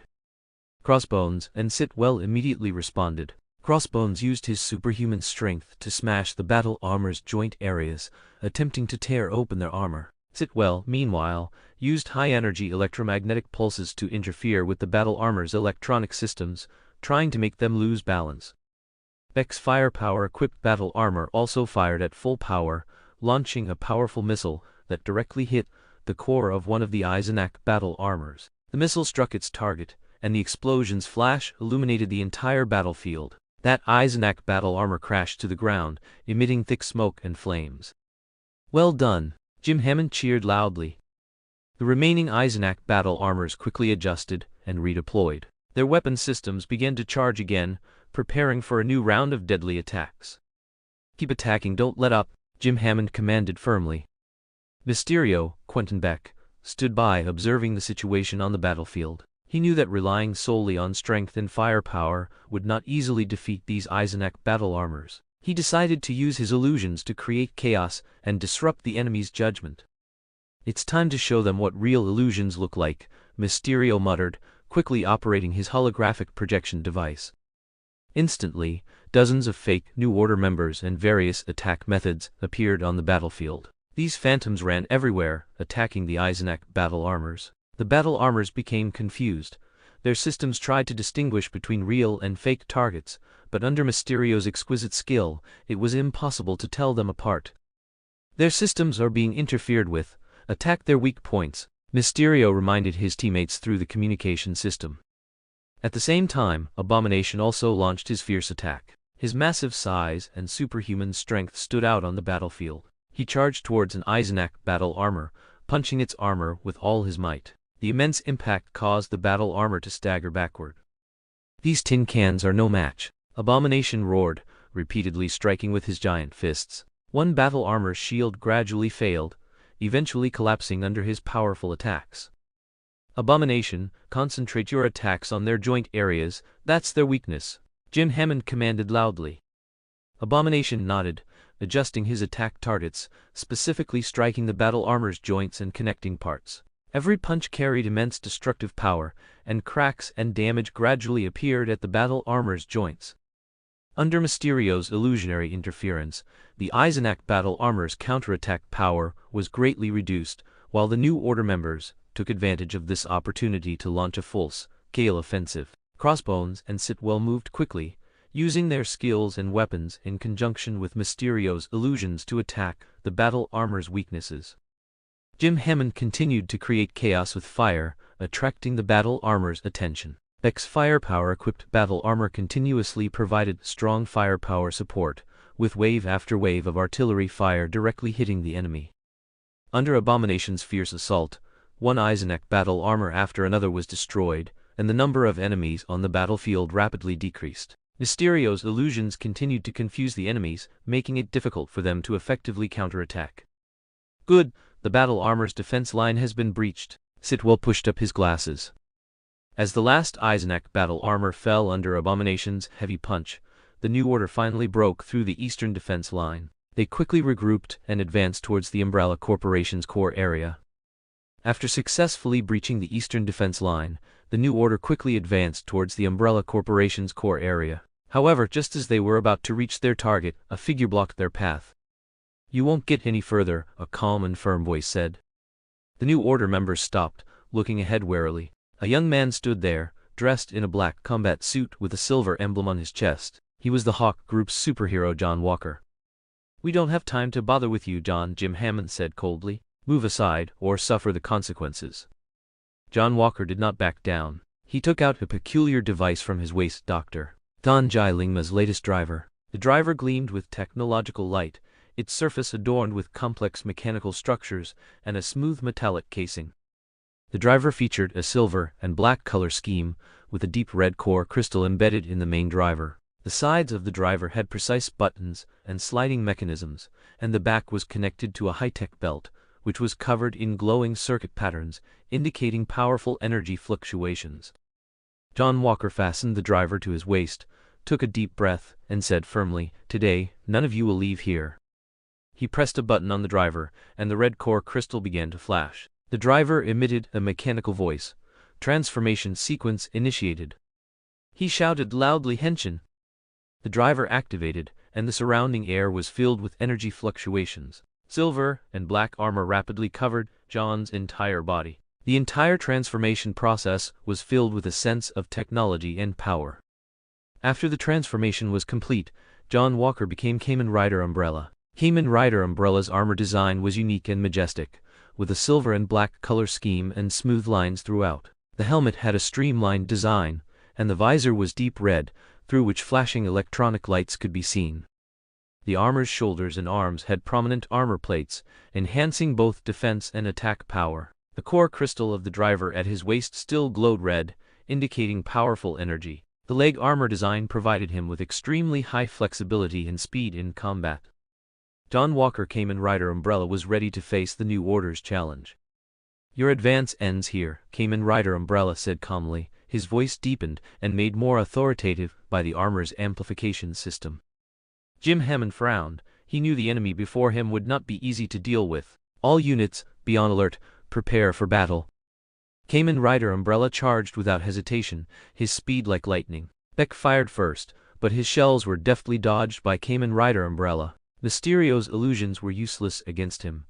Kamen Rider Umbrella's visor could see through illusions, directly finding the true body. Crossbones and Abomination quickly moved to meet him, attempting to suppress Kamen Rider Umbrella with close quarters attacks. Crossbones made the first move. Using his excellent combat skills and superhuman strength, he swiftly closed in on Kamen Rider Umbrella. He swung his fist, accompanied by a strong whoosh, directly at his face. However, Kamen Rider Umbrella reacted quickly, easily sidestepping to dodge, then used his arm to block Crossbones' next attack. "Your speed is good, but not fast enough," Crossbones sneered, quickly changing his attack strategy. He slammed his knee into Kamen Rider Umbrella's abdomen, then followed with a spinning kick, attempting to knock him down. Kamen Rider Umbrella responded calmly. He used his sturdy armor to withstand Crossbones' attacks, then countered with a punch to Crossbones' chest. Crossbones was forced back a few steps, but he quickly regained his footing and continued his fierce offensive. At the same time, Abomination also joined the battle. His massive physique and immense strength made every one of his attacks devastating. He strode towards Kamen Rider Umbrella, slamming his giant fist into the other's shoulder, attempting to pin him to the ground. Kamen Rider Umbrella felt a massive impact, but he used his agile movements to avoid the most fatal blow. Then he spun around with a high kick, striking Abomination's side face, temporarily knocking him back. "Your strength is indeed great, but it's not enough to defeat me," Kamen Rider Umbrella said calmly. "Humptish." Crossbones took a stance. "Oh!" Abomination roared heavenward.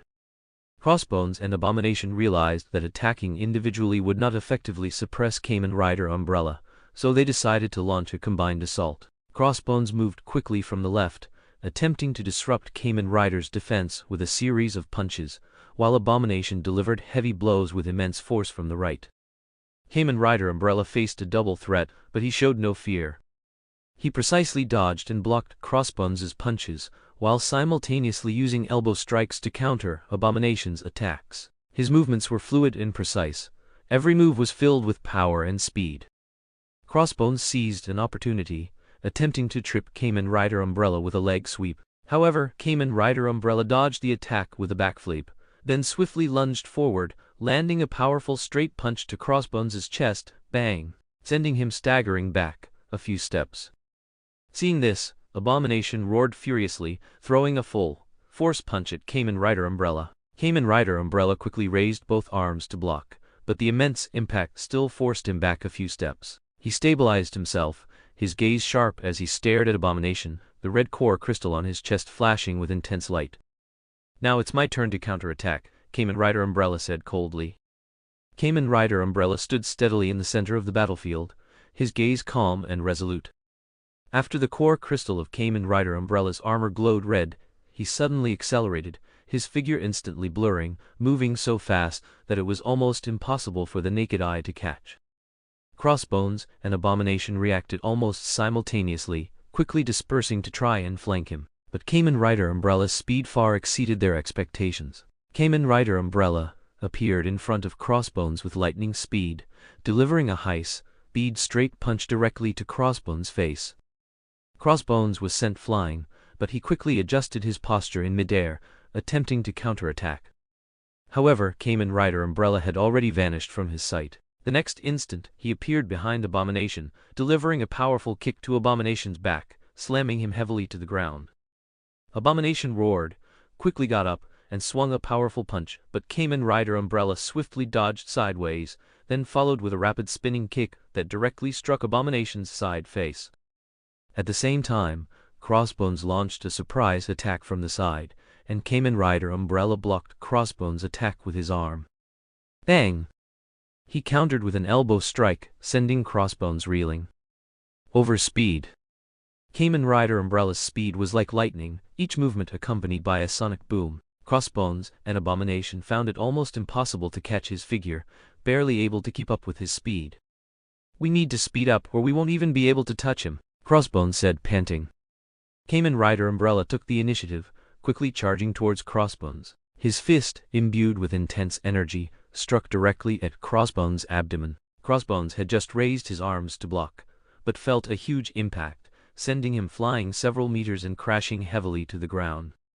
Before Crossbones could get up, Kamen Rider Umbrella had already turned to face Abomination. He quickly moved to Abomination's side, delivering a spinning kick to Abomination's knee, forcing him to one knee. Then, Kamen Rider Umbrella struck Abomination's head with a heavy elbow, the immense impact leaving Abomination disoriented.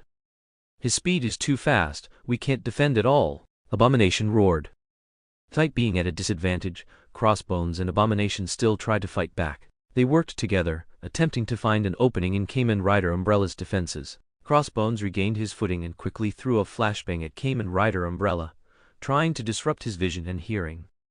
Kamen Rider Umbrella sensed the threat of the flashbang and quickly dodged it with a backflip. Just as he evaded, Abomination seized the opportunity, leaping up and smashing down with both fists at Kamen Rider Umbrella. Die! As Abomination's fists were about to strike, Kamen Rider Umbrella's red core crystal emitted a powerful light. He instantly accelerated, vanished from his spot, and reappeared behind Abomination. He delivered a heavy knee strike to Abomination's spine, causing Abomination to fall to the ground in pain, unable to get up. Seeing this, Crossbones quickly rushed forward, striking Kamen Rider Umbrella's head with his fist. The red visor on Kamen Rider Umbrella's helmet flickered, and his hand quickly rose, firmly grasping Crossbones' wrist. With a twist, Crossbones let out a cry of pain, forced to release his fist. Kamen Rider Umbrella gave Crossbones no chance to breathe. He slammed his knee into Crossbones' abdomen, then delivered an uppercut to his chin, sending Crossbones flying several meters and crashing heavily to the ground. Kamen Rider Umbrella stood in the center of the battlefield, the air around him filled with residual energy. Crossbones and Abomination tried to get up again, but they were already exhausted. "Your strength and speed are good, but in front of me, they are far from enough," Kamen Rider Umbrella said coldly. He turned to look at the other members of the New Order, his eyes revealing a strong fighting spirit. "Who else wants to challenge me?"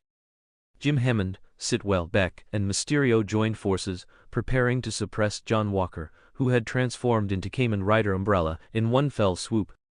Jim Hammond made the first move, his hands glowing with scorching flames, which he violently swung at Kamen Rider Umbrella. The flames swept in like an enraged dragon, instantly engulfing Kamen Rider Umbrella. Kamen Rider Umbrella deftly dodged the flames, while moving at high speed to close the distance with Jim Hammond. "You need to be faster," Kamen Rider Umbrella said coldly, his fist striking out like lightning, aimed directly at Jim Hammond's abdomen. Jim Hammond dodged sideways, countering with a flame-covered fist. The two exchanged blows fiercely. Each of Kamen Rider Umbrella's attacks carried immense power, while Jim Hammond used flames for defense and counterattacks, neither gaining an advantage. After a powerful punch, the two separated. Sitwell saw Jim Hammond entangled with Kamen Rider Umbrella and decided to provide support. He utilized the Hydra Extremis virus he had been injected with, forming phantoms around Kamen Rider Umbrella, attempting to distract him. Then, Sitwell's hands condensed energy rays, firing them simultaneously from multiple angles, targeting Kamen Rider Umbrella's vital points. Kamen Rider Umbrella sensed the threat of the energy rays and reacted quickly. His armor emitted a red glow, forming an energy shield that blocked Sitwell's attacks. The shield glowed intensely, completely absorbing the energy rays. Superheroes? Turn into a pile of scrap metal. Beck, piloting his heavily armed battlesuit, joined the fight. His suit was equipped with various weapon systems, including high-energy cannons, missile launchers, and laser cannons. Beck quickly locked onto Kamen Rider Umbrella, unleashing a fierce barrage of firepower. High-energy cannon shells whistled through the air, and laser beams precisely targeted Kamen Rider Umbrella's weak points. Overspeed. Kamen Rider Umbrella dodged across the battlefield with astonishing speed. Beck was not to be outdone, adjusting his suit's weapon system and firing a missile. The missile streaked towards Kamen Rider Umbrella with a sharp whistle. Kamen Rider Umbrella calmly raised his arm, emitting a powerful energy wave that destroyed the missile in midair. Mysterio, Quentin Beck, stood at the edge of the battlefield, using holographic projection devices to create a large number of fake Kamen Rider Umbrellas, causing confusion. His illusions were extremely realistic, making it difficult to distinguish between real and fake. Kamen Rider Umbrella faced multiple false versions of himself, trying to find Mysterio's true body. No matter how many illusions there are, they are nothing more than false existences, Kamen Rider Umbrella said coldly. Kamen Rider Umbrella's visor flashed red, and he activated his X-ray vision, quickly locking onto Mysterio's true body. He suddenly leaped up, passing through layers of illusions, directly approaching Mysterio. Seeing this, Mysterio quickly retreated, while creating more illusions to block Kamen Rider Umbrella's advance.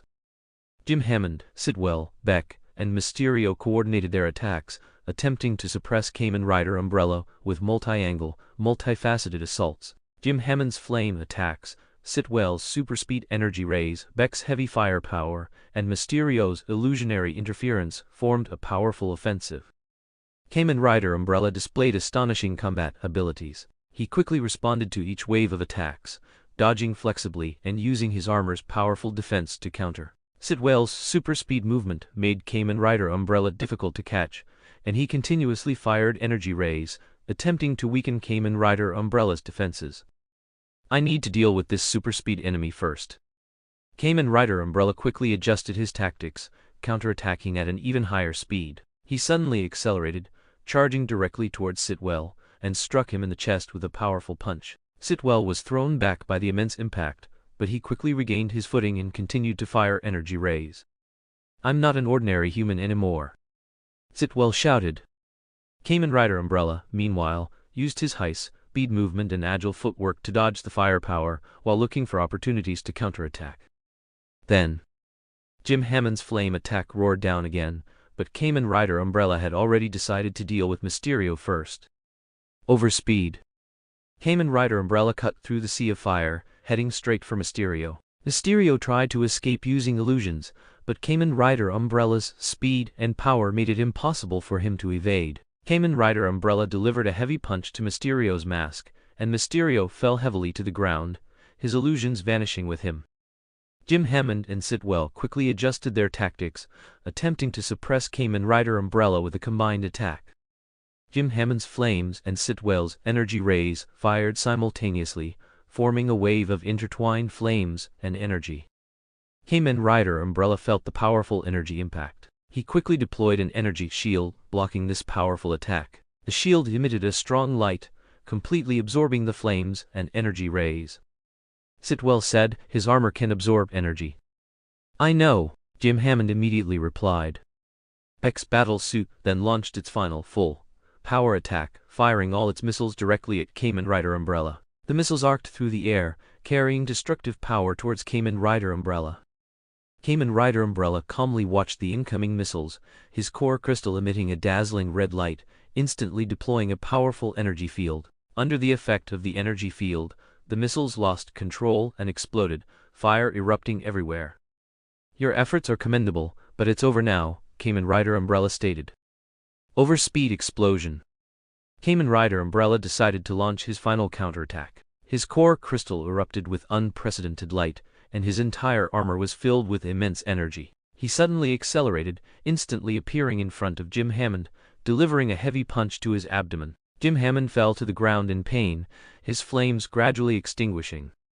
Sitwell tried to dodge with super speed, but Kamen Rider Umbrella's speed was superior. He quickly caught up to Sitwell, striking him in the chest with a powerful punch. Sitwell was sent flying several meters, crashing heavily to the ground. Beck's battle suit made one last full-power attack, but Kamen Rider Umbrella's energy shield blocked all attacks. Kamen Rider Umbrella quickly closed in, striking the core of the battle suit with a powerful punch. The suit's internal systems completely collapsed, and Beck fell to the ground, powerless. Kamen Rider Umbrella stood in the center of the battlefield, surrounded by the members of the New Order, all of whom had lost their ability to fight. He looked at the Eisenach armor flying overhead. Eastern enemies have been cleared. On the northern battlefield, Erica, leading the Hands, 12 Beasts, and a team of the Hand Assassins, rapidly approached the Umbrella Corporation's outer building complex. Tanks and air forces of the Allied armies fiercely attacked in front of them, attempting to tear open the Umbrella Corporation's defenses and pave the way for ground troops. The Allied forces' powerful offensive saw fighter jets, circling high above, dropping precision-guided bombs directly targeting the Umbrella Corporation's defensive fortifications.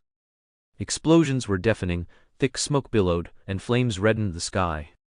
Tank units deployed on the ground, using their powerful firepower to suppress the enemy's defensive line, with artillery fire raining down, destroying enemy bunkers and strongholds. Continue to suppress the enemy's firepower and buy time for our assault troops, an Air Force commander ordered through the communication system. The Umbrella Corporation was clearly well prepared. Their defensive line was not only sturdy, but also deployed a large number of Shimeja combat mecha-mechanical human-s. These mecha-mechanical human-s, clad in heavy armor and wielding high-energy weapons, stood in neat formation to meet the Allied offensive. Target locked, preparing to attack, a Shimeja android said in a mechanical voice, the muzzles on its arms flashing with energy before it fired a series of high-energy beams, striking the fighter jets in the air. We are meeting strong resistance, we need support, an Air Force pilot called out over the radio. Erica looked at the battlefield before her, knowing she had to act quickly. She waved her hand, and the 12 Beasts and the Hand Assassins quickly fanned out, charging towards the enemy's defensive line. 12 Beasts, follow me, Erica commanded loudly. The Wolf Beast agilely weaved through the battlefield, using its speed and sharp claws to quickly approach a Shimeja android. Its movements were like lightning, silently closing in on the enemy. Just as the mecha-mechanical human turned, the Wolf Beast leaped up, tearing through the mecha-mechanical human-s armor with a powerful strike, then biting into the mecha-mechanical human-s neck, destroying it. Your defenses are pathetic, the Wolf Beast sneered, quickly shifting its target to find the next object of attack. The Snake Beast, using its flexible body and deadly venom, slithered between the enemy's defensive lines. It moved swiftly, avoiding enemy fire, and approached a Shimeja android. Body coiled around the mecha-mechanical human, twisting it with force and throwing it to the ground. Then, the Snake Beast's fangs deeply pierced the mecha-mechanical human-s energy core. The mecha-mechanical human flickered a few times and then completely shut down. How does the venom taste? The Snake Beast whispered, quickly retreating to find its next target. The Eagle Beast circled high above, using its vision and flight ability to survey the battlefield from the air. It targeted a Shimeja android, then swiftly swooped down, its talons aimed directly at the mecha-mechanical human-s head. The immense impact caused the mecha-mechanical human to lose its balance, and the Eagle Beast then flapped its wings, smashing the mecha-mechanical human-s head. From high above, you have nowhere to run, the Eagle Beast said calmly, flying back up to prepare for its next attack. The Tiger Beast's attack was filled with power and speed. It charged towards a Shimeja android, striking its chest with a powerful punch. The immense impact knocked the mecha-mechanical human back several steps. The Tiger Beast followed up with an uppercut, sending the mecha-mechanical human flying. The mecha-mechanical human-s armor quickly disintegrated under the Tiger Beast's powerful attack, exposing its internal circuits, with sparks flying everywhere. No matter how strong your defenses are, they can't stop my power, the Tiger Beast roared, continuing its charge. At the same time, the Hands Assassins, utilizing their stealth and rapid attack capabilities, launched deadly strikes across the battlefield. Their figures flickered in the smoke and flames, each move precise and fatal. An assassin quickly approached a Shimeja android, plunging a dagger into the mecha-mechanical human-s joint to disable its movement system. The mecha-mechanical human attempted to retaliate, but the assassin deftly dodged, then with a powerful chop, severed the mecha-mechanical human-s head.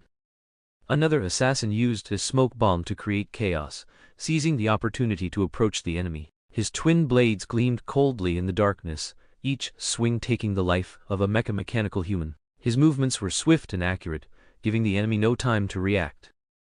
Erica stood in the center of the battlefield, calmly directing the actions of the 12 beasts and the assassins. Her gaze was sharp, constantly observing the changes on the battlefield. Maintain formation, focus your attacks on the enemy's weak points, Erica commanded loudly.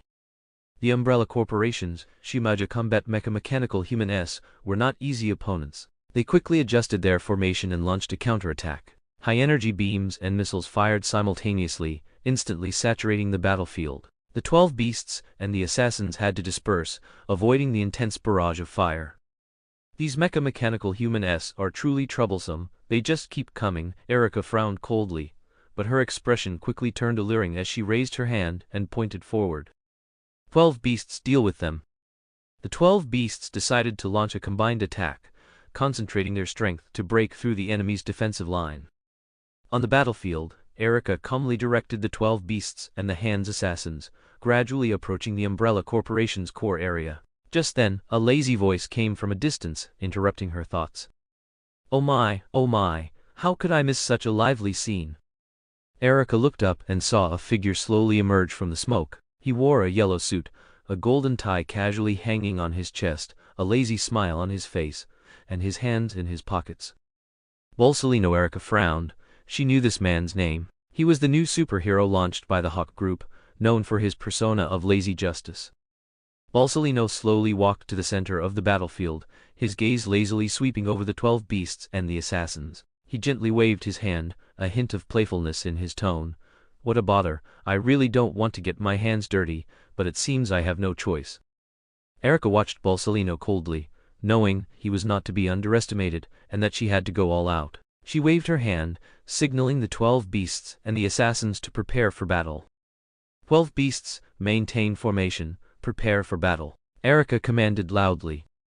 Bolsolino smiled lazily, then his figure flickered, transforming into a golden light. Before the 12 beasts and the assassins could react, he had already appeared among them. The light flashed, and several assassins instantly fell to the ground, their bodies pierced by high-energy beams, utterly defenseless. What terrifying speed, Bolsolino said in a flippant tone, as if playing with his prey. Erica quickly gave orders, and the 12 beasts launched a counterattack. The wolf beast charged at Bolsolino with extreme speed, attempting to tear him apart with its sharp claws. Oh, how scary! Bolsolino's figure once again transformed into light, easily dodging the wolf beast's attack. Your speed is indeed fast, but not fast enough, Bolsolino chuckled, and with a slight flick of his finger, a beam of light shot out, striking the wolf beast's shoulder, and the wolf beast fell to the ground in pain. The snake beast used its flexible body in stealth to try and ambush Bolsolino from the side. It approached silently, but Bolsolino's reaction speed was incredibly fast.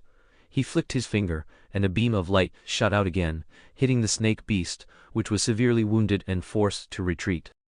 The eagle beast swooped down from high above, its talons aimed directly at Bolsolino's head. Bolsolino looked up, then his figure transformed into light, instantly moving behind the eagle beast and punching it to the ground.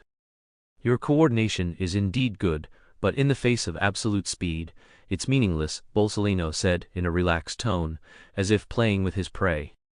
The dragon beast circled high above, its body as strong as steel. The dragon beast took a deep breath and spat out scorching fire, aimed directly at Bolsolino. The fire swept over like a torrent, forcing Bolsolino to quickly dodge.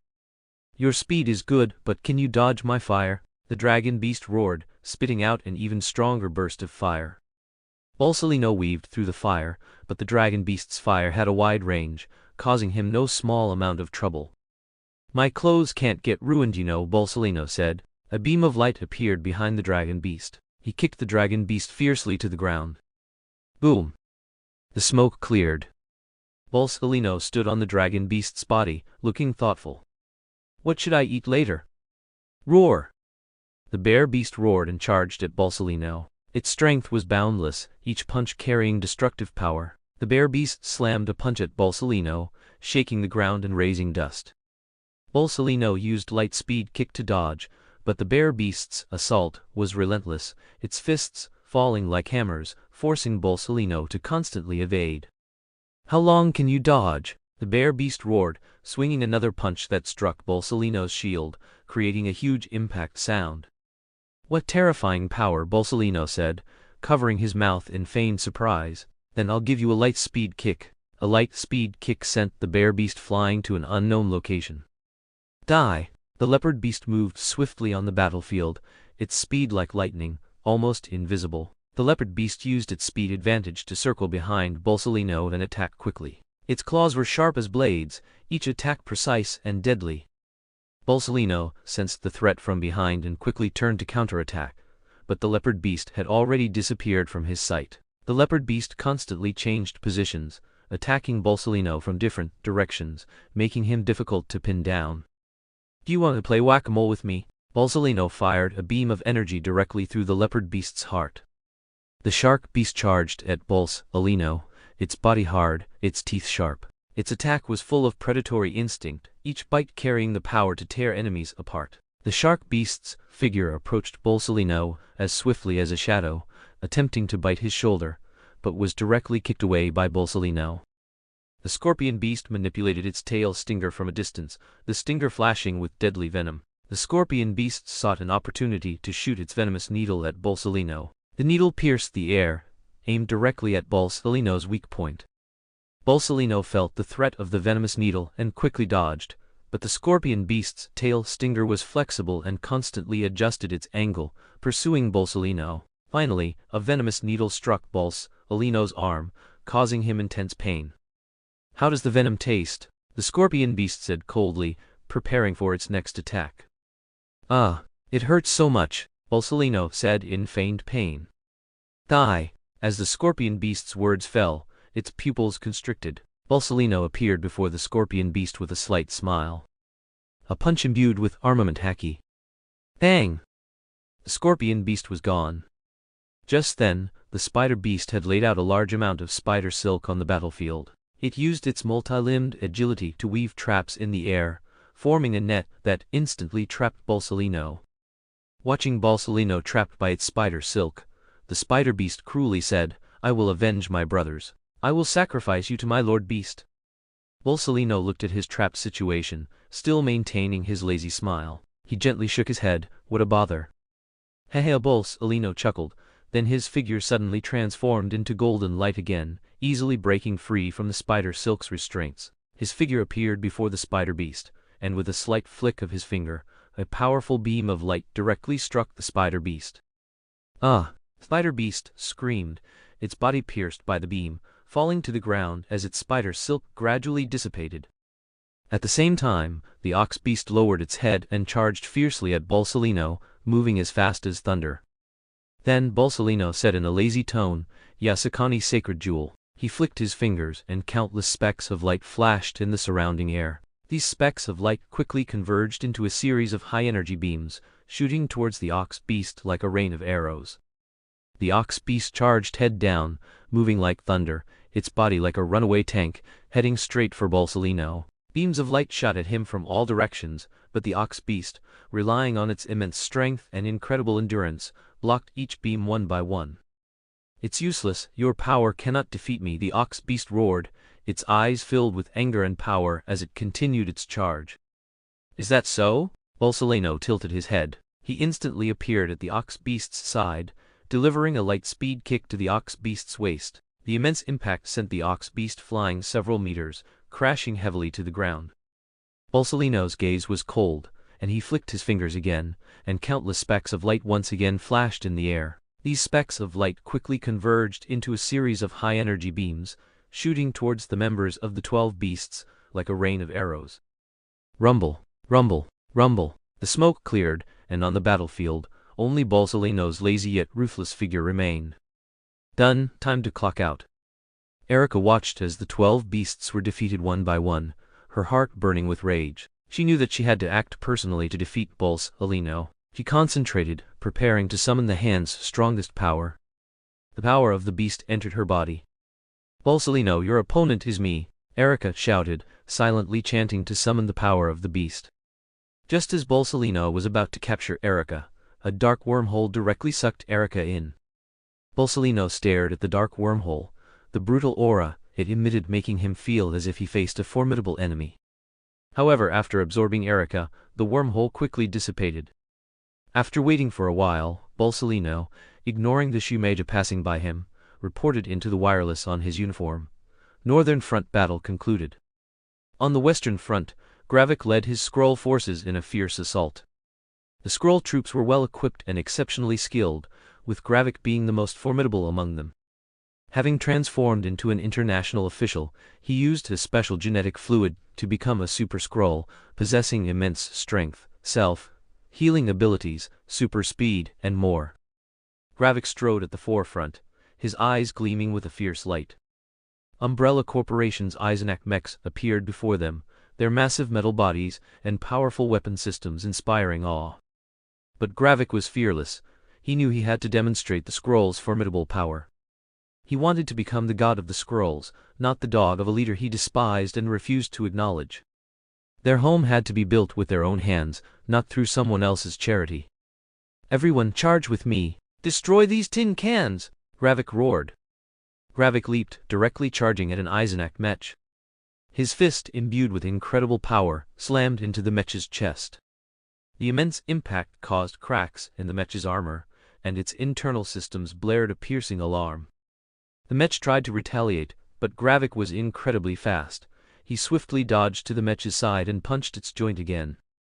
The mech's joint completely collapsed under his heavy blow, causing the entire mech to lose balance and crash to the ground. Witnessing this, the other Skrull troops let out war cries, their morale soaring. Another Eisenak mech locked onto Gravik and fired a series of high-energy beams. The beams struck Gravik's body, causing violent explosions. As the smoke cleared, Gravik's body rapidly healed within seconds, his wounds vanishing without a trace. "Your attacks are useless against me," Gravik sneered, a dangerous glint in his eyes. After speaking, Gravik attacked again, his figure darting across the battlefield like lightning, evading enemy fire. He quickly approached another Eisenak mech and delivered a powerful punch to its head. The mech's head deformed under the immense impact, and its internal electronic systems completely shut down. The Skrull forces followed Gravik's lead, launching a fierce assault. Using their immense strength and agile movements, they destroyed one Eisenak mech after another. The mech's armor shattered under their attacks, and the battlefield was filled with explosions and sparks. Every one of his attacks carried destructive power, and every dodge was as swift as lightning. He was like an invincible god of war on the battlefield, sweeping all before him. "We must destroy their defenses to achieve victory," Gravik loudly encouraged his troops. The fanatical Skrull troops let out a war cry. "Roar!" Under Gravik's leadership, the fanatical Skrull forces continued to advance. Their assault was like a tempest, constantly tearing through Umbrella Corporation's defenses.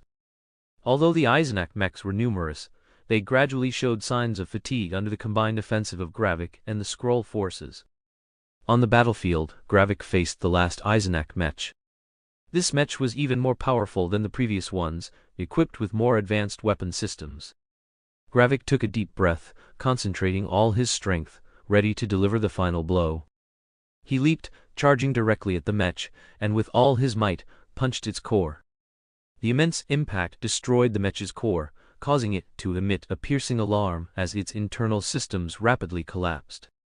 "This is the power of the Skrulls!" Gravik roared, his eyes filled with the light of victory. "We continue to advance. Umbrella Corporation must pay for their actions." Gravik's eyes were filled with possessiveness. In the command center of Umbrella Corporation's headquarters, Wesker calmly watched the holographic projection of the battlefield. The battle situation on all fronts was clear at a glance, and he knew that the situation on the western side was particularly grim. Gravik's Skrull forces were fiercely attacking, and the Eisenak mechs were collapsing one after another under their assault. A commander rushed to Wesker, his expression tense. "Mr. Wesker, the western defense line is about to collapse. The Skrull forces are attacking fiercely, and our mech forces are struggling to resist." Wesker turned to glance at the holographic projection, his face cold and expressionless, saying, "Don't panic." Commander asked, puzzled, "But our defenses are already precarious. We need to take immediate action." Wesker waved his hand, signaling the commander to calm down. "Communicate with the front line troops, hold your ground, do not retreat." Our reinforcements are already on their way. The commander blinked, thinking of his Humajar subordinates, thinking of superheroes, thinking of the Eisenach mechs. Then, very tactfully, his expression became even more confused. Reinforcements? Do we still have reinforcements to deploy? Someone is already waiting for their arrival. The Skrulls in Gravik will find that their attack is not as smooth as they imagined. Wesker casually closed the intelligence and messages Nathan Hawke had sent him. Just as Gravik led his Skrull forces to destroy the last Eisenach mech and prepared to advance further, a powerful energy fluctuation suddenly appeared on the battlefield. This energy fluctuation caught everyone's attention. Skrulls and Umbrella Corporation soldiers alike stopped fighting and focused their gaze on one spot. What's going on? Gravik frowned, his senses much sharper than ordinary people's, immediately detecting a dangerous aura. A strong gust of wind swept through, and a tall figure gradually emerged from the dust. This figure wore a black robe, with a hood covering his head, revealing only a pair of eyes gleaming with an eerie light. He slowly walked out of the dust, his hands clasped behind his back, calmly looking at Gravik and his Skrull forces. Your attack is indeed fierce, but this is Umbrella Corporation's territory, and it won't be so easy to occupy, he said with a cold sneer, his voice deep and tinged with a chilling coldness. Gravik's gaze was sharp as he vigilantly watched the mysterious man before him. Who are you? The mysterious man smiled slightly, slowly taking off his hood, revealing a stern yet cunning face. I am Death God, Doflamingo, specially dispatched by the Hawk Group to stop you. Gravik sneered. Doflamingo? Seems you are nothing more than their lackey. To stand in my way is to court death. Gravik finished speaking, then leaped, charging towards Doflamingo. His fist, imbued with incredible power, aimed straight for Doflamingo's chest. Doflamingo's eyes narrowed, and he swiftly dodged, evading the punch. Good speed, but not enough, Doflamingo sneered, waving his hands, instantly summoning countless transparent threads from the air. These threads, like sharp blades, rapidly wrapped around Gravik. Gravik sensed danger and quickly retreated, dodging the threads' attacks. But Doflamingo's offensive was like a torrential storm. He moved his hands, and the threads wove into a giant net in the air, blocking Gravik's retreat. Do you think these threads can trap me? Gravik roared, his body suddenly erupting with powerful energy, instantly breaking free from the THRE, a DS, Chinese litter. He swiftly approached Doflamingo, throwing a punch directly at his face. Doflamingo sneered, the threads in his hands dancing again. His body swiftly dodged like a ghost, avoiding Gravik's attack. Then, he flicked a finger, and a thread instantly pierced Gravik's shoulder. The venomous thread caused Gravik to feel intense pain. Ah! Gravik roared in anger, clutching his shoulder in pain, his self-healing ability rapidly taking effect, and the wound gradually healed. But Doflamingo gave him no respite. His threads, like venomous snakes, struck at Gravik's vital points again. Seeing Gravik in distress, the Skrull forces quickly moved, launching a fierce attack, attempting to suppress Doflamingo. Their attacks were like a furious storm, forcing Doflamingo to frequently dodge to avoid Gravik from seizing an opportunity. You mere fodder, don't think you can defeat me, Doflamingo sneered, his hands moving swiftly. The threads in the air, like blades, rapidly cut through the Skrull's defensive line. One Skrull tried to approach him, but was instantly severed by the threads and fell to the ground. Gravik, seeing his forces suppressed, was enraged.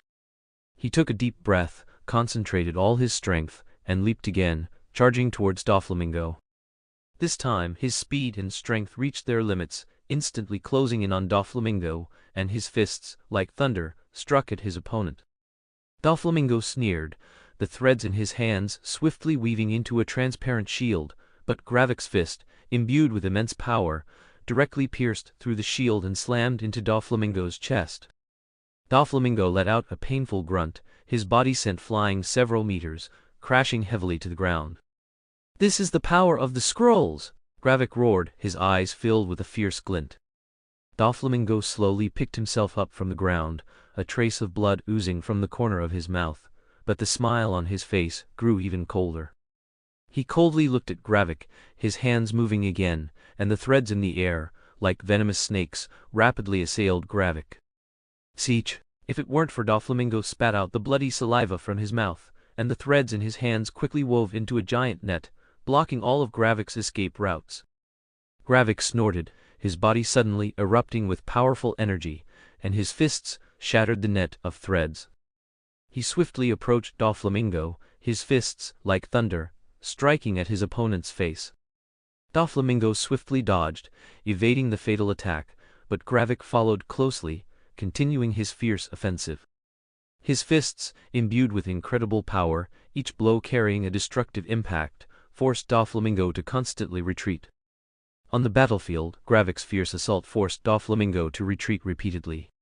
Doflamingo sneered, deciding to unleash his ultimate technique.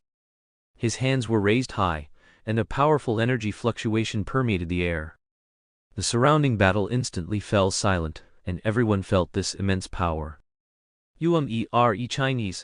Chinese letter, dare to be presumptuous here, you will pay the price, Doflamingo said in a low voice, his eyes flashing with a fierce light. He suddenly swung his hands down, and countless fine threads suddenly appeared in the air. These threads quickly intertwined, forming a giant cage that enveloped the entire battlefield. The Skrull forces and Umbrella Corporation soldiers were all trapped in this transparent yet deadly birdcage. Gravik watched the changes around him in surprise, trying to tear open the threads with force, but found them incredibly tough and almost indestructible. Doflamingo's face revealed a sinister smile. He knew his ultimate move had successfully trapped the enemy. In this birdcage, no one can escape, Doflamingo said with a sneer. With a slight movement of his finger, the threads began to slowly contract, slicing through everything within the birdcage. The Skrull forces fell into despair. Their bodies were gradually cut by the fine threads, blood splattered, and agonizing screams echoed across the entire battlefield. One Skrull tried to charge at Doflamingo, but before he could get close, the threads had already cut him into countless pieces, leaving him in a pool of blood. Gravik witnessed all this, his heart burning with rage. He knew he had to break the birdcage quickly to save his troops. He concentrated all his strength and punched the threads of the birdcage, but they only trembled slightly, remaining as solid as ever. No matter how strong your power is, it's futile in this birdcage, Doflamingo said coldly. With another slight movement of his finger, the threads contracted faster, and the cutting speed became even more rapid. Gravik was unwilling to be trapped like this. He took a deep breath, and his body erupted with unprecedented energy. His fists, carrying destructive power, continuously struck the threads of the birdcage. Each punch carried an enormous impact, and tiny cracks began to appear in the threads. I will break your birdcage, Gravik roared, all his strength mobilized by his anger. His fists kept swinging, and his power grew stronger and stronger. Doflamingo's expression changed slightly as he saw Gravik's desperate counterattack, but he still sneered, "Do you think you can break this birdcage?" Wishful thinking. Just as Gravik was concentrating all his strength on attacking the threads, Doflamingo suddenly launched an even fiercer offensive. His hands moved rapidly, and the threads in the air intertwined into countless sharp blades, directly targeting Gravik's vital points. Gravik quickly dodged, but the threads were too fast, almost impossible to escape. His body was cut in several places by the threads, bleeding profusely, but his self-healing ability quickly took effect, and the wounds rapidly healed. Your threads can't control me, Gravik roared, his eyes flashing with determination and anger. He suddenly leaped, charging at Doflamingo, his fists carrying immense power, striking directly at the opponent's chest. Is that so? Doflamingo said coldly, blocking the attack. With another slight movement of his finger, the threads contracted even faster. Gravik knew he had to give it his all. He took a deep breath, and his body erupted with unprecedented energy. His fists, carrying destructive power, continuously struck the threads of the birdcage. Each punch carried an enormous impact, and tiny cracks began to appear in the threads. Ah! Roar! I will break your birdcage, Gravik roared, his fists continuously swinging, his power growing stronger and stronger. Doflamingo saw Gravik's desperate counterattack and sneered, "It's time to end this." The ultimate contraction of the birdcage. Doflamingo decided not to delay any longer. He raised his hands high, and the energy fluctuations in the air grew increasingly intense. The threads of the bird cage began to contract rapidly, reaching their maximum cutting speed and power. The threads, like sharp blades, cut into Gravik's body and blood splattered everywhere. Gravik's body was cut by countless threads, his wounds continuously increasing, and his self-healing ability began to struggle. His muscles and bones gradually crumbled under the cutting of the threads, and agonizing screams echoed across the battlefield. "Ah!" Gravik roared in pain, his eyes still filled with anger and determination, but his body's strength gradually weakened. "This is your end," Doflamingo said coldly.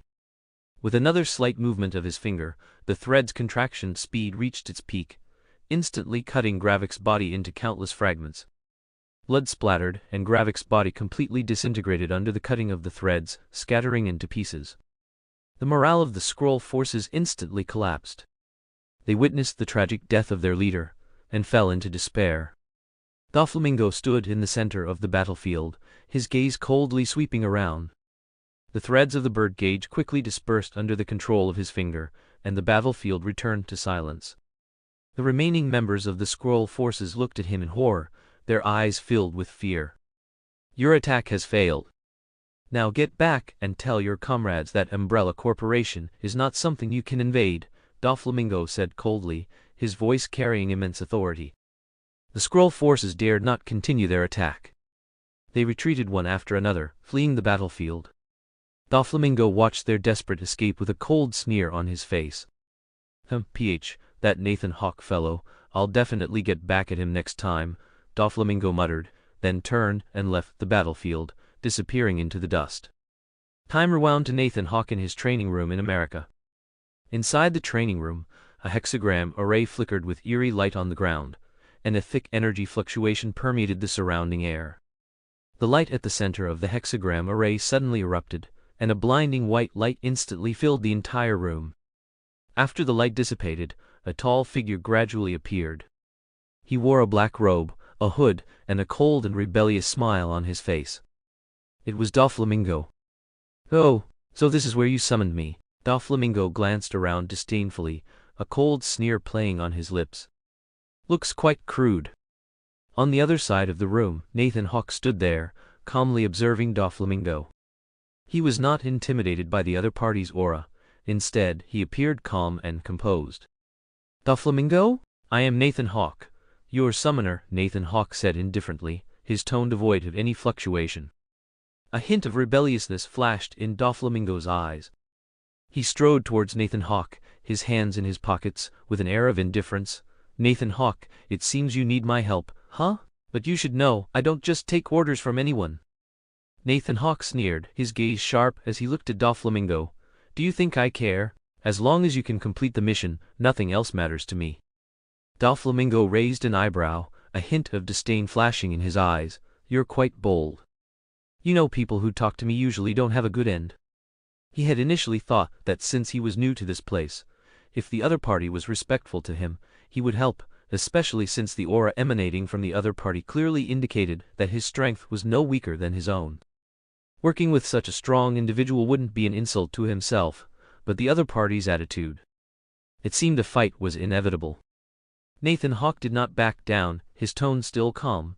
"You can try and see if I'm one of those people who talk to you." Doflamingo's smile gradually faded. He clenched his fists, and the air around his body began to tremble slightly. "Do you really want to challenge me? Don't think I won't make a move." Nathan Hawke stared coldly at Doflamingo, fearless. "Go ahead, I'd like to see how strong your power truly is." Doflamingo's eyes turned fierce.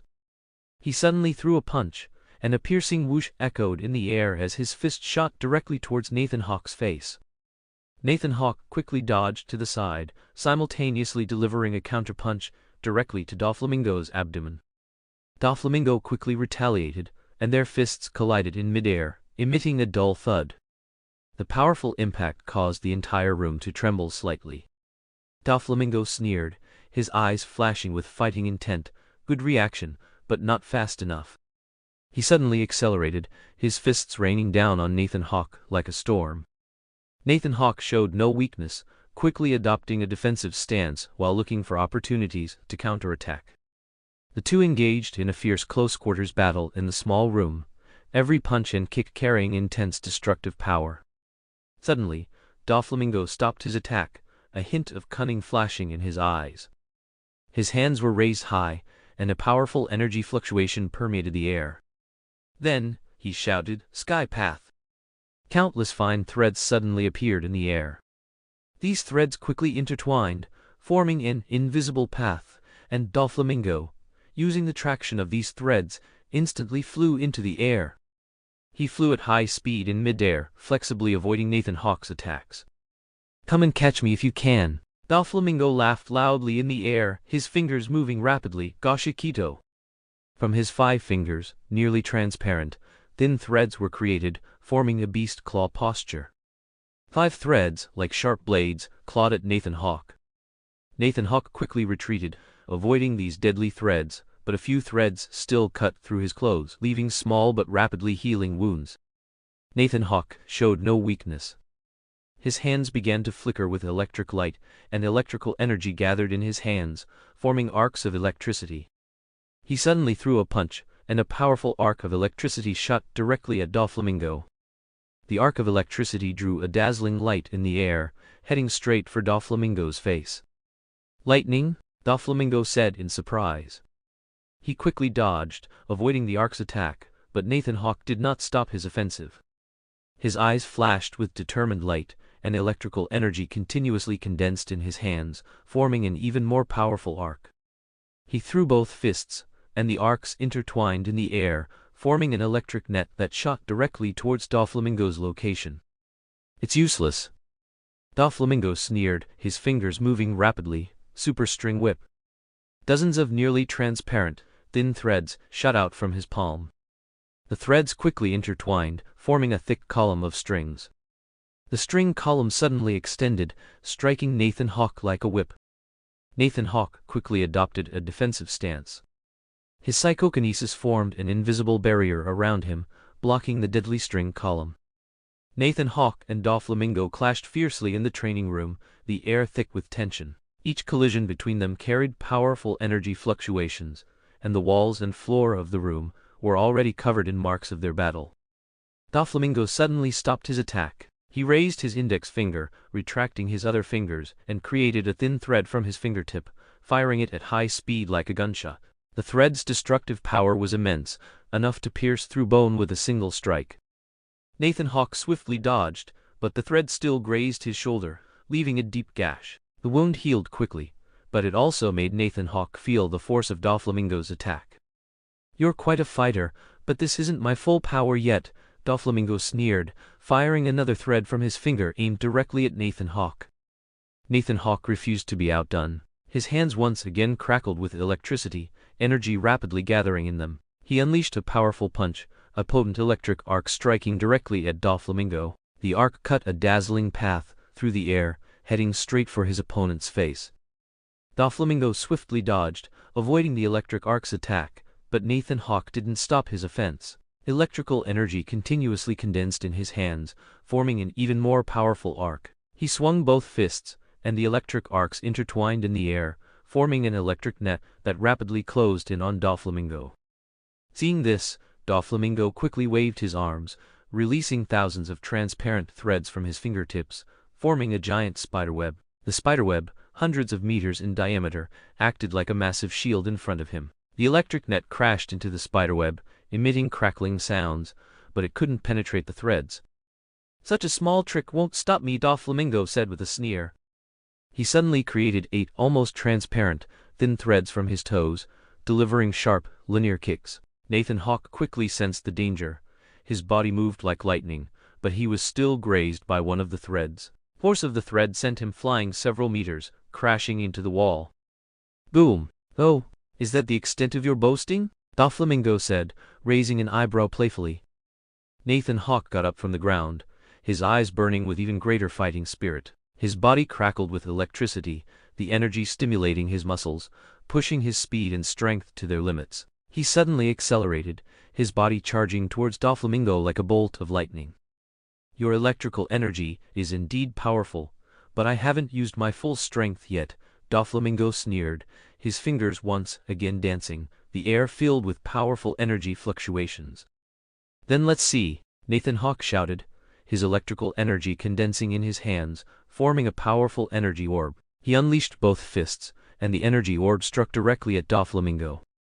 Their attacks collided in the air, the powerful energy fluctuations shaking the entire room. Nathan Hawke concentrated all his strength, leaped up, and charged towards Doflamingo. Electrical energy crackled in his fists, his speed reaching its limit. Doflamingo reacted quickly, his threads once again dancing, but Nathan Hawke's electrical energy broke through the thread's defense, striking Doflamingo's chest. Bang! Doflamingo let out a muffled groan, his body thrown back several meters, but he quickly recovered, his eyes flashing with an unyielding fighting spirit. The two stood facing each other for a moment, the atmosphere of the battle growing increasingly tense. Nathan Hawke's electrical energy crackled around him, while Doflamingo's threads intertwined in the air. "Your strength is indeed admirable," Doflamingo said coldly, a hint of disdain on his face. "Your string fruit ability is also not simple," Nathan Hawke said calmly, a cold glint in his eyes. The tension of the battle grew, and the air was filled with intense energy fluctuations. Nathan Hawke took a deep breath, determined not to hold back any longer. His gaze sharpened, and his body began to glow with even more intense electrical energy. Electrical energy surged wildly within him, unleashing unprecedented power. "Are you ready?" Nathan Hawke asked in a low voice, a cold glint in his eyes. "Siege," Doflamingo scoffed. Nathan Hawke's hands began to crackle with electricity, energy rapidly gathering in them. He unleashed both fists, and electric arcs intertwined in the air, forming a giant electric net. At the same time, his psychokinesis was also activated, forming an invisible barrier around him, enhancing his defense and offense. "Take this," Nathan Hawke roared, the electric net rapidly closing in on Doflamingo. Seeing this, Doflamingo quickly waved his fingers, filling the air with countless fine threads. He constructed a massive barrier with spiderweb wall, attempting to block Nathan Hawke's attack. The electric net crashed into the spiderweb, emitting piercing crackling sounds, but the threads remained tough, blocking the electric net's advance. Sizzle, sizzle, sizzle. Nathan Hawke rapidly approached Doflamingo, his body moving like lightning, his speed as swift as the wind. His fists carried powerful electrical energy, each strike delivering power faster and stronger than the last. His attacks were incredibly fierce, using both punches and kicks, forcing Doflamingo to constantly retreat. "This is impossible," Doflamingo shouted, a flicker of panic in his eyes, as his opponent's punches grew stronger and faster with each strike. His fingers moved swiftly, releasing overheat, attempting to kick Nathan Hawke with sharp threads. Nathan Hawke's electrical energy and psychokinesis formed a powerful defensive barrier. The thread attacks were blocked, but he still felt the force of Doflamingo's overheat. He didn't stop, continuing his fierce assault, every punch and kick carrying intense destructive power. Bang! Unable to parry, Doflamingo was sent flying by a punch, spitting out blood, then quickly stabilized himself with his threads. Feeling the immense pressure from Nathan Hawke, Doflamingo decided to unleash his ultimate power. A powerful aura suddenly surged around his body. This was Conqueror's Haki. The air was filled with an invisible oppressive force, making one feel suffocated. "Do you think you can defeat me?" Doflamingo roared, his aura sweeping around like a storm, attempting to suppress Nathan Hawke's offensive. "Ha ha ha ha, interesting." Nathan Hawke felt the opponent's powerful aura, but he didn't back down. His gaze became even sharper, and the Genova cells within him erupted with even more terrifying power under the stimulation of electrical energy. His body began to emit a dazzling light, his power reaching its peak. "This is your last chance," Nathan Hawke said coldly, his body suddenly leaping up, electrical energy condensing between his legs, forming a powerful light beam kick. Nathan Hawke completed his final charge in midair, his legs carrying a destructive beam, striking directly at Doflamingo. The speed and power of the light beam kick reached their limit, instantly piercing through Doflamingo's defense and hitting his chest. "Ah!" Doflamingo let out a painful scream, his body sent flying by the immense impact, crashing heavily to the ground. His body trembled uncontrollably, blood oozing from his mouth, having lost his ability to fight. Nathan Hawke slowly landed, his gaze coldly fixed on Doflamingo. His electrical energy gradually subsided, but the light in his eyes remained cold. The battle ended, Nathan Hawke displayed his formidable strength, and Doflamingo also experienced Nathan Hawke's power. "Rest up for a bit. There's still work to be done," Nathan Hawke said calmly, then turned and left the training room. Doflamingo lay on the ground, gasping in pain, but he was too weak to fight anymore. "Don't order me around, you bastard! Then fight me back next time." "Sit." Doflamingo lay in the healing pod, a pale green liquid filling the entire chamber, warm and comfortable. He closed his eyes, feeling the original fluid slowly seep into his body, accelerating his healing process. Each breath carried a slight pang of pain, but he remained calm and composed. Nathan Hawke's strength, speed, and that cold determination were deeply imprinted in Doflamingo's mind. Each collision, each skirmish, made him feel unprecedented pressure. Although he used various techniques, including bullet thread, spiderweb wall, and overheat, he was still suppressed by his opponent, especially that final light beam kick, which directly pierced his defense, sending him crashing heavily to the ground, losing his ability to fight.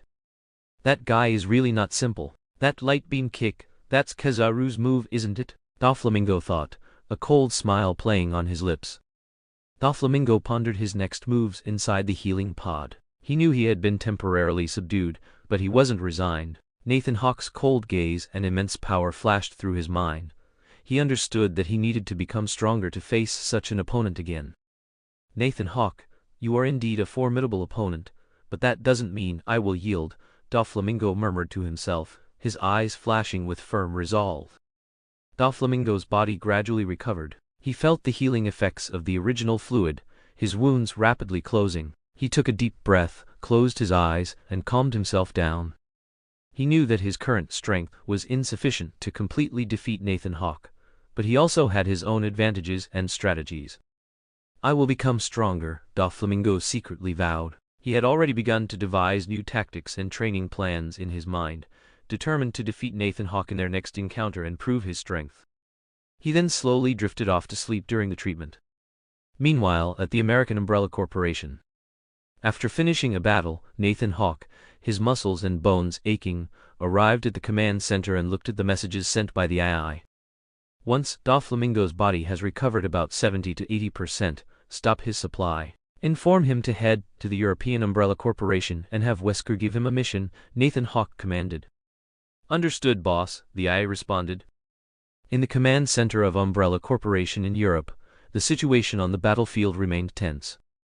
The Allied forces and Umbrella Corporation's defensive units were locked in fierce engagements in all directions. Suddenly, a strange aura permeated the air, and everyone on the battlefield felt a chill. Dark clouds gathered in the sky, and a heavy sense of oppression filled the air. A black pillar of light descended from the sky, striking directly at the ground. As the black pillar of light vanished, a tall figure appeared within Umbrella's base. She was dressed in a black nun's habit, her face bore a cold and sinister smile, and her eyes gleamed with malicious intent. She was Astaroth, one of the 72 Pillars of Solomon. "Oh, what a good show," Astaroth sneered, her voice carrying an eerie undertone. Wesker stood in Umbrella Corporation's command center, observing everything through a holographic projection. His gaze was cold and sharp, without the slightest tremor. He knew that Astaroth's appearance signified a greater threat, but he was not afraid. "It seems our enemies are growing," Wesker said coldly, then issued an order: "All units prepare for battle. Don't let them break through our defenses." Just as Wesker was about to step forward to engage, a priest in a white cassock appeared before him. The priest's face held a devout smile, but his eyes gleamed with coldness and cunning. "Mr. Wesker, your actions end here," the priest said slowly, his tone carrying an irresistible authority. Wesker frowned, looking at the priest coldly. "Who are you? What is your purpose in appearing at this time?" The priest smiled slightly, raising his head, his eyes flashing with fanatical light. "I am a priest of the Holy See, but my faith is not in divine doctrine, but in Mephisto. I am allied with Lady Astaroth, one of the great 72 Pillars of Solomon, and our goal is to destroy Umbrella Corporation. Let the true deity descend." A cold glint flashed in Wesker's eyes. "Your faith is irrelevant to me, but if you hinder my actions, you are my enemy." Astaroth slowly walked towards Wesker, a sinister smile on her face. "Wesker, it seems you already know our plan, but that won't change anything. Today, your umbrella corporation is destined for destruction. Your souls, your blood, will be the medium for my true descent. Wesker looked at her coldly, unyielding. Umbrella Corporation will not be defeated. Your plan is destined to fail. The priest stood beside Astaroth, his smile growing colder. Mr. Wesker, your confidence is admirable, but in the face of absolute power, everything is futile. Wesker took a deep breath, his gaze resolute. Since that is the case, then let me personally put an end to your ambitions. He slowly stepped forward, preparing to face Astaroth and the priest. A tense atmosphere filled the air, and battle was imminent. Let's begin, Wesker said coldly, his eyes gleaming with fearlessness. Just as they were in a standoff, a powerful aura suddenly spread. The air seemed to condense with an indescribable sense of oppression, and everyone felt this powerful presence. Dark clouds gathered in the sky again, and a bolt of lightning flashed, illuminating the entire battlefield. A tall figure slowly descended, his silver hair flowing in the wind, his eyes cold and firm, and a massive longsword on his back, exuding a strong deterrent force. He was Sephiroth, Umbrella Corporation's strongest combatant. When Astaroth saw Sephiroth appear, a glint of fanaticism, a Chinese letter evil desire flashed in her eyes. She felt Sephiroth's exquisite and unique soul, something she had never encountered before, making her incredibly covetous. Sephiroth's soul was like a flawless crystal, radiating a pure and chilling light. Every facet of it exuded ultimate perfection and coldness, as if it were a work of art forged through countless trials. Within that light, Astaroth could see countless memories of battles and unwavering determination, intertwined to form a powerful and unshakable existence. Sephiroth's soul was not merely pure and chilling, it also carried an innate majesty and nobility. It was the crystallization of power and wisdom tempered through countless life and death battles. Each trial, each victory, added a unique brilliance to his soul. Astaroth was deeply drawn to this soul. She could feel the immense energy and endless potential contained within it. In the depths of that soul, an indescribable power seemed to surge, carrying a terrifying deterrent force. This soul was not only resilient, but also possessed a mysterious and elusive quality that made one unable to help but be captivated by it. Oh, what a special soul! Astaroth licked her lips, her eyes gleaming with wicked desire. He had never seen such an exquisite and unique soul. Every glimmer of its light attracted her, making her crave to possess it. Sephiroth's soul not only captivated her gaze, but also ignited the most primal desires deep within her. She longed to conquer him, to tear apart that exquisite and unique soul, and then devour the endless power it contained. Sephiroth, you truly excite me, Astaroth said with a wicked smile, her voice filled with uncontrollable fanaticism. Sephiroth looked at Astaroth coldly, a hint of disdain flashing in his eyes. He sensed her evil and desire. Your existence is merely to satisfy your desires. Such power is destined to be destroyed, Sephiroth retorted coldly, his eyes gleaming with unparalleled resolve and determination. You're right, my desires are endless, and your soul will be my prey, Astaroth said with a wicked smile. Their gazes met, and a tense atmosphere permeated the air. Astaroth chuckled wickedly. It's too cramped here, we can't unleash our full strength, Sephiroth, how about we find another place? Sephiroth nodded coldly. As you wish. Astaroth and Sephiroth vanished from the battlefield, relocating to a more expansive area where their battle would unfold. Meanwhile, at Umbrella Corporation's headquarters, Wesker's confrontation with the priest was about to begin. Wesker looked coldly at the priest before him, his eyes gleaming with endless iciness and murderous intent. The priest's face still bore that devout yet cunning smile, and in his hand, he held an ancient crucifix radiating a dark red light. Mr. Wesker, your actions have defied the will of God, and you must pay the price for it, the priest said in a low voice, his tone imbued with immense authority. Wesker sneered, his gaze filled with intense disdain. Your God is irrelevant to you. There is no will of God here, only the will of the strong. No sooner had he spoken than Wesker's body abruptly accelerated, instantly appearing before the priest. His fist, carrying unparalleled power, struck directly at the priest's chest. The priest swiftly raised the crucifix. Bang! He blocked Wesker's attack, but the powerful impact still forced him back a few steps. "Your strength is indeed great, but it cannot shake my faith," the priest said calmly, his eyes gleaming with resolute light.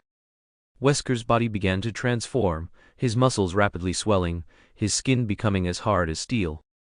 His eyes gleamed with a cold light, and a powerful aura radiated from him. "You seem confident, but my power far exceeds your imagination," Wesker said coldly, his body accelerating again, swiftly launching a fierce attack on the priest. The priest brandished the crucifix in his hand, and a dark red light suddenly erupted, forming a powerful energy wave. The energy wave struck directly at Wesker, attempting to suppress his offensive. However, Wesker's body instantly recovered.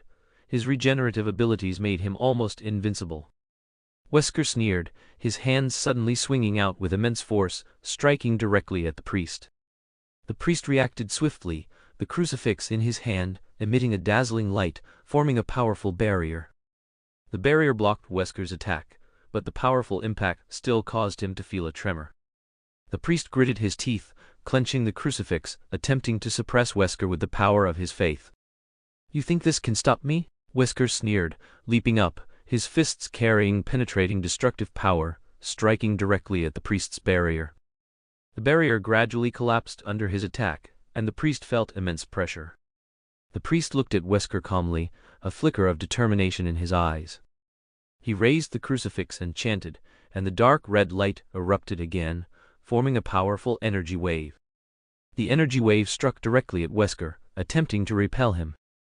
Wesker's body recoiled a few steps under the impact of the energy wave, but he quickly recovered, his eyes gleaming with anger. His body transformed again, his muscles further swelling, his strength becoming even more terrifying. The priest felt Wesker's power and anger, and he knew he had to resort to more extreme measures. A resolute glint flashed in his eyes, and the priest raised the ancient crucifix, beginning to chant an ancient and incomprehensible sacrificial incantation. "With my flesh and blood, I offer sacrifice to the Supreme Lord of Hell. May my soul transform into an endless abyss. With faith as my candle I ignite the fires of hell, the ancient covenant reborn tonight. Lord of Hell, grant me endless power. With this body I bear the might of hell, with this heart I merge into the endless abyss. Oh, Lord of Hell, I offer the most devout sacrifice." As he uttered this bitter and difficult to read sacrificial incantation, the priest's body began to undergo drastic changes, and dark red light continuously surged from within him, as if to completely consume him. The dark red light grew increasingly intense, and the priest's body was gradually enveloped by the power of darkness.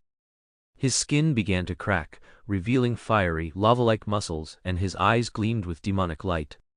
His body continuously swelled, eventually transforming into a terrifying hellish monster.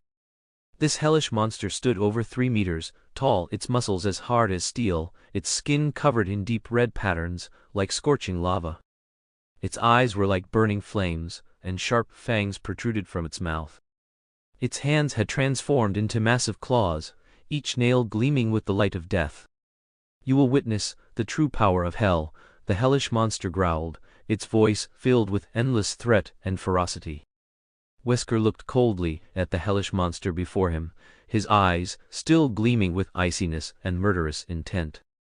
He knew that his opponent's power had reached a new height, but he was not afraid. On the contrary, the cells within his body began to boil and collide, his fighting desire completely ignited. "It seems you are willing to pay any price for your faith," Wesker sneered, his body accelerating again, instantly appearing before the hellish monster. The hellish monster swung its massive claws, striking directly at Wesker with immense force. Wesker swiftly dodged, countering with a punch to the hellish monster's chest. The immense impact forced the hellish monster back a step, but its body quickly recovered, as if it had suffered no damage. The hellish monster let out a low growl and suddenly pounced on Wesker, its claws striking like lightning. Wesker's body was as agile as a leopard, each dodge precise and flawless. His fists, carrying destructive power, continuously struck the hellish monster's body. The hellish monster suddenly stopped its close-quarters combat, and its hands began to glow with a dark red light. It let out a low growl, then swung its hands, sending 2 powerful energy waves directly at Wesker. Wesker swiftly deployed his defenses, but the powerful energy waves still caused him to feel a tremor. Boom! Rumble! Wesker was directly smashed through the building. "Your strength is indeed great, but that's all it is," Wesker said coldly as he stood up, his eyes gleaming with endless fighting spirit, his body beginning to surge and crackle. Then he abruptly leaped. Whoosh! His fists, carrying immense power, struck directly at the hellish monster's chest. The hellish monster let out a low growl, attempting to block Wesker's attack with its claws, but the powerful impact directly sent it flying several meters, crashing heavily to the ground. Its body trembled continuously, and hot lava oozed from the corner of its mouth. It had already lost its fighting capability. Wesker slowly walked towards the hellish monster, his gaze filled with endless coldness. His body gradually returned to normal, though it emitted crackling sounds, but that powerful aura still remained. "Your faith is meaningless in the face of absolute power," Wesker said coldly, his eyes gleaming with icy light. The hellish monster gasped in pain, but it still maintained a resolute expression. You cannot comprehend true power." Wesker sneered, looking down at the hellish monster on the ground. "Perhaps, but I know that today your plan is destined to fail." The battle between Astaroth and Sephiroth unfolded in a much wider area, with intense energy fluctuations permeating the air. Their gazes met, and each could feel the other's power and danger. Sephiroth stood in the center of the battlefield, his silver hair fluttering in the wind, and the greatsword in his hand emitted a cold, chilling light. His gaze was calm and resolute, his body slightly leaning forward, ready to meet the enemy's attack at any moment. Astaroth, on the other hand, wore a sinister smile, an aura of evil emanating from her. Her form was as eerie as a specter, dressed in a black nun's habit, with venomous glints in her eyes. "Sephiroth, your soul is truly exquisite," Astaroth whispered, her voice laced with an evil allure. "Your evil power cannot sway me," Sephiroth responded coldly, a hint of disdain flashing in his eyes. Astaroth's figure suddenly vanished, reappearing before Sephiroth the next moment. Her hands extended like venomous snakes, fingertips glowing with deadly poison, aiming directly for Sephiroth's throat.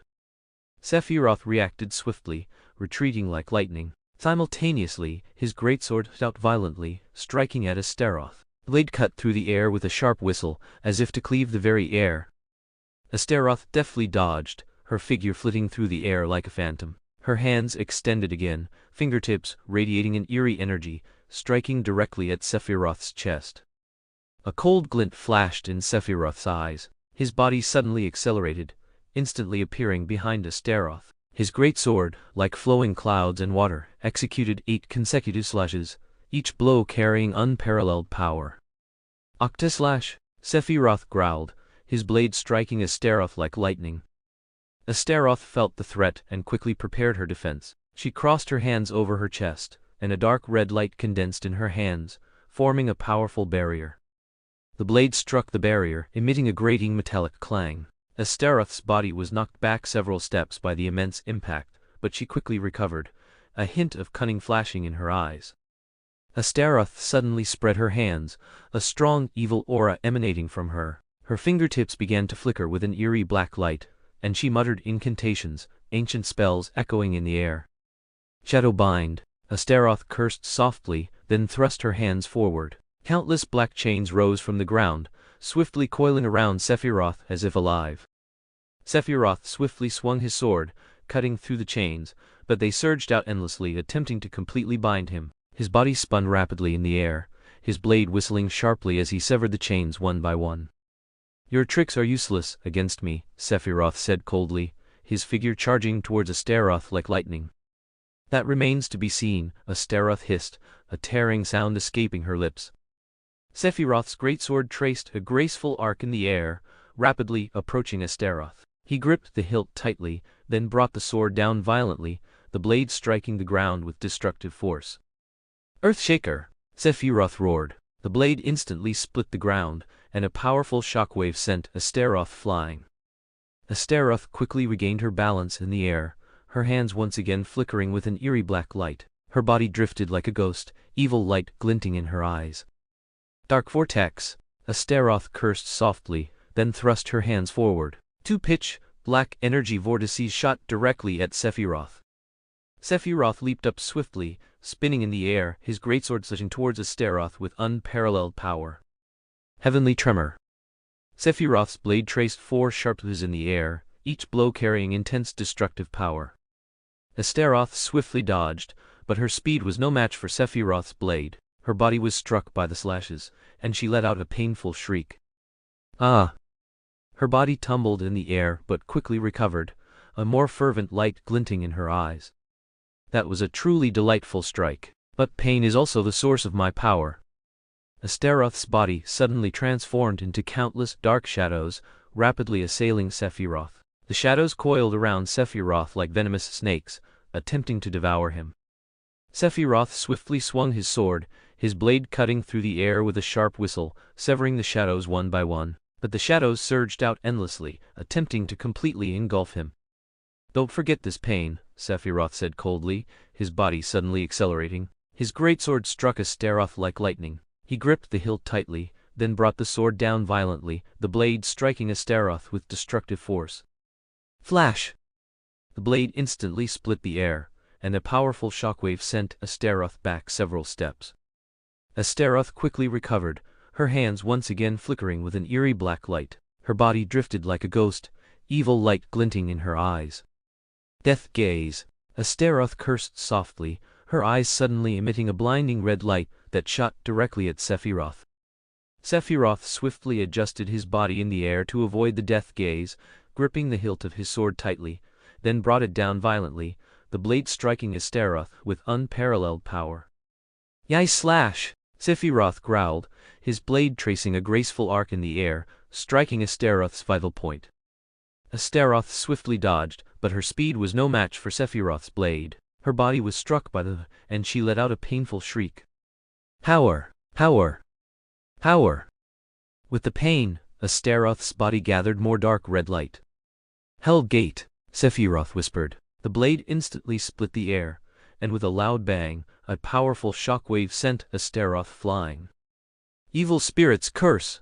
Astaroth, stabilizing herself after being blasted into the sky, cursed softly. She thrust her hands forward, and countless black ghostly energies assailed Sephiroth like meteors. Sephiroth spun rapidly in the air, his blade cutting through the air with a sharp whistle, shattering the black ghostly energies one by one. The black phantoms exploded in the air, emitting piercing screams, and the surrounding air seemed to tremble.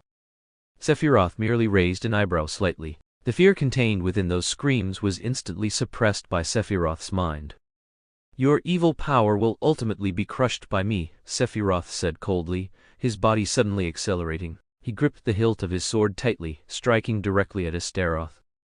A hint of surprise flashed in Astaroth's eyes. She swiftly waved her hands, and dark red light once again condensed in them, forming a powerful barrier. Her face still held a sinister smile, but in her thoughts, she already felt the pressure. Sephiroth's blade slashed down violently, striking Astaroth's barrier. The barrier emitted a grating sound and gradually cracked. Astaroth's body was knocked back by the immense impact, but she quickly recovered, venomous light glinting in her eyes. Do you think this is enough to defeat me? Astaroth sneered, her body once again transforming into countless dark shadows that rapidly assailed Sephiroth. Sephiroth reacted swiftly, his blade tracing sharp sword energies in the air, severing the shadows one by one. His body moved like lightning between the shadows, each sword swing carrying incredible precision and power. At the same time, Sephiroth swiftly adjusted his body in the air, gripping the hilt of his sword tightly, then brought it down violently, the blade striking Astaroth with destructive force. Flash void! Sephiroth's blade instantly split the air. It's useless, your moves are only increasing my power. A powerful shockwave sent Astaroth flying again. As more and more cuts and sword wounds appeared on her body, the dark red energy gathering around Astaroth's body became increasingly obvious. Hellfire curse! Astaroth cursed softly, then thrust her hands forward. Streams of black flames erupted from her hands, shooting directly at Sephiroth. The black flames carried a scorching heat as if to devour everything.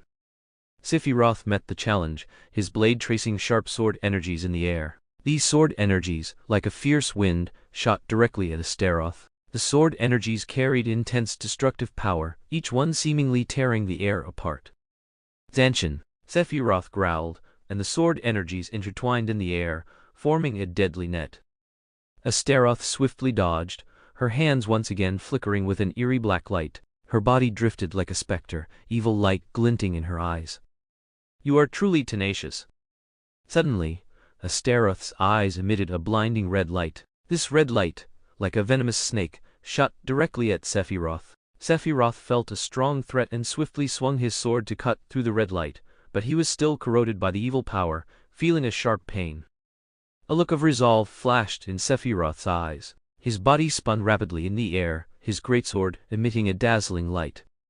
"Heaven's punishment blade!" Sephiroth roared, his blade tracing a graceful arc in the air, striking directly at Astaroth. Astaroth felt a fatal threat and quickly prepared her defense, but her barrier was as fragile as paper before Sephiroth's blade. The blade instantly split the barrier, striking directly at Astaroth's chest. Astaroth let out a painful shriek. Her body was sent flying by the immense impact, crashing heavily to the ground. Sephiroth looked coldly at Astaroth, his body gradually calming down, but the ruthlessness in his eyes remained undiminished. Astaroth lay on the ground, her painful expression gradually replaced by a sinister smile. Evil light glinted in her eyes, as if she was brewing an even more terrifying plan. "Do you think this is over?" Astaroth whispered, her voice filled with endless malice. Her body began to emit a dark red light, and the surrounding air seemed to tremble. Her hands slowly rose, and she chanted, an ancient sacrificial incantation echoing in the air. Every syllable was filled with a chilling and sinister power. "Zilithar ans Arak Dorvium Vexalis." Her voice grew higher and more urgent, as if summoning some ancient being. As the incantation was recited, Astaroth's body began to rapidly decay, transforming into a cloud of black smoke. Within the smoke, countless distorted faces vaguely appeared, each one bearing extreme pain and despair. "Zarvok Malian Drak, Thursalazir." Astaroth continued to chant, and the black smoke began to coalesce, forming a bizarre gate. "Anzurith Kaldrak Thurium Nexalis." As the last syllable of the incantation fell, the gate suddenly opened, and a powerful evil force surged out from within, as if to devour everything. From that strange gate, a colossal figure slowly emerged. It was a giant demonic form, about 5 meters tall, with its body covered in black scales, each one emitting a chilling glow. The demon's head bore 2 massive curved horns, and its eyes were like burning flames, filled with endless malice and hatred. Sharp fangs protruded from its mouth, and black venom continuously dripped from it. "This is only a part of my true form, but it will be enough to make you feel true fear." Astaroth's deep voice echoed in the air, carrying endless pressure. Its hands were like huge claws, each nail gleaming with a deadly light. Its wings spread out behind it, stirring up a gale, as if to destroy the entire battlefield. Astaroth's body emitted intense, dark energy, and the surrounding air seemed to be absorbed by it, forming a massive energy vortex. The ground began to tremble, cracking into countless fissures, and black flames spewed forth from the cracks. The entire battlefield was enveloped in darkness, with only Astaroth's eyes flickering with an eerie light in the gloom. The air was thick with a strong evil aura, causing an overwhelming sense of oppression and fear. Its body was covered in bizarre runes, each emitting a strong evil aura. The runes seemed to constantly change, releasing an ancient and terrifying power. Its wings were like giant bat wings, each flap stirring up a gale, as if to tear everything apart. Its tail, like a venomous snake, whipped through the air, glowing with a poisonous light. A massive dark red gem was embedded in Astaroth's chest, and within the gem, countless souls could vaguely be seen struggling and weeping. The gem was the source of its power and the symbol of its evil. The entire battlefield was shrouded in darkness, and the air was thick with a strong evil aura. Black flames spewed from the cracks in the ground, illuminating the demon's ferocious and terrifying figure.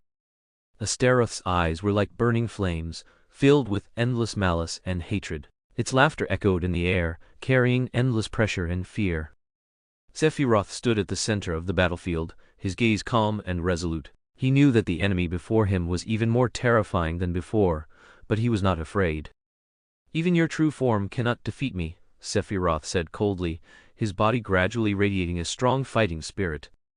Astaroth's lips curled into a sneer, and it suddenly unleashed its hands, 2 powerful dark energy waves striking directly at Sephiroth. Sephiroth quickly activated his defense, but the powerful energy waves still caused him to feel a tremor. "This is just the beginning," Astaroth's deep voice echoed in the air, its eyes flickering with endless evil light. Astaroth's demonic form appeared, even more terrifying in the darkness. Her hands suddenly lashed out, sending two powerful dark energy waves directly at Sephiroth. Sephiroth quickly activated his defense, his blade carving a graceful arc in the air, blocking the deadly attack. But the powerful energy waves still caused him to feel a tremor, and his body recoiled slightly. "Your soul power is indeed strong, but this is just the beginning. The stronger you are, the more beautiful your soul, and the higher your collection value." Astaroth's deep voice echoed in the air, her eyes flickering with endless evil light. Her hands suddenly lashed out again, and several black chains rose from the ground, rapidly coiling around Sephiroth. Sephiroth calmly observed his surroundings, then suddenly accelerated, swiftly dodging the attacks of the black chains. His blade flashed like lightning, instantly severing several chains. But more chains, like venomous snakes, continuously surged out, attempting to completely bind him. "These chains are useless against me," Sephiroth said coldly, his body rapidly spinning in the air, his blade, with unparalleled power, severing the chains one by one. "Is that so?" Astaroth suddenly waved her hand, and several black chains once again rose from the ground, rapidly coiling around Sephiroth. Sephiroth quickly swung his sword to sever the chains, but Astaroth's offensive was like a torrential storm, with black flames and energy waves continuously assailing him. Sephiroth calmly faced each attack, his body rapidly spinning in the air, his blade, with unparalleled power, neutralizing each attack. But Astaroth's offensive still did not stop. She suddenly clenched her fists, and the air was thick with a strong evil aura.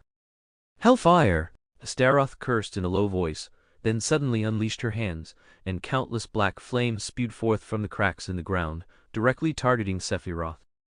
Sephiroth quickly swung his sword, his blade, with strong destructive power, shattering the black flames one by one. But Astaroth's offensive was too fierce. Sephiroth's body was hit by a powerful energy wave and sent flying, feeling an intense pain, as if poisoned, tearing at his body in waves. He calmly adjusted his breathing, quickly recovered, his eyes gleaming with firm resolve. As the battle intensified, Sephiroth decided to unleash his ultimate form, Advent of the Holy Child. He stood at the center of the battlefield, his silver hair fluttering in the wind, his eyes gleaming with firm resolve. His figure appeared particularly tall and solemn against the dark backdrop. Sephiroth closed his eyes, took a deep breath, and his entire aura transformed. The surrounding air began to tremble, and powerful energy waves rapidly spread out from him as the center. The air was filled with a sacred and majestic aura, as if the entire battlefield was shaking for his transformation. "Advent of the Holy Child," Sephiroth whispered, his voice filled with endless determination and power. As Sephiroth's low roar, a dazzling light erupted from within him, instantly illuminating the entire battlefield. The light carried incomparable holiness and majesty, dispelling the surrounding darkness and evil. Astaroth's demonic form appeared even dimmer and smaller under the radiance of this light. Sephiroth's body began to transform. His silver hair became even brighter, like flowing water under the sunlight, emitting a dazzling glow. His skin also gradually became transparent, as if every inch of his skin was radiating a sacred brilliance. His eyes shone with a golden light, carrying endless wisdom and power. His gaze became deeper and calmer, as if he could see through all evil and darkness. His body gradually ascended in the light, and his wings unfolded from his back. These wings were no longer ordinary feathers, but were composed of pure energy, emitting a dazzling golden light. Each feather carried endless holiness and majesty, as if it could pierce through all darkness. His attire also changed. His original battle suit gradually disappeared, replaced by a silver-white robe. This robe floated in the light, like flowing mercury, carrying incomparable flexibility and power. The robe was embroidered with complex golden runes, which emitted a mysterious light, as if containing endless power. Sephiroth's hands became more powerful, and the greatsword in his hand also ascended in the light. This greatsword became even larger and sharper, its blade shimmering with golden light. A massive gem was embedded in the hilt of the sword, and within this gem, countless souls could vaguely be seen singing and praying. Sephiroth's aura became even more majestic and powerful. The surrounding air constantly trembled under his aura, as if the entire world was cheering for his arrival. His wings spread out behind him, each flap stirring up a gale, dispelling the surrounding darkness and evil. His hands tightly gripped the greatsword, his eyes gleaming with firm resolve, as if he could see through all enemy weaknesses. The entire battlefield became incomparably sacred and solemn with Sephiroth's advent. The air was thick with intense light and a sacred aura, dispelling the surrounding darkness and evil. Astaroth's demonic form appeared even smaller and weaker under the radiance of this light. Sephiroth stood at the center of the battlefield, his silver hair fluttering in the wind, his wings spread out behind him, emitting a dazzling golden light. His eyes gleamed with wisdom and power, and his body radiated endless holiness and majesty. His hands tightly gripped the greatsword, its blade shimmering with golden light, carrying endless sharpness and power. "Time is ripe. I will guide you," Sephiroth said coldly, his voice filled with endless determination and power. Astaroth looked at Sephiroth's advent of the holy child form, a flicker of anger and madness in her eyes. Her body emitted intense, dark energy, and the entire battlefield was once again enveloped in an evil aura. "Do you think your radiance can completely destroy me?" Astaroth shrieked madly, her voice filled with endless malice and resentment. Immediately, 4 attacks were unleashed simultaneously. Evil curse. Anzarak Melkor Dominium Vexalis. Astaroth loudly chanted an ancient curse, and dark energy coalesced in her hand into a black beam of light. The beam shot directly at Sephiroth, carrying intense corrosiveness and cursed power, attempting to corrode his radiance. Evil spirit attack. Astaroth's body suddenly split into countless black shadows, which transformed into evil spirits, letting out mournful shrieks as they lunged at Sephiroth. Each evil spirit carried endless resentment and evil power, attempting to tear apart Sephiroth's defenses. Psionic impact.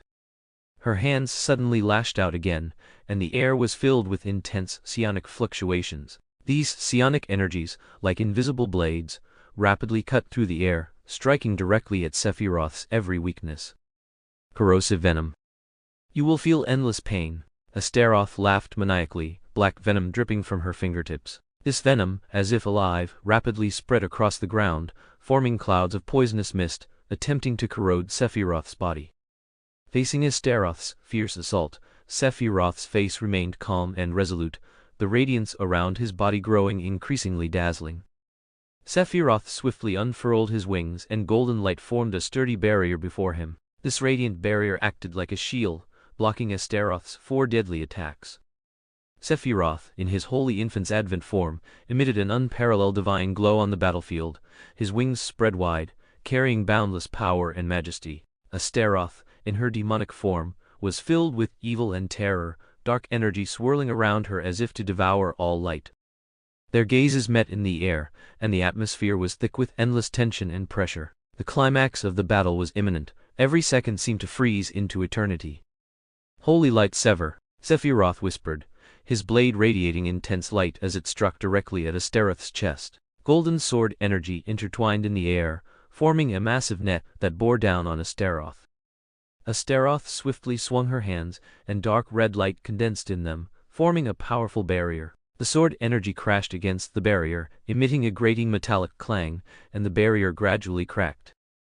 Astaroth's body spun rapidly in the air, and she unleashed a torrent of black energy orbs, like meteors, directly at Sephiroth. Each orb carried immense destructive power, as if to annihilate everything. Sephiroth's body moved swiftly in the air, his blade whistling sharply as he cut down each black energy orb. The orbs exploded in the air with piercing blasts, and the surrounding air seemed to vibrate. A hint of cunning flickered in Astaroth's eyes. Her body suddenly split into countless black shadows, which moved rapidly in the air, forming a massive vortex. The center of the vortex exerted a strong suction, attempting to pull Sephiroth into it. "Nail's shadow," Astaroth sneered, as the black shadows in the vortex continuously assailed Sephiroth. Sephiroth swiftly swung his sword, its blade radiating intense light, severing each black shadow. The vortex's suction remained powerful, and Sephiroth's body was gradually being pulled towards its center. "Shield of light," Sephiroth whispered, and the light around his body abruptly intensified, forming a solid barrier. The barrier resisted the vortex's suction, and Sephiroth's body swiftly escaped danger. A flicker of anger crossed Astaroth's eyes. She knew she had to change tactics. Her body swiftly returned to its original form, and she clenched her fists, filling the air with a potent evil aura. Azrak Volnez Eterna, Astaroth cursed softly, then unleashed two massive black energy waves directly at Sephiroth. Sephiroth's body spun rapidly in the air, gripping his greatsword tightly. His blade, imbued with immense power, cleaved the black energy waves apart. The energy waves exploded in the air, creating a huge shockwave that seemed to set the surrounding air ablaze. "Holy sword, descend!" Sephiroth roared, his body spinning rapidly in the air, his greatsword gripped tightly. Its blade, radiating immense light, struck directly at Astaroth. The blade carved a graceful arc in the air, carrying devastating power towards Astaroth's vital point. Astaroth swiftly activated her defense, crossing her hands sharply over her chest. Dark red light condensed in her hands, forming a powerful barrier. The blade struck the barrier with a piercing sound, and the barrier gradually cracked. "Your power is indeed great, but I will not lose to you," Astaroth sneered. Astaroth's body accelerated sharply, and she unleashed countless black energy orbs, like meteors, directly at Sephiroth. Each orb carried immense destructive power, as if to annihilate everything. Sephiroth swiftly activated his defense, his blade carving golden sword energy through the air, cutting down each black energy orb. The orbs exploded in the air with piercing blasts, and the surrounding air seemed to vibrate. "Blade of light," Sephiroth whispered, his blade radiating intense light as it struck directly at Astaroth's chest. Golden sword energy intertwined in the air, forming a massive net that bore down on Astaroth. Astaroth's body spun sharply, and she unleashed two massive black energy waves directly at Sephiroth. Sephiroth swiftly activated his defense, his body spinning rapidly in the air, his blade, imbued with immense power, cleaving the black energy waves apart. "Tokiwa Machita, time is ripe." Sephiroth's gaze was stern, his body radiating an incredibly dazzling light in the air. Facing Astaroth's fierce assault, he knew it was time to unleash his ultimate attack. He gripped his greatsword tightly, and golden light condensed on the blade, forming a scorching pillar of light.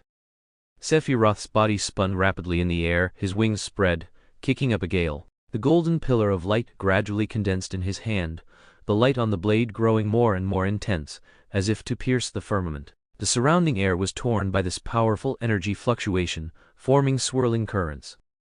Astaroth felt a strong threat. A hint of fear flickered in her eyes, but it was immediately replaced by anger. Her body accelerated sharply, and she unleashed countless black energy orbs, like meteors, directly at Sephiroth. Sephiroth calmly observed Astaroth's assault, and with one swing of his sword, the golden pillar of light carved a graceful arc in the air, striking directly at the black energy orbs. The orbs exploded in the air with piercing blasts, but the powerful pillar of light still pressed towards Astaroth. Astaroth swiftly activated her defense, crossing her hands sharply over her chest. Dark red light condensed in her hands, forming a powerful barrier, but this time, the barrier seemed so fragile before Sephiroth's pillar of light. "This is impossible!" Her barrier rapidly disintegrated under the impact of the pillar of light, and the powerful shockwave sent her body flying. Sephiroth's body rapidly dove through the air, gripping his greatsword tightly. The golden pillar of light, imbued with destructive power, struck directly at Astaroth's chest. The blade carved a graceful arc in the air, carrying unparalleled destructive force. "End of light," Sephiroth roared, and his blade instantly cleaved through the air, striking directly at Astaroth's vital point. Astaroth's body was hit by the immense impact force, and she tumbled through the air, the dark red light gradually dissipating. With Sephiroth's ultimate attack, Astaroth's body began to rapidly decay, turning into countless black smoke. Within the smoke, countless twisted faces faintly appeared, each carrying extreme pain and despair. "You won, but this doesn't mean it's over," Astaroth's voice echoed in the air, carrying endless resentment and anger. The dense smoke rapidly condensed, forming a bizarre door. The door slowly opened, and a powerful suction quickly drew Astaroth's residual power into it. Her body gradually vanished under the door's suction, eventually being completely pulled back to the Hell dimension. As Astaroth retreated, the darkness on the battlefield gradually dissipated, and the evil aura in the air also gradually vanished. Sephiroth's light gradually subsided, and his body returned to its normal form, but still exuded boundless majesty and power. The entire battlefield appeared exceptionally fresh and pure under Sephiroth's radiance, as if it had undergone a baptism. The surrounding air became fresh, all darkness and evil were dispelled, and the battlefield returned to peace. Sephiroth stood in the center of the battlefield, his gaze calm and resolute. He knew that although the battle was over, the war was far from finished. He gripped his greatsword tightly, his body radiating endless majesty and power. Time to end this war. After the fierce battle between Sephiroth and Astaroth ended, the battlefield scene gradually disappeared, replaced by a serene and mysterious mirror dimension. Here, there was no flow of time, no external clamor, only endless tranquility and mysterious energy fluctuations. In the center of the mirror dimension, the Ancient One and Mephisto stood together, their gazes meeting in the air. The Ancient One wore a simple monastic robe, a calm and benevolent smile on his face, as if everything was within his grasp. Mephisto, on the other hand, wore a lavish black and red robe, a hint of cunning smile on his face, and evil light flickering in his eyes. The Ancient One nodded slightly, his gaze gentle as he looked at Mephisto. "Mephisto, are you satisfied with the end of this game of chess?" Mephisto chuckled softly, crossing his hands over his chest, a hint of playfulness flickering in his eyes.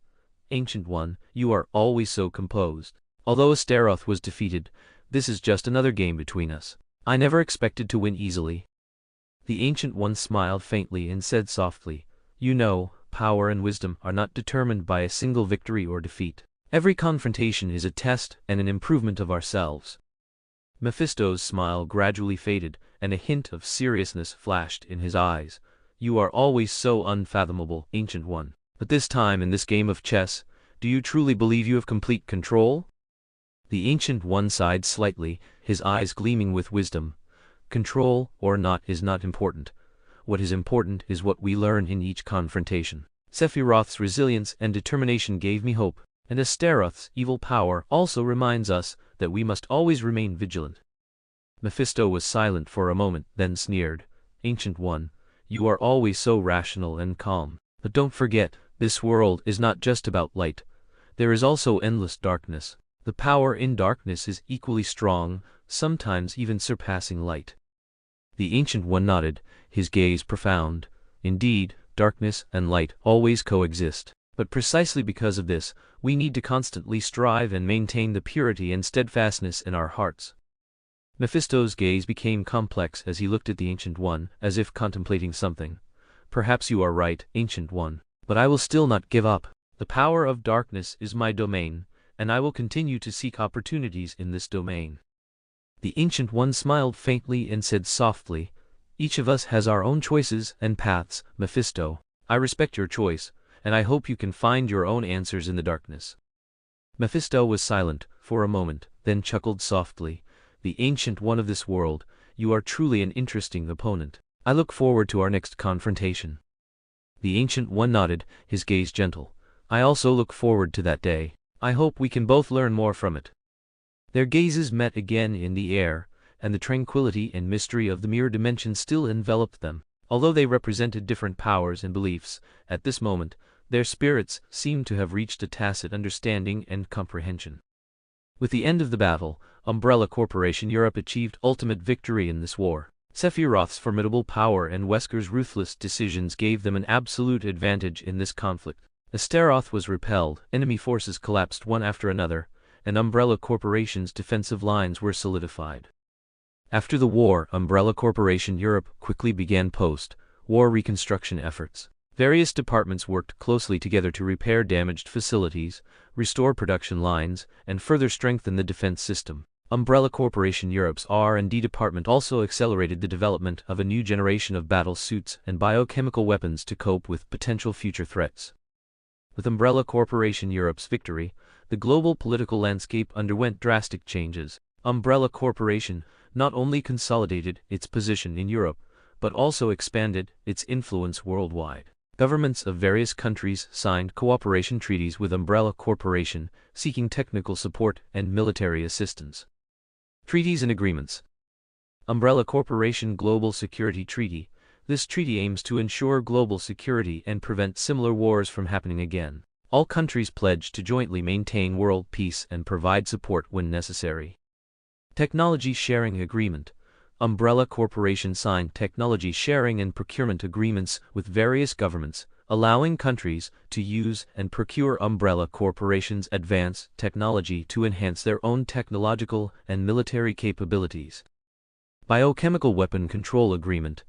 To prevent the misuse of biochemical weapons, Umbrella Corporation reached a consensus with various countries to strictly control the research and development and use of biochemical weapons, ensuring they are used only for defensive purposes. Reactions from around the world. U.S. The U.S. government engaged in close cooperation with Umbrella Corporation after the war, seeking support in technology and military fields. The U.S. military showed great interest in Umbrella Corporation's battlesuits and biochemical technology, hoping to enhance its own military capabilities through cooperation.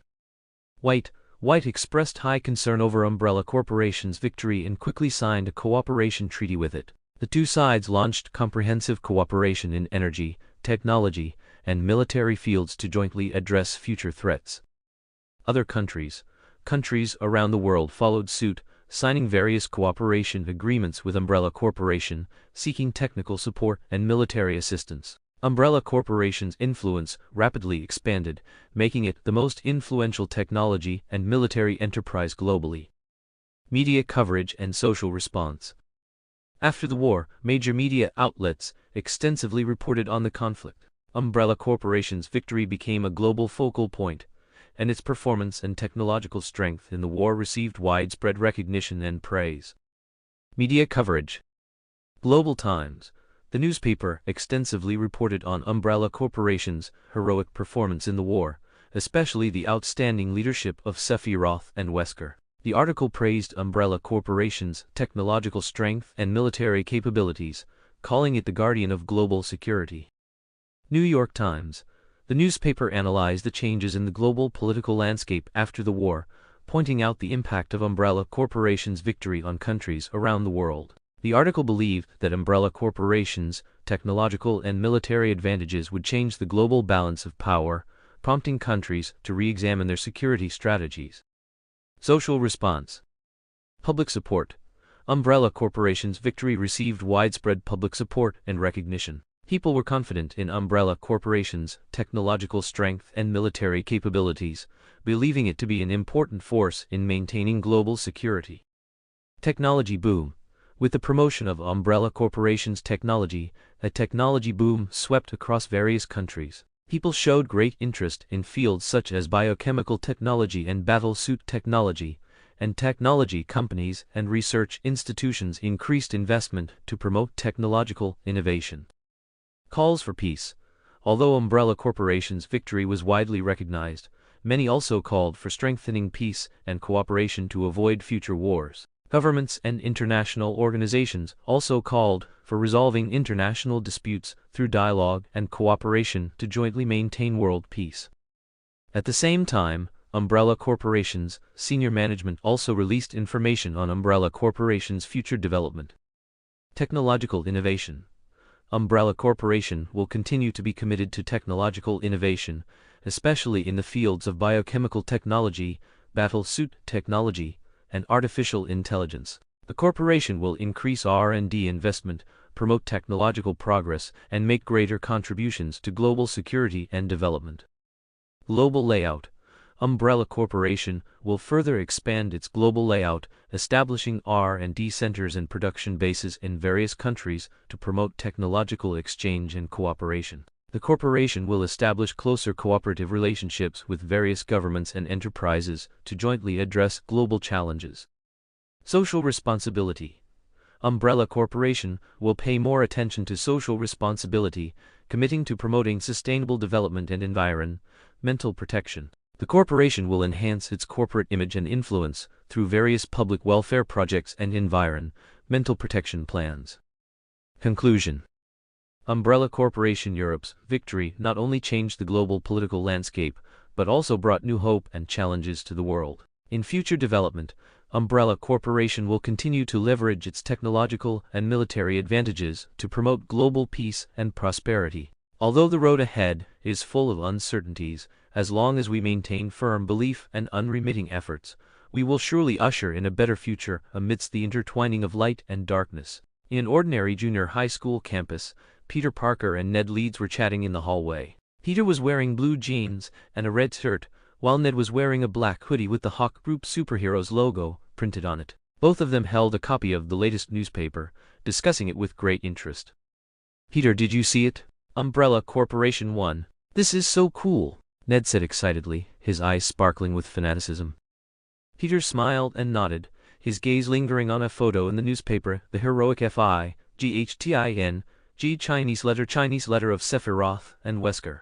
"Yeah, Ned, Sephiroth and Wesker are really too strong. Their performance is simply incredible."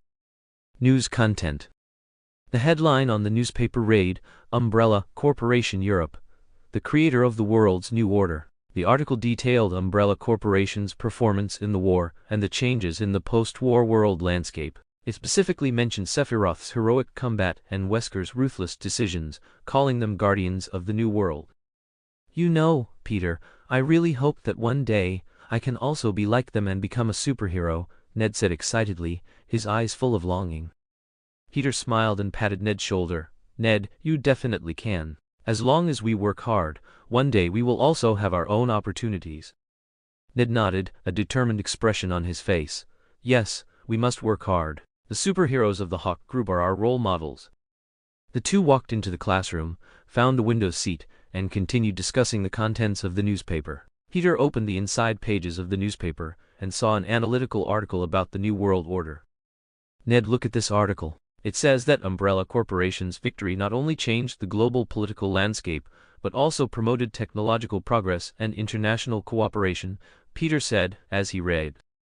Ned leaned over to take a look and exclaimed, "Yeah, it's incredible. Umbrella Corporation's technology is really too advanced. Look, they also signed technology sharing agreements with various governments, so the technological level of all countries will improve." Peter nodded and continued, "There's also the Biochemical Weapon Control Agreement, which can prevent the misuse of biochemical weapons and ensure global security." Ned suddenly thought of something and said excitedly, "You know what, Peter, I think we can write an article about Umbrella Corporation or the Hawke Group and submit it to the school newspaper. That way, everyone can better understand the great deeds of these superheroes." Peter couldn't help but feel a bit speechless. Weren't there already many superhero fans in school? You only just thought of this now? But Peter still smiled and agreed, "Good idea, Ned. We can write it together, compile their heroic deeds and technological achievements, and let everyone know about their contributions." After school, Peter and Ned walked home, still enthusiastically discussing Umbrella Corporation and the superheroes of the Hawke Group. Peter's heart was full of longing for the future, and he secretly vowed to be like these superheroes, to become a true hero, protecting the peace and justice of the world. "Peter, do you think we can be like them and become superheroes?" Ned asked loudly, his eyes full of hope, completely oblivious to the gazes cast from around them. Yes, you definitely can." Although Peter also fantasized about becoming a superhero, he was still very introverted and shy, unable to act as outgoing as Ned. Ned looked at Peter's approving expression, smiled and showed a satisfied look on his face. "Yes, Peter, let's work hard together. The future will definitely be better." Ned came to Peter's house. Peter sat at his desk, picked up a pen, and began writing their article. Ned, meanwhile, searched for information on the computer, preparing to provide more information and pictures for the article. "Peter, we must write this article well so that everyone knows the great deeds of these superheroes," Ned said, his eyes sparkling with the fervor of a fanboy. "Especially the article about Mr. Alex Hassel. You know, Peter." Okay. Peter nodded, then thought of Mr. Hassel, the Invisible Man, who had always treated them very well. "Yes, Ned, we will definitely write this article well. Let everyone know that superheroes are not just symbols of strength, but also embodiments of courage and wisdom." With Peter and Ned's efforts, an excellent article about Umbrella Corporation and the superheroes of the Hawke Group gradually took shape. Early in the morning, Nathan Hawke stood in his private office at Hawke Group. This office, located on the top floor of the group's headquarters, had been completely redesigned to be extremely luxurious. Outside the massive floor-to-ceiling windows, one could overlook the entire city. The room was adorned with modern artworks, several famous paintings hung on the walls, and the floor was covered with a soft Persian rug. In the center of the office, a massive ebony desk was placed, with some high-tech equipment on its surface. Virtual screens floated above the desk, displaying various information and data. Nathan Hawke, dressed in a well-tailored black suit, stood before the virtual screens, intently watching their content. The screens displayed a recently viral article on the internet titled Future Heroes. The article detailed the heroic deeds of Hawke Group's superheroes, written in an extremely vivid and interesting manner, garnering widespread attention and discussion. Nathan Hawke smiled slightly, a glimmer of appreciation in his eyes. This article is well written and insightful. In fact, it was this battle, and its aftermath, that had propelled Nathan Hawke's prestige to a terrifying peak. Even the second and third in command, and in some cases, the leaders of various countries, had extended invitations for a meeting. Just then, the intelligent AI's voice echoed in the office.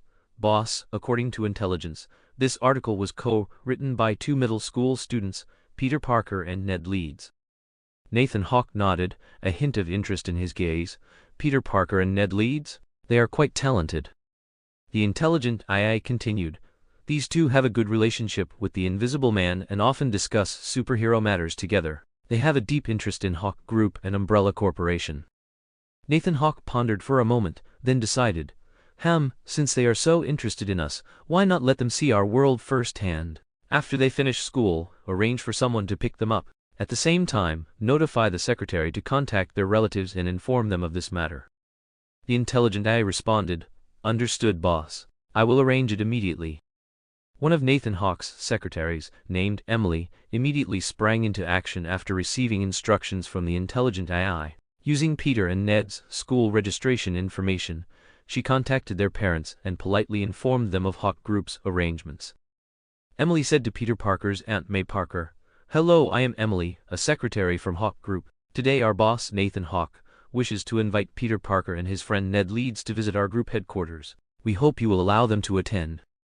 May Parker was a little surprised, but she had heard of Hawke Group's reputation and knew it was a very influential company. She pondered for a moment, then smiled and said, "Okay, Emily, thank you for your invitation. I believe Peter will be very happy." Afterward, Emily contacted Ned's parents and received the same response. She recorded the parents' replies and relayed the information to Nathan Hawke. Nathan Hawke nodded with satisfaction, a hint of anticipation in his eyes. "Very good. I hope to meet these 2 talented young men in person. Let them see the true superhero world. Perhaps they can also become a part of us in the future." Peter Parker and Ned Leeds? They are indeed 2 promising young men. Especially Peter Parker. Before Nathan Hawke's transmigration, it was rumored online that Peter Parker would be one of the leaders of Avengers 5 and 6. Moreover, the Spider-Man multiverse. Nathan Hawke had already decided to bring Peter Parker and Ned Leeds into his fold. He stood by the office's floor-to-ceiling windows, overlooking the bustling city, his heart filled with anticipation for the future. The bell rang. After school, Peter Parker and Ned walked out of the school gate, excitedly discussing today's article and their aspirations for superheroes. Peter smiled and said, "Ned, what do you think Sephiroth and Wesker would be like if we really met them?" Ned pushed up his glasses, his face full of excitement. "Peter, they must be super cool. I really hope to have a chance to see them, even if it's just from afar." Then he looked troubled and said, "But we probably won't be able to see those too." Just as the 2 were engrossed in their conversation, a luxurious black car quietly pulled up at the school gate. The driver, dressed in a neat uniform, politely stepped forward and asked Peter Parker and Ned, "Are you Peter Parker and Ned Leeds?" The 2 nodded in surprise. The driver smiled and said, "I am the driver sent by Hawke Group. Sir Nathan Hawke wishes to invite you to visit Hawke Group headquarters. Please get in the car with me." Peter Parker and Ned exchanged glances, their faces showing expressions of disbelief. Ned was so excited he could barely speak. "Peter, are we really going to meet Nathan Hawke? This is too incredible." Peter Parker also couldn't hide his excitement. He patted Ned's shoulder. "Yes, Ned. This is a once-in-a-lifetime opportunity. We must seize it well." Peter Parker could hardly believe it in his heart. It was Nathan Hawke. The 2 quickly got into the car, and the luxurious interior made them feel incredibly new. Peter Parker looked at the rapidly receding scenery outside the car window and excitedly said, "Ned, this is great. We're really going to Hawke Group." Ned nodded, his face beaming with excitement. "Yes, Peter. I feel like we are children blessed by the gods of superheroes, giving us. Ned was so excited he didn't know what to say. "I should have brought my superhero ID shirt and merchandise." Both of them could not hide their excitement and anticipation. As the car drove through the gates of Hawke Group headquarters, Peter and Ned saw a towering edifice. The building's exterior shimmered with a modern metallic luster, soaring into the clouds, as if symbolizing endless technological power. Both had been to Hawke Group headquarters before, though only to the open, lower floors, but seeing the headquarters renovated every so often, the two were still very much in awe. The car door opened and Peter and Ned got out. They saw Emily already waiting at the entrance. Emily was dressed in a sleek business suit, a warm smile on her face. "Welcome, Peter, Ned. I am Emily, a secretary from Hawke Group. Please follow me." The two followed Emily into the building and entered a lavishly decorated lobby. The lobby was adorned with exquisite artworks and modern technological equipment, making it feel both luxurious and high-tech. Ned couldn't help but whisper to Peter, "Peter, this place is so cool. It's like a scene from a sci-fi movie." Peter Parker nodded, his eyes filled with awe. "Yes, Ned, everything here makes me feel incredibly impressed." At the same time, a vague idea of joining Hawke Group in the future inexplicably arose in the depths of his heart. "Seeing how excited you two are, I can't even imagine what you'll be like when you see Boss later," Emily teased. A drip sound. Emily led them to a private elevator that went straight to the top floor. The elevator was incredibly fast yet so smooth that one barely felt any movement. Upon reaching the top floor, Emily led them into a spacious and bright office. Inside the office, Nathan Hawke stood before the desk, smiling as he greeted them. Peter Parker and Ned were a little nervous, but more than that, they were excited. They politely greeted Nathan Hawke. "Welcome, Peter, Ned. I am Nathan Hawke." Nathan extended his hand and shook theirs warmly. Ned excitedly said, "Sir Hawke, we have always been loyal fans of Hawke Group's superheroes, and it's truly an honor to see you and everything here in person." Peter Parker also added, "Yes, Sir Hawke, today is truly a dream come true for us." Nathan Hawke smiled and said, "I read the article you wrote. It was excellent. Your understanding of superheroes impressed me deeply." Ned's face was full of excitement. "Thank you, Sir Hawke. We really hope that one day we can also protect the world like these superheroes." "Haha, I know you two are quite familiar with Alex, and I've heard about you two from Alex as well. You are superheroes fans officially recognized by the Invisible Man," Nathan Hawke said, gesturing for the two to sit down. Ned and Peter Parker immediately became excited upon hearing this, but they still sat down obediently. After they sat down, Nathan Hawke asked, "What would you like to drink?" "Just juice," both answered in unison. Then, to their surprise, an exquisite mechanical arm descended from the ceiling, holding 2 glasses of juice, which it placed in front of them. "Cool." Their eyes lit up. Ned, sipping his juice, asked nervously, "What about Sir Hassel recently?" Nathan Hawke, hearing the Invisible Man's little fanboy ask about his idol's recent activities, jokingly said, "He recently went to Europe, serving as a diplomat." Upon hearing this, the two immediately nodded wildly. I understand. But what Nathan Hawke didn't mention was that while the Invisible Man was indeed acting as a diplomat to foster connections between European umbrella and various political dignitaries, he was actually off partying with some high-ranking individuals.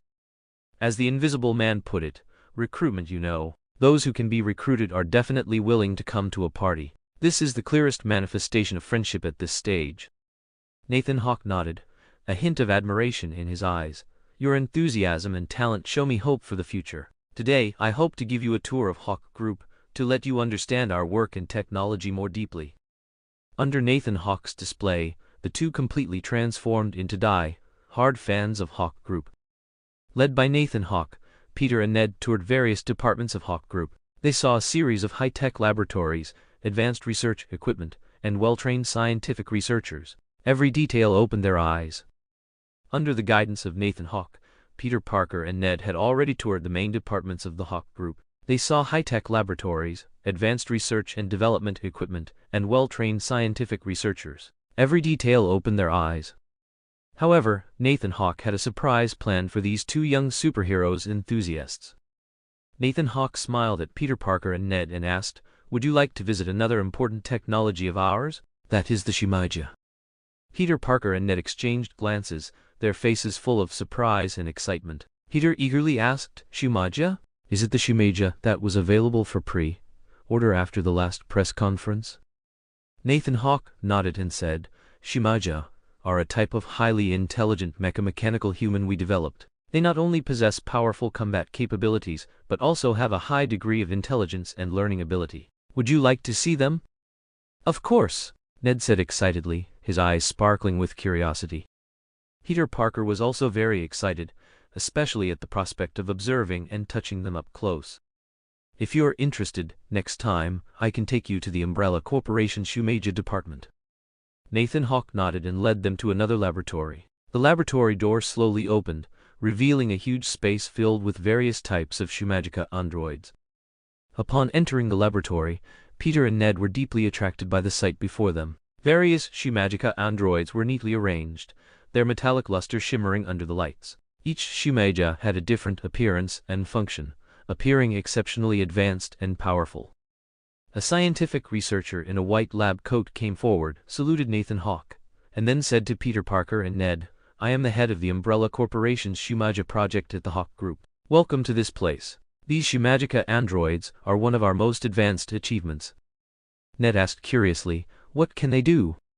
The scientific researcher smiled and explained, "Shumagica androids can perform various tasks, from simple labor to complex combat. They possess a high degree of intelligence and can learn and adapt to new environments." Peter Parker eagerly asked, "Can they communicate with us?" The scientific researcher nodded, motioning for one of the Shumaja to step forward. The Shumagica android walked steadily towards Peter and Ned, its eyes flashing with blue light. "Hello, I am Shumaja 001. It is a pleasure to meet you," the Shumagica android said in a gentle voice, with a hint of human emotion. Peter Parker and Ned were both very surprised. Peter tentatively asked, "Can you tell us something about your work?" Shumaja 001 nodded and explained, "We are designed for various tasks, including rescue, labor, and combat.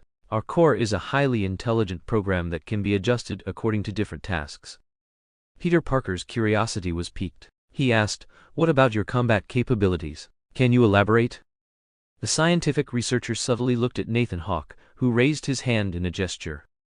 Shumaja 001 paused for a moment, then replied, "Our combat capabilities are very powerful, mainly including high-intensity close combat and long-range attacks. We can quickly analyze battlefield situations and formulate the best combat strategies. At the same time, our bodies are made of high-strength alloy, capable of withstanding extreme physical impact."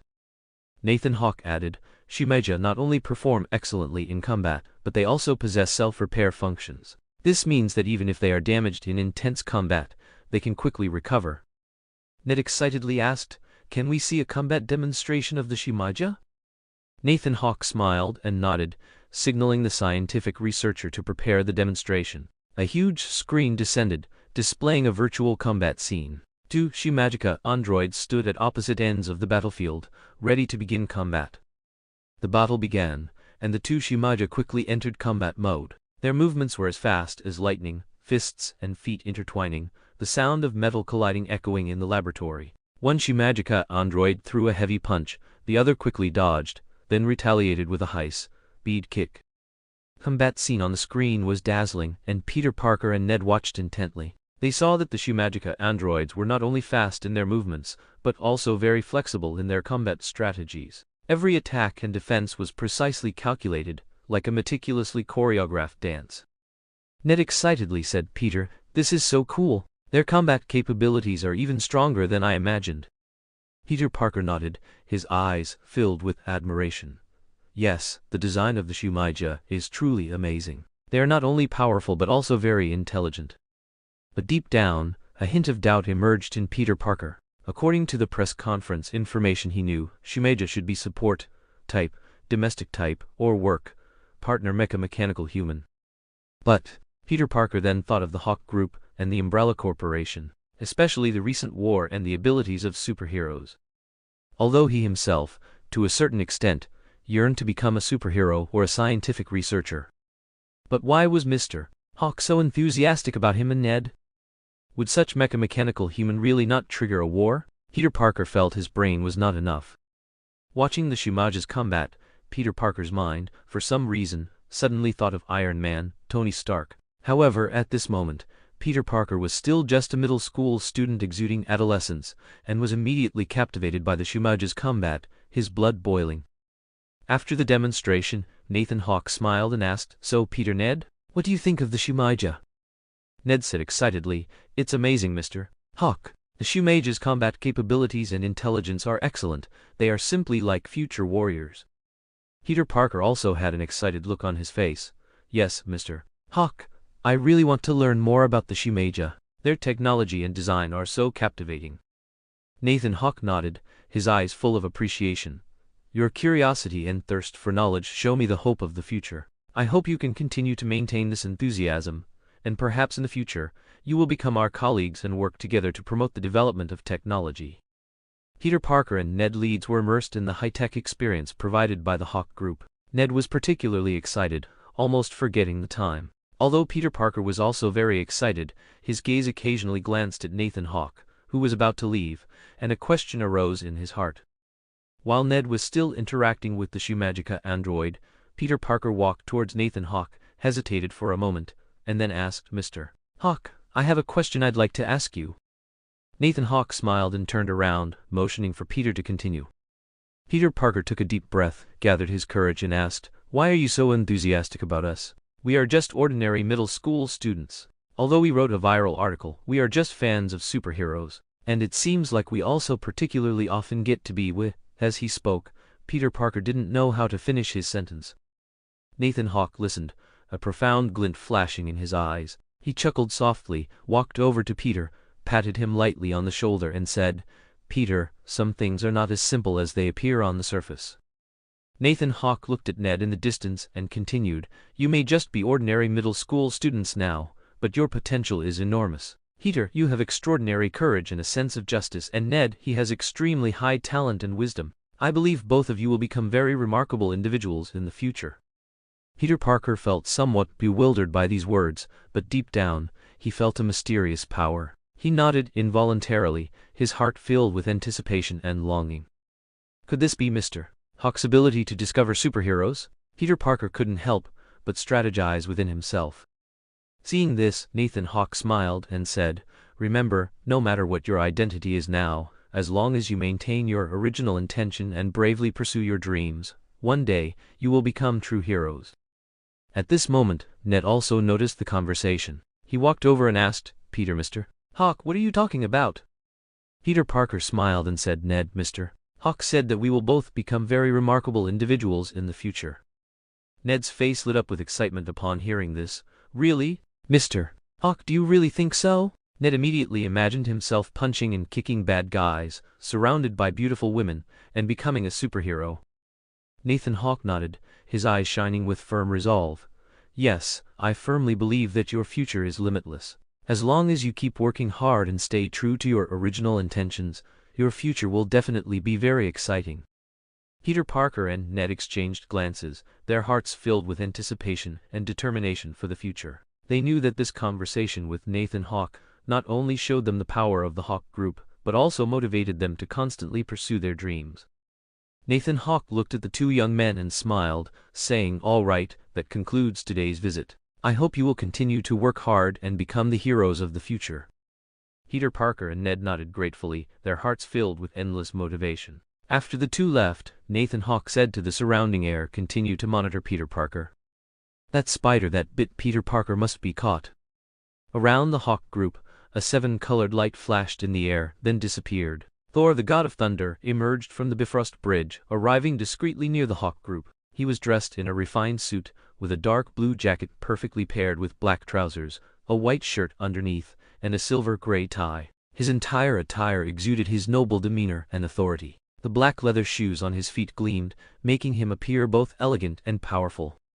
Thor walked towards the Hawke Group tower, deliberately slowing his pace, not wanting to attract too much attention. However, his very presence was full of majesty and passers-by couldn't help but glance at him. Thor didn't mind these gazes.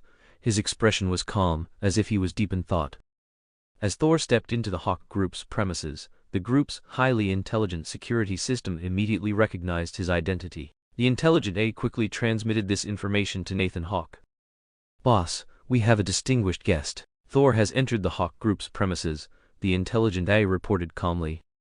Nathan Hawke was standing in his office. Upon hearing the intelligent A's report, he raised an eyebrow slightly, then showed a faint smile. Thor came personally. It seems there's something important. Nathan Hawke quickly left his office and took the private elevator directly to the building's entrance. He knew that Thor's visit was far from ordinary, and personally greeting him was the proper courtesy for this as guardian warrior. Nathan Hawke quickly left his office and took the private elevator directly to the building's entrance. He knew that Thor's visit was far from ordinary, and personally greeting him was the proper courtesy for this as guardian warrior. As the elevator doors opened, Thor happened to be stepping into the building's lobby. Nathan Hawke smiled and walked forward, extending his hand. "Thor, it's a pleasure to see you. Welcome to the Hawke Group." Thor also smiled, shaking Nathan Hawke's hand. "Nathan, thank you for the welcome. I'm here today because I have some important matters to discuss with you." The two lingered for a moment in the spacious and luxurious lobby of the building. The lobby was decorated with modern artworks and high-tech equipment, giving it a feeling that was both noble and futuristic. Nathan Hawke led Thor towards a reception room. "Please follow me. We can discuss this in detail in the reception room." Nathan Hawke led Thor to the reception room, a spacious and luxurious room decorated with modern artworks and high-tech equipment, giving it a feeling that was both noble and futuristic. After they sat down, Nathan Hawke asked with a smile, "Thor, what important matter brings you to me this time?" Thor nodded, a hint of solemnity in his expression. "Nathan, I need your help. I need to go to Xandar, but in Asgard, I really can't find suitable diplomatic personnel to assist me."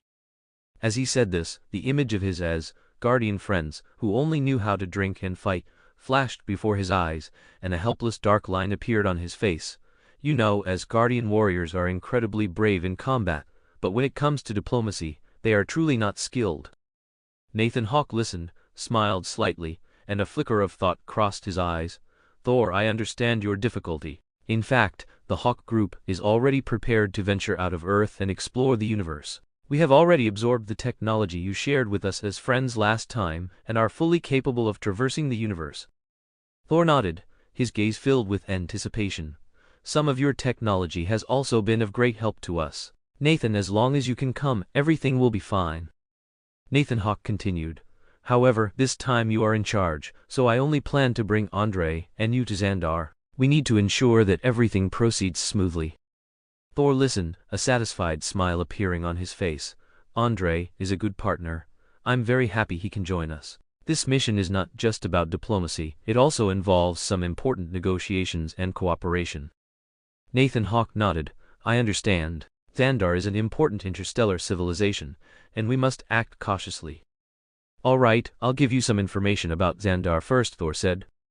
Subsequently, Nathan Hawke instructed Andre through the intelligent AI to prepare the relevant equipment and information for the trip to Xandar, and also arranged for necessary logistical support, as well as instructing the core management of the company group on some matters. Andre was quickly ready, feeling excited and expectant about the upcoming journey into the universe. "Boss, everything is ready," the intelligent AI's voice rang in the room. Nathan Hawke stood up and said to Thor, "Everything is ready. Let's depart now." Thor smiled slightly and nodded. "Thank you, Nathan. Let's go." At the same time, Thor hadn't expected to depart immediately after just meeting Nathan, and he couldn't help but feel a little touched. On the rooftop of the Hawke Group, a 7-colored light flashed in the air, and then the entrance to the Bifrost Bridge appeared before them. Thor stood before the Bifrost Bridge, his expression solemn. "Nathan, Andre, please follow me." The three stepped onto the Bifrost Bridge, instantly enveloped by the 7-colored light, feeling their bodies lifted by a powerful energy, and the sensation of traversing space and time was astonishing. A moment later, they stood at the end of the Bifrost Bridge in Asgard. As Thor, Nathan Hawke, and Andre entered the Bifrost Bridge, their figures were enveloped by 7-colored light, instantly traversing space and time to arrive at the end of the Bifrost Bridge in Asgard. The magnificent scenery of Asgard once again came into view. The resplendent golden palaces, the towering mountains, and the eternal Bifrost Bridge, all inspiring awe. Thor led Nathan and Andre through the palace, walking towards the fleet docked at the Asgardian port. In the port, several massive interstellar warships were ready for departure, each equipped with the most advanced Asgardian technology, gleaming with metallic light. "Welcome to Asgard," Thor said to them with a smile. Nathan Hawke looked around, a glimmer of admiration in his eyes. "Every time I come to Asgard, I am incredibly awestruck." Andre also nodded. "This truly is a miracle." Thor led them to a massive warship. This warship was not only equipped with the most advanced Asgardian technology, but also integrated Hawke Group technology, possessing powerful defensive and offensive capabilities. Before they boarded, Thor introduced the accompanying Asgardian warriors. "These are the warriors who will accompany me to Xandar," Thor said, pointing to a team of warriors behind him. They wore silver armor, wielded battle axes and long swords, and each exuded a powerful macho aura. "It's a pleasure to meet you all," Nathan Hawke and Andre nodded in greeting to the warriors. The warriors also saluted, expressing their respect for the two Earth allies. Thor led them aboard the warship, and the ship's hatch slowly closed. Nathan Hawke, Andre, and Thor entered the cockpit, while the warriors prepared themselves within the ship. In the cockpit, Thor stood at the center, gripping the control panel, and started the warship's engine. The engine emitted a low roar, and the warship slowly ascended, leaving Asgard's port and flying into the vast universe. Through the viewport, one could see endless stars and mysterious nebulae. The magnificent spectacle of the universe inspired awe. "Prepare for departure," Thor said. The warship sped through the universe, heading towards Xandar.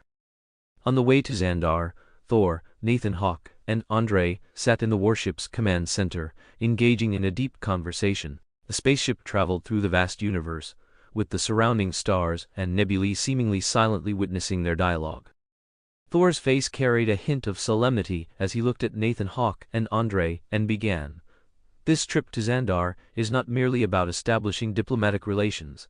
There is a more important mission. I hope to establish a true alliance with Xandar." Nathan Hawke nodded, indicating understanding. "This is indeed an important goal. Before, you merely didn't interfere with each other, but now the situation has clearly changed." Thor sighed and continued, "Yes, we Asgardians and Xandarians have significant ideological differences, and in the past, we often looked down on each other because of these differences. But now the situation in the Milky Way galaxy is becoming increasingly complex, and we need a strong ally to jointly face future challenges." Thor then explained Asgard's social structure and values.